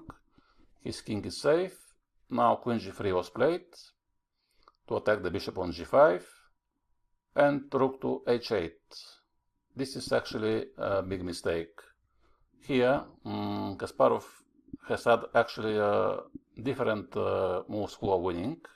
For example, rook to d8 was probably the best move, and then after, because he has to exchange the rooks, and if rook takes, now bishop takes is okay, but rook d8 is even more beautiful, because in case of queen g5, there is this very nice move, bishop to g4, offering the rook, but then comes g1 queen, and in case of queen to c1, let's say, there could be rook to d1. And also there has been other moves, but after rook h8, now white has the possibilities to go rook d7 check, which he didn't play, and then actually the point is that if king g8, he can take on g5, and after rook h1, he can play knight to d1. And then there are many complications, but if you take on d1 with the rook, white takes with the rook, and then you cannot take, you can take but you lose the pawn. Or if you promote queen, then rook takes g7. And after king h8, white takes on g1, and then the endgame is fine. So it was a very complicated game, but Anand took on g5 immediately. And now rook h1 check. So he tried to play the same line, because now in case of g1, he thought he will give this check, and maybe he thought that there is no difference, but actually there was difference, because king f8 suddenly has proved to be the decisive move, because now there is no rook g7 check. Queen e7 check, the king will escape. So he took on f5, he took the bishop, but after rook f8, now here he had to resign, because he cannot defend the knight, and rook f1 is coming. So this was the end of this very, very interesting game. So I hope you have enjoyed this video. There has been some very interesting games into this browser, and to the next chapter we will continue with the lines with f4.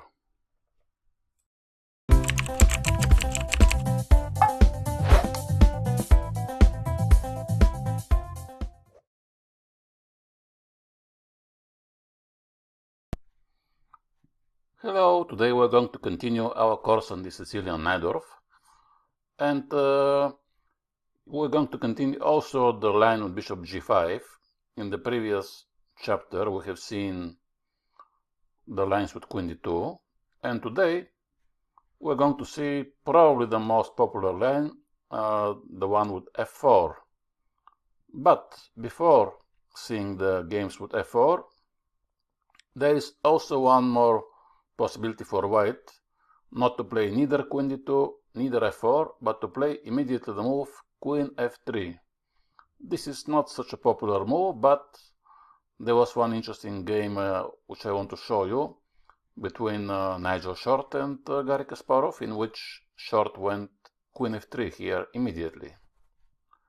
What is the idea of this move? The idea is to castle maybe more quickly, and then after castle, when the rook goes to d1, there could be some ideas with e5. So what to do against this move? There are many possibilities, but not b5 again. b5 is also not possible because of e5. And after knight c6, you have to deal with the possibility of knight takes c6 followed by e5. The main continuations here are knight bd7, bishop e7, those are the most natural moves, who are also developing moves, and as well the move h6, which was played by Kasparov. The move h6 is not developing, but now it puts a question on the white bishop. Does he want to go to h4 to continue to pin or to take on f6? And now the point is that if he goes to h4, already after this, white don't have these possibilities which he often has to play queen g3 to attack on g7 or to push the pawns like g4, h4, because now the bishop on h4 obviously is on the way of the pawns. And now black can simply develop his pieces, bishop e7, knight e7, and then prepare b5. And actually white don't have any attack, and his setup actually shows that he wants to castle queenside. But if he castles queenside, I think black will be more easy to attack. Actually here, most people who wants to retreat, they go back to e3, not to h4. And then it's some kind of mixture between the lines with bishop e3. And this is a little bit strange position with bishop e3 and queen f3. But it's possible for white. Anyway, in the game, short decided to take. So now, of course, black has to take with the queen.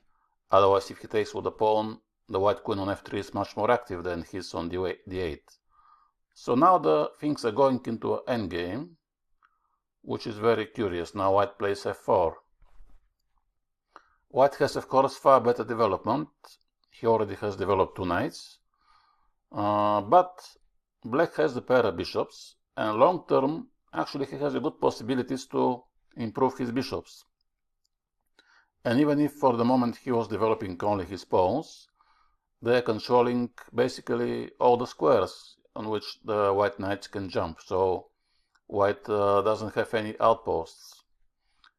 Now Kasparov goes h5, and this is a typical move for these lines in this system. When black has the double pawn on the f file, he has to play h5, so sometimes he can push h4, and also he can play bishop h6 to attack the pawn on f4, and of course he can bring later the rook to g8 in many occasions.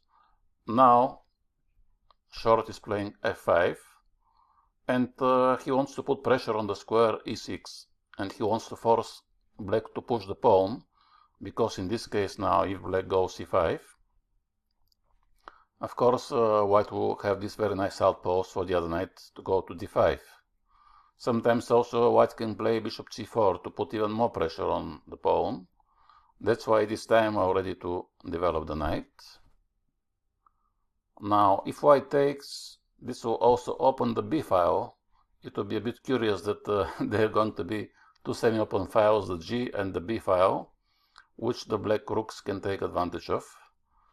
And white prefers to keep the knight on d4.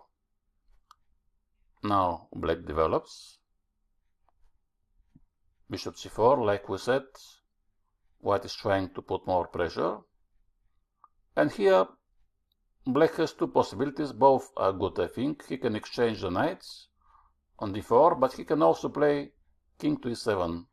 This looks very strange move when the board is full of pieces to move the king in front of the whole white army, but actually the king is completely safe.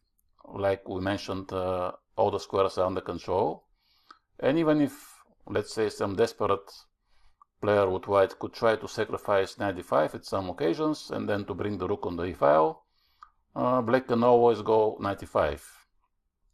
So now he is safe. White decided to move the bishop to b3, and black finally has developed the other bishop to h6. And actually you can see now that black has, I think, already advantage, because first of all, the bishop is very strong on this diagonal. Also, like I said, the knight can go to e5, which is a very good outpost. and then he can prepare his usual counterplay. On the queen side he can push either b5 and then b4, a5. Also he has the g file, he can attack on the g file, and meanwhile the only thing which white is trying to attack on e6, but the attack has failed. It was easy for black to defend. And now after rook f1, white also left his king in the middle, and after knight takes, actually black is already almost winning.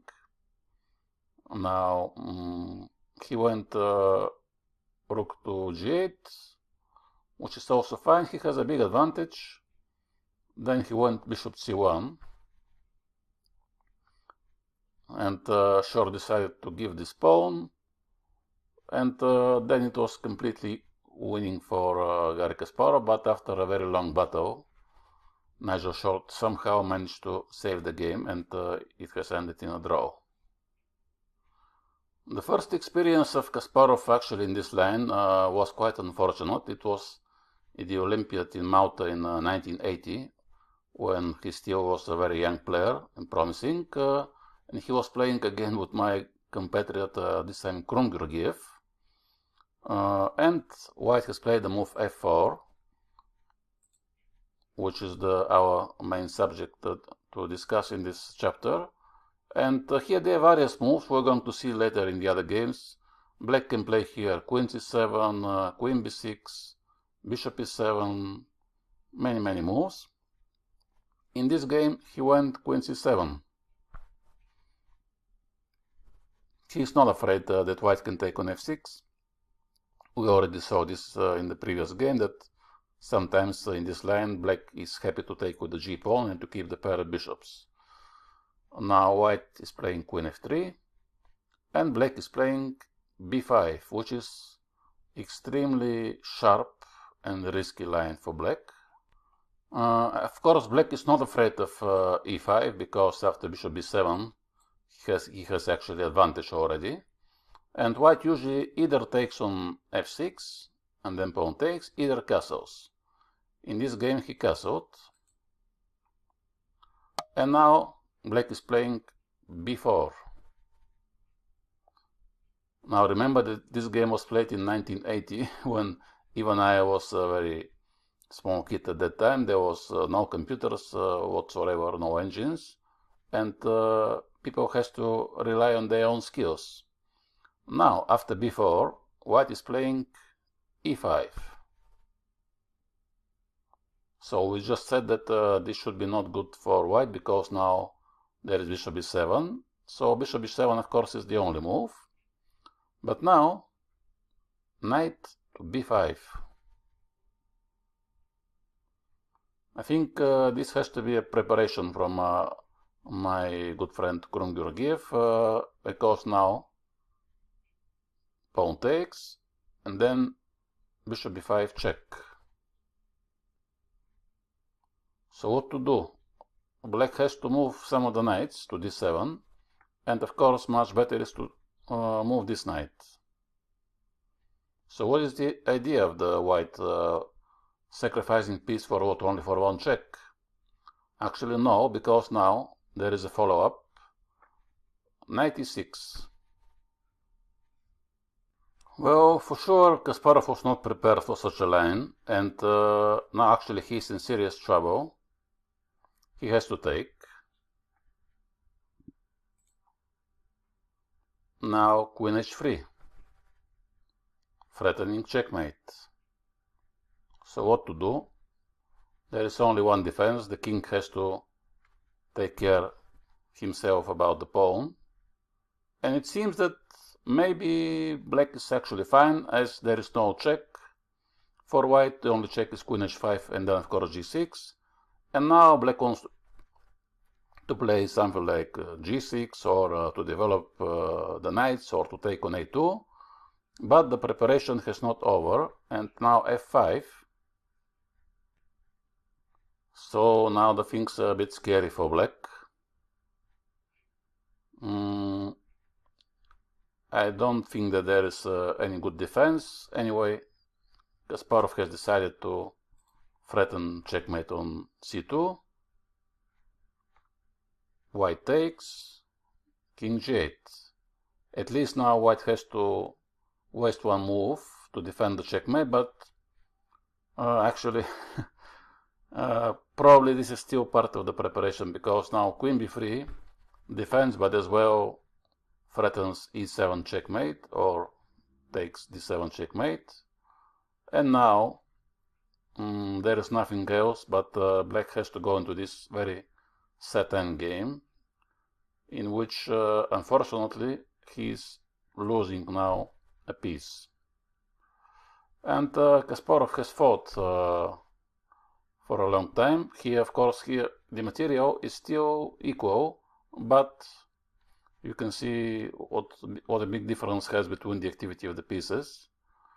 And now this is okay, the only move, but white starts to collect some pawns. Then he went rook d5, and this is totally lost now for black, so Kasparov has lost this game. So what was the mistake? Does it mean that this line is losing for black? Actually, if we go back here, in the position after bishop b5 check, later it turns out that black has to play knight b to d7. So simply he has to develop. Now white has to move the queen. And now, this is a very difficult move, of course, to find if you don't know, but black has to play the move b3. Because now he wants to take b takes a2. So white has to waste one move to capture this pawn, and he has to take it with the queen. Usually he takes with the queen. And what is the idea of the move b3? The idea is that now the bishop goes to d5 to defend this very important square e6 against this sacrifice. And now already white has to play c4, but the bishop is safe for the moment. So here goes knight e4.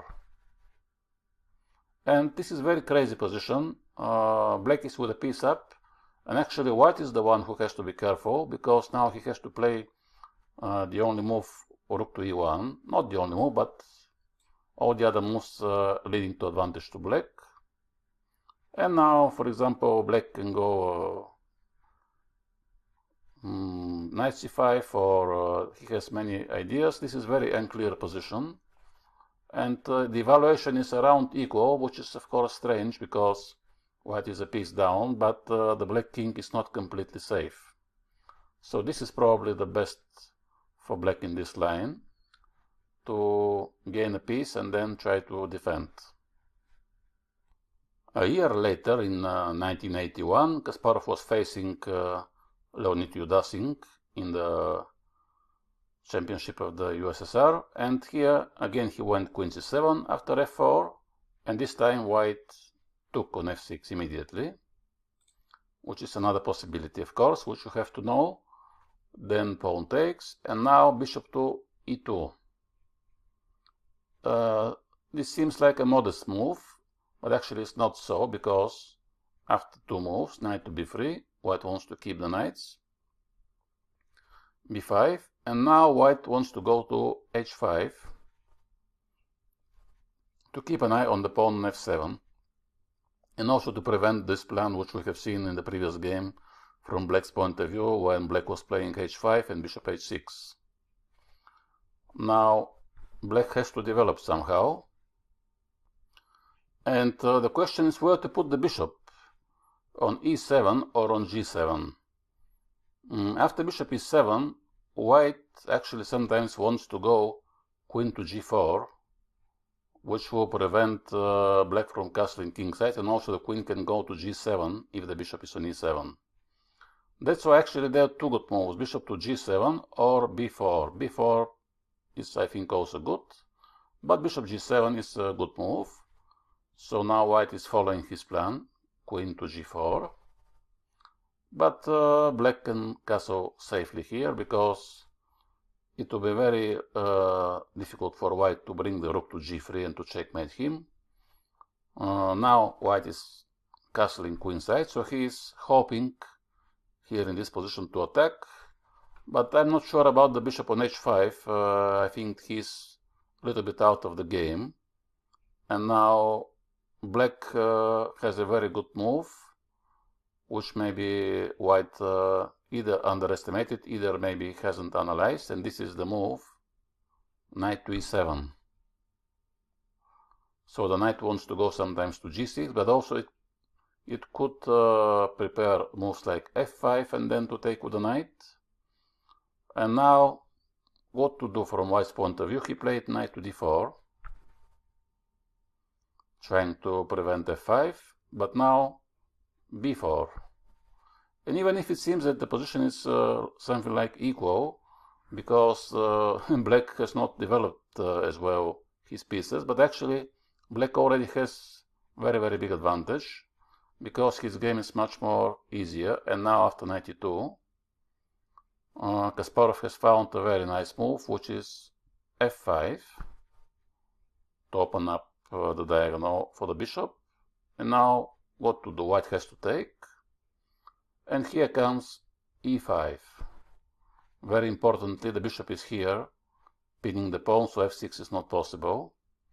And without f6, the knight is under attack. The pawn on f5 is also under attack. And what to do? White takes, black takes with the pawn. And here, in case of any move with the knight, let's say knight to b3, here comes bishop to f5. And now we attack the queen and the checkmate. So actually, white is in trouble. He plays queen g5, now threatening f6. And here black has to find the only move, not f6 because queen g3 is pinning the pawn, but h6.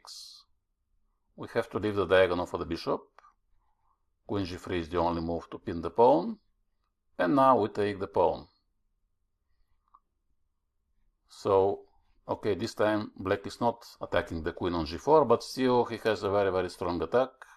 And for white is very difficult to defend. Rook d2, and now rook to c8. Probably rook d8 was also good. Queen b3, and now it's time finally to open this diagonal for the bishop from g7. e4, the threat is also sometimes e3. King b1, bishop e6 now. The queen goes to g3, hoping for an endgame, but after queen to a5, it was game over. It's now this unfortunate bishop is hanging on h5, and as well the pawn on a2 is hanging. So this was a quite easy game for Kasparov, but he has to find this idea, knight e7 and then f5 and e5 to open suddenly the diagonals. Now we move to one line which was extremely popular in the 80s and in the 90s. They call it the line of the poison pawn, and this is where after f4, black is playing immediately queen to b6.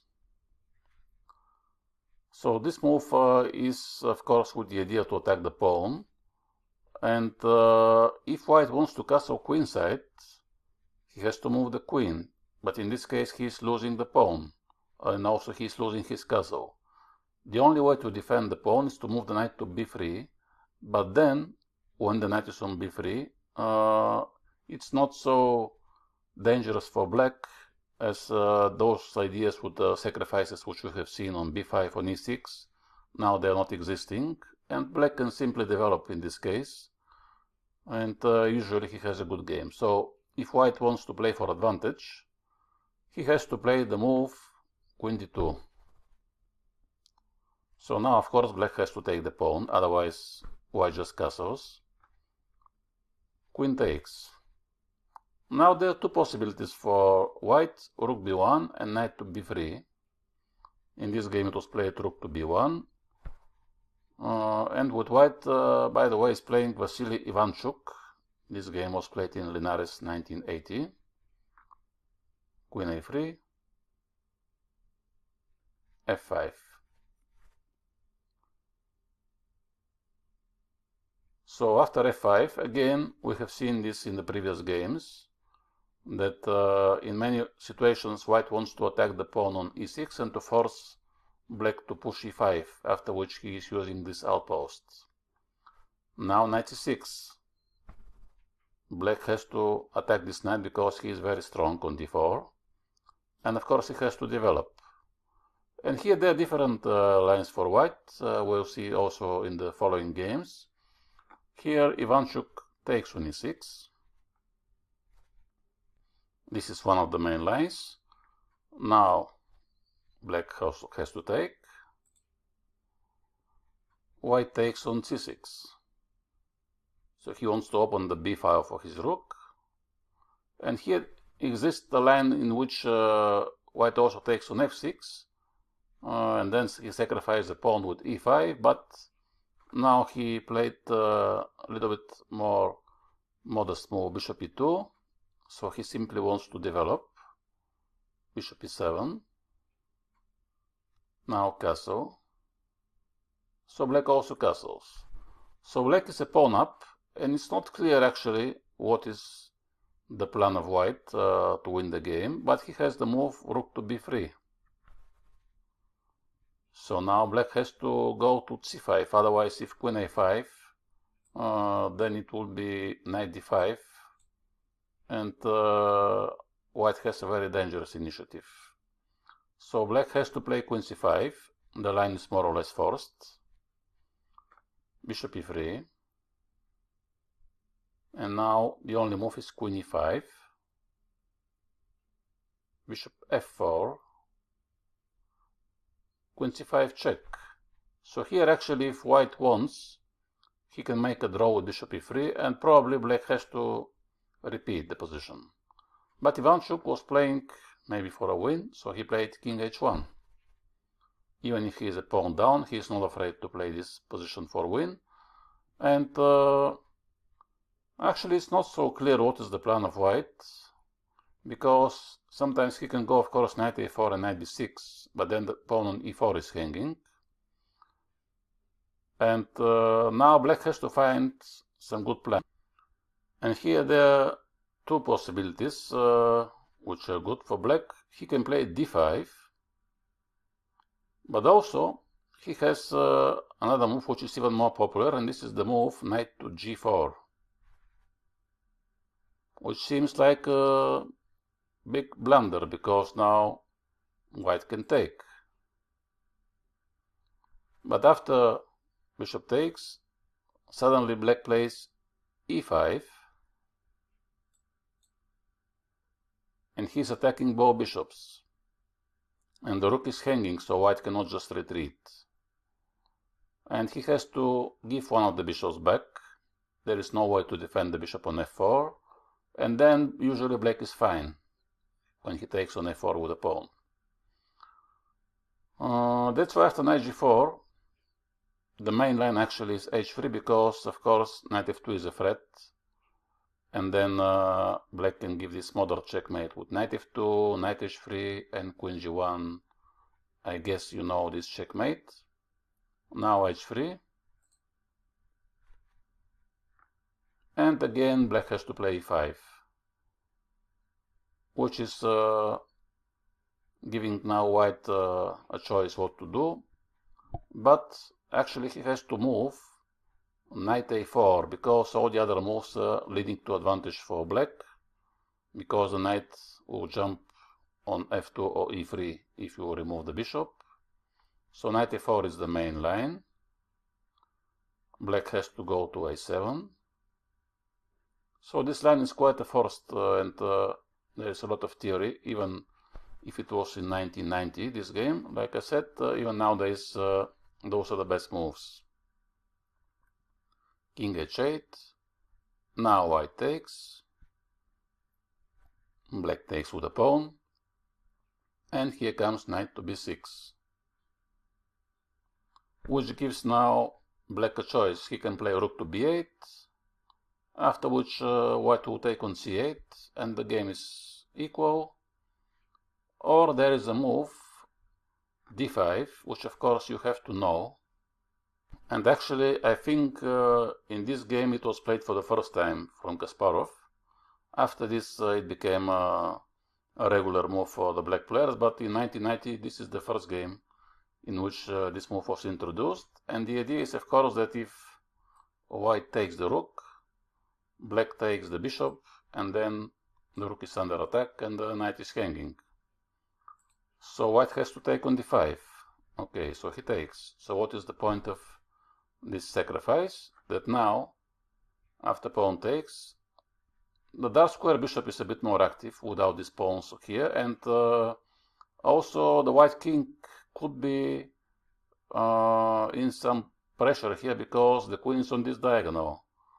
The bishop also could go somewhere to the dark squares, and if you can bring the rook to h6 somehow, there could be even some checkmate ideas for black. So white has to be careful. Ivanchuk takes on d5, rook b8, so now he takes on c8. Basically, the idea of the sacrifice of the pawn was to open files and diagonals for the rooks and for the bishop, so maybe black is playing for a win. But rook h3, this is actually a very solid move. White defends in advance against all kind of ideas from the attack on the h-file, and even he can think about attack on the h-file because he can bring the queen to d3.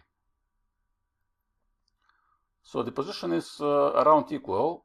Queen b6 was played, and after a very long game, Kasparov managed to outplay his opponent and won later in the endgame of this game, but it was a very interesting line. A year actually before this game, there was another game between Vasily Ivanchuk and Kasparov in 1989, in which Kasparov went this time queen c7 instead of queen b6. So now the main move is queen f3, but Ivanchuk has played the move queen to e2, which is also possible. Now black has played knight c6, which is I think one of the main moves.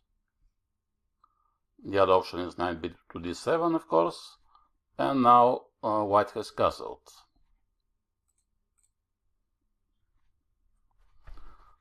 So here black could play bishop e7, of course, and simply to castle after this, or he can take on d4 and then to play bishop e7, which he did. I'm not so sure what is the best move. Maybe bishop e7 is slightly better because now this move gives possibility to white to push e5. Although e5 is not such a terrible move because after pawn takes, black has the move knight to d5. Knight d7 is more risky because then of course white takes on e7, and even if this pawn is weak, with the king in the middle, this is very dangerous now. So knight d5, the bishop is under attack, which means that white has to take.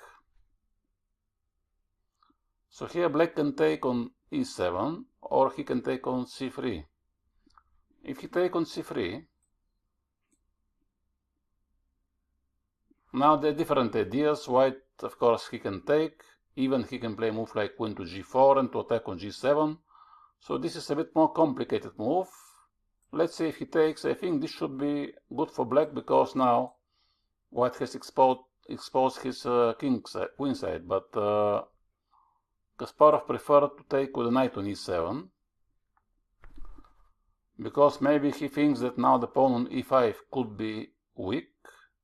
And now he wants to play something like knight c6 to attack the rook and then to eventually to capture the pawn.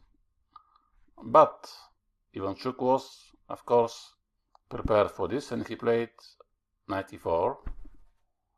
And now black cannot take the pawn because after knight c6 check, he's losing the queen. So he has to castle. Now already he wants to take the pawn. So white goes queen h5. And he has some ideas to play knight f6 check, and then if you take, he plays rook g4, or he takes on f6 with a pawn and then queen h6. So it seems a bit dangerous for black, and he has to find some good move, and he has to move the knight to g6. I think this is the best move. because now in case of knight g5 he can just play h6. Actually this happened in the game, and knight f6 he can take, and then there is no checkmate because after this move black can play queen to e5, and now the pawn is under attack, so there is no time for this queen h6. That's why Ivanchuk has played queen knight g5, h6, and now again there is nothing, knight f7, queen f7, so he went back to f3 in order to defend the pawn. And here black has many possibilities. He can play rook to d8, bishop d7, bishop c6. Probably rook to d8 is the best move, because this rook sometimes wants to go to g4, so it would be good if we can exchange him, but b5 also seems like a very natural move, although now, after bishop d3, white has some pressure here on the knight on g6.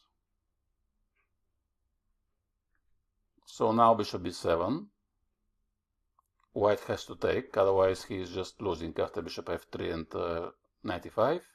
So this is some kind of forced line which Kasparov decided to enter. He gave the pawn, and now he has to play bishop to d5, so he was just sacrificing a pawn, but I'm not so sure how great was the compensation. Okay, he has good compensation, but not to play for a win, and only I think to get maybe equal game. So after rook c8, rook c1, now he played queen e7 to defend the pawn, and he wants to take on f3, and after a very long game, the game has ended in a draw. In another game in 1989 against the Yugoslavian Grandmaster Lubomir Lubovic, Kasparov went queen c7 again, and queen e2 and knight c6. So this is the same line. Castle, knight takes, rook takes, bishop e7, but this time instead of the move e5, white has decided to play g3, which is maybe more smart. So he wants simply to develop to play bishop g2, maybe rook to e1 or d1, and just to keep the pressure. Now black went bishop to d7, bishop g2, and now h6. And here it's interesting that bishop f6, of course, is not such a good move, because after bishop takes, now black has very strong bishop, and e5 is not possible. And white has to play bishop to h4, which seems a bit risky, but there is no g5 for the moment. And black has to develop. He goes bishop c6.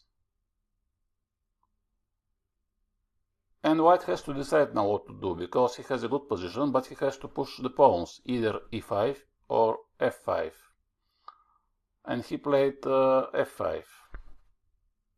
But actually it turns out that this is a mistake, because now after castle, white don't have actually any dangerous plan. So he goes rook to d1. But now simply b5. Black is starting his counterplay, and he is defending everything. And now what to do for white? e5 is not working. He could have taken e6, but black also takes with the pawn. So he goes g4, maybe hoping that he can play g5, or to move bishop to g3 and to attack the pawn on d6. And now here black has many possibilities. He could have played just the rook to d8 or the rook to c8. He has many good ideas. Also e5 sometimes is an interesting move. He played now e5, which is a very concrete move, because now white cannot take on f6 because black attacks the rook, so he has to move the rook. And now white wants to take on f6 and to jump knight d5, but it is black to move, and he plays b4. So now the point is that knight d5 is losing, basically, because after knight d5 the bishop is hanging. And if you take on d5, here comes bishop to b5, which is pinning the rook. So if knight d5 is not possible, it means that white is in trouble. He has to take on f6. And now both moves actually are good. Black can take on c3, which he did. He can also take on f6. He preferred to take on c3. The only move is bishop e7. And black takes on b2. Of course, king b1, otherwise if you take on b2, opening the b file will be a suicide for white. And now queen takes e7 and rook takes d6. So it seems that this is some kind of equal endgame, but it's not completely endgame because the white king is not safe. And now black just develops his rook, and he wants to play bishop to a4, or he wants to push the a pawn, something like a5, a4, a3, or he wants to play bishop to b5 and then to c4. Many ideas, and it's very important that the black king is completely safe. And the white bishop on g2 is very bad as well. So white is trying to defend, but slowly black is improving his pieces, rook to b8, and yeah, white just don't have any plan. So after a few more moves, black increased his advantage and managed to win the game comfortably. There was an interesting game between John Nunn and Garry Kasparov, in which, after the move queen b6, John Nunn has opted for the move queen to d3 instead of queen d2. This is not so popular move, but there was a period in which this move was actually played often for a long time, but it turns out that black has a good position.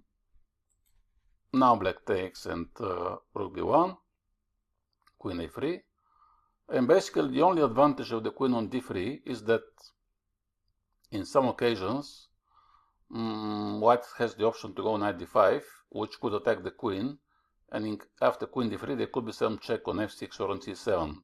But in this case it's not dangerous because knight f6, pawn takes and then attack the bishop. So for the moment white has to focus on his development or on the move f5, which actually John Nunn has played. Now the best for black is simply to develop, so he goes bishop e7. And now there are two different lines. White can either take on e6 or he can play bishop to e2. Sometimes this is just transposing, of course. I think nowadays they play pawn takes. Even there was a recent game between Caruana and Nakamura in this line. Pawn takes, and now bishop e2. So black goes queen to a5 to attack the bishop. And white has to go to d2. And black has to move the queen to c7. And now white is playing this very interesting move g4. So he wants to push g5 because then the knight actually cannot go to d7 as the bishop has to protect the pawn. And black has to play h6, and there are many interesting lines here which are possible, and usually the game is quite complicated. But in the game, Nunn has played immediately bishop e2, and now Kasparov went knight to c6. Now white took, so actually it could be some transposition, and instead of the move queen a5, which is played nowadays, simply black has played knight c6. Now white has to take, takes on c6, and he plays this very interesting move e5, which is quite typical for this line. So white is offering another pawn in order to open some diagonals for the bishop and to get this outpost e4 for his knight. Black has to take. White takes on f6. And black has to take with the pawn, because if he takes with the bishop, then white is have this check bishop h5, and it turns out that g6 is actually losing. Bishop takes, pawn takes, queen takes, king to e7, and now after castle, white has a winning attack. Now 94 is coming as well. That's why black has to take with a pawn. Now white gives this check. Of course, this is also a first theoretical line which both players knew and they were familiar with this line. And here the question is, what is more important, the two pawns or the attack? And now John Nunn has played the move queen to d2. This is actually a big mistake, the move queen d2, because now after this very simple move, of course, king g7, white don't have any check. So that's why white should have played queen to e3, because now if black goes king g7, white has a check on g3, and then black has to go back to f8, so white can repeat. Or if black wants to play for a win, he can play, of course, rook to g8, and after queen h6, rook to g7. But then, of course, white has some compensation, very good attack. So this move probably is leading to equal game, but queen d2 is a mistake, because after king g7, rook b3, maybe John Nunn was hoping that now he can jump with the knight and move the rook to g3. But after queen a5, he cannot do this because black will trade the queens. So he castled. And it looks like, yes, the king is in trouble, because only one check and it could be even checkmate. But Kasparov has found a very original idea. Rook to g8. This is actually the best move. And he will make space for the king to go into the corner. And after king h1, he played king h8, and his king is almost safe. One last threat here, queen h6. So white wants to take on f6 with the rook, and the queen has to go back to defend. But soon all the threats will be finished. This is the last one, 94. Here, yes, black can also play queen f8, but f5 is also a very good move, attacking the knight. Bishop f7. Now black has many good possibilities. Queen f8 was played. The endgame, of course, is winning for black. So queen h5 was played, and here after rook g7, bishop e8 is the only move. Now a5. The idea is to go bishop a6 and to attack the rook on f1 and the bishop on e8. White has to take. Black finally develops his pieces. White moves the rook because otherwise the knight is lost. And after rook d8, it was game over. And John Nunn has resigned. He is not only a pawn down, but now all the black pieces are extremely active, and he decided not to continue this game. One very interesting game was played between John van der Wiel and Kasparov here. In this line, white went queen f3, knight d7. This is also one of the very main lines, castle, and now b5 instead of bishop e7, which is also a very popular move. b5, and now white plays the move e5, bishop b7, and queen h3. Again, white is trying to sacrifice something on e6. So black has to take on e5. This is the only move, otherwise he's losing. And now here comes knight e6. Again, black has to take, white has to take, black has the only move. White, actually here there are different ideas. Sometimes even white can sacrifice on b5. The most popular move, bishop b5, leads to a position which is more or less forced, and now black has to take. Knight takes, queen c6 or queen b6. Those are the main moves. Queen c6, let's say, knight d6 check. Obviously we cannot go to f8 because queen f7 mate, so this is the only move. And now white takes on e5. And here the best move for black is king to c7, which is leaving both the knight and the bishop, but white can take only one of them, so he usually takes the bishop. Now knight d5 I think is a good move for black, and maybe even the best move, but for some reason the most popular one is rook a2, and now pawn takes, rook a1, king d2, queen d5 check, and here actually black gives perpetual check. There is no escape for the white king. Let's say now queen a5 is the only move, by the way, the only check from the right position. And now after queen d5 there has been many games which has ended in a draw. But in this game Van der Wiel played bishop f6, which is also a good move for white. Black has to take with a pawn, and now he goes bishop to e2. So without sacrifices, okay, he's still a piece down of course, but he wants to play bishop h5 check, and then when the king goes to d8, rook takes d7 and rook d1.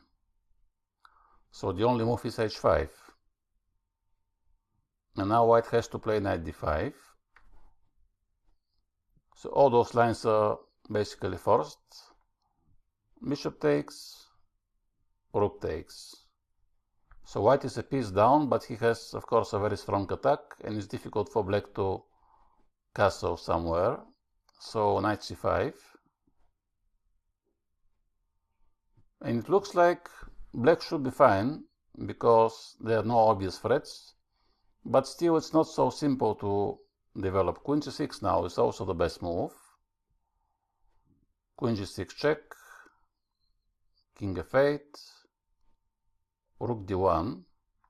This was maybe the first moment when white didn't play the best move.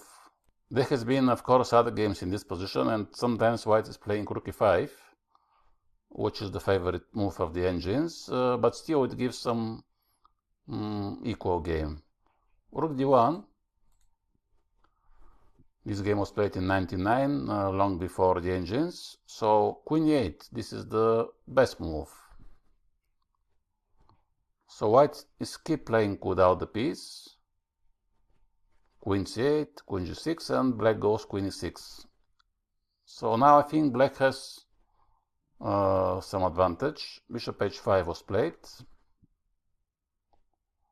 And here probably black should play f5 if he wants to play for a win, after which of course he gives the e-pawn, and then it will be some endgame with a piece for 3 pawns, or 2 pawns if black takes the h-pawn, in which black has some advantage, but it's not winning. In the game Kasparov decided to play queen to g8, which allowed actually white to escape in a very beautiful way. Rook to d8 check, rook d8, rook d8, and here the game has finished in a draw, because after rook takes, bishop takes, white gives perpetual check with queen e8 and queen g6. So in this line bishop g5 there are some deviations like this which black has to know, and which allows white to make sometimes a forced draw. There was also a very interesting game between Vesely and Topalov and Kasparov, in which after queen b6 Topalov decided to play knight b3. So let's see what is going on in this case. There is no point here to play queen e3 check, as white will simply move the bishop to e2. So black has to develop. He lays bishop e7, queen f3, and now it looks like this line in Sicilian, when black plays knight c6 and queen b6, there is one line, but the knight is on b8, and actually in this type of positions for black is better to move the knight to d7, and Kasparov does exactly this, knight d7, because it's much more flexible. The knight can go to b6 and c4, also he can go to c5, also he's leaving the diagonal open for the bishop to b7. So now g4, this is one of the main lines as well, b5, bishop takes. Now black can take with everything, but usually he takes with a knight. So Kasparov also did this. g5 now. Knight has to go back. And now black wants to play b4 and bishop b7 and a5 and a4. So white is playing the move a3 to prevent b4. But when white pushes a3, black has a very typical idea, after which he wants to open files against the white king. So he goes rook to b8. And he wants to push b4, and this will open the files against the white king. So white goes h4, black goes b4. White has to take, and black also takes. So now black wants to play bishop b7 to put pressure on this pawn, and then he can, like I said, he can push the a pawn, he can play knight c5. So Topalov plays knight a2. At that time, this was a novelty, this line. After the game, it became popular, and the idea of the move knight a2 is that after rook b6, white actually wants to exchange the queens. Queen c3, which is attacking the queen, and as well is attacking on g7. So the things are going into an endgame, in which black has a pair of bishops, and white don't have any dangerous threats. But now Kasparov has found very, very nice move, I think, h6, which is slowing down the white pressure, so there is no now attack with the pawns. And of course, at some moments, black wants to take on g5, actually now, and then the rook will be hanging. So white has to move the bishop to defend the rook. And finally, black develops with the bishop. And after knight a5, bishop a8, the game is equal. And after 7-8 moves, the players have decided to finish the game in a draw.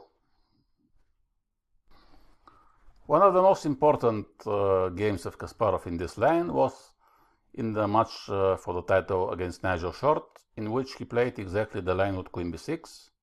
And Short went for it. He played queen d2, offering this so-called poison pawn. So Kasparov took the pawn, and this time, instead of rook d1, Nigel Short opted for the other line, knight b3. And the queen is not completely safe there, so it is a good idea for black to move her to a3 until she can. Otherwise, there could be some ideas to play a3 and rook a2, for example. So now white takes on f6, pawn takes, and again bishop e2. Like we saw, sometimes the bishop wants to go to h5. Knight c6, castle. And again, black has different ideas here how to develop his bishops. He can go to g7, to e7. He chose to go to d7. So for the moment, he is still undecided what to do with the other bishop. King h1. Now black has two different plans. He can play rook to c8 to attack on the c file, or he can play h5. Kasparov decided to play h5. This move is not with the idea, of course, to attack the white king, but like we mentioned earlier, to prevent the bishop h5 idea from white's point of view. Now, what to do for white? The typical idea f5 now is not so great, as there is no pressure on e6, and this will give the outpost on e5 for the black knight. So he went knight d1, now rook c8, knight e3. So white wants to go knight to c4 and to attack the pawn on d6. So Kasparov decided to move the queen. And now Short actually has to be very creative, because he found very original idea, which is probably the best, to sacrifice one more pawn. And now Kasparov can take the pawn on e4, or he can retreat. He, of course, took the pawn. So now he is 2 pawns up. Bishop d3. The only move is queen a4. So what is the idea of white? He plays now knight c4. So he wants to jump to b6. And black has to move the rook probably. So he goes rook to c7.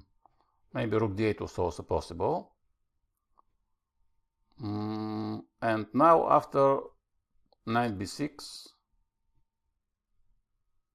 queen a3, actually white can repeat with knight c4 to make a draw.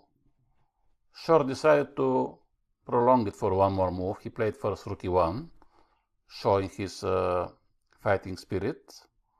Even with 2 pawns down, he's playing for a win, because now actually when the rook is on c7, he has the idea knight d5 to attack the rook and to attack on f6, and still he's keeping the option, of course, to make a draw. So Kasparov also he decided to play for a win, and he played knight e7, which is the best move. And now after knight c4, he decided to sacrifice the exchange, which is a good idea, because this is exchange for 2 pawns. And now he found also this interesting move h4. And it was a very, very interesting game. And after a long battle, Kasparov managed to win, even if in the moment seems that white is more active, but slowly he managed to improve. It was bishop d3 and then f5, and after this he managed to develop finally the bishop to g7, and then slowly he managed to improve and to win the game. So that's why when the next time Short met Kasparov, we already have seen this position, if you remember, a few games ago, in which I told you here, I think it was a game between Ivanchuk and Kasparov, in which after bishop e3, I told you white can make a draw, and actually here in this game, it was a draw after bishop b6, queen e5, bishop d4, and here the game between Short and Kasparov has ended in a draw. So this is another line in which there is a forced draw for white. I think there are a couple of lines like this in this system. But of course with black it's not easy to play for a win, and if your opponent is willing to study 20 odds moves in order to make draw with white, there's nothing you can do. But it's not such a big tragedy for Kasparov. So I hope, guys, that you have enjoyed these very entertaining lines with bishop g4, and see you next time. Now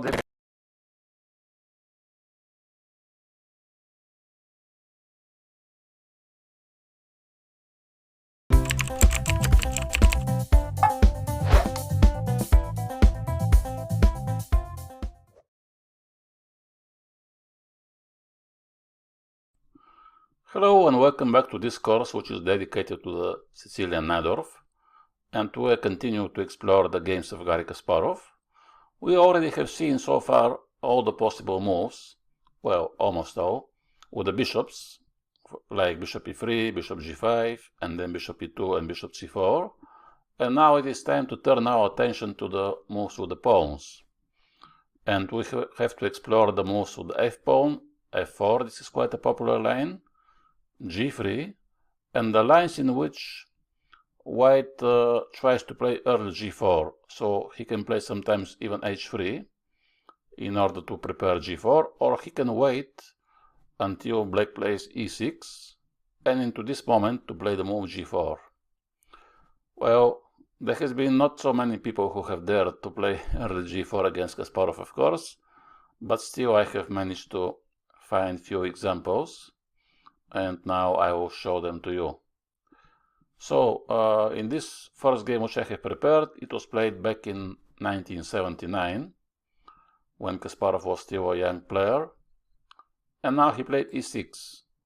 This is the move order who used to play occasionally, but this is a bit less flexible, because now, like we have already seen, if you play first a6, you keep the possibility to play later e5. And now after you have played e6, obviously, you're not going to play e5. And this could help maybe white to choose some plan which he likes and which is avoiding the line of e5. For example, now, this is the early move g4, also called Garry's attack.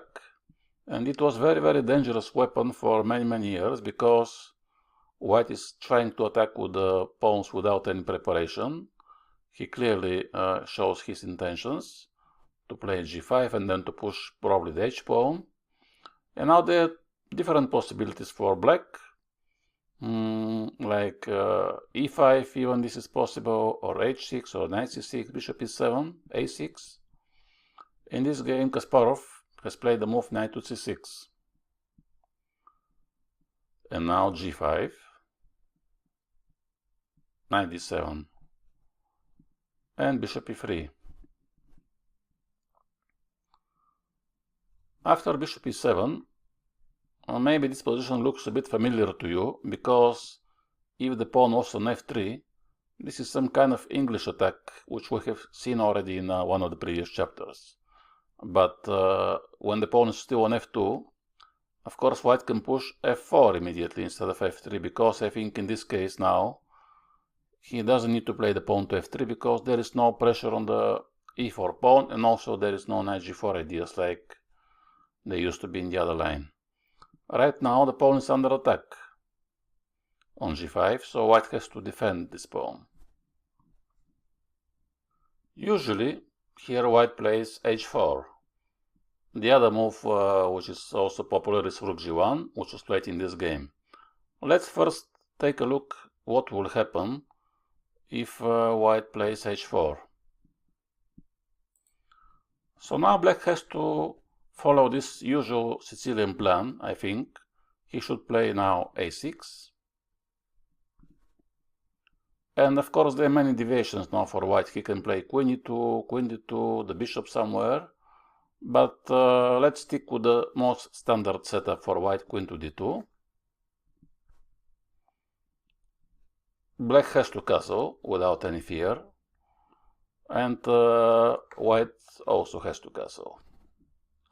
So now, in order to start our counterplay on the queen side, we should either play queen c7 to defend the knight on c6, and then to push b5 and b4, and knight c5. This is one standard plan, and the other one is to take the knight on d4, and then to push immediately b5. And there are many, of course, different moves here for white, from f4, rook g1, even h5 immediately. Overall, this is a very complicated position, with, I think, both players has their chances. Now let's go back to the game and let's see after rook g1 what happened. In this case, black has castled, and now, actually, this is the idea of the move rook g1, that suddenly white has changed his plan. Now, instead of trying to push only the pawns, he can also play the move queen to h5. And now he wants to attack actually on the h-file, so when the pawn is not on h4, but it's only on h2, it gives the possibility to white to try to bring the rook down to g3 and then h3, and to eventually give a checkmate on h7. So what to do now? How to defend against this plan? Probably the best defense is the move g6, which was played by Kasparov. And now the main move is queen h6, which was not played in this game. So let's go for queen h6 first. Now, like we mentioned, white wants to play rook g3 followed by rook h3. So black has to do something very urgent to defend either the pawn to h7, either to attack the queen. And there are two different strategies who has been tested. More popular is knight d to e5, which now has a threat knight takes d4 and knight f3. And now if rook g3,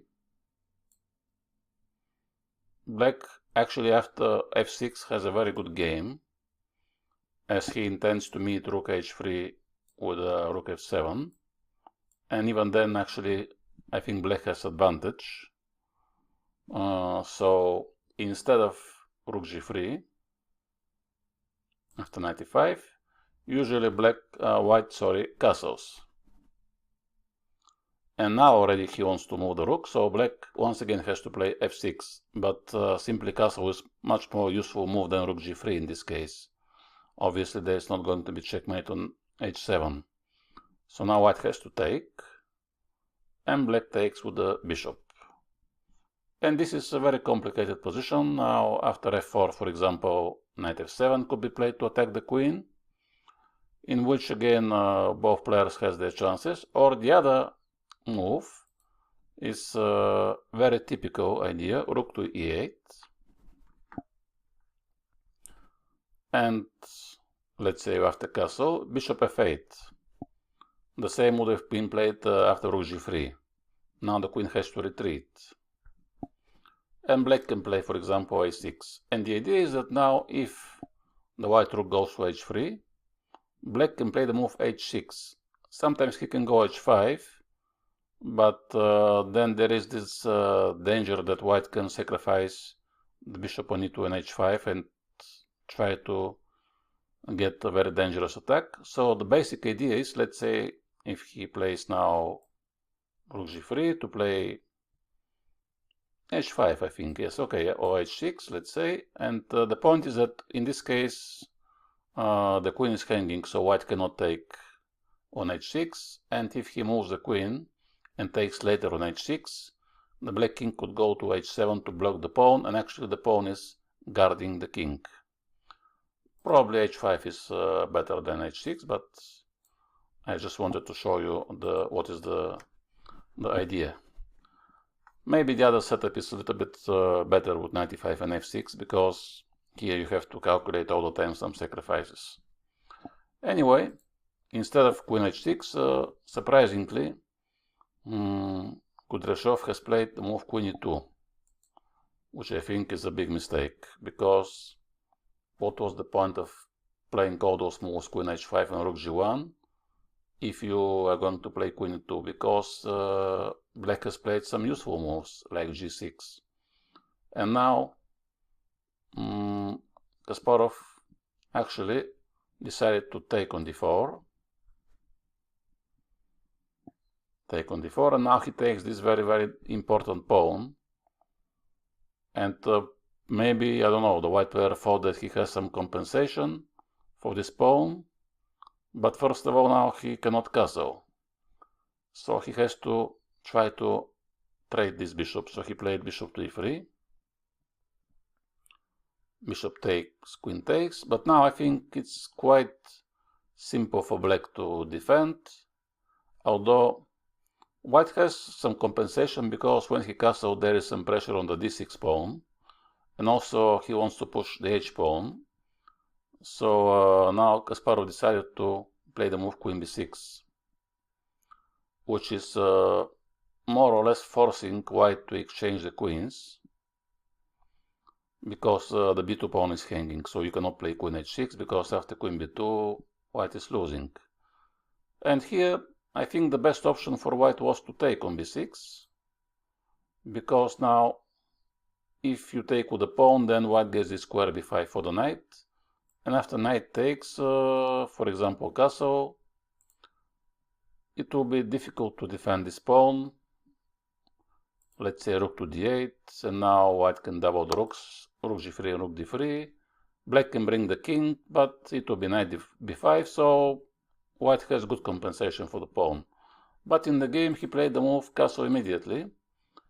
Maybe he didn't want to concede actually the knight to go to b6 and the rook to d8 to defend the pawn, so he thought that this way definitely he will take the d6 pawn. but from the other hand, he is now doubling his own pawns and he is destroying his pawn structure, even if he gets the pawn. And here black gets this very nice outpost for his knight. And now he has better pawn structure, which is not such a great advantage, but this is enough to have some slight edge here for black. And then the only problem for black is how to develop, and he does it by playing b6, bishop e2, and now bishop b7, and then slowly it was of course only slight advantage so far, but after a very long game Kasparov managed to outplay his opponent in the endgame and managed to win this interesting game. The next test for Kasparov was much tougher, and it was against my competitor Sicilian Topalov at the Olympiad in 1994, when Topalov was just 19 years old. And here Kasparov has played a6, and after bishop e3 he went for this English attack, e6, but now instead of playing f3 and queen d2 and castle, Topalov immediately has played the move g4. And again, this is some kind of a transposition from the Garry's attack. And now Kasparov has opted for the move h6. If you remember, in the English attack, many times he was facing g4 with h6. So probably still he was expecting or hoping that white can play f3, and this will lead us to a familiar situation. But Topalov decided to play more aggressive, and he pushed the pawn to f4. And now this is different actually from the English attack, because white wants to push the pawn sometimes much faster. And here what to do? Black has to develop. So there are of course two possibilities: to go simply bishop e7, but it looks a bit scary to prepare castle, because they need to be immediately g5, and especially when you play h6. If you remember from this chapter, in many games Kasparov was keeping his king in the center. But here it's a bit tricky to keep the king in the center, because you're not prepared to start your counterplay on the queen side so early. And this line is interesting, and it's also very rare, so people usually are not so well prepared for such a line. And there are two main possibilities for black. This is the move in the game knight g6, and the other move is e5, which we're going to see a bit later in one of the next games. So in this game Kasparov goes knight to c6. And Topalov is developing the bishop to e2. And now black goes for e5. So still he feels that e5 should be played. Otherwise, there is always this danger that at some moment white can push g5 and then g6, and then to destroy the position of the black king. So with e5, black is hoping to trade some pawns, because when these three pawns are next to each other, you never know which one of them would be pushed. Is it going to be the e pawn, the f pawn, the g pawn? And now, when he wants to close the center a little bit and to make the pawn structure a bit more static. Now, white has two possibilities. He can of course take on c6 and then go into an endgame. Knight takes, pawn takes, and let's say now pawn takes e5. And the problem is that if knight g4, it looks like this is possible. And actually after bishop takes, queen h4, every move with the king of course will lead to advantage for black, but after bishop f2, black has to take with the queen now to g4,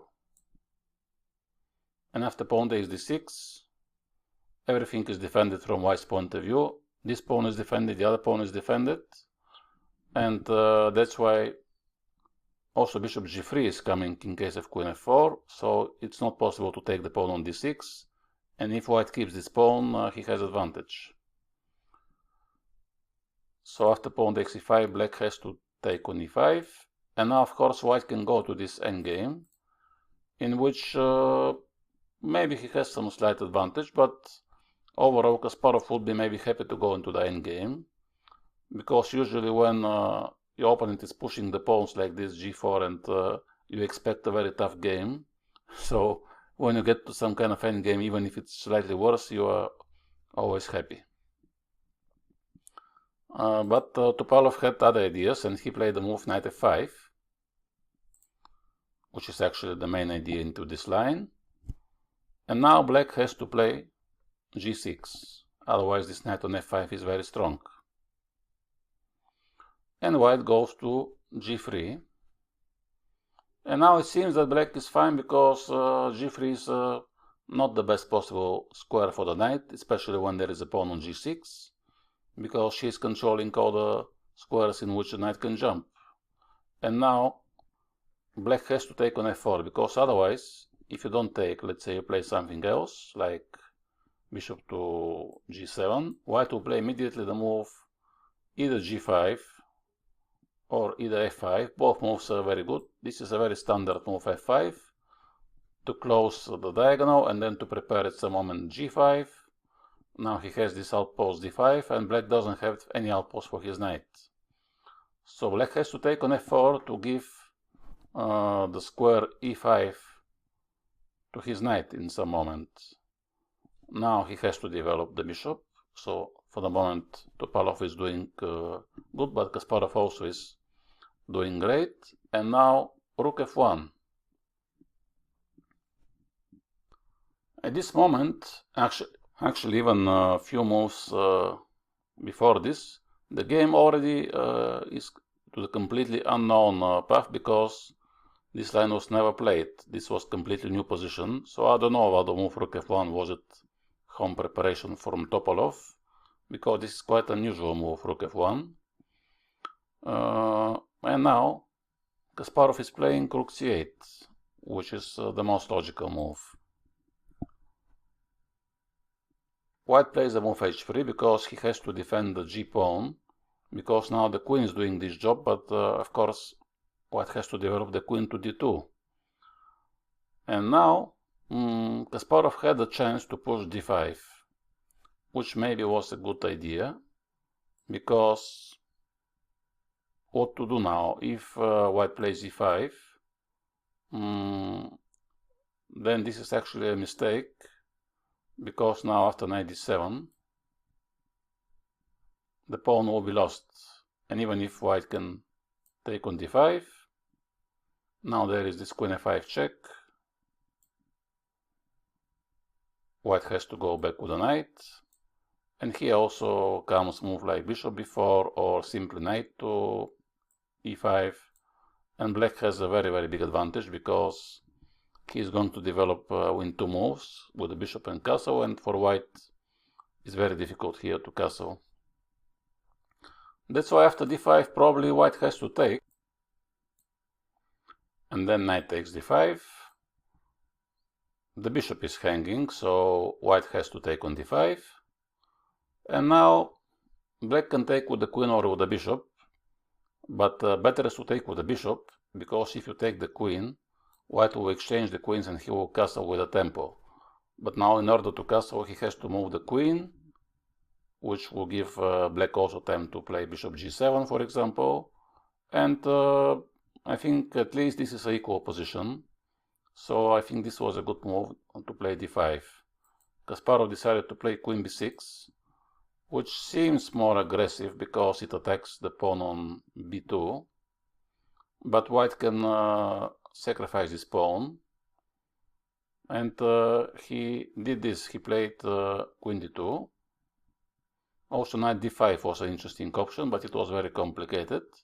Queen d2 is more typical move for white, because if black takes, as usually, it will be rook b1, queen a3, and then white has different possibilities from rook f3, rook b7, knight d5, but he has a good compensation. So after queen d2, Kasparov decided to develop the bishop on g7, which is extremely risky move, because now of course he is offering the d pawn. And white can castle, of course, he can play something different, not to take the pawn, but Topalov was not afraid of the complications. And now the game became extremely interesting. Bishop to d6.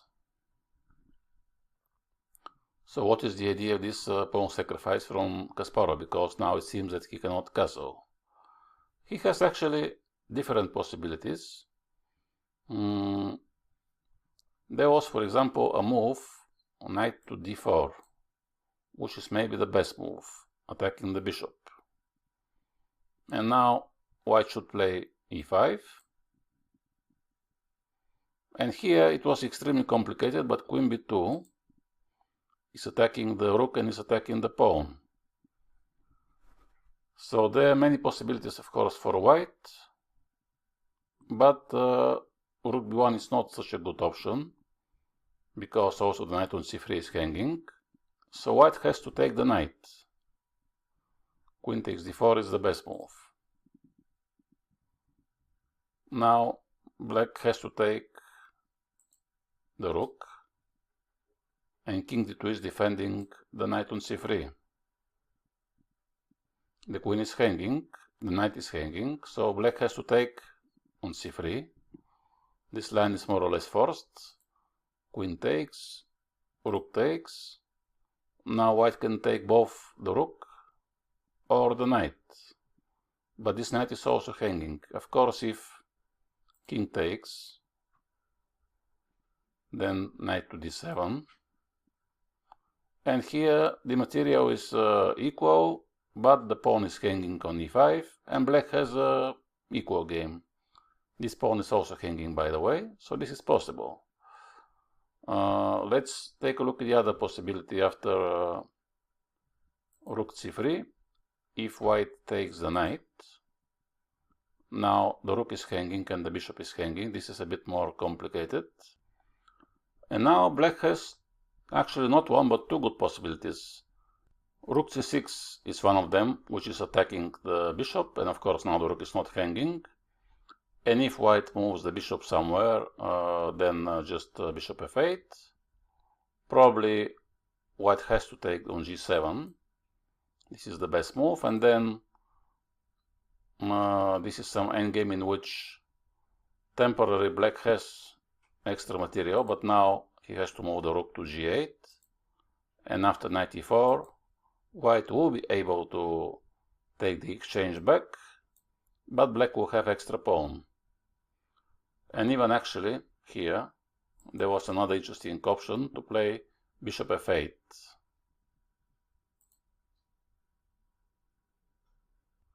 And now the point is that if you take on f8, the knight is hanging on g3. So the best is to take on c3, and after bishop d6, black has the pair of bishops, and then bishop e5 is coming, so it's also a very comfortable position. That's why knight d4 was, I think, the best move. But Kasparov had a completely different idea when he sacrificed the d pawn, and he went knight to g4 instead, which turned out to be a big mistake, because okay, his idea is that he wants to take on b2, which will attack the knight and the rook, but after bishop takes g4, which is the best move played by Topalov, I think Kasparov has missed one very, very nice move. We will see later that now after queen to b2,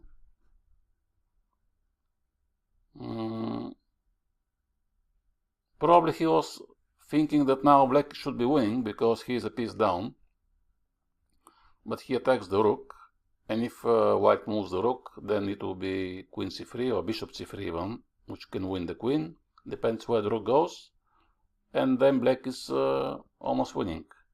First of all, both players has missed something here, that there was a move knight to e2,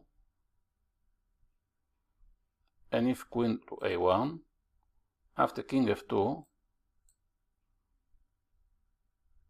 let's say queen b2.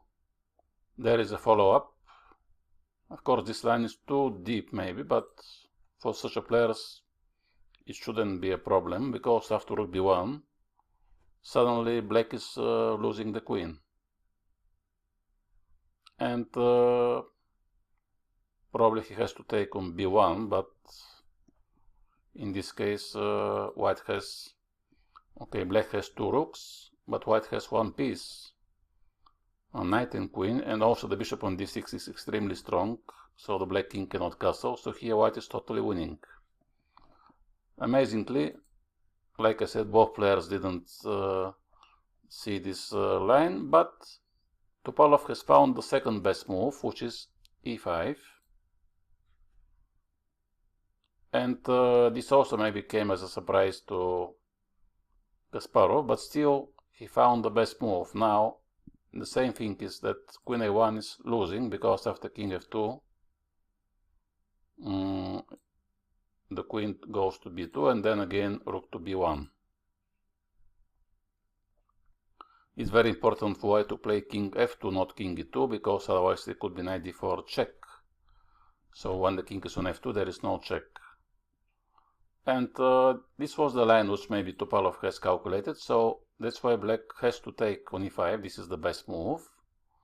And now the game is very complicated, but black has actually good chances. Now the only move for white is rook b1.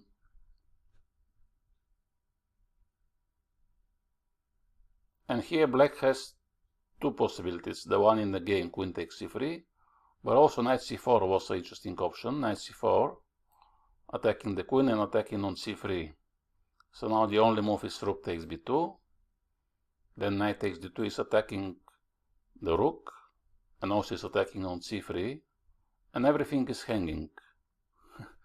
Now bishop e6 is the best move, but just to show you what is the potential of this position, even white has the option to play the move rook takes f7, which is amazing. And everything is hanging. From white's point of view, from black's point of view, it is extremely messy and very, very difficult to calculate such a crazy lines, because one mistake and you can lose the game, and it could be winning for you. For example, now what to do? Black can take the knight, the bishop, the rook, so you have to calculate like crazy. But in all the lines, actually,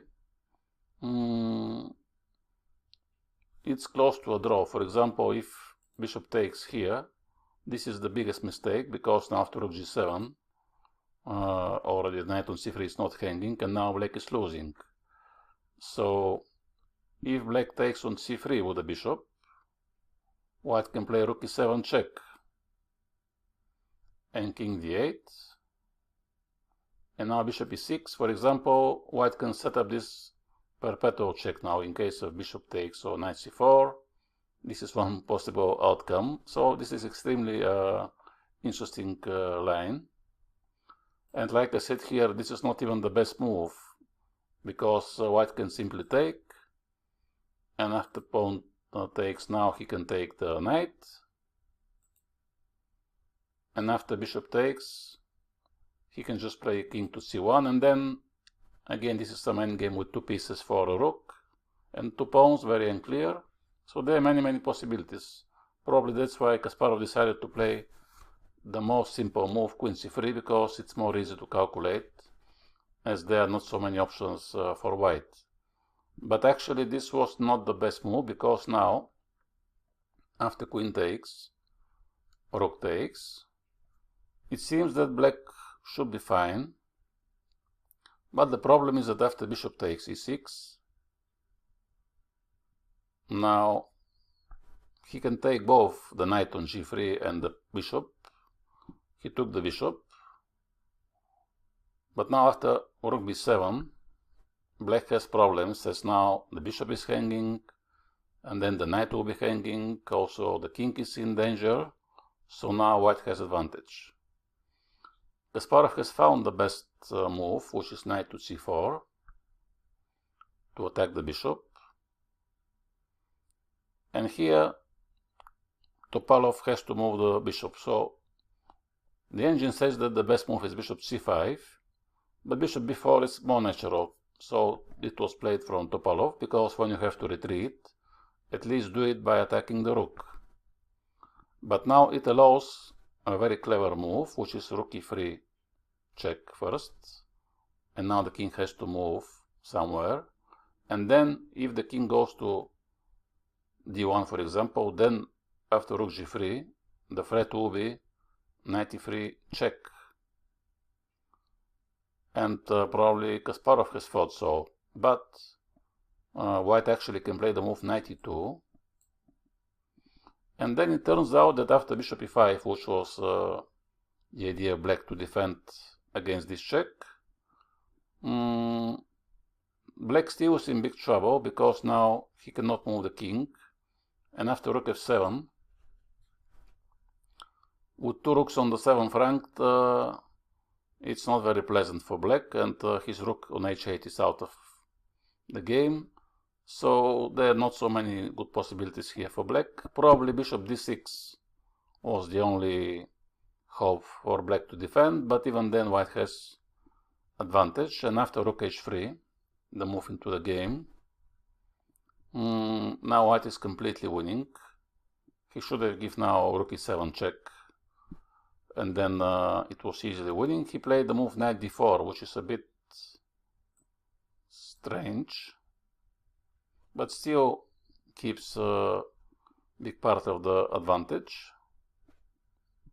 The idea of this move is that now if black takes, of course it will be made into moves rook e7 and then rook b8. So white is improving his knight, and now he wants to play knight c6 or knight e6.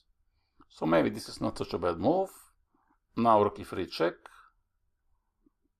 and king to f1, and then black cannot do anything, so he played rook e4, hoping after rook f4 to exchange the rooks, but now, unfortunately, after rook e7, he is checkmate, knight c6, and here Kasparov has resigned, because after king c8, knight a7 follows, and then rook to d7. So it was a good game for Vesely and Topalov, and Kasparov should have played better, I think, in this position when he could have played d5 first, or then knight d4. He missed two good possibilities to take the initiative.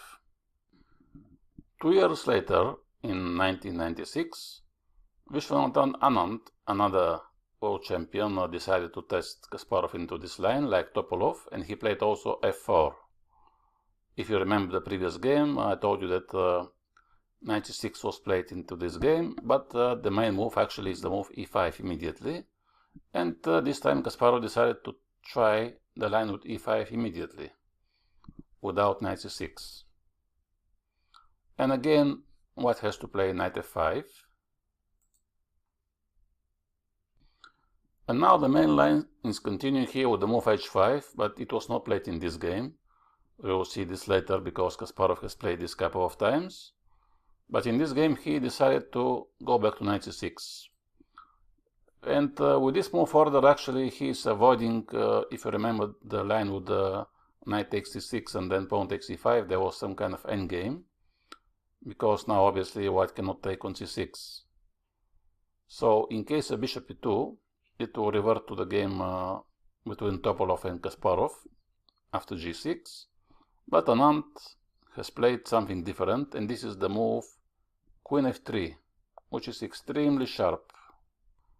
And I think at the time it was a novelty, so probably Kasparov was not expecting this move. And what to do? Black has to play g6. But obviously the idea of white is not to retreat to the knight, because after bishop g4 he is just a pawn down. So Anand has castled, and he is offering the knight. And now what to do again for black? If you don't want to take this knight, it's not actually clear how can you develop your king side. So there is no other option, but black has to take. Even if, of course, you know that Anand has analyzed this very deep. So you're going to play against the engine, and not only against Anand, but You just have to trust your instinct and play the best moves.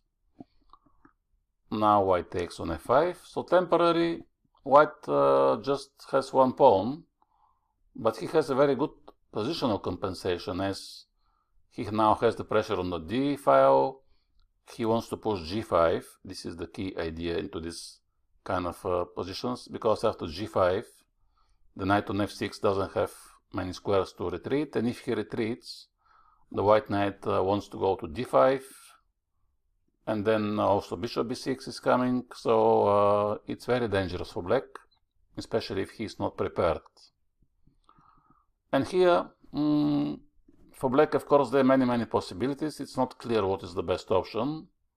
He can play something like queen c7, bishop d7, for example, but Kasparov decided to try the move e4, which is maybe not the best option, but probably he wanted just to go away from the preparation of Anand, and maybe he felt that this is not such a bad move, and probably this is not so well analyzed from his opponent. Now white has also two options. He can play queen h3, which could prepare g5, because when the queen moves to h3, g5 you cannot take because the rook is hanging. But better is to take, which was played from Anand, so he takes a second pawn and he keeps his initiative. But at least now black get rid of this possibility that g5 was always a big threat and the knight was hanging. Now he plays the only move, queen e7.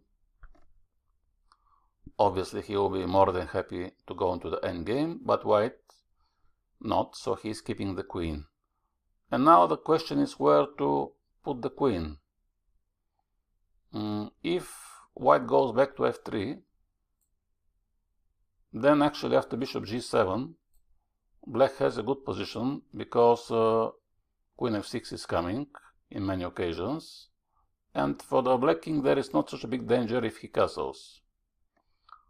So white plays the best move, which is queen to d3, and here he is putting the pressure on the d6 pawn as well, so in the worst case he can take the third pawn and go into some kind of endgame. Now black has to develop,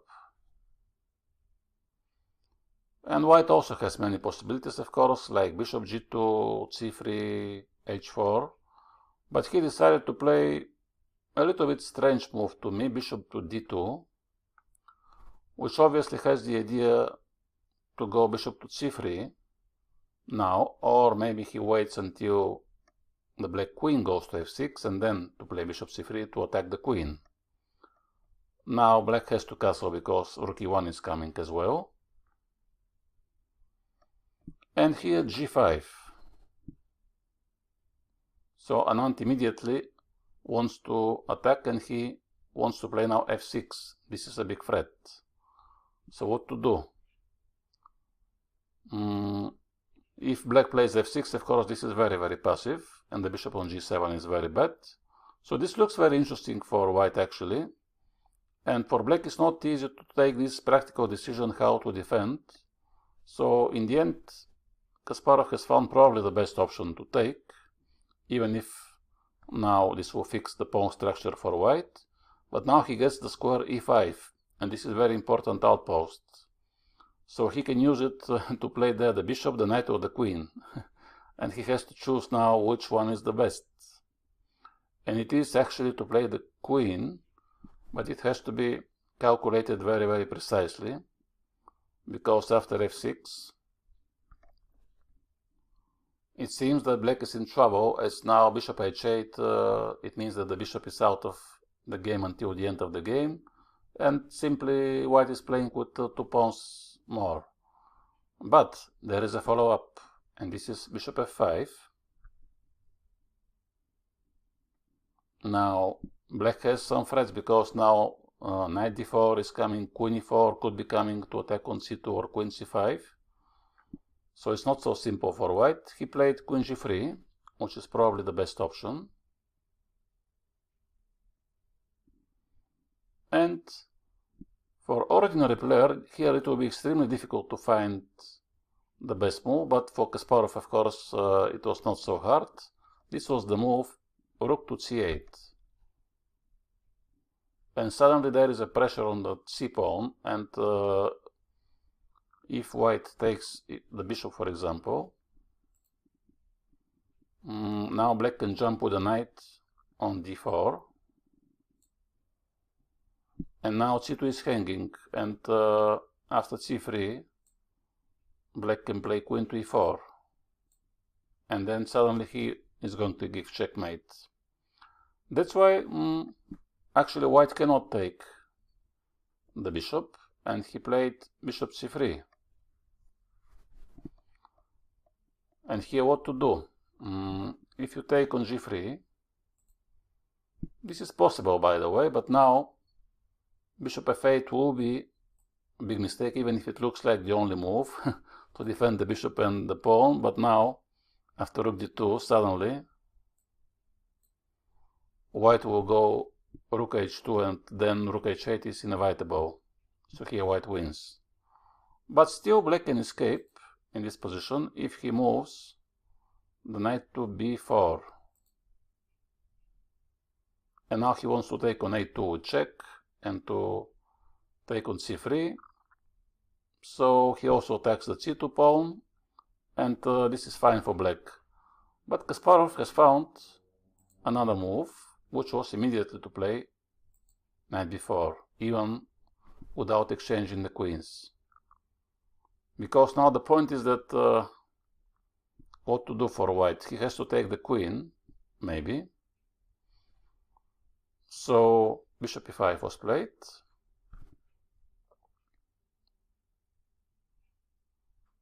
And now there are two possibilities, knight a2, rook c2. Of course, rook c2 is much better. Rook c2 check, king b1. So black is a queen down. He has to find something in order to at least save the game. And this is the move rook to e2, very importantly to e2, to prevent any moves with the bishop, let's say, to go to d3, to cover the check. So now white has to move the king. Of course, if king c1, then it will be a good end to the game, knight a2 checkmate. So the only move is king a1. And here knight c2 comes, king goes to b1. And here just knight a3, and the game has ended in spectacular draw.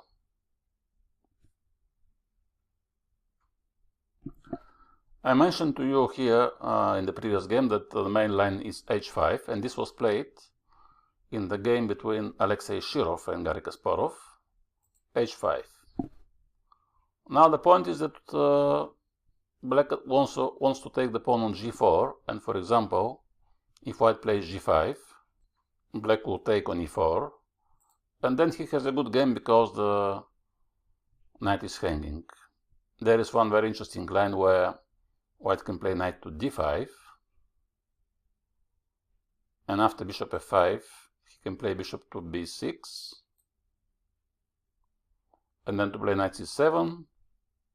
This actually was never played, so I think it will be a novelty for white if he goes knight d5. I haven't found any games. And then there are some big complications, but black should be fine, I think. Usually after knight e4, white takes on e4, and then after bishop f5, it's equal game. But the main move after h5 is to take on h5, which was played by Shirov. And now black takes on f4. Here the line is more or less forced. So now black takes, white also takes on f4. And now bishop f5 will be a mistake, because then white has the pair of bishops, and the bishop will go to g2, he will be extremely strong. So the best move is knight h5. Now knight d6 check. Again black has to take the knight, the only move. Bishop takes, and here comes queen h4 check, king d2, queen g5 check. The only move is king e1, and that's how the game has finished in a draw. So this is quite a popular line. There are actually a few games in which this has been played. Even Kasparov himself has another game which has finished like this with Jan Timman. And now let's move to another line. So this is again a line in which white wants to prepare g4, but when black plays a6, we saw that he can play bishop e3 and then after a6 g4, but he can play also the move h3, which has become popular probably in the last 20 years, when Kasparov was not playing already too much. So during his strongest years, he has never tested into this line, but you know that recently he has participated into some very strong rapid and blitz tournament, and he has played a couple of games against very, very good opponents. So here he was playing against Fabiano Caruana, and Caruana went h3. So after h3, again black has these two possibilities to play either e5, either e6. I think also even he can play b5. In this game he played e6. And after g4, again it seems a bit like the English attack, but white always is keeping the possibility to play f4 here, like in the game against Topolov. So now Caruana goes bishop g2, and now black has to be very careful on this diagonal, because for example if you go knight c6, there could be that white can take on c6 and then he can push e5 in some occasions. Also b5, there will be always e5, of course. And here Kasparov has played a strange looking move, knight f to d7. But actually this is the most popular move, because white can always play g5, and anyway you have to move the knight. So by moving the knight now before g5, first of all, temporarily black is blocking this pawn, so there is no g5 and h4, and also now he can play knight c6 on the next move without having to think about knight takes and e5. So now white has to develop bishop e3, and black also develops his knight, and white goes queen to e2. There are different ideas here for the queen. Sometimes they go to d2, sometimes to e2. The advantage of the queen having been on e2 is that she is defending the square c4. Otherwise, after queen d2, there could be some moves like knight e5 and knight c4 is coming. So now black castles and white also castles. And here the idea is a bit familiar to one of the previous games. Black takes on d4, and then he plays b5. But first he plays queen c7, prepares b5, and now already we have this typical Sicilian position in which black plays the natural moves. And the only difference from the, let's say, classical system or the English attack is that the bishop is on g2. And white has played the move h3, which I don't think is some kind of advantage for white, because he has to try to play h4 and the bishop should be on d3 maybe. But this is another type of position, of course. Now in case of e5, probably black will play d5. So this was one possibility for white to play such a move. Caruana went g5, which is more typical. But it turns out that now this usual plan for the English attack is a bit slow. And after b4, black has already advantage, because now knight a4, and here comes this typical move, of course, e5. Especially with the bishop on g2, it's even better, fixing the pawn structure. White has to retreat, and now we have seen this already in the games of Kasparov. He takes, and knight goes to e5, very, very good outpost. So here black has advantage because the white pieces don't have any coordination, especially the knight on a4 is very bad. The bishop on g2 is passive, and queen f2 was played, hoping that the knight will go to b6 and then to d5. This would be great for white, and here it is very important for black to prevent this. so he played rook to b8. And now already white is in serious trouble, because bishop d7 is coming, let's say, and the knight is hanging, so the only possibility to defend the knight is with b3 maybe. h4 was played, and here there are many good moves for black. Even f6 is a good move. Bishop anyway to e6 to d7. He played bishop g4, rook d2, now rook fc8, and now black has started his attack as well. And after b3, Kasparov here has played the move queen a5. Okay, this was of course a blitz game, so he didn't play here the best move. There was a better move here for him, but this is a very, very good position for black, and he was winning here. For example, the move knight to c4 was very interesting, because after pawn and then queen takes c4. Here black has very strong attack. The pawn is under attack. Bishop e6 is coming as well, even if you try to defend bishop e6, and then yeah, there is no defense here for white. So this was a very good game from Kasparov. In another game he was facing the linear Dominguez.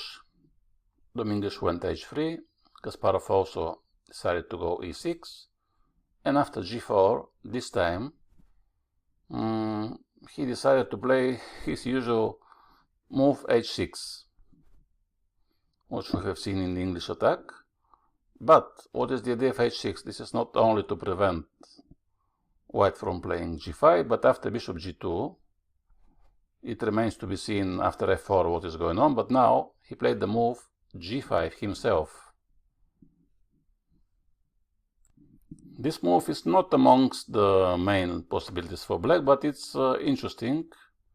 And now white doesn't have his usual plan to push the pawns, because now every time when he plays f4, black can take with the g pawn, and then he has the possibility to play e5, which can be a fork in case there is a piece on f4. So usually white plays bishop e3, which was played in the game. And now knight bd7 this time, not knight c6. And queen e2 again, white is defending the square c4. Knight e5. This is one of the advantages to having played the g5, because now e5 is a very good outpost for the knight. So white is castling, and black goes knight f to d7 immediately, because he knows that here it will coming either h4, either f4, so he wants to bring sometimes the queen to f6, or simply he wants to protect the pawn to g5. Now white has to play one of these two moves, so he plays h4, which is probably the best move. And here what to do?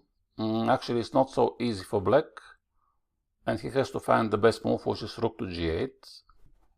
So Kasparov has played this move. Now he's losing the castle, but he's hoping that having a strong knight on e5 and a good pawn structure will manage to keep his king safe. So now the game is quite complicated. King b1 was played, and now it is time already to start the counterplay with b5. So I think this looks like a good position for black, because I don't see actually what white can do. He played a3, which seems okay, but black now starts to develop his queen side, and slowly bishop b7 first, then rook to c8, and he has a very good game. Now knight g6. This is a typical maneuver to try to use all the dark squares, not only e5, but now the knight can jump to f4 or to h4, and also this allows the other knight to take his place, or sometimes he can go queen f6 and bishop g7 to put pressure on the diagonal. So now bishop h1, the other knight is coming to e5, and white doesn't know what to do, so he plays rook g3, but moving the rook from the open file, I don't think this was the best decision, and now simply black has to develop. So bishop e7, and you see that white actually doesn't have any plan. He just plays some moves, waiting moves, and slowly, now suddenly black took control of the h file.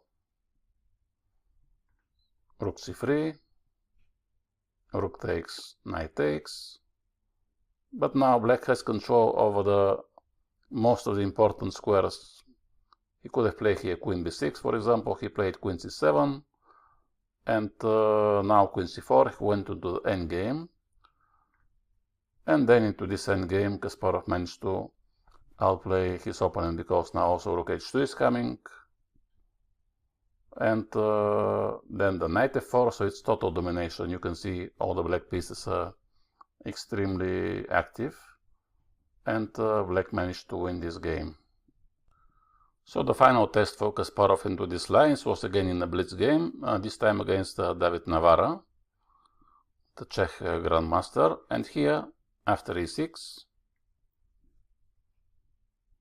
again white has played g4 and knight f to d7.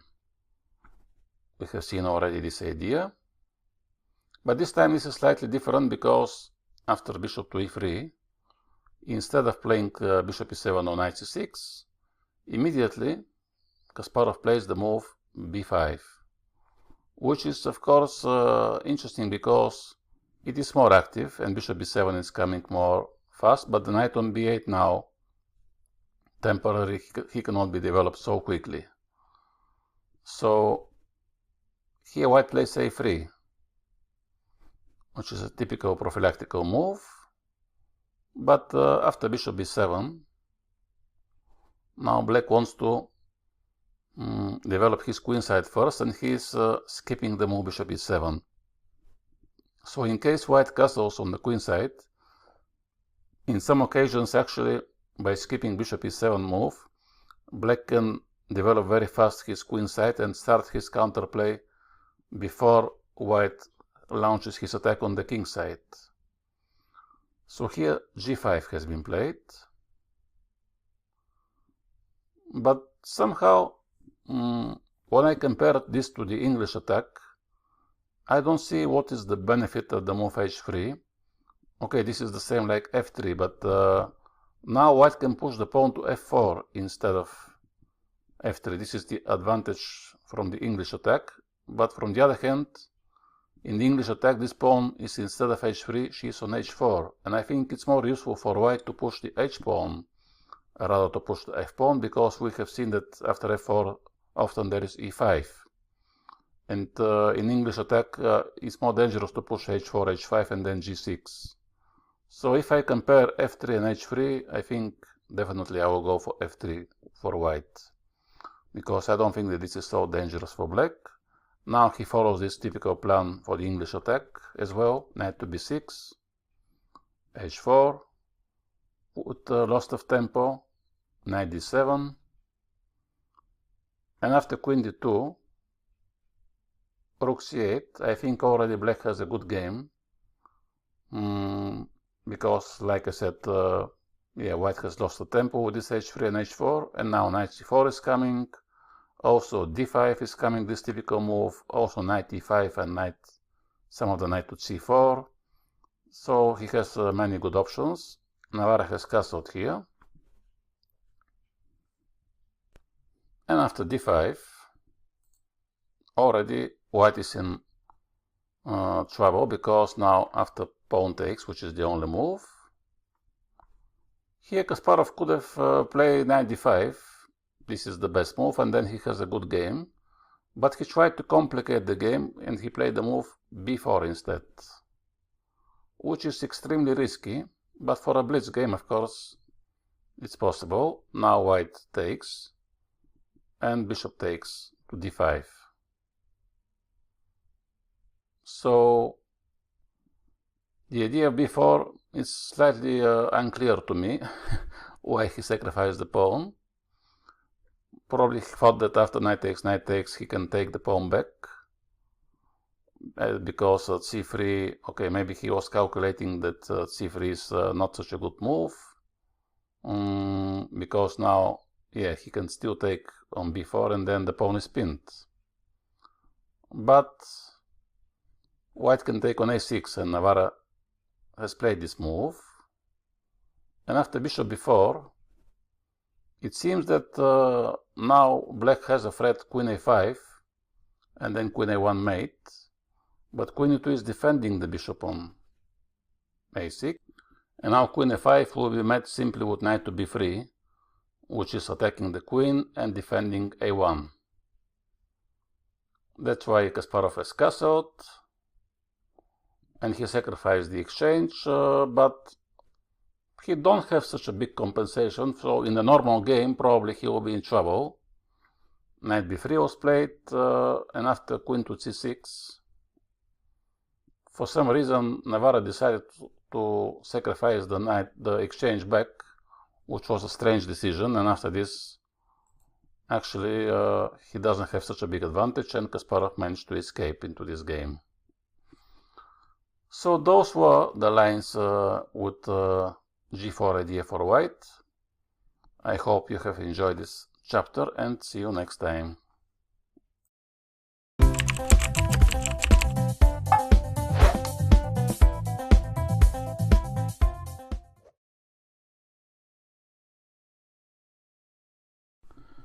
Hello, today we're going to continue our course on the Sicilian Najdorf, and I would like to show you one line which is special for me because I used to play this for many years with white, and this is the line in Sicilian where white is playing immediately the move f4. So now of course depends what black will do, because it's his move and he can play many moves, even he can still go into the dragon. But you know that Kasparov was playing mainly a6 or e6, and in this game he plays the move e6. This is a very old game from 1978, when he was facing Adrian Michalchyshin.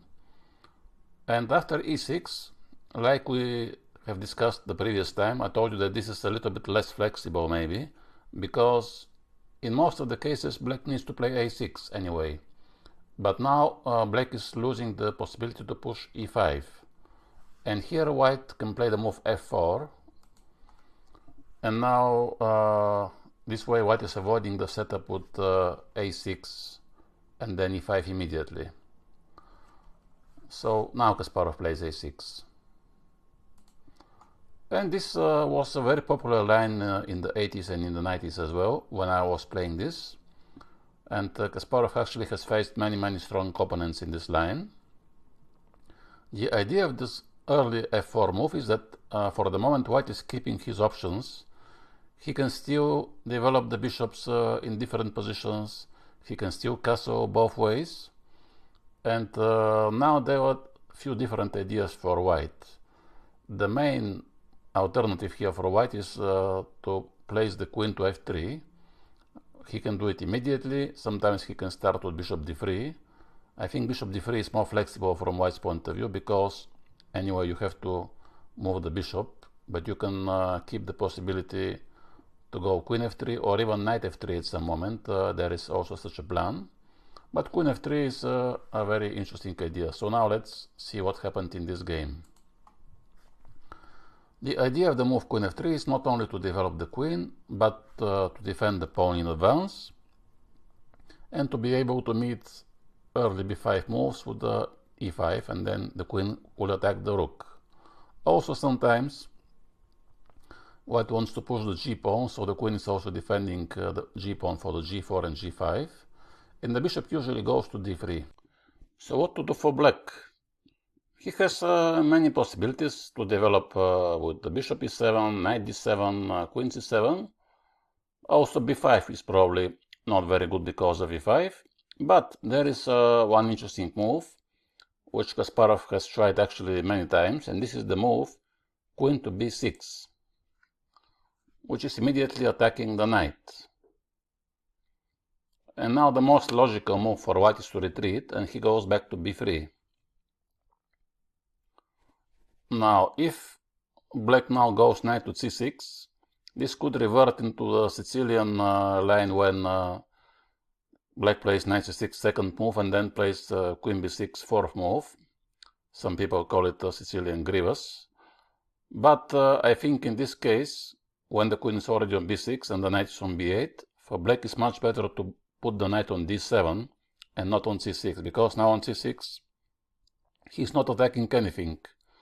And now Kasparov has played queen c7. You might say, yes, but this is a waste of time. So why did he play queen b6 and then queen c7? He played it because the position of the knight on b3 is not as dangerous for black as if it's on d4. That's why he attacks the knight and then he goes back. Now white has to play bishop d3. And already here, when the queen is on c7, black can play the move b5.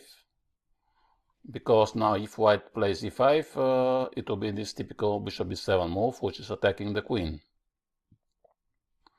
So now white goes g4 immediately, which is possible. I think normally people first are developing the bishop, so let's say bishop to d2 or bishop to e3, and then he can castle both ways, depends what he wants to do, and only then when they push g4, but g4 is also a possibility, it's not a mistake from white's point of view. And now what to do for black? Again, he has different ideas, from developing the bishop to b7, and then you can go knight d7, you can go bishop e7. I think the most popular move is bishop b7, and then after g5, black plays knight d7, but maybe Kasparov didn't want it to miss the chance to push b4 until he can, because maybe he thought, okay, but later white can play a3. So he played b4 in this moment. Now white has to go to e2, because if he goes knight a4, this will be a mistake, because now after queen c6, actually white is losing the knight. So knight e2 is the only move. Now bishop b7. And now actually white has to play g5 immediately, otherwise black can decide to push the pawn to d5, and then the knight will go to e4. So g5 now should be played before black goes d5, knight d7. Now he plays bishop to d2, attacking the pawn on b4. And finally it is time to develop the knight, so he goes to c6 to defend the pawn. And white has to decide where to castle, which is a bit tricky because he has already pushed the g-pawn. So castle kingside is a possibility, but you don't want to push your g-pawn when your king is on g1.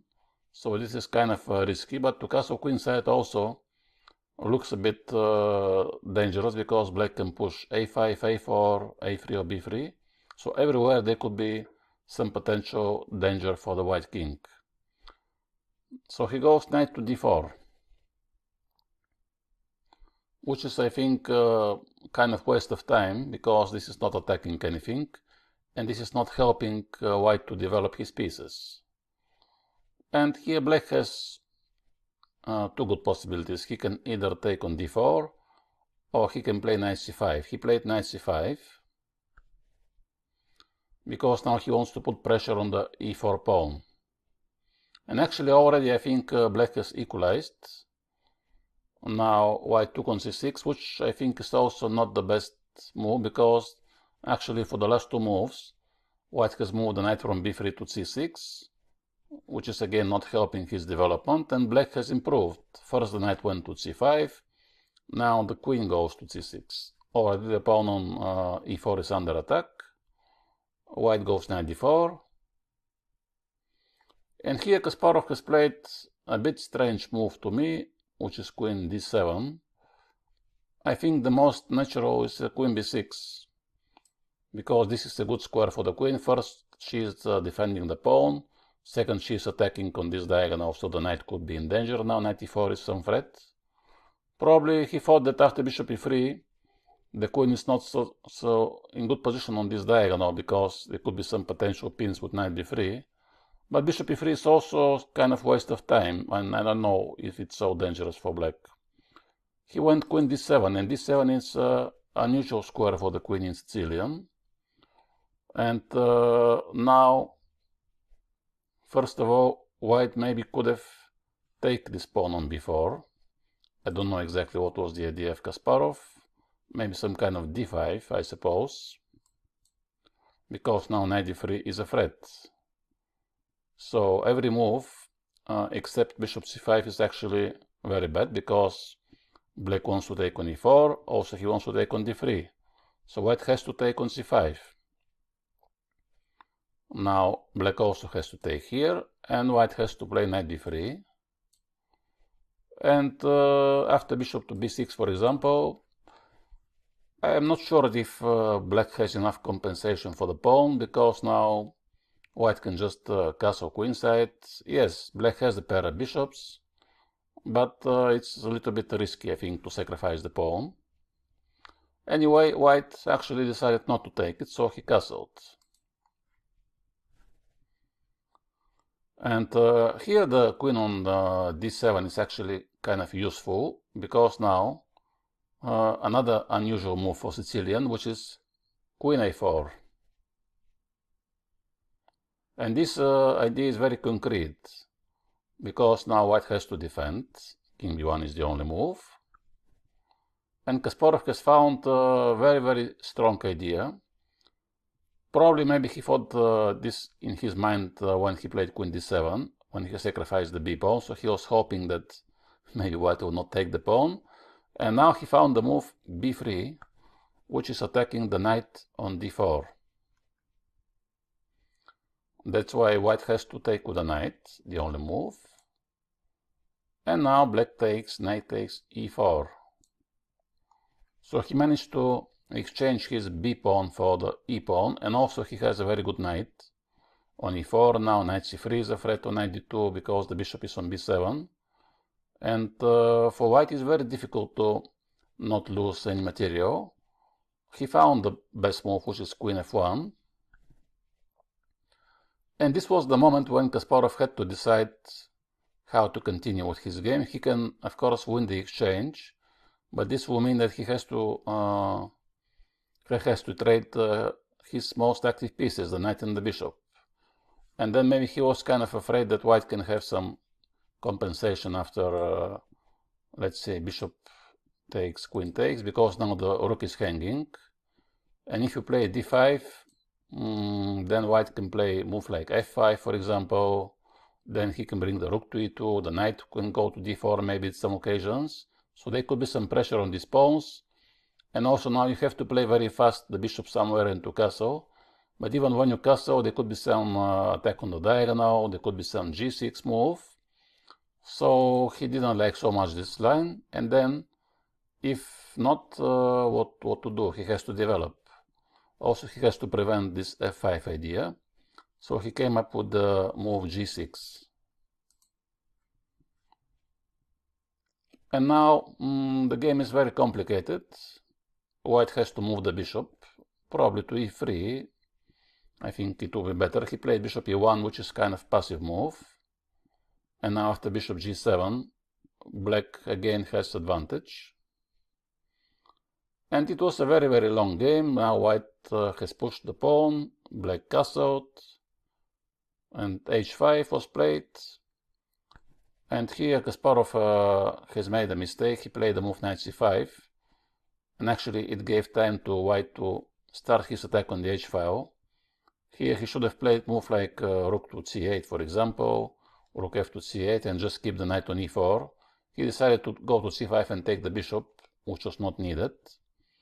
And yes, I think black here has a very promising position, because there is open diagonal, the b-file could be used for the attack, and black has got a good position out of the opening. Then for many years Kasparov has not been tested in this line, and in 1989 Nigel Short decided to try the line with f4. So we have the same position, in which again white is playing queen f3. But this time, instead of queen b6, Kasparov has preferred another option. This is the move knight to d7. And now, immediately Short has played the move g4, which is some kind of reminders of the previous chapter when we were discussing some possibilities for early g4. Now again, white can push g4. And the move h6 comes. You have seen this many times in the games of Kasparov, the move h6, which is, I think, a very double-edged move, because most of the time, yes, it prevents the immediate g5, because now, usually if you push g5 and black takes and white takes with the pawn, then black has control over this square e5, and he can use this outpost for this knight.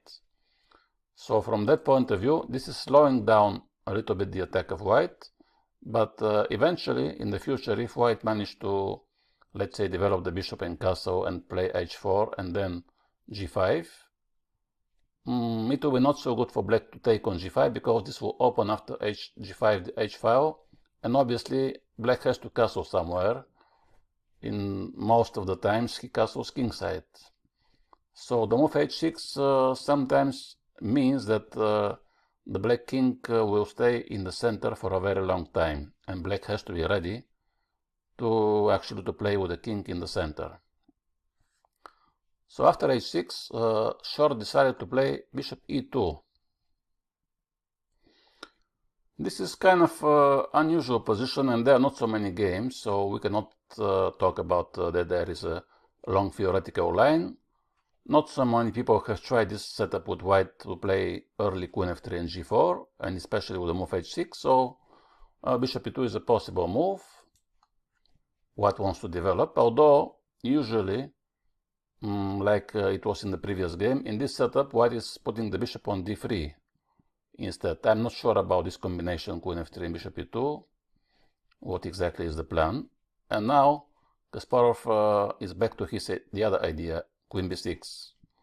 So you can already notice that in many occasions in Sicilian, those were two of the favorite ideas of Kasparov, h6 and queen b6, because queen b6 he also played in some of the lines with bishop g5, and h6 almost every time when he was seeing the move g4. Knight b3, and now again the queen goes back to c7. So the only difference from the previous game is that the bishop is on e2 instead of d3, I think. And now queen to g2. So slowly we're going to understand what is the idea of Nigel Short. Obviously he wants to bring the queen to g2, because then she can support the move g5 without being exposed to the move knight e5 with the tempo. So now maybe white wants to push very quickly g5, and still after b5 black has to be careful about e5, because after bishop b7 there could be bishop f3 move, which would attack again the bishop and the knight. So there's some tactical possibilities for white, and that's why Kasparov preferred to play the move rook b8, which was a little bit waste of time, maybe we can say, but he was not sure about the move b5. But it turns out that the move b5 is actually good, because after e5, bishop b7, bishop f3, now black can take on f3, and maybe, okay, Kasparov was afraid because now the knight is hanging and the rook is hanging, but after knight d5, pawn d5, this position is actually not so bad, because queen d5, black can play both knight b6 and even rook to c8. I think rook to c8 is a good move, and here black is a pawn down, but he has very good compensation, because now he wants to take on e5, he wants to take on c2, and yes, there are some complications here, e6, so it was difficult to calculate all this line. Maybe Kasparov rightly was a little bit cautious about this, even if black should be fine, but of course this is extremely complicated. So he preferred the safest move, rook to b8, to prepare b5. But this move is not so great, because now white could have played immediately g5, which Nigel Short did not play. And now after pawn takes, there is slight problem with this knight. He has to go to h5. Here, if white finds the idea to attack on f7 with a rook and with a queen, he can bring the queen to f2 and the rook to f1. And yeah, black will experience some difficulties. Also, the move g6 is interesting for white. So there are different ideas, and he can always play at some moment bishop e3 and castle. And the black's counterattack is a bit slow now. But instead of g5, Short decided to play bishop e3 first. And now after b5, then already he played the move g5. It seems that there is not much difference between the immediate g5 and now, but actually there was some difference. Now, black is playing the same moves, knight h5, just like before. And after g6, he plays knight to e5. And now white has to take. And queen takes. So now white had decided to play rook f1. Probably he could have castled as well queenside. But rook f1 is a natural move, attacking the queen, which is on the open file. And now it gives black a choice. He can go knight f6, which I think is a good move, but he as well can go queen to g6. And here already black is fine. He doesn't have any problems, because his pawns are controlling the center, and the white knights, they don't have such a good outpost. Okay, this knight can go to d4, but this is well defended. c6 is also defended, and black can push b4 sometimes. The other knight doesn't have too many possibilities. Now white has to decide what to do with the queens, and Short has decided to trade the queens and to go into this endgame. Now knight d4, knight e5, a3 to prevent b4, and after bishop d7, black decided to bring the rook to the c file. Here I would consider the move knight f6, because then I can open the h file for the rook, so also the knight on h5 is not doing too much. So probably knight f6 was always a good option. Rook c8 was played, and then it was a long game in which Kasparov managed to outplay in a very, very late endgame. The game lasted more than 100 moves until he managed to win this game. And in 1999, it was a very tough test for Garry Kasparov against Vishwanathan Anand. And this time, instead of queen f3, Anand decided to play bishop d3 immediately, which I think is the better option. And now knight bd7 was played, and castle kingside. This is slightly provocative move, but maybe Anand knew that Kasparov is kind of fond about the move queen b6, so he was hoping that queen b6 will be played. And indeed, it was a bit strange that Kasparov maybe was not familiar with this plan, because queen b6 is a very risky move, especially if you don't have analyzed it very well. Queen b6. Now black is pinning the knight, and white has to defend it with the bishop. This is the only move. And here black takes the pawn on b2. So like I said, this game was played in 91, and there was only one game so far, but it was played a long time ago in 1980, in which actually white has showed what is the kind of refutation on this line. And I don't know if Kasparov was familiar with this game or not, but here Anand has played the move knight d to b5. In the first game, which was played, white has opted with the other knight, which doesn't make a big difference, because now black has to take. White takes. So here the threat is knight c7, check. Also sometimes the queen could be in danger. So there could be some bishop d4 move, or pawn to a3 followed by bishop d4 or rook b1. And it's clear that Anand has analyzed this, and I don't know about Kasparov. Now he went rook to a5, which seems like a good option, because now knight c7 is just one check, and then after king d8 the knight is will be lost probably. So rook b1 is also not such a dangerous move, because you can go queen a2. But actually after rook b1, it turns out that the move queen a2 is not such a great option, because suddenly after knight c3,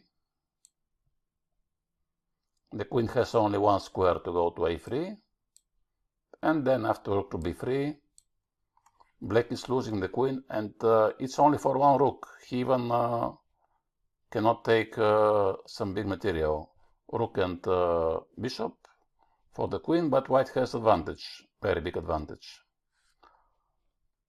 So Kasparov preferred to take on b5, because in this case he already has two extra pieces. Now he's going to take one more rook.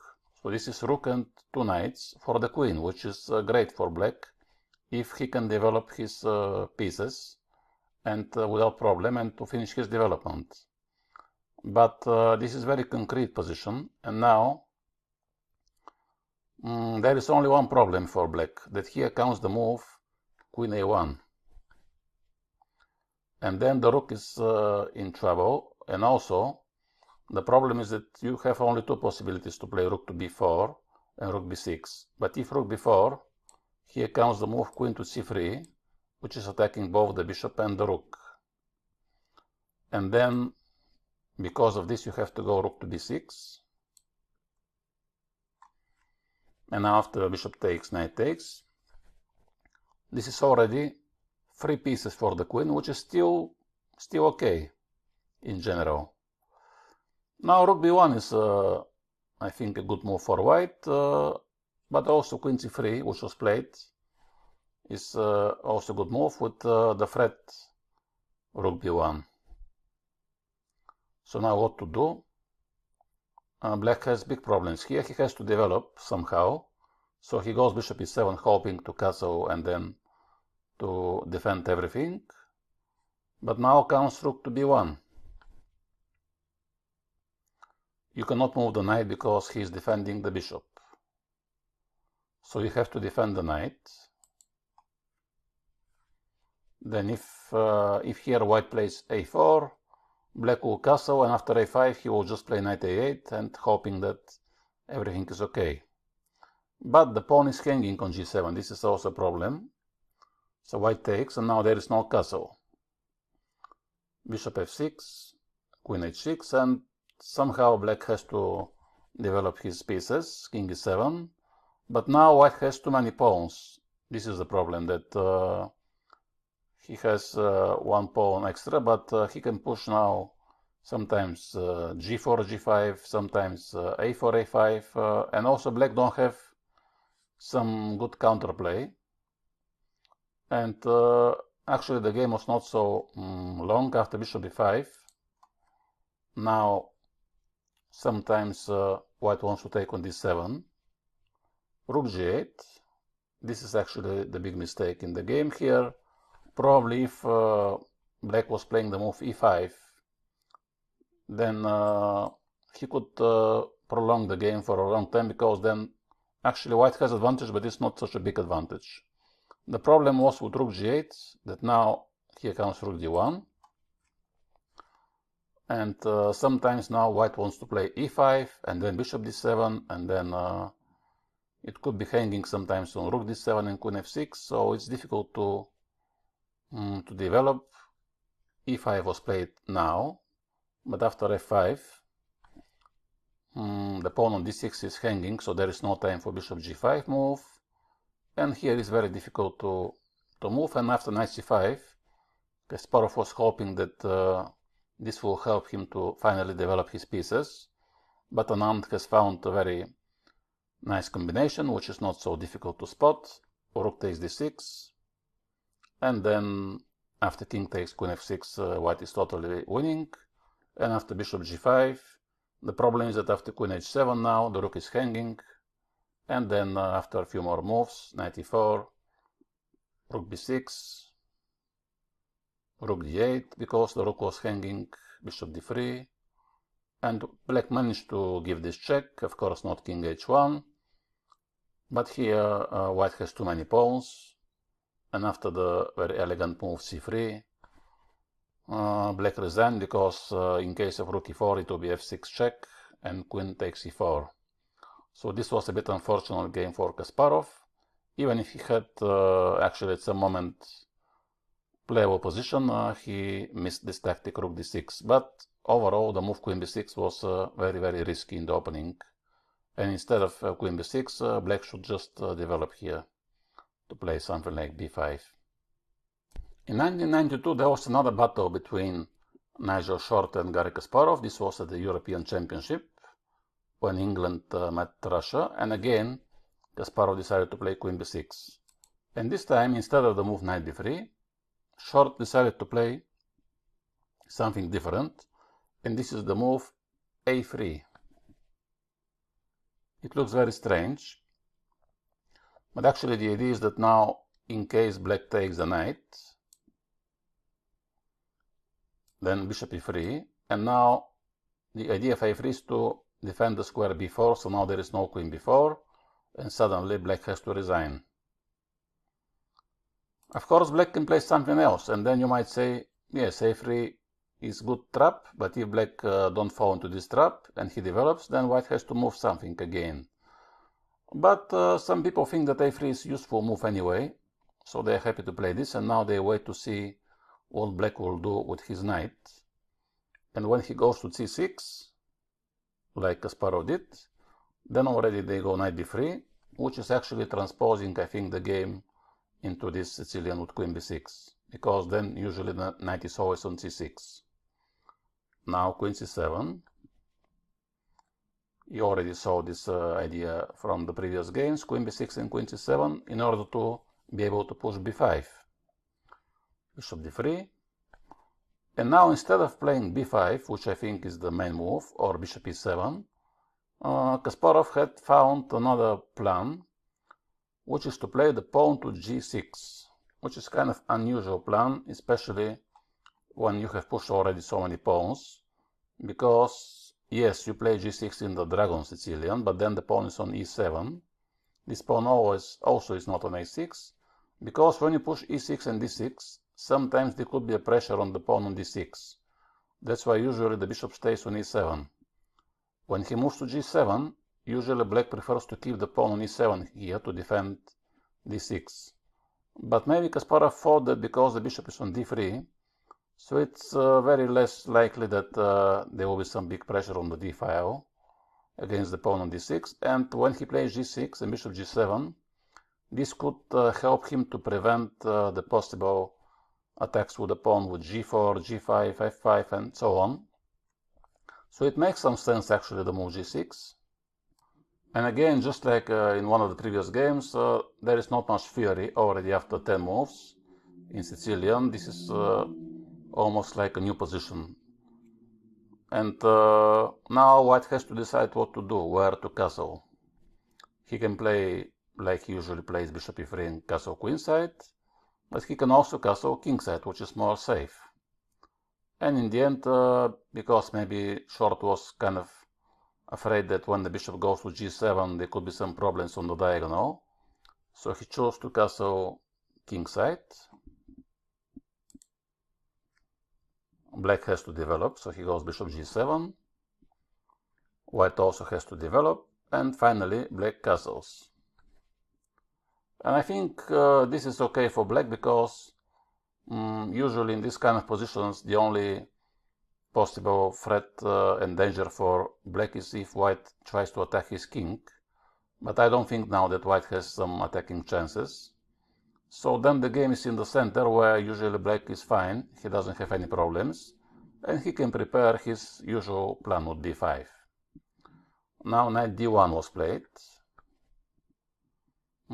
So this knight wants to go to e3, and then probably to c4, or maybe sometimes white wants to push the pawn to c4 and then to go bishop c3 or knight c3 in order to have more control in the center over the square d5.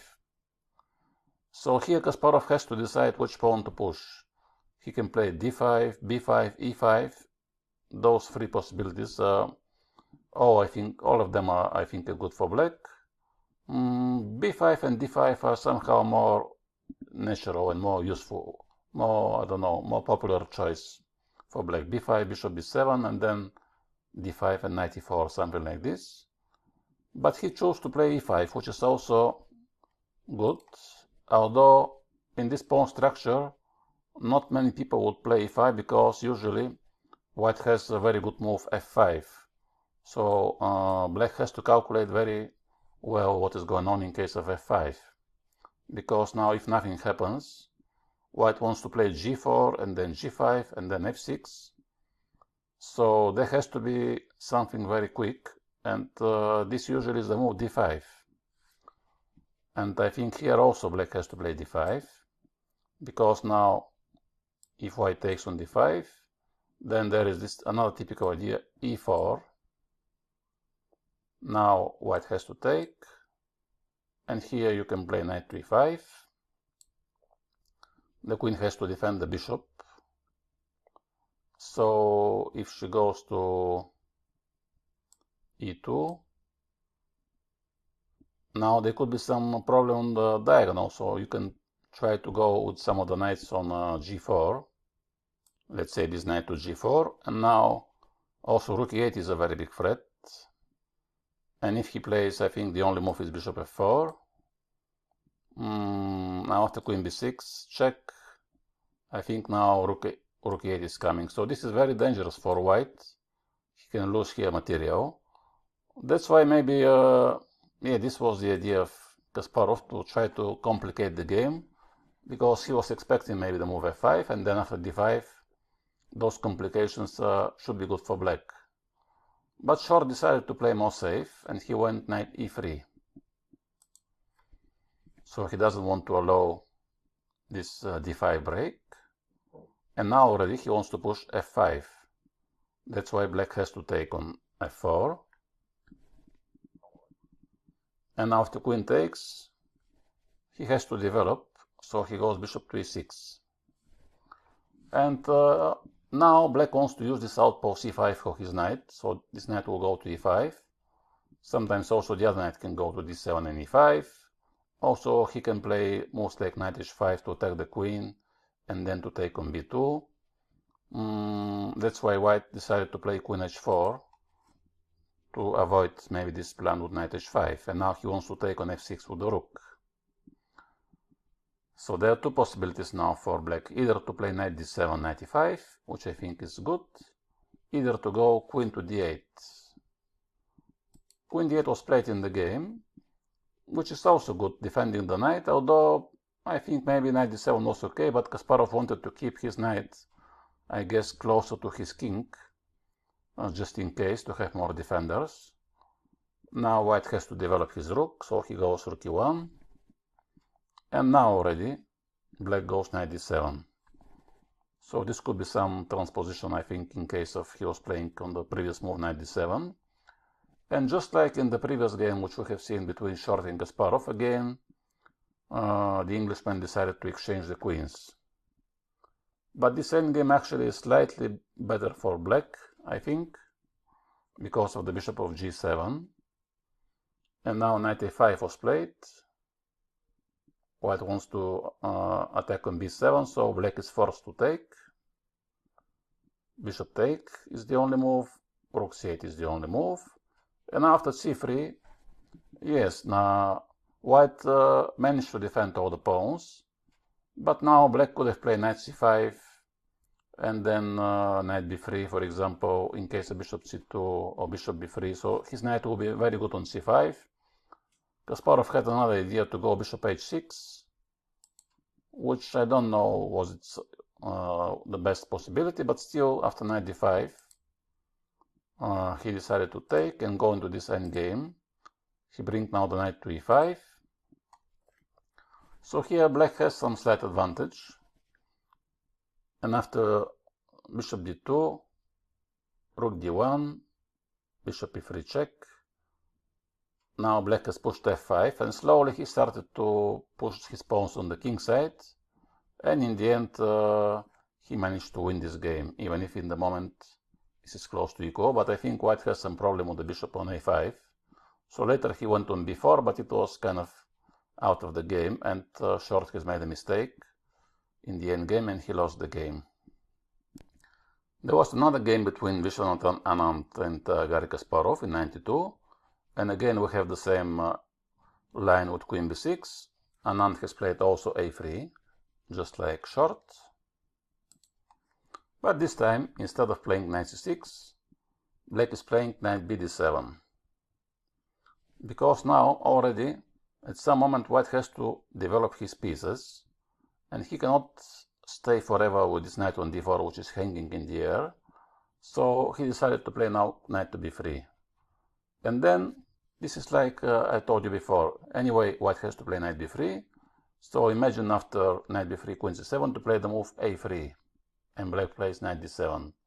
I'm not so sure about how useful is the move a3, because obviously, especially if white castles queenside, usually a3 is not advisable to play such a move, because after b5, b4, it will help black to open some files against the white king. But of course it's a possible line if such a great players are playing this. Now g4. Can you bet here what is the move of Kasparov? Yes, of course, it is h6.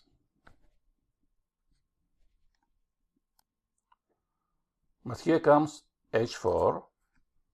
And this is also something which I have told you before, that now when you play h6 and white managed to play h4 and then g5, it is not such a good idea for you to open the h file, because then you cannot castle. So now what to do? Actually, the idea of black here is to wait until white plays h4, and now suddenly he plays h5. So basically, even if you lose one move, actually black is claiming that h4 is a useful move for him, because now after g5 he has the square knight g4, has a square g4 for the knight, and otherwise it will be pawn to h3, and then you have to resign. But now the knight has a very good outpost, although, of course, white can attack it with the bishop and take it. And then black obviously has to be ready to sacrifice this pawn. But before playing bishop h3, Anand has played the move bishop to d2. The interesting fact is that it is a new position, so most of these lines has been extremely rare with f4 and early g4 and queen f3. And especially at that time, I think it was a completely new game. Even nowadays, there are only a few games in this line, but 30 years ago, it was, I think, the first game with this position. So bishop d2, b5,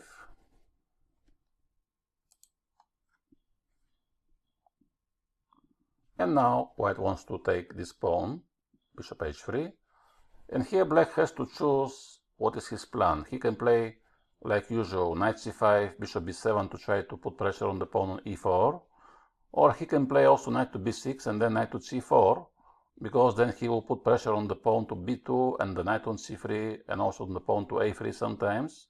So the knight on c4 is very active, but the knight on c5 is more solid because he attacks the pawn on e4, and sometimes you want to take on b3 to double the white pawns. So both, I think, possibilities are fine. He chose knight to b6. Now white castles, and knight to c4. If we take a look at the development, white has to be much better, because he managed to develop all his pieces, he managed to castle, he is about to win a pawn, the black king is in the center, black doesn't have a good development, and his attack will be maybe not so quick. So it seems that black is in serious trouble, and after bishop takes, he is a pawn down, and still it's not easy for black to castle, for example, because with these pawns on g5 and h4, white immediately will play g6 and then queen h5. So black has to leave again his king in the middle, just like in these many games in which Kasparov has played the move h6. Now rook b8. So he's hoping that his compensation will prove sufficient. But now Anand decided to play the move g6. It was possible also to push first f5, I think, but g6 is not a bad move, g6, and now Kasparov has to decide what to do. If you remember, there was one game in which he allowed his opponent to take on f7. In this case also he did the same. He goes a5. And he wants to prepare b4. Now the best move for white was played. This is knight d4, which is keeping pressure on the pawn on e6, and as well is attacking the pawn on b5. So now here in case of e5, I suppose, yes, white can either take on b5, either he can go knight f5. He has two possibilities. Both of them actually looks good. Maybe knight f5 is simply very good for white, and then knight d5 is coming. So what to do? Kasparov has decided to play b4. And b4 looks very good if white retreats with the knight somewhere, because then obviously black can take on a3. So Anand has to play the best move, which is knight to b5. And now queen c5 is attacking the knight. And it seems that the knight is in trouble, but here comes this very natural move a4, which is defending the knight. And actually now the knight has a very, very good outpost. He has a pawn up, white has a pawn up, and the black king is in the center. The development is very bad, so actually white has probably winning position already. Now e5 was played, knight f5, now f6. Kasparov decided to close the king side, but after king e2, queen e2, he has a very, very bad position. And he played for 15 more moves, but he lost the game. So now let's try to understand what was the mistake of Kasparov. It is very curious that actually in this position, after only 9 moves, in which both sides has played probably some of the best, the most natural moves, there are only 4 games in the database. And yes, in some of them, like Kasparov, black has played queen c7. If you ask here the engine, he suggests some very crazy move h5, and he's claiming that black is fine because now there is no g4. So maybe h5 is not such a bad move, because anyway, if you want to keep the king in the middle, remember in the game Kasparov also has played the move h5, but first he played queen c7, then h6, then h5, and this allowed white to push the pawns to g5 and h4. In this case, g4 is not possible, so this is very unclear now. Probably white has to go bishop d3, bishop e3, and to castle, and then black can still play like he usually plays and to keep the king in the center, but yeah, this is a very tricky position. So there was one game between Kasparov and the French player René, in which here white has played actually one of my favorite lines. Here after queen c7 he played knight f3. This was a setup which I used to play a lot with white. e6, bishop d3, and here Kasparov has played immediately the move b5, which I think makes sense to delay bishop e7 in castle, because in many occasions white wants to play very quickly e5. So sometimes it's good for black to have the threat of bishop b7 and also b4. After b5, I think now white has to castle. This is the best move. This is what I would do with white. But here he chose the move queen e2, which is more solid to defend the pawn on e4 in advance, because he is waiting b4 and bishop b7 to come. But the problem is that now after knight d7, the problem for white is that now the queen on e2 is actually not doing anything. And usually the queen has to be on e1, and then she goes to g3. And from g3 she is very dangerous, because she attacks g7, she supports e5. Now white don't have actually any kind of threat. he goes king h1, which is typical move, bishop e7, and he plays now e5. I had played similar positions, but with the queen on e1, and the difference was that here after pawn takes, knight d5, I used to play the move queen g3, and queen g3 is a very annoying move, because imagine if this queen is here, if you castle it will be bishop h6, if g6 then you expose your dark squares, and again I can go bishop h6, and white has a big advantage. So of course I'm not saying that queen e1 was winning, probably then Kasparov would play something different. Now when the queen is on e2, black is completely fine. So now knight e4. This move of course is offering the pawn, but if black takes, now white will take, and after queen takes, there are few possibilities. White can take even rook f7,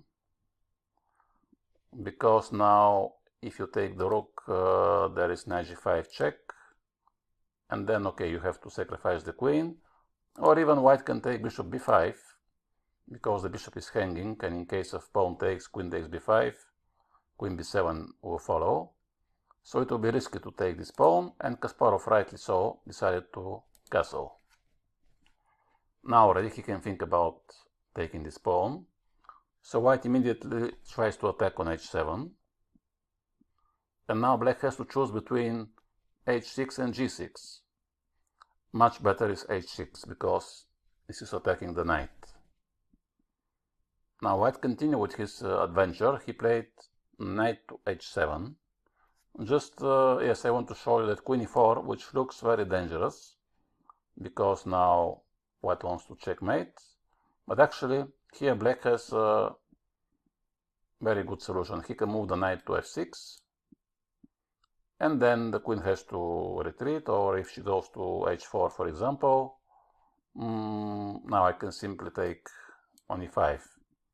Otherwise, if she goes to e2 to defend the pawn, then I can go knight to g4, and again black is attacking the pawn, he is attacking the knight. Now there is no queen e4 because the bishop is controlling the square, so he decided to go knight h7 instead. And after rook e8, it seems that this knight is in danger, because if black managed to exchange the bishop on d3 with some of his knights, then no one is going to defend the knight. So he played c3 to prevent this knight b4 idea, and to be able to retreat on c2 if needed. And here maybe g6 was a good solution for black, but he decided just to develop, because he saw that white doesn't have any threats. Now white retreats on b1, which is a very big mistake, because now he's blocking the rook on a1. And after queen c4, black already has a very big advantage, because after bishop g3 he goes to g4, and now the queen here is extremely strong on g4. First of all, because along with the bishop on b7, now there is some ideas knight f4 or knight c5 or even g6, and then to attack the knight. And after a few moves, bishop d2 was played, knight c5. Again white has to move the bishop, and again Kasparov decided to go with the queen here. The endgame is completely winning, because the knight on h7 will be lost probably. So white has to play here, but after knight e4, queen e1 is the only hope. And here Kasparov has found this elegant move, knight to b4, attacking the bishop, and then the knight on h7 is lost. So white has played this move, and here simply after knight takes f6, the bishop is hanging, so white has tried some complications, but after all Kasparov has found a very easy way to win the game. Knight, pawn takes, he takes the queen, take the queen, and now he simply takes more pieces. And after this move, rook d2, and here white resigned. So this was a small tactical game for Kasparov, in which his opponent decided to attack with the knight to h7, but it is very rare to see the knight on h7 to do some harm to the black king. Another interesting game was against Judith Polgar, in which Kasparov also has played queen b6, and she went immediately knight to b3, this time without a3. Again now queen c7, and here a bit surprisingly for you, there was not h6. Maybe the game with Anand has changed actually the evaluation of Kasparov about the move h6 in this position, and he decided to play b5 immediately. Now g5, knight d7, and white develops the bishop to e3, preparing his castle. So again, black has to decide how to continue. He can go bishop b7, knight c6, knight c5, knight b6, bishop e7, but most of the time in this situation, black are skipping the move bishop e7 because they think that the plan with bishop e7 and castle is slightly risky, as white already has pushed his pawns. So he prefers to develop first the queen side to start his counterplay early before white has castled. So he goes knight to b6, and the knight wants to go to c4, even sometimes actually he wants to go to a4, because I also sometimes play similar positions with black, and I know that there is this very interesting idea, knight a4, which I have tried in some occasions. Now black wants to play bishop b7 and rook c8, and Judith Polgar has played the move queen h3 without pushing the h-pawn. What is the idea of the move queen h3? This is to play the move g6. And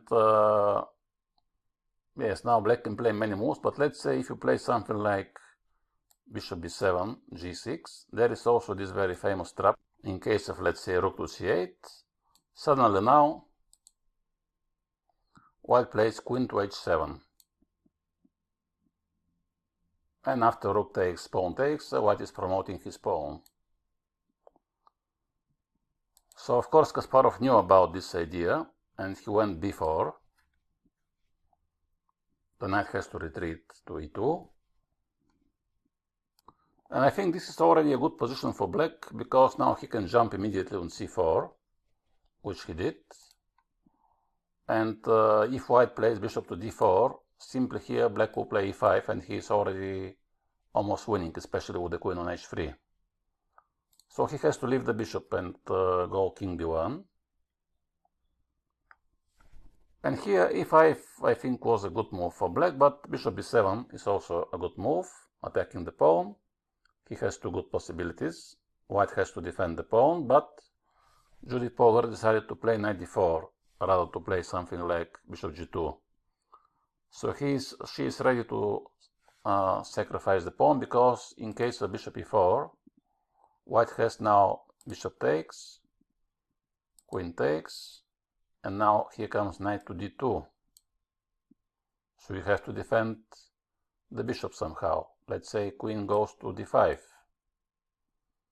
And after knight takes, queen takes, here comes rook e1, and then white wants to play bishop to, let's say, c1, and then knight e6 is coming, and white is winning. So black takes on e3, queen e3, and now again g6. So you have seen this idea in one of the previous games of Kasparov. He wants to prevent this plan for white to push h4, h5, g6, and he thinks that the bishop on g7 will manage to defend his king if needed.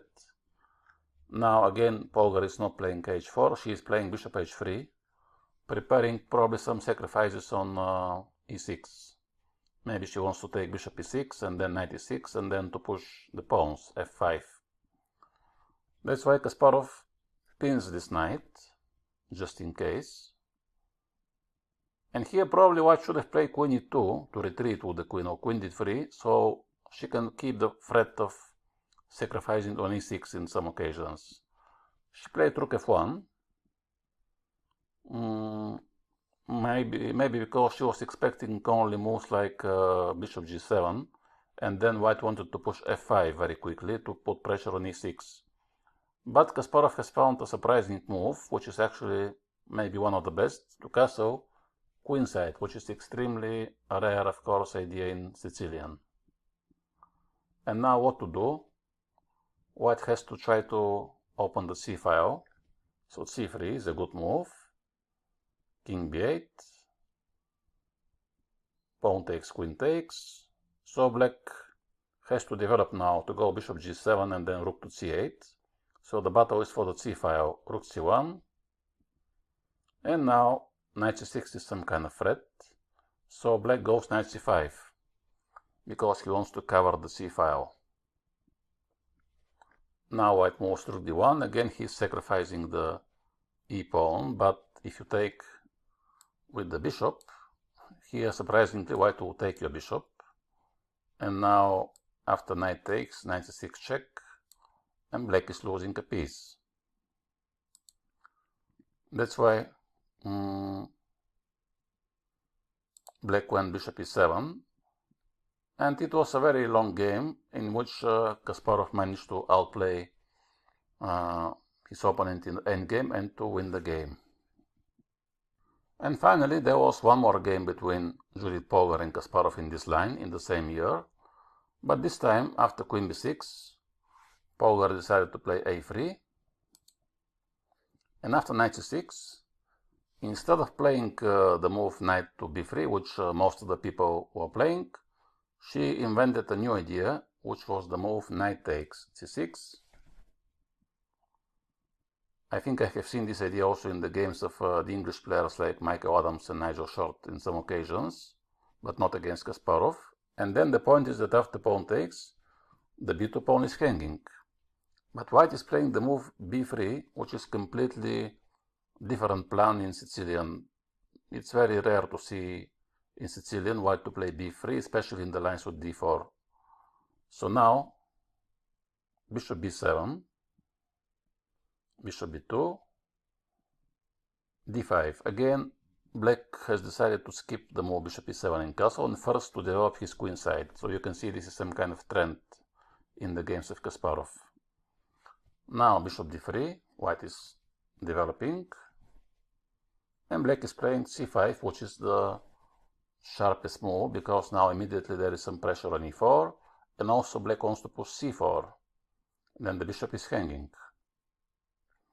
In case of castle queenside, I suppose it will be c4, and then the white king will be very exposed. And again, this is actually the only game in this position, even nowadays. This game was played in '96. After this, no one has repeated this line, neither for black, neither for white. Now white takes on d5, which is the best move. And also black takes, which is a bit dangerous because now the e file is open. And after castle, white wants to give rook e1 check. But again, just like in the previous game, Kasparov decided to castle queenside. So this is very, very unusual position in Sicilian. Knight a4 now. Judith Polgar has found the best move, so she is playing for the initiative. Queen c7. And here maybe bishop e5 was a good move, but first she went bishop f5 check. And then it turns out that, then she went bishop e5, but it turns out that actually the bishop f5 is not such a useful move, and it was better to play it without bishop f5, because now if white takes on d6, black just takes with the rook, and then he can play at some moment g6, so you have to retreat with your bishop, and you lost two moves. Okay, the actual idea why Judith Polgar went bishop f5 was that she can play queen c3, which he did, and now there is a pressure on the c5 pawn. So more or less, black has to play d4. This is some kind of forced line. Now bishop takes, queen takes is the best move, and after queen c5, actually white managed to take the pawn on c5. Black has to take on f4, and after king b1, the game is around equal, but Kasparov has to find now some very interesting ideas. First, of course, he plays rook d5, and it seems that white is losing, but again, you saw already in the previous game that Judith Polgar was very good in the calculation. So, of course, she saw in advance that she can defend the bishop, but she should have played rook h to f1. She defended with the other rook. Now, if rook c5, rook f4, if queen f1, and then rook c5, knight takes c5. So black has to play queen e5. This is the best move. And now this is very complicated, but here queen b4 was the best move, but she played queen c4. And now actually black has a very good move, rook to b5. Maybe this is something which Power has missed. And now bishop g2 is hanging, bishop d5 is also in the air, and then bishop takes b3. Knight d5 is coming, knight c3, many ideas. So here white is in serious trouble. She went queen f7, bishop d5, she took the other pawn as well. But this is extremely dangerous to allow Kasparov to attack you with so many pieces and to move your queen away from your king. And here after bishop takes b3, black has a winning attack. Now rook takes, king c1 was played. Now queen c7 check, bishop c2, otherwise rook g2 is coming, could check if you move the king. And now d3. And even if white managed to exchange the queens, actually it didn't help him too much, because now the threat is rook c2 and rook b1 checkmate. And after rook f2 here comes knight e4, although actually instead of knight e4 here much better was to take with a pawn. And after rook takes rook a3, it turns out that the knight is hanging, and also rook a1 was hanging, so Kasparov has missed this. And after knight e4 it was a bit more complicated, but still he managed to win this game. So I hope you have enjoyed this video, and see you next time.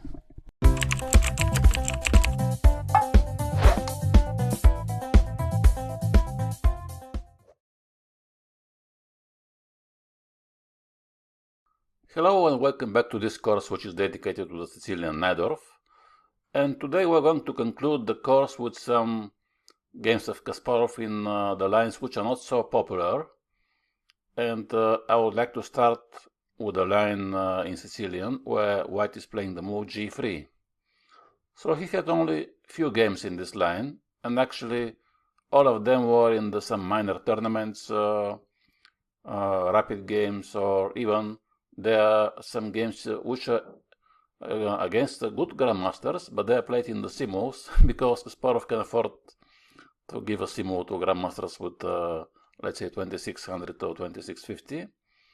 And the first game which I want to show you is from the rapid tournament between Najdorf and Garry Kasparov. And after e4, c5, we go again to the Najdorf. And this is one of the few lines which we haven't covered after a6, where white plays g3. Now the move order when black starts with a6 is giving him the possibility now to push e5. Otherwise, as you know, in some games Kasparov was starting with the move e6, and then in this case after g3 he has to play another setup. But now he usually goes e5, and many people actually prefer this e5 move because now the knight has to retreat. And there are two possibilities for the knight: to go either to b3, either to go to e2. In this game, short has decided to go to b3. And basically, now with the move e5, yes, black has exposed the square d5, but obviously the bishop will go to g2, which means that he will not go to c4 to control this very dangerous diagonal. And when he's on g2, if you block the pawn on e4 like black is doing, the bishop will be not so active. Otherwise, there are some setups with e6, we will see them later. After e6, there are some possibilities for the bishop to explore this diagonal in case of knight c6 move. So in this setup with e5, the game is very positional, and as you see, the center is closed. And now black is playing knight b to d7. Again, he's not preventing the move bishop g5, so he's not playing h6. This is kind of similar to the lines with bishop e2, e5, but obviously the difference is that the bishop will be on g2. And again, black is happy to allow bishop g5, and if white wants to trade it on f6, he is most welcome. This is not problem for black. Now, sometimes black wants to push b5 and to go bishop to b7 to put pressure on this pawn on e4, because if the pawn is on b5, b4 will be some kind of threat. So usually here white is playing the move a4, and Nigel Short has also decided to play a4. And this is the first important moment now into this setup, because if you go bishop e7, for example, now white has the option to play at some moment a5, which means that if you want to push the b pawn, white can take en passant, and then you have this potentially weak pawn on a6. But if you don't push b5, the only possible destination for the knight after, let's say, you castle, will be c5, which is not so great maybe, because white can just take it, and after pawn takes, black will receive this hoe on d5, and also the pawn on a5 is blocking both pawns, so for the endgame white will have a better pawn structure. That's why black usually goes b6 in order to prevent this a5 move, and as well he can now place his bishop to b7. And now bishop g2 is a normal move, and as well bishop b7 comes, castle, and black is finally developing his bishop to e7. In this setup, with knight b3, sometimes white has this idea to go with the knight back to d2 and then to try to go to c4, because c4 will be ideal setup for the white knight. From here he can attack the pawn on d6 and the pawn on b6, but of course black will not allow this so easy. That's why after rook e1, which is defending the pawn, black is playing rook to c8 immediately, and white cannot think now of any ideas like this knight d2 and knight c4. But what to do? The alternative is to play bishop t3. Bishop e3 is possible, but after this, still white don't have some clear plan how to put some pressure in the center, because black has this weak pawn on d6, but she is defended from the bishop, and for white it's very difficult to get some hits on this pawn apart from the queen, or if you remove the queen, let's say you can bring the rook, it will be one hit, and that is all probably. So Nigel Short has tried the move knight to d2, because this is the only reasonable plan, and he can afford maybe to waste some time, because the position is closed. So now most of the people, of course, would think about to castle, of course. This is the most natural move for black, but not Kasparov. I don't see what is wrong with castling. Probably, of course, white wants to play knight f1. This is actually what happened in the game. He had this idea, and then he wants to go knight e3 and potentially to go knight d5. But after knight c5, there is a pressure on the pawn on e4. So now if you go knight e3, I think I can just take the pawn. Otherwise, what to do? f3, of course, then black can simply push d5. So I don't think it's so easy for white to jump on d5. But anyway, Kasparov had more interesting ideas. He went h5, which is a very optimistic move, especially when your king is in the middle, to try to start attack on the king side only with one pawn. Okay, it's really optimistic. Now white has actually few possibilities. He can push h4, of course. He can play h3. Or he can just keep developing. In case of h3, I think the idea of Kasparov was to play h4, because now he wants to take on g3. This will be good for him to exchange the h-pawn for the f-pawn, because then there is no f4. And if white goes g4, then actually I think now this knight can go to f8, and then he can go to e6 or g6 and try to go to f4. probably this was his idea. Short in the game decided to go knight f1, so he's not afraid of this h4 move, but anyway, Kasparov played this because this is his idea. And now white follows his plan. So what to do now? Knight d5 is some kind of threat, and knight f5 as well. And from these two options, probably the knight on f5 is more dangerous, because he's attacking many things. The pawn on g7, the pawn on d6, the pawn on h4. That's why black has played the move g6. So now what to do? White has to take some decision.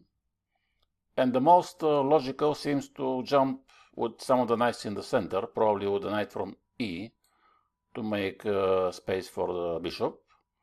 But now after knight takes d5, it turns out that, yes, I think white has to take with a knight.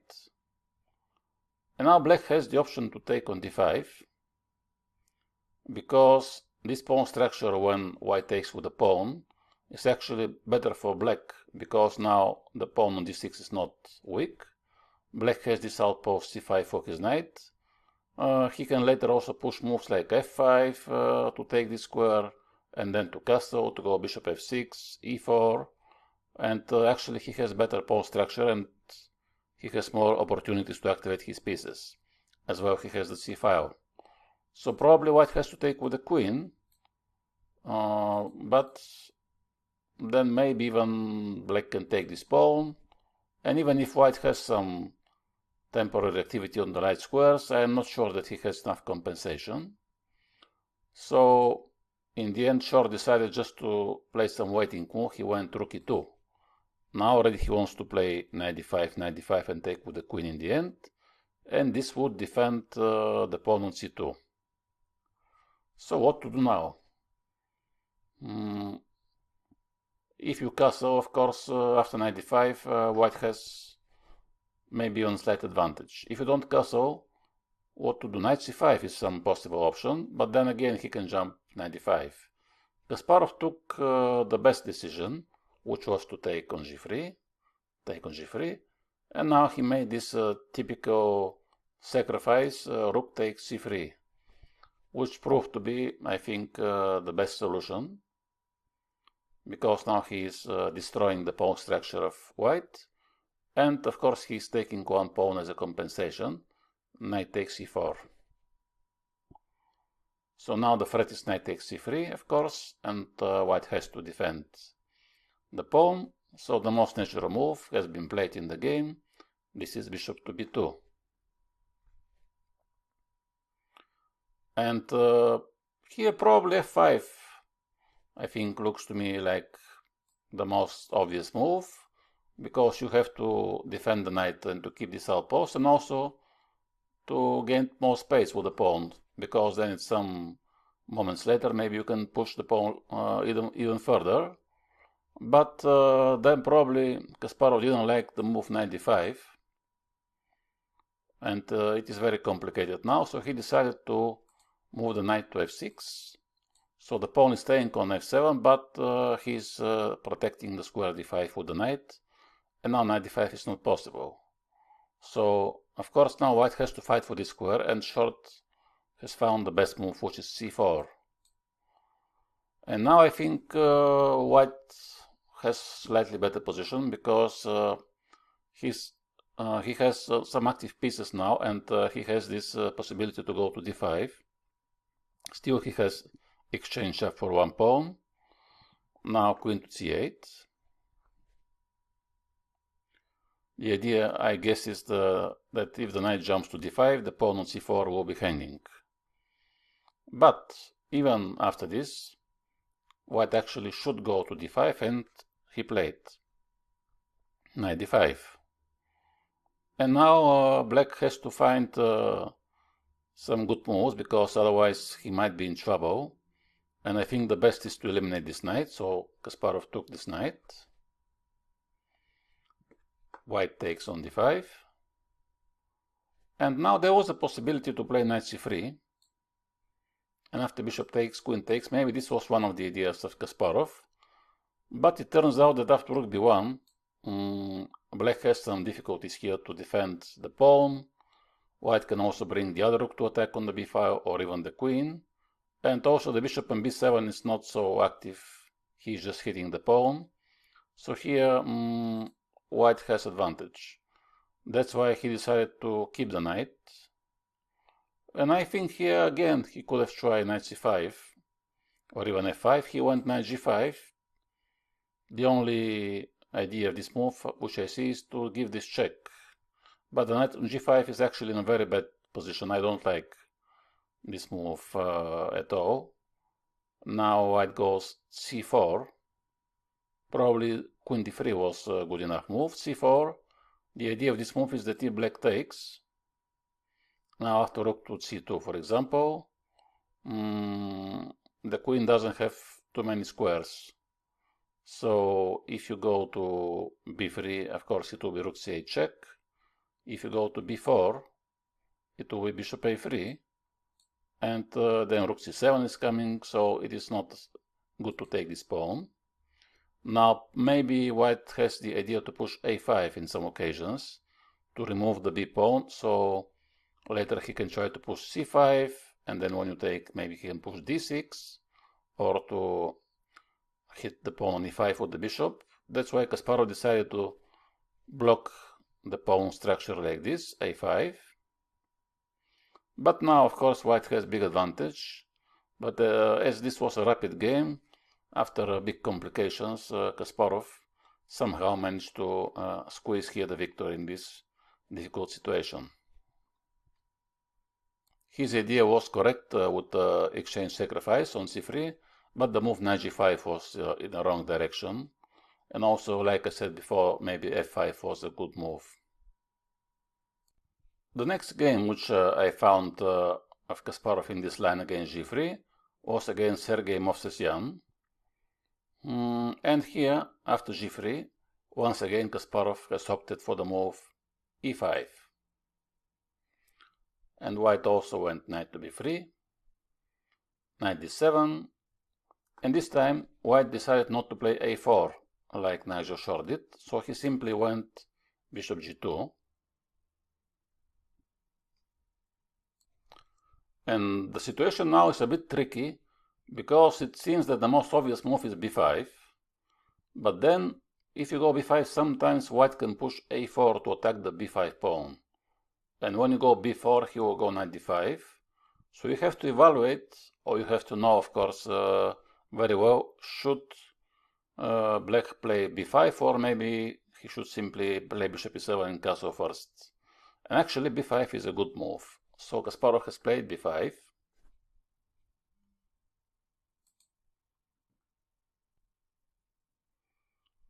Because now, if White plays a4, black has to go b4, and after knight d5,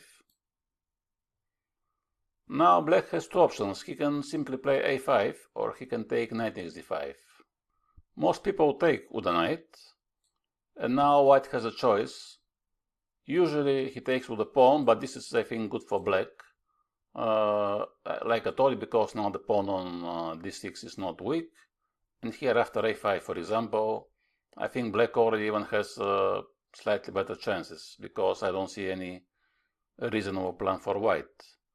And if White takes with the queen, which makes some sense now to keep the pawn structure and to attack the rook, after rook b8, I also think that black should be fine, because now simply he will develop knight f6, bishop e7, bishop e6 or bishop b7, and I don't think that White has something. So in the game he played castle, which is the other possible setup for White, and now Kasparov plays bishop e7, and for some reason White decided to play knight d5 immediately without a4, which is he usually does. And after knight d5, black takes, and now White takes with the pawn. So like I told you, I think already this is okay, not better for black, but at least he don't have any problems, and maybe even he has more easy game. Now he plays a very interesting move, a5 instead of castle. I think castle also was a good move, but a5 is a bit more ambitious because black wants to push a4 to attack this knight, probably. And now the problem of white is that on the queen side he has 3 against 2. So this is the part of the board where he should have some small advantage and he should try to play on this side. But now black is playing this is something like some kind of minority attack. With 2 pawns he wants to attack the 3 white pawns, and actually white cannot improve his queen side. So he tried now to do something. He played a4, because now if black allows white to take on b5, then the a5 pawn will become weak. So black should go b4. And I think this is good for black, because now the c2 pawn could become weak if white don't take some measures.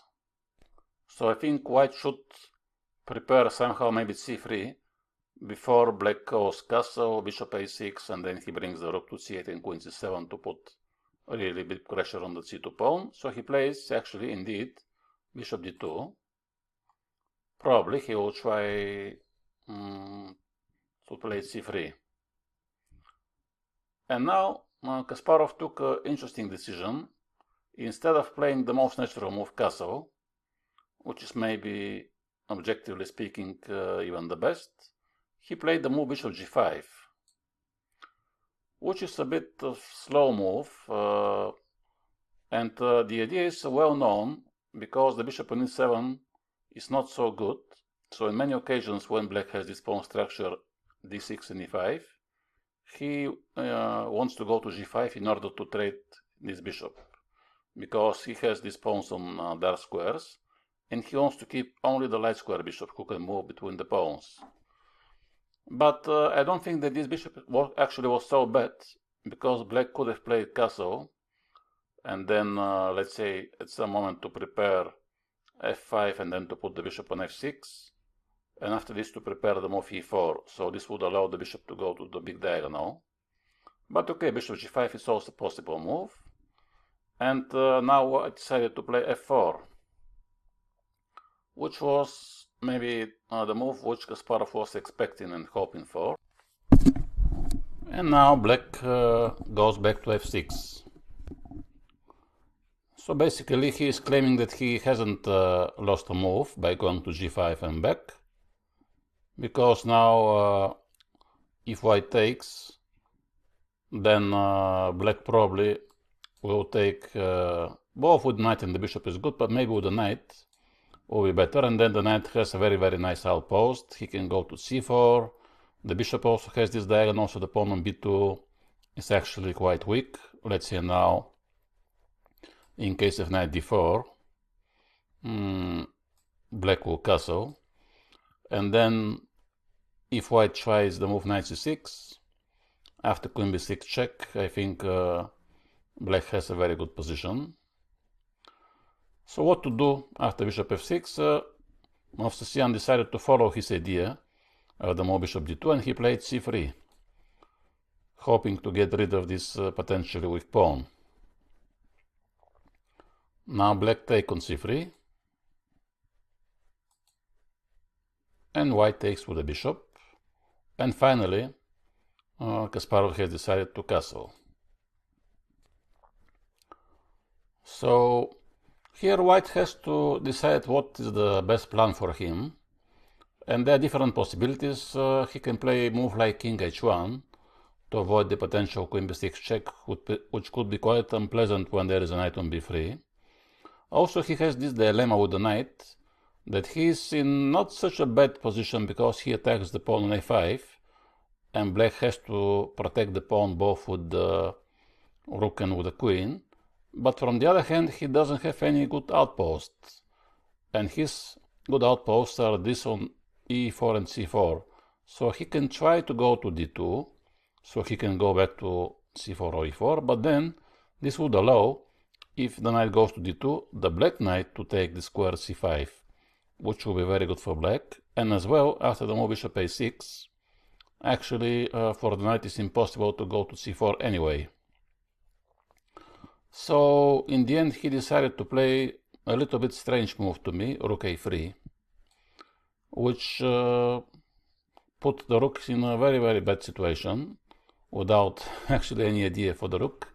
Okay, I believe that he wants to defend the knight, and then maybe he wants to bring the queen to d2 to make the third hit on the pawn, and in case of queen b6 check, the knight will be defended, so he can simply move the king. But now Kasparov plays immediately queen b6 check, king h1. So now if black plays some waiting move, like rook e8 for example, maybe after queen d2, he can experience some problems with the pawn on a5. But he can just take on f4 like he did. Even if now this gives the possibility to white to exchange the bishops and to take control of the square d4, still Kasparov thought that this is a good solution, because now if white takes, for example, then black will take with the knight, and now white has to take the pawn. Let's say if he takes with the rook. It seems that white is okay, but yes, the only problem is the position of the rook on a3. But now after bishop, for example, to d7, black has a big advantage because he can move the rooks to e8 and c8. So he will have the open files for the rook. White has weak pawn on a4, he has weak pawn on d5. The pawn on b2 also could be in danger if he moves the knight. So basically he doesn't have anything creative ideas. And now from here black will start developing. So I took a very brave decision to sacrifice the pawn and to play knight d4, hoping to improve somehow all his pieces. And maybe he was dreaming about some attack. Let's see now, in case of pawn g3, probably some knight f5 moves, or maybe rook b3 first. And then when you move the queen, it could be, if you go to c7, maybe something like knight b5, or knight f5 could potentially try to do something like this. Let's say knight c6 actually is not such a bad option, but I think that maybe he was hoping for something like this, when he can bring the rook to g3, and then suddenly he has actually a very dangerous attack with the rook on g3, knight on f5, queen h5 is coming. But of course Kasparov will not allow this so easy, so he goes knight to c5, which is maybe a good option. He decided not to take the pawn on g3, but simply to improve the knight, and also to give opportunity to the bishop to be developed as well from c8. And now already white decided to take the pawn back. And he has this idea sometimes, of course, to sacrifice on f6. So you have to be very careful in such situations not to allow rook f6 and then some potential attack against your king. And immediately you have to move the bishop away. Now already you are happy to take on f4 if he leaves the rook, because the pawn structure will be the same. So what to do for white? The best chance is to try to attack. And he goes rook h4. Now with the idea probably queen h5 and to attack on h7. So this is not such a dramatical threat, because you can play h6. Even here you can play h6, but g6 will be maybe not the best option, because after queen d2, this will give the square h6 for the queen, and now white has some initiative, because black has to play something like h5, or to push the f-pawn to defend h7, but then he gives the square e6. That's why Kasparov decided for the moment not to push any pawn, and he decided to activate the rook to e8. So he wants to control now this open file, and there is some idea, if the queen leaves the back rank, it could be some bishop takes d4 and maybe some check. So queen f3 was played. I think in case of queen h5 what was not played, obviously black has to play h6, and maybe white thought that the queen and the rook now, they're not doing something too much. So he preferred to place his queen to f3 instead. But I'm not sure about this, because the queen on f3 also is not doing too much. So maybe queen h5 at least was forcing black to lose a move, to play h6, and then he could have bring the rook back to a1 and maybe to f1. Because now black has a very good move. He has to develop the bishop. And the question is bishop d7 or bishop a6. Bishop d7 I think is more natural somehow, because it attacks the pawn and it defends this diagonal. But bishop a6 also looks good, because now you can jump on d3 with a knight, or even with the bishop. For example, if the queen attacks now this pawn from f5 or from h5, you can go bishop d3 and then bishop to g6. And g6 probably will be ideal square for the bishop, because he defends the h7 pawn and he attacks the e4 and d3 square. Later the knight can jump to d3 as well. So bishop a6 seems a bit more risky, but actually is more active and probably better than bishop d7. So finally it was time maybe to rook e1, but white decided to keep his rook on a3 for some reason, and he played the move h3. Maybe he wanted to make some space for the king, but this is a very slow move. Also it exposes the pawn on g3 maybe in the future. And now Kasparov followed his plan, bishop to d3.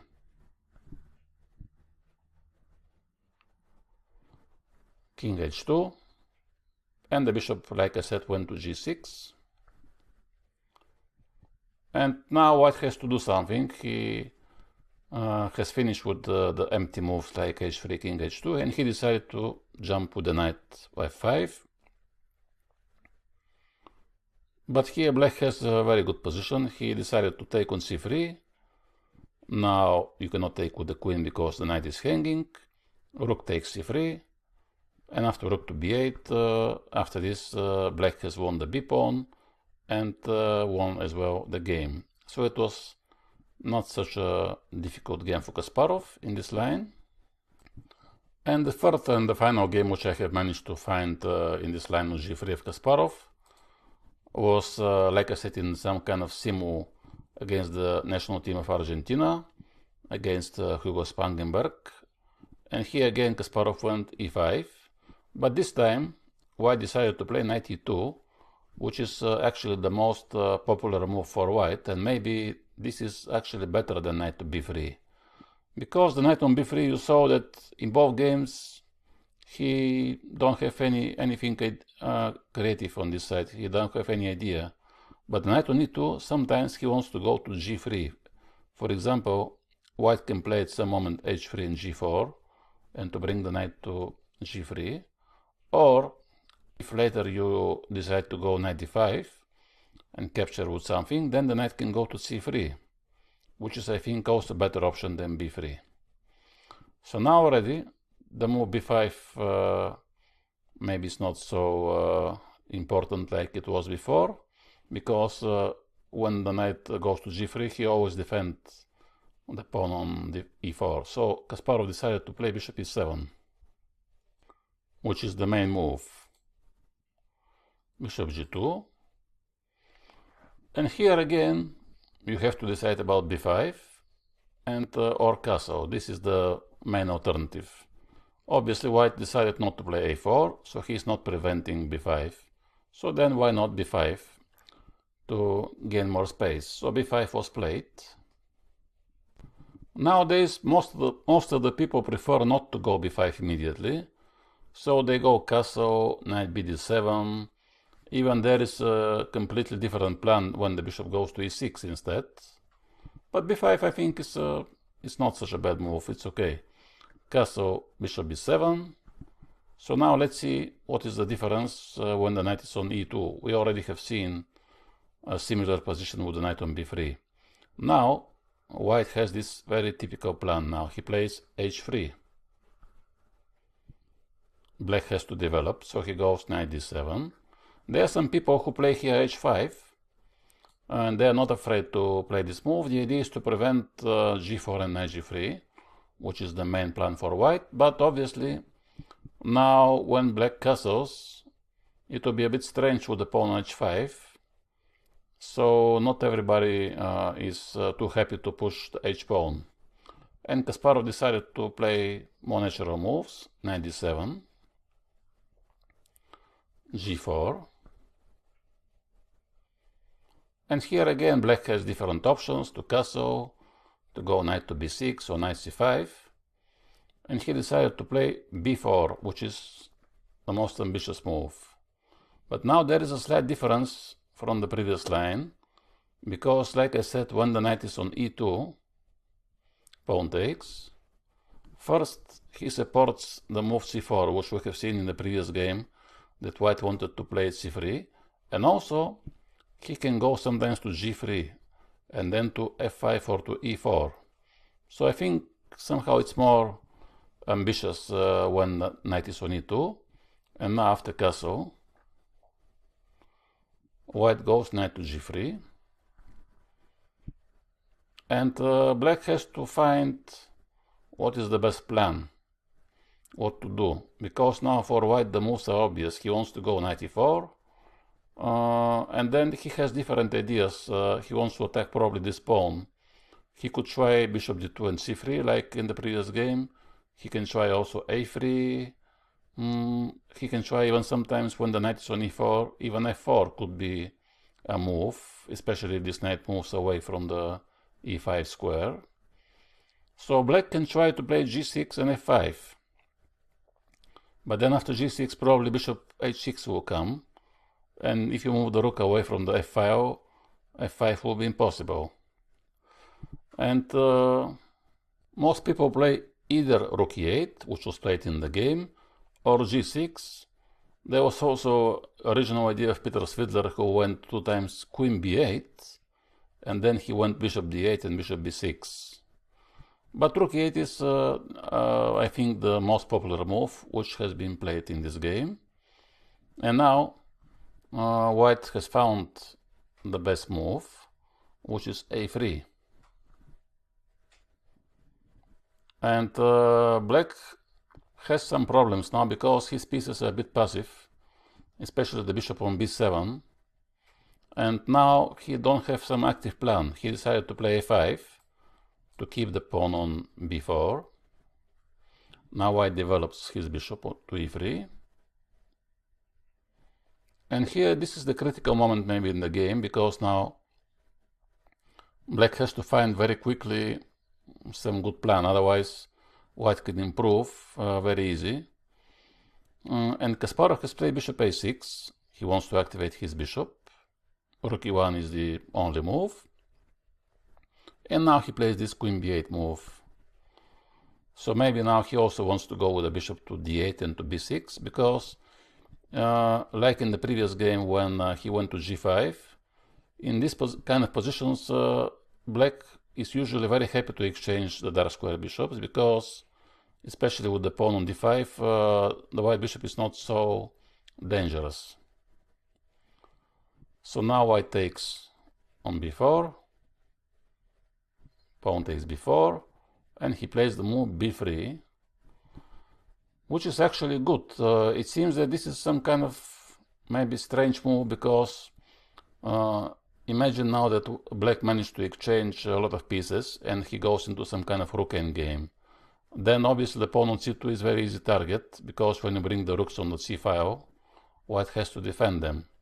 But sometimes the pawn on b4 also could be actually a target, depends how the endgame will be developed. So white can try sometimes also to exchange these two weaknesses, his c-pawn for the b-pawn, and to keep the b-pawn for the endgame. So I think white has now some slight advantage as his pieces are more active. Now rook c8. But then it turns out that maybe rook e8 was a waste of time, because you play rook e8 and after 2 moves you go rook c8. Now queen d2. And here what to do? Knight c5. This is the most natural square for the knight. But now white wants to fight for the a file. He plays rook a2. And he wants simply to double the rooks. And again, you can see from here, it is difficult to see actually how can improve the black pieces, because all of them have more or less some decent positions. But from now on, what to do for black? I don't see any creative plan. Bishop b7 is probably the best option. Rook a1. Rook a2. Rook a2. So white keeps his advantage, I think. Now black has to defend the b pawn. So he has to move the bishop to a8. And now knight e4. I'm not sure about this move. Is it the best option? But Kasparov now didn't like this position at all, I think, because probably he should take on e4, but then all his pieces are extremely passive, and the pawn on b4 is very weak, and rook a4 is coming as well. So here already black has problems. So after few moves, actually Kasparov has lost the pawn, and then he lost the game. And I think his main problem here, and maybe the mistake, was here when he played the move rook e8. Maybe it was a bit waste of time. But maybe the line with b4 is not, I think, the best option, even if it's the most popular. Even actually 10 games after this game, there is a game of Magnus Carlsen, for example, when he plays the same moves as black. And here he also plays a3, a5, bishop e3, but instead of bishop a6, which was played from Kasparov, Carlsen decided to play queen c7, and after queen d2, he played knight b6, but after b3 also I think black has the same problem here, because the pawn is weak. Maybe now he should have moved the rook to b8 to c8. He played some more bishop f8, and actually white got a big advantage, and he was very fortunate to make a draw, because it was a big advantage for white. And even if his opponent was some guy with 2000, Carlsen had some difficulties. In case you want to play against this setup with g3, with move e6 and bishop e7, instead of Kasparov's line with e5, I want to show you also some games in this setup with e6, because I think it's also good for black. Now, let's see one game, a very old game of Mikhail Tal, in which he was playing with black. Finally, we'll see something different from Kasparov's game. This will be in our final chapter. Now after castle, Tal went queen c7, because he wants to play the knight to c6, and he needs some defense in case of, like I told you in the beginning, when the pawn is not on e5, white has this possibility to take on c6 and to push e5. So now it was a game between Gennady Kuzmin and Mikhail Tal. White plays a4 and knight c6. So now white plays bishop e3 and black castles. And this is, I think, also possible setup, because here now the knight is on d4, so he doesn't need to retreat like in the line with e5 to e2 or b3. But also now white don't have this plan with h3, g4, and black has the option sometimes to take on d4 and to bring the bishop to c6. And keeping the pawn on e6, I think, is actually good, because then also it avoids this plan with knight d5. So now again white usually plays h3, just like into this game, and then bishop to d7. I think this is the best move, because obviously now b6 is not possible, as white can take on c6 and then e5.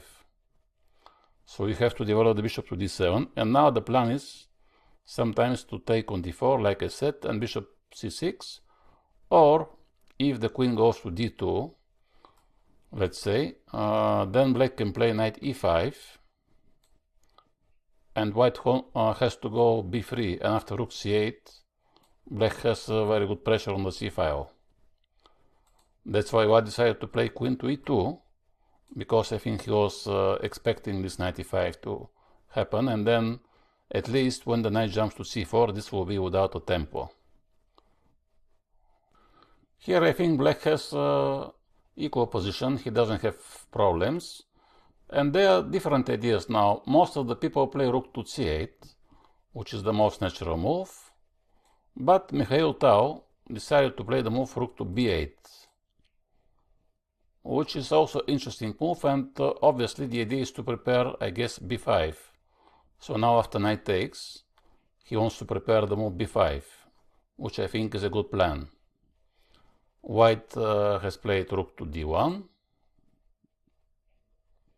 and black is playing the other rook to c8, and now he is preparing this already knight d4 and b5 move, and white takes on c6. So he decided to do something in order to stop this plan, knight c6. And now this is also an interesting situation, because black can take both with the bishop or with the pawn, and both moves has some kind of advantages, because obviously the bishop c6 is the natural move, but I guess after this move white will play a5, and then this b5 move is not working.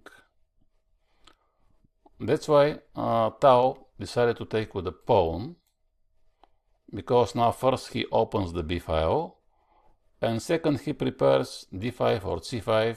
He has different ideas. But now white takes the pawn on a6, so this line is also critical for the game. Black takes on b2, and white plays rook to b1.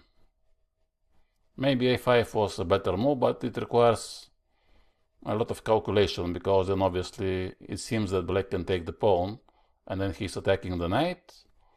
Okay, the engine says that after knight a4 white has big advantage, but in the tournament game it's difficult to predict actually why exactly white should be having such a big advantage here, because I don't see some big threats, but nevertheless probably here white was better. So he played the most natural move, rook to b1, because now the plan is actually to meet rook c2 with, for example, queen d3. I think this would have been the plan of white, and then he wants to take the rook. So now after rook d1, white is hoping to take control on the b file, and black decided to play rook to b8. Now rook takes, and now a5. So the difference between the original a5 line is that white have exchanged one rook, but it turns out that this is actually important, and now black is fine after he found the best move, c5. The idea is to prevent bishop b6, because this pawn actually could become now very, very dangerous. So now white has to move the queen in order to make space for the pawn to be pushed. So he goes queen d3, also to defend the pawn. And Tao has to block the pawn, because otherwise she will be the queen. So he goes queen a7. So white pushes a6. And it seems that black is in trouble, but he founds a very resilient defense. He plays knight e8. White plays rook a5. And now bishop c6. Bishop c6 is important move. And now here from white started to play some strange moves. First he went queen to c4. Here somewhere he lost the plot, and after queen b6, the game suddenly has finished in a very strange way. White has played the move rook a3, which is a blunder. And now after queen b4, suddenly he is losing material. So what to do? He takes on b4, pawn takes b4. And here white has played rook a4, which is obviously even bigger blunder, and then maybe he was hoping for some kind of pawn takes and then rook c4 and then rook c8, but after bishop a4, of course, in case of a7 the bishop goes back, so here white resigned, because after knight a4 black simply can go rook a2, and then there is no time for a7, or you lose the knight or you lose the pawn, and then the game is won for black. And in another high profile game, this time let's take a look at the game between Magnus Carlsen and Viswanathan Anand in this line. So here Carlsen has played castle, Anand also plays castle. And here usually white is playing bishop e3. This is the most popular move. So a little bit like in the game of Tau, queen c7. And now he plays f4. So now black has to play again knight c6. And the plan is more or less the same. You have to go bishop to d7, even if he plays a4, and now again rook c8 or rook b8. So this is something similar. But Magnus Carlsen has tried a very rare move here, which is knight c to e2. Now, this is extremely rare move, I think, and it gives black many options. So black can play moves like d5, like e5. Of course, only not b5, because after b5, even it is not losing, because you can meet e5 with knight d5, but of course b5 is a mistake. So I don't know which plan is the best, but Anand has played queen c7. By the way, this is the most popular move. I think this is with the same idea to prepare knight to c6. But now white plays the move b3, which is very interesting. Obviously he wants to play positionally, and actually this is the idea of the move knight e2, to play b3, and then now white wants to play bishop b2, maybe after this to push c4, a4, and to get some kind of Marozzi system with the pawns on c4 and e4, which will make hard for black to push d5 and b5. And then white is hoping to keep maybe black more quiet, to play more solid game, but without many attacking chances, which is completely in the style of Carlsen. So what to do in this case? If you play b5, again e5 is coming, so it seems that there is no way to prevent c4. So here black has to use the moment, because actually there is one very interesting thing in the moment, that if you attack the knight with something, now he cannot go to e2 and b3, which are his usual squares to retreat. So instead of waiting for the move c4 to come, and then to attack the knight with e5, this will give him possibility to go to c2. For example, if you go, let's say, knight to d7, and now c4, this will be a mistake, because now first of all, after e5, white has knight f5. So let's say you play something else, g6, to prevent this square, but still, even this is actually not a good idea, because now after knight c2, the knight will go to e3, the other knight will go to c3, and then some of them will go to d5. Also, the pawn on d6 is now very weak, because bishop a3 is coming. So if white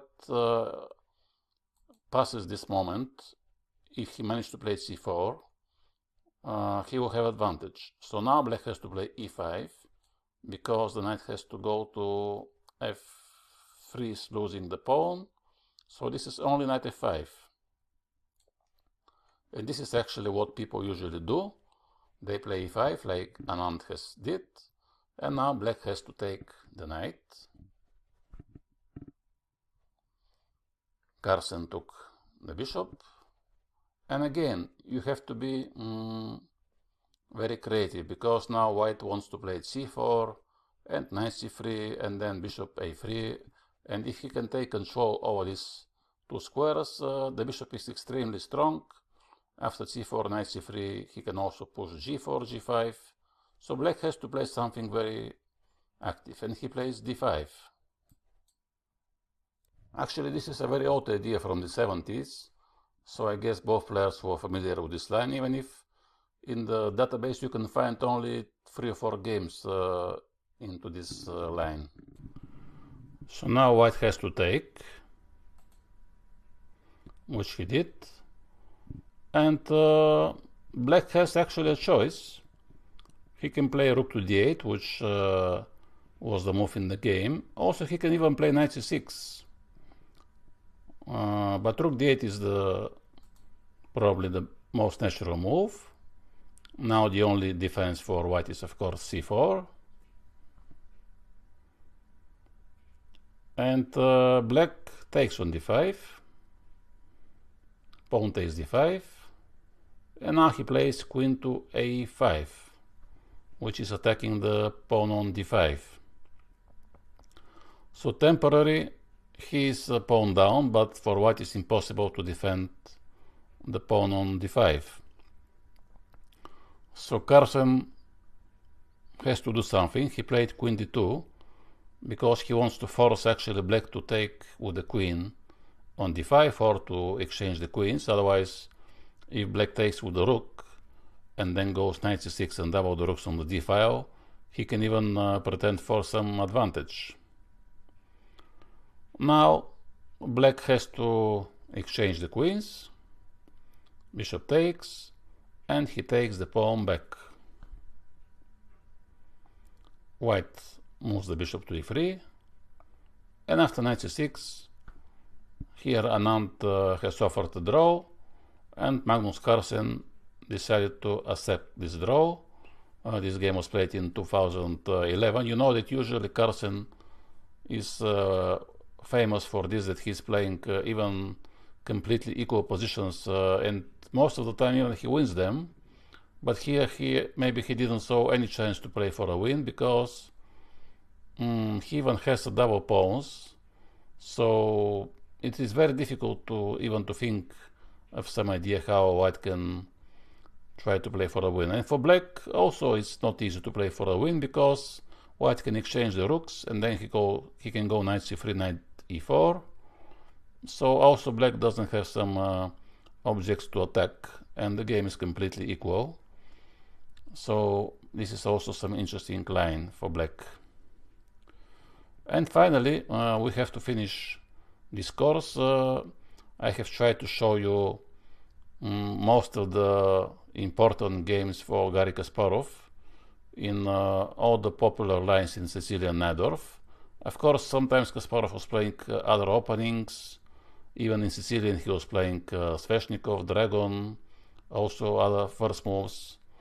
But it is impossible to cover everything, and this course was based on his games only in Najdorf, which I think will be a good idea for you to see his games, to see what was his ideas, because I think he is, if not the greatest, one of the greatest players in the history.